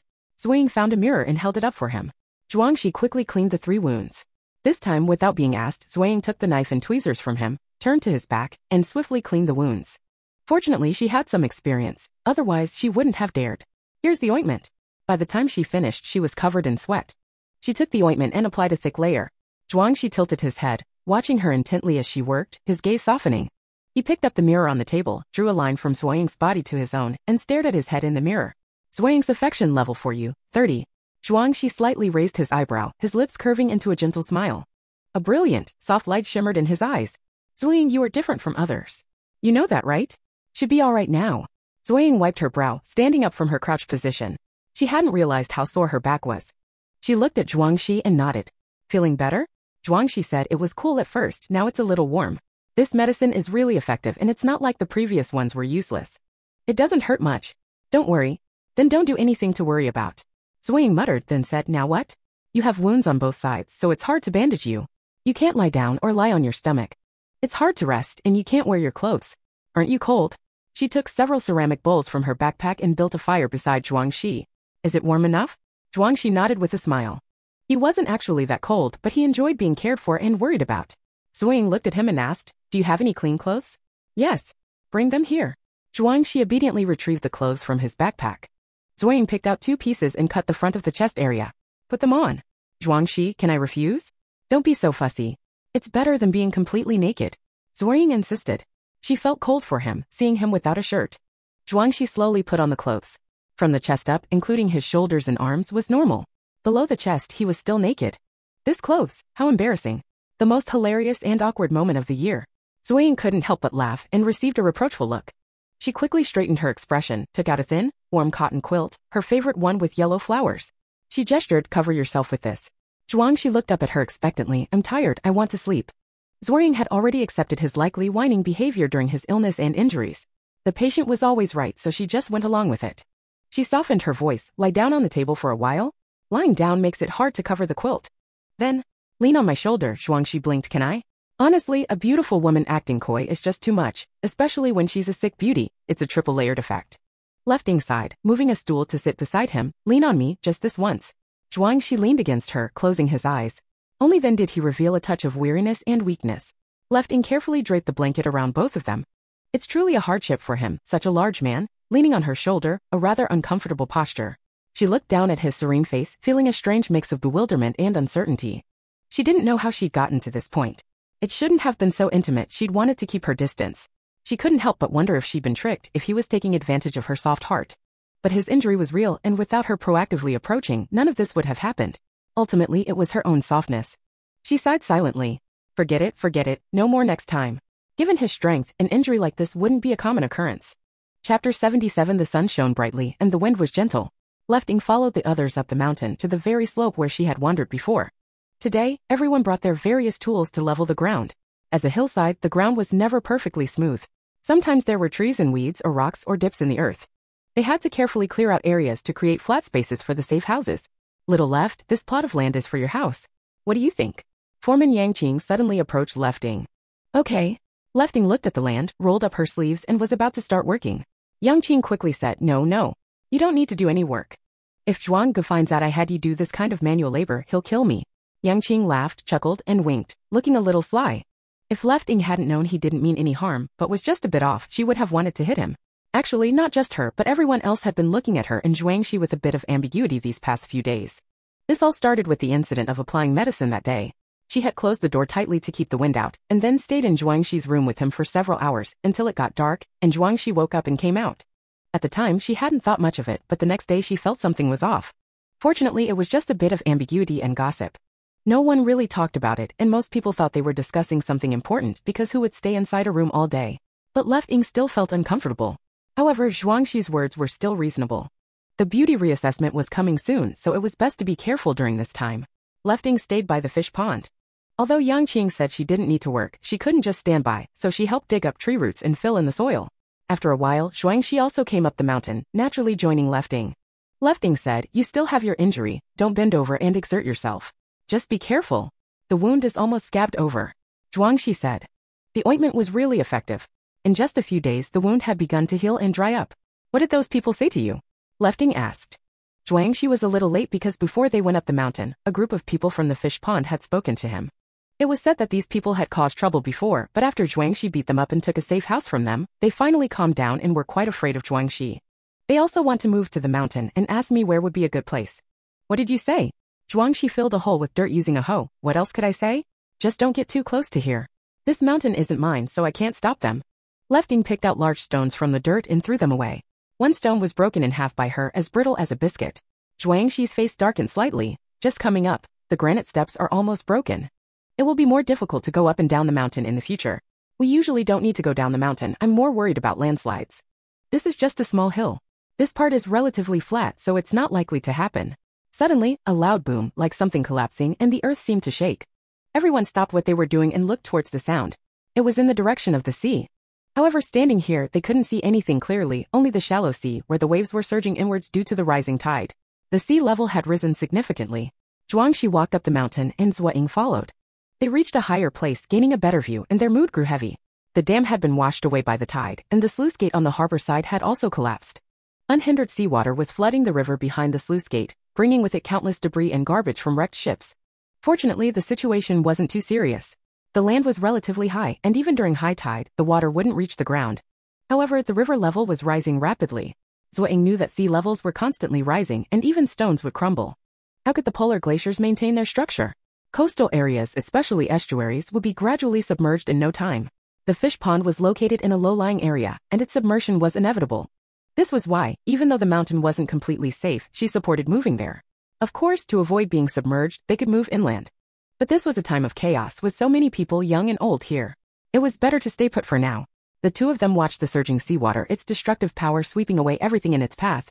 A sense of urgency and dread washed over them, as if humanity's land was being invaded and swallowed, and the end of the world was imminent. Zuo Ying asked softly, "What do you think the world will be like in the future?" In her past life, she hadn't lived long, and her days were filled with the struggle for survival. She didn't understand the world's changes and therefore couldn't analyze its future. Zhuangxi said, "I don't know. But I know that if the world is about to end on that last day, I'd rather spend it with someone worthwhile than alone." He turned to look at her, his gaze calm and gentle as if possessing the power to soothe anxieties. Zuo Ying hesitated. "Worthwhile? Is that referring to me?" For some reason, the words worthwhile person resonated more deeply with her than beloved, cherished, or missed person. Perhaps the two words worthwhile themselves encompass recognition, value, need, and respect. Zhuangxi said, "Let's go down." "Yes." As they returned to the clearing, someone rushed up the mountain. "Zhuangge, someone came to our fish pond, seeking refuge. By the way, there's Yang Qing's girlfriend there." Yang Qing froze when he heard his name, blurting out, "I don't have any girlfriend." "Isn't it that tall, beautiful woman we saw last time?" "Oh, that's a fake." Yang Qing suddenly felt uneasy. Zuo Ying stared at him for a moment, then turned to Zhuangxi. She almost forgot about it. Faking a girlfriend for Yang Qing was quite a stunt. Zhuangxi rubbed his forehead. "Yang Qing, you idiot." He coughed. "I'll explain this later. Let's go down the mountain now." They went down the mountain and returned to the fish pond. Dozens more people had gathered there, mostly young people, many injured and exhausted, looking like refugees. Among them was Yang Qing's fake girlfriend, Xinyun. She wasn't hurt, but the man she was holding tightly was seriously injured. Zuo Ying recognized the man. He was the man she saw with Xinyun the night she killed Jiang Jinhao, while she was exploring the self-rescue camp. She had even been forced to share a mouthful of their affection. Now he looked very unwell. He was the most seriously injured among them, his entire body soaked in blood, his face pale as if he were near death. Xinyun quickly stood up, flustered. "Zhuangge, I'm sorry. I don't know where else to go, so I came here." "Don't be so dramatic. What happened?" Zhuangxi crouched beside the man, lifting his shirt. Zuo Ying saw it too. The man's waist was wrapped in layers of cloth, meant to stop the bleeding, but it was soaked through. Zhuangxi activated his blood coagulating ability, using his blood knife to sever the cloth. The wound underneath was a gaping hole like a blast injury. Zhuangxi's gaze darkened. "A high-caliber weapon from the game, right?" "A high-caliber weapon?" Zuo Ying gasped. The game's high-caliber weapons were similar to real ones, but not quite. They both had large bullets and high firepower, wide area damage. The difference was that the game's weapons caused massive, sustained bleeding in the body which normal medicine couldn't stop. Xinyun trembled, his eyes bloodshot. "Yes. The bullet is out, but the bleeding won't stop. I've taken medicine, tried everything, even cauterized it with an iron, but..." Zuo Ying took a closer look. There were charred parts in the wound. A shiver ran down her spine. It was like torture. Zhuangxi said, "You haven't located the main blood vessels." He turned to Zuo Ying. "Xiaoying, get me the tweezers from my room." "Okay." Zuo Ying went to get the tweezers and realized he called her Xiaoying? When did that happen? It wasn't the time to dwell on it. She handed him the tweezers, bending down beside him. "What are you going to do?" Zhuangxi examined the wound, which continued to bleed, a bloody mess. It was hard to tell where the bleeding was heaviest, but Zhuangxi pinpointed it. He used 2 tweezers to probe the flesh, locating a hidden blood vessel. He clamped the vessel and the tweezer's tip emitted a small flame, cauterizing the vessel. The man groaned in pain. Zuo Ying, "Wow, you can do that?" Zhuangxi explained, doctors use cauterizing tools to seal small blood vessels during surgery. Of course, this only works on small vessels. Larger ones can't be treated this way, but there's no time for stitches now. We need to stop the bleeding first. You've seen this before? As a family member, I've observed surgeries. Zuo Ying thought, so you learned to cut your own flesh from watching surgeries. But this method worked. After cauterizing over a dozen spots, the bleeding lessened. Zuo Ying whispered, what next? Do you have any ointment left? We could try that. Zhuangxi lowered his eyes, holding the tweezers. Fine. My wounds are mostly healed. Use the ointment. Saving lives is more important. Zuo Ying opened her mouth. Earlier, she'd gotten more ointment from Ma Qixian, and there was still a lot left. Zhuangxi's wounds were healing, so a thin layer of ointment would be enough. There should be plenty left over. But to use it all on someone else. Zuo Ying whispered, I'll get you another jar. You need to keep using it. Zhuangxi smiled. No need. This ointment is rare. Don't waste your kindness on it. They talked while Zhuangxi quickly applied a layer of white ointment to the wound, which stopped bleeding. Sun Yun, relieved, was grateful. Zhuangge, thank you. Zhuangxi stood up. Does anyone know how to stitch wounds? Get some food for him too. This ointment is rare, so don't use it on yourselves. Sure. We're all just minor injuries. Medicine is enough. Sun Yun and the others said. Yang Qing, take the injured to rest. Zhuangxi pulled up a stool, had Zuo Ying sit, and said to Sun Yun, now tell us what happened. Chapter 78. This incident was quite straightforward. Someone coveted Sun Yun's face, using a pretext to have her come to them. She realized something was amiss and resisted, and then her friends went to rescue her. A fight broke out, but no one expected the other side to have guns. The other side, in fact, could be described as Sun Yun and their group superiors from the self-rescue camp. The superior wanted to replace his daughter's face with Sun Yun's, planning to frame her death or disappearance. This act was deeply unsettling, as evidenced by the fact that the dozens of people who came were all camp personnel with official duties. They had abandoned the camp. Zhuangxi didn't pass judgment, simply letting these people leave or stay as they wished, as long as they didn't cause trouble. After Sun Yun and the others went to rest, Zhuangxi said to Zuo Ying, the people who targeted Sun Yun likely gathered the cicada molting pills. Don't wander around for a while, do you understand? I understand. I'm not a child, Zuo Ying said, but do you think those people will give up on Sun Yun? Won't they chase us here? Sun Yun isn't some national beauty. Finding someone to replace her is easy. If anyone chases after them, it probably won't be specifically targeting her. Zhuangxi looked at Zuo Ying, and Zuo Ying looked back at him. Zuo Ying thought, a national beauty is right here. If Sun Yun and the others attract the attention of certain people to this place, Zhuangxi will be in trouble, and he'll be the first to be affected. Zhuangxi thought, for the next few days I absolutely cannot let her leave my sight. Weapons have appeared, so there's no guarantee there aren't other difficult to deal with weapons. This girl's face is quite alluring, we can't let her be ambushed. He said, let's go back up the mountain. Organize yourselves quickly. Let's move to the mountain tonight. Zuo Ying nodded. So a busy day passed, and by evening over 100 people from the fish pond moved to the mountain. Because everyone had personal backpacks and the safe houses could be shrunk to a miniature size, moving was quite convenient. Even Sun Yun and their injured companions moved up the mountain. On the hillside, a dozen or so safe houses were scattered, giving everyone ample personal space and privacy. Tonight, to celebrate the move, everyone gathered together to roast sweet potatoes. In the darkness, Zuo Ying sat in front of her safe house, with the vast starry sky above and the expansive plain before her. Though the night was dark, she could see where there was light and where it was completely black. Light meant people were moving around. Someone walked over to her, carrying a faint sweet smell of roasting, and handed her a roasted sweet potato. Zuo Ying took it, thank you. Zhuangxi sat down beside her, peeling a sweet potato. Zuo Ying peeled the burnt yellow skin and took a bite. It's so sweet, delicious. Not bad? I grew it in my field. You grew it? Surprised. I just thought you and sweet potatoes didn't seem to go together. Zhuangxi said, this kind of thing is easy to grow. You don't have to look after it much. It grows on its own. Much simpler than growing vegetables. Zuo Ying nodded, about to say you could hire an NPC when Zhuangxi suddenly stood up and looked down. She also stood up, and from here, they could see the fish pond area. In the extremely dim night, a group of people could be vaguely seen entering the fish pond area. From such a distance, they looked like a large group of ants. They're setting up an ambush. Look, they've divided into two groups. Zuo Ying focused, and sure enough, those people had split into two columns encircling the fish pond. At the same time, Yang Qing, holding a night vision telescope, also noticed something unusual and ran over hurriedly. Brother Zhuang, what's this? Don't worry, keep everyone from making too much noise. Put out all the fires. Yes. Yang Qing went to inform the others as instructed. Zhuangxi kept his telescope, wiped it, and then gave it to Zuo Ying. The night vision was different. What was happening on the fish pond was instantly clear. Zuo Ying estimated the distance, it must be several thousand meters. They could still see at night with this telescope? How powerful is this thing? By now the others knew what had happened and they were suddenly a bit panicked. Someone asked, is this aimed at us? Someone else replied, is it chasing after Sun Yun and the others? Everything was fine before. These lunatics. If their own parents didn't give them good looks, that's their parents' fault. Why do they always want to steal other people's looks? Sun Yun needs to be careful. If they come over, she needs to hide. I think if it really comes to a head-on conflict, it won't be Sun Yun who gets targeted. The speaker looked at Zuo Ying and Zhuangxi standing side by side. Others followed their gaze, and then they all thought, wow, that makes sense. Sun Yun's presence here had somehow become a source of safety. After a moment of silence, someone chuckled to lighten the mood. Don't worry, it's not easy to get up the mountain. The roads are terrible, narrow, and it's pitch black at night. Even if they do come up, we can all push them down. Right. Get your gear ready. Everyone started preparing for battle. Now they each had a sleeve crossbow, a hard bow, long arrows, and short arrows. Their archery skills were excellent, all thanks to the training provided by Zuo Ying and Zhuang Shi, who had been providing them with equipment. These ranged weapons were incredibly powerful in the absence of firearms. While the opposing side might have guns weren't as common as these bows. If anyone dared to come up, they would shoot them down, taking advantage of their superior position.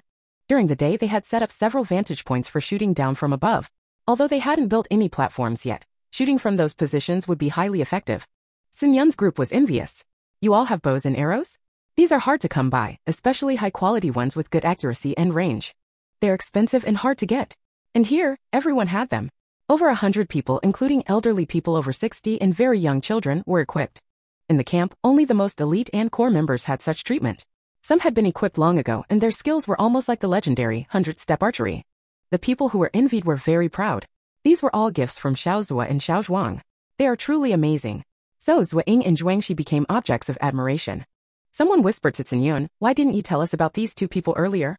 They're so handsome and they have so many resources.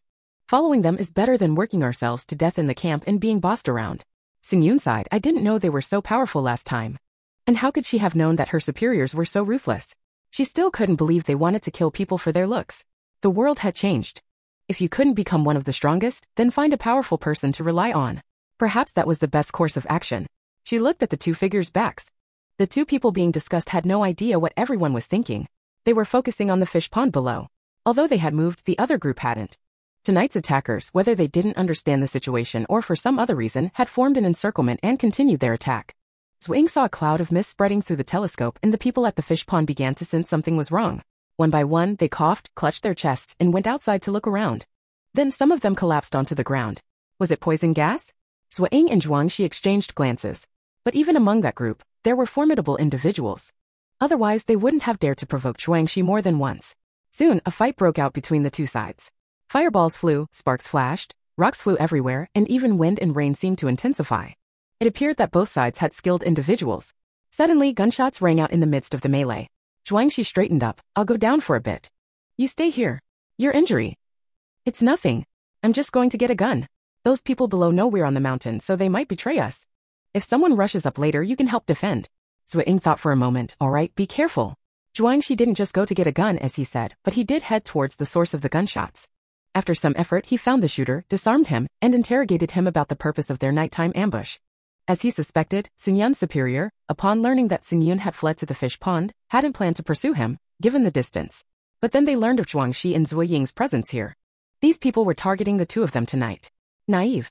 Did they think they could do anything to them? Zhuang Shi, expressionless, incapacitated the attacker. Although he didn't kill him, he permanently crippled his legs. Since these people were targeting him and Zuo Ying, he wasn't going to let any of them go. He needed to make a strong deterrent to avoid endless trouble in the future. This was also why he didn't let Zuo Ying come down with him. He didn't want her to see his ruthless side. He moved through the night like a phantom, using water as a weapon, silently taking away a person's health and strength. In the end, he intentionally let some people go so they could carry the news back, right? Afterward, he didn't reveal himself, but returned to the mountain quietly. Halfway there, he noticed something. He walked towards a barren forest. The trees were dead, a good place for people to gather firewood. But at that moment, a person was hiding there. Zhuang Shi said coldly, come out. The person hiding in the dead branches trembled and ran. Zhuang Shi knocked him down with a water ball, approached him, and threw out a fireball to illuminate him. Don't kill me, a woman's voice pleaded. You can make me do anything. The firelight revealed her face. A plain, unremarkable face, thin, with nothing memorable about it. But Zhuang Shi found some impression of her in his strong memory. Do you know Zuo Ying? Shin Yi stiffened, looking at the tall, imposing man whose face was unclear, unsure how to respond. This man knew Zuo Ying. Was it a friendly or enemy relationship? She knew someone was coming to deal with Zuo Ying today, so she came along to see if she could take advantage of the situation. She was struggling, ordinary, and resentful. The only way to change her situation, or even achieve a breakthrough, was to get a strikingly beautiful face before the beauty contest. The man asked again, why are you here? Chapter 79. Left Ying was surprised that Zhuang Shi had brought someone back from his trip, and who was it if not Shin Yi? Long time no see, Left Ying said to her. Previously, she had been looking for her, but now she had shown up herself. The last time she saw Shin Yi was during the incident with the cotton field. Compared to then, Shin-Yi looked noticeably more haggard and depleted. Her complexion was pale and gaunt, with patches of sores on her face, giving a sense of festering wounds. Lefting took a closer look and said, "You use cicada molting powder?" Shin-Yi quickly covered her face. Lefting shook her head. "I thought you'd be a bit smarter than Jiang Yuan, but you're just as foolish." Shin-Yi suddenly looked up. Jiang Yuan disappeared, and her mother was found dead of starvation in a dilapidated house. "Was that your doing? Did Jiang Yuan disappear? That has nothing to do with me. Someone as stupid as her could get herself into trouble at any moment." The only reason Jiang Yuan was somewhat useful to Lefting was in tricking her father and brother into eating cicada molting powder. However, the latter two weren't particularly bright either, so Jiang Yuan didn't really stand out. Lefting hadn't done anything to her because she was both foolish and greedy, and she was hanging around with a bunch of clueless people online. She was bound to get herself into trouble. Shin-Yi, hugging her arms, lowered her head and said, "I heard she was bundled into a sack and forcibly taken away. Those people are involved in robbery and human trafficking. If I hadn't been quick-witted, I might have ended up like her." She chuckled wryly. Lefting glanced at her, sarcastically remarking, "You shouldn't have such worries. Jiang Yuan is at least decent-looking. Who would bother wasting their energy on you with your plain appearance and figure?" Shin-Yi choked, her eyes widening, almost losing control of her expression. But she remained composed. Now that she was in Left Ying's hands, she had to try to dispel Left Ying's hostility. The best approach was to appear weak, pitiful, and repentant. "Sister, I know you don't like me." "No, don't call me sister. We have nothing to do with each other." Shin-Yi's words were cut off again. She realized that her usual tactics weren't working on this cold-hearted woman. She gritted her teeth and said, "How can you let me go? I haven't harmed you." "Yes, I initially wanted to take Jiang Jinhao away from you, but you didn't care for him anyway, did you? Now you have better things, food, shelter, clothing, and everything else 1,000 times better than me. Why can't you just let me go?" Lefting smiled calmly. "Of course, because I find you repulsive." Shin-Yi. Shin-Yi looked into Left Ying's eyes. They were in Left Ying's safe house. Shin-Yi was bound hand and foot, sitting on a cold metal floor. Left Ying sat relaxed on a bed, calmly and coldly observing her. Her gaze seemed to be directed at a lifeless object. Shin-Yi suddenly felt a chill. "Do you intend to kill me?" Lefting propped her head up, saying coolly, "Don't act like you've never seen the world. Haven't you seen blood before? Haven't you killed more than one person? I hear you've even eaten human flesh. Your evolution rate is truly impressive. If you had gained power, you wouldn't be so polite to me if only fate hadn't intervened." Shin-Yi's face hardened. "I know a secret. Let me go and I'll tell you." Lefting tugged at a thread on her clothes. "Not interested. It's a secret related to you. Do you know who Jiang Ying, the woman you've called mom for 10 years, really is?" Lefting stopped tugging at the thread and looked up at Shin-Yi. Shin-Yi looked very confident. "Zhuang," she called out from outside the door, shouting, "It's almost 10 o'clock. Zuo Ying got up to open the door. "Got it." Zhuang, she looked at Shin-Yi inside and asked softly, "Can't you handle it? Do you need my help?" Zuo Ying stepped out, closing the door softly, and said, "I don't want her to leave alive, but killing her directly feels a bit strange." She had only killed Jiang Jinhao herself before. The others were just too pitiful to bring herself to kill them, like bullying a child. "So what are you going to do?" "I don't know, let's just go into the game first. She'll be locked in there. This room is mine. As long as I lock the door, she can't open it." Zuo Ying paused, then said, "Wait a moment." She went back in, putting many items and decorations, even some security room parts, including the bed, into her backpack, leaving nothing for Shin-Yi to damage. "Shin-Yi, what are you doing? Just stay here for now." Zuo Ying went out and locked the door. Shin-Yi scoffed inwardly, "You're pretty stupid too. Once we're both in the game, it'll be easy for me to escape." But she quickly realized she was being too optimistic. She tried every way to open the door but couldn't. The window was also unopenable. She felt a chill, both shocked and jealous. What is this security room? A portable, incredibly safe house. At this time, the chaos in the fish pond below was over. Some houses and land were burned and the flames were gradually dying down. The people on the mountain had been on high alert, but no one came up, leaving everyone a bit disappointed. 10 o'clock arrived quickly. Everyone entered their respective security rooms and logged into the game. Zuo Ying logged into Zhuangxi's security room. She hadn't been in a wild dungeon for many days. The island had only unlocked 12 locations. She had planned to find a wild dungeon today, but considering Shin-Yi and that wild dungeons often take several days, she settled for a simpler, ordered dungeon. A message popped up on her private chat. It was Zhuangxi. "Zhuang, what are you planning to do today?" Zuo Ying looked towards Zhuangxi's area in the third zone, seeing only the vast expanse of water and the faint outline of islands. She replied, "Entering a dungeon." "Zhuang, wild?" "Zuo, a simple ordered dungeon." "Zhuang, I'll come too. Why are you joining in? Your injuries haven't healed yet." Suddenly, she saw an activity surge up the dungeon leaderboard. "Your wish I will fulfill. Dungeon is open. Entrance tickets will be drawn at 22:33. The top 1,000 players who draw an entrance ticket can enter the dungeon. Players who evaluate the mission as excellent will receive an extra gift package. The package includes an 18-inch ice cream cake, a domestic communication and internet-enabled phone, prescription eyeglasses, and a year's supply of any chronic medication.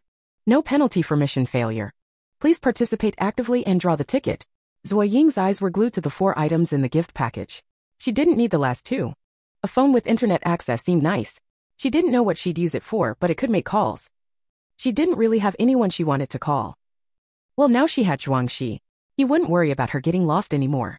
But the cake was more appealing. How long had it been since she'd eaten a cake? Another private message arrived. Zhuang, did you see the activity? Zuo, yes.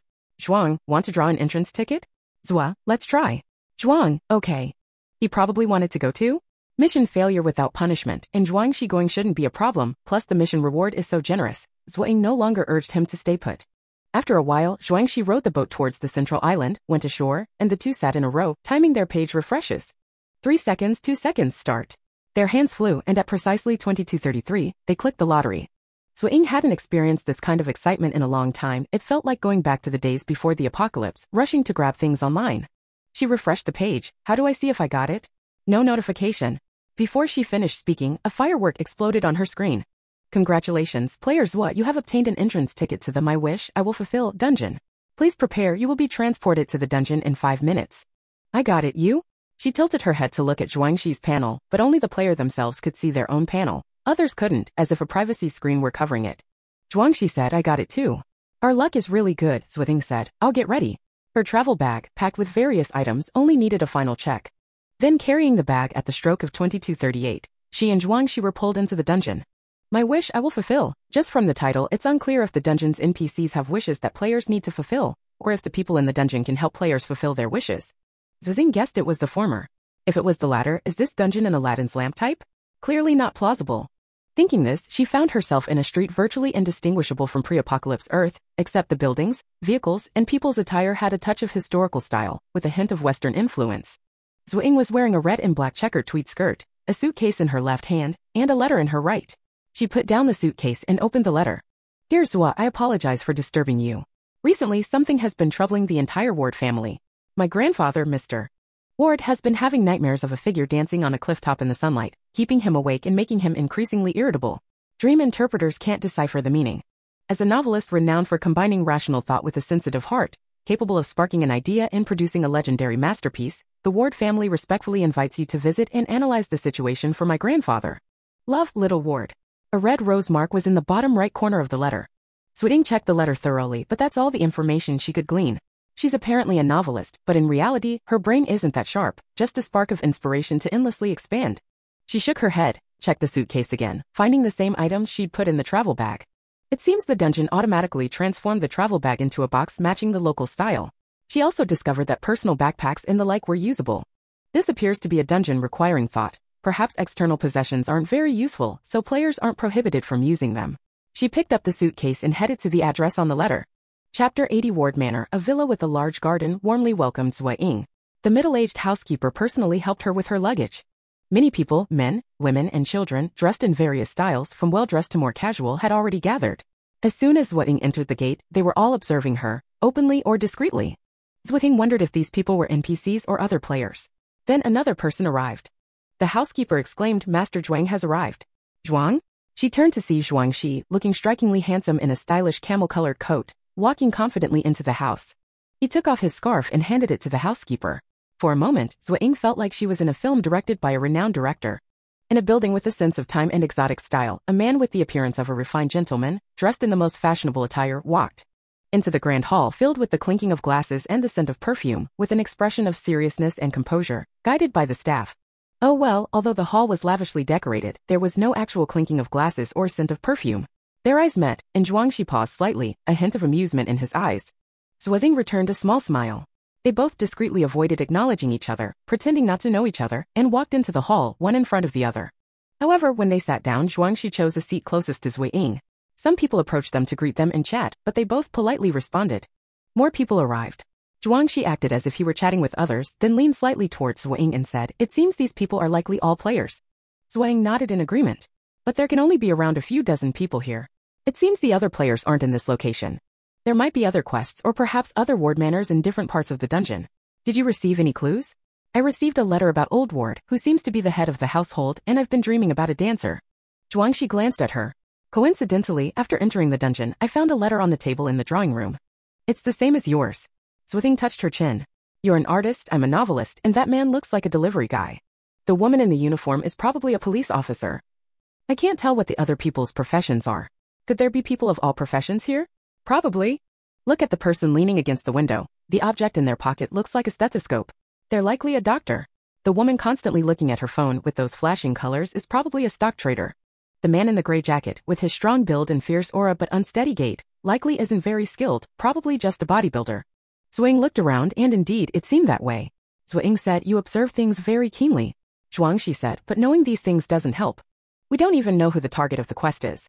That's right. This dungeon is called Your Wish I Will Fulfill.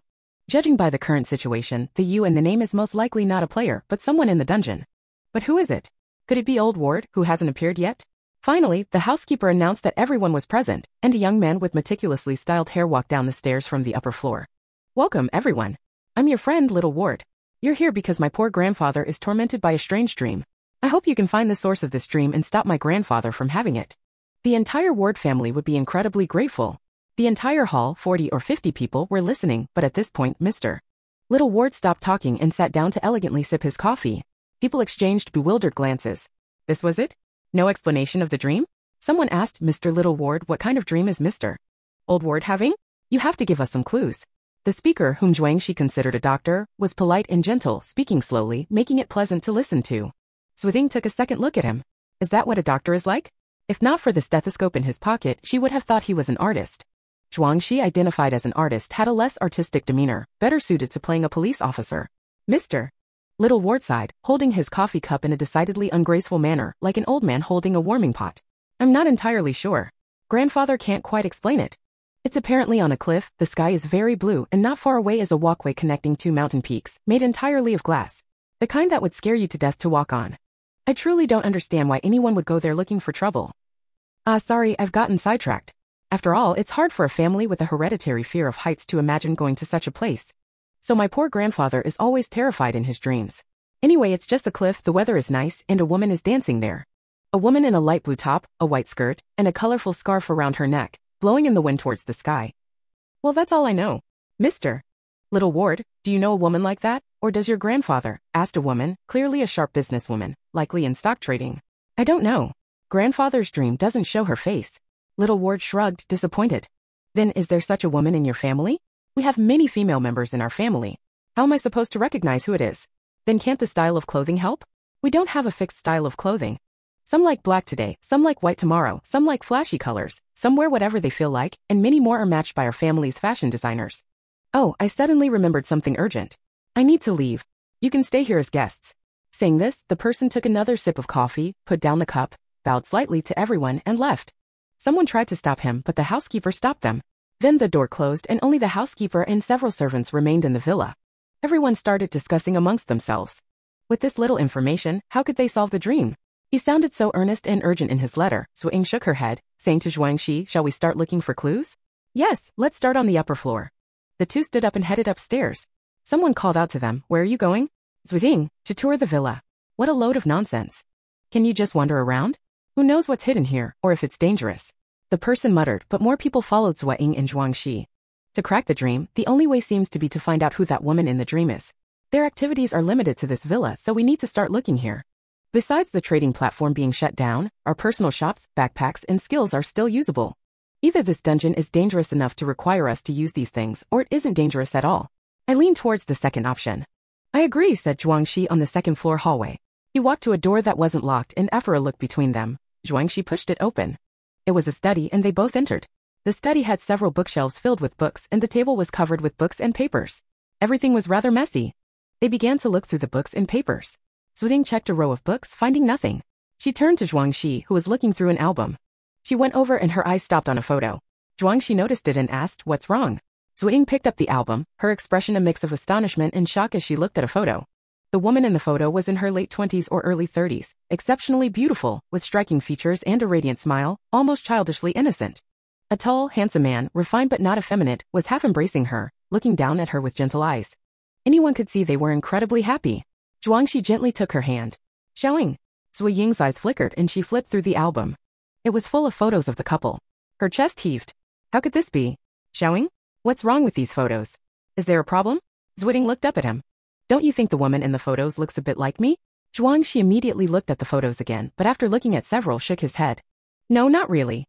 How could that be? She had always been told she looked like that woman. She had seen the photos and she felt it, and the people in these photos were very similar to the ones she had seen before. Zuo Ying, she was observant and didn't have a face blindness problem. He couldn't possibly not see it. Could it be that the photos he saw were different from hers? Clean up, many guests have arrived today. Don't let them be disappointed. A gentle female voice came from outside. Zuo Ying was startled and immediately went outside. At the door in the hallway, a woman in elegant attire was instructing a maid. The maid bowed her head, meekly replying, "Yes, madam." Zuo Ying recognized her as Shin-Yi. Was she also in the dungeon? But she only gave Shin-Yi a fleeting glance. All her attention was on the elegant woman. Her aura was graceful and intellectual, beautiful and non-aggressive, even a touch melancholic, inspiring feelings of affection and pity. The woman's face made Zuo Ying almost blurt out Jiang Yingyu. But she knew she wasn't Jiang Yingyu. She had the exact same face and aura as the woman in the photos, identical to Jiang Yingyu. But whether it was the living person before her or the image in the photo, Zuo Ying recognized her immediately. It wasn't Jiang Yingyu. She was Jiang Yinyu's twin sister and her biological mother. Zuo Ying's fingertips pressed into her palm. The woman looked at her, tilting her head in a gentle smile. The light from the study illuminated her beautiful face, making it even more sweet and comforting. She smiled at Zuo Ying. "Hello, lovely girl.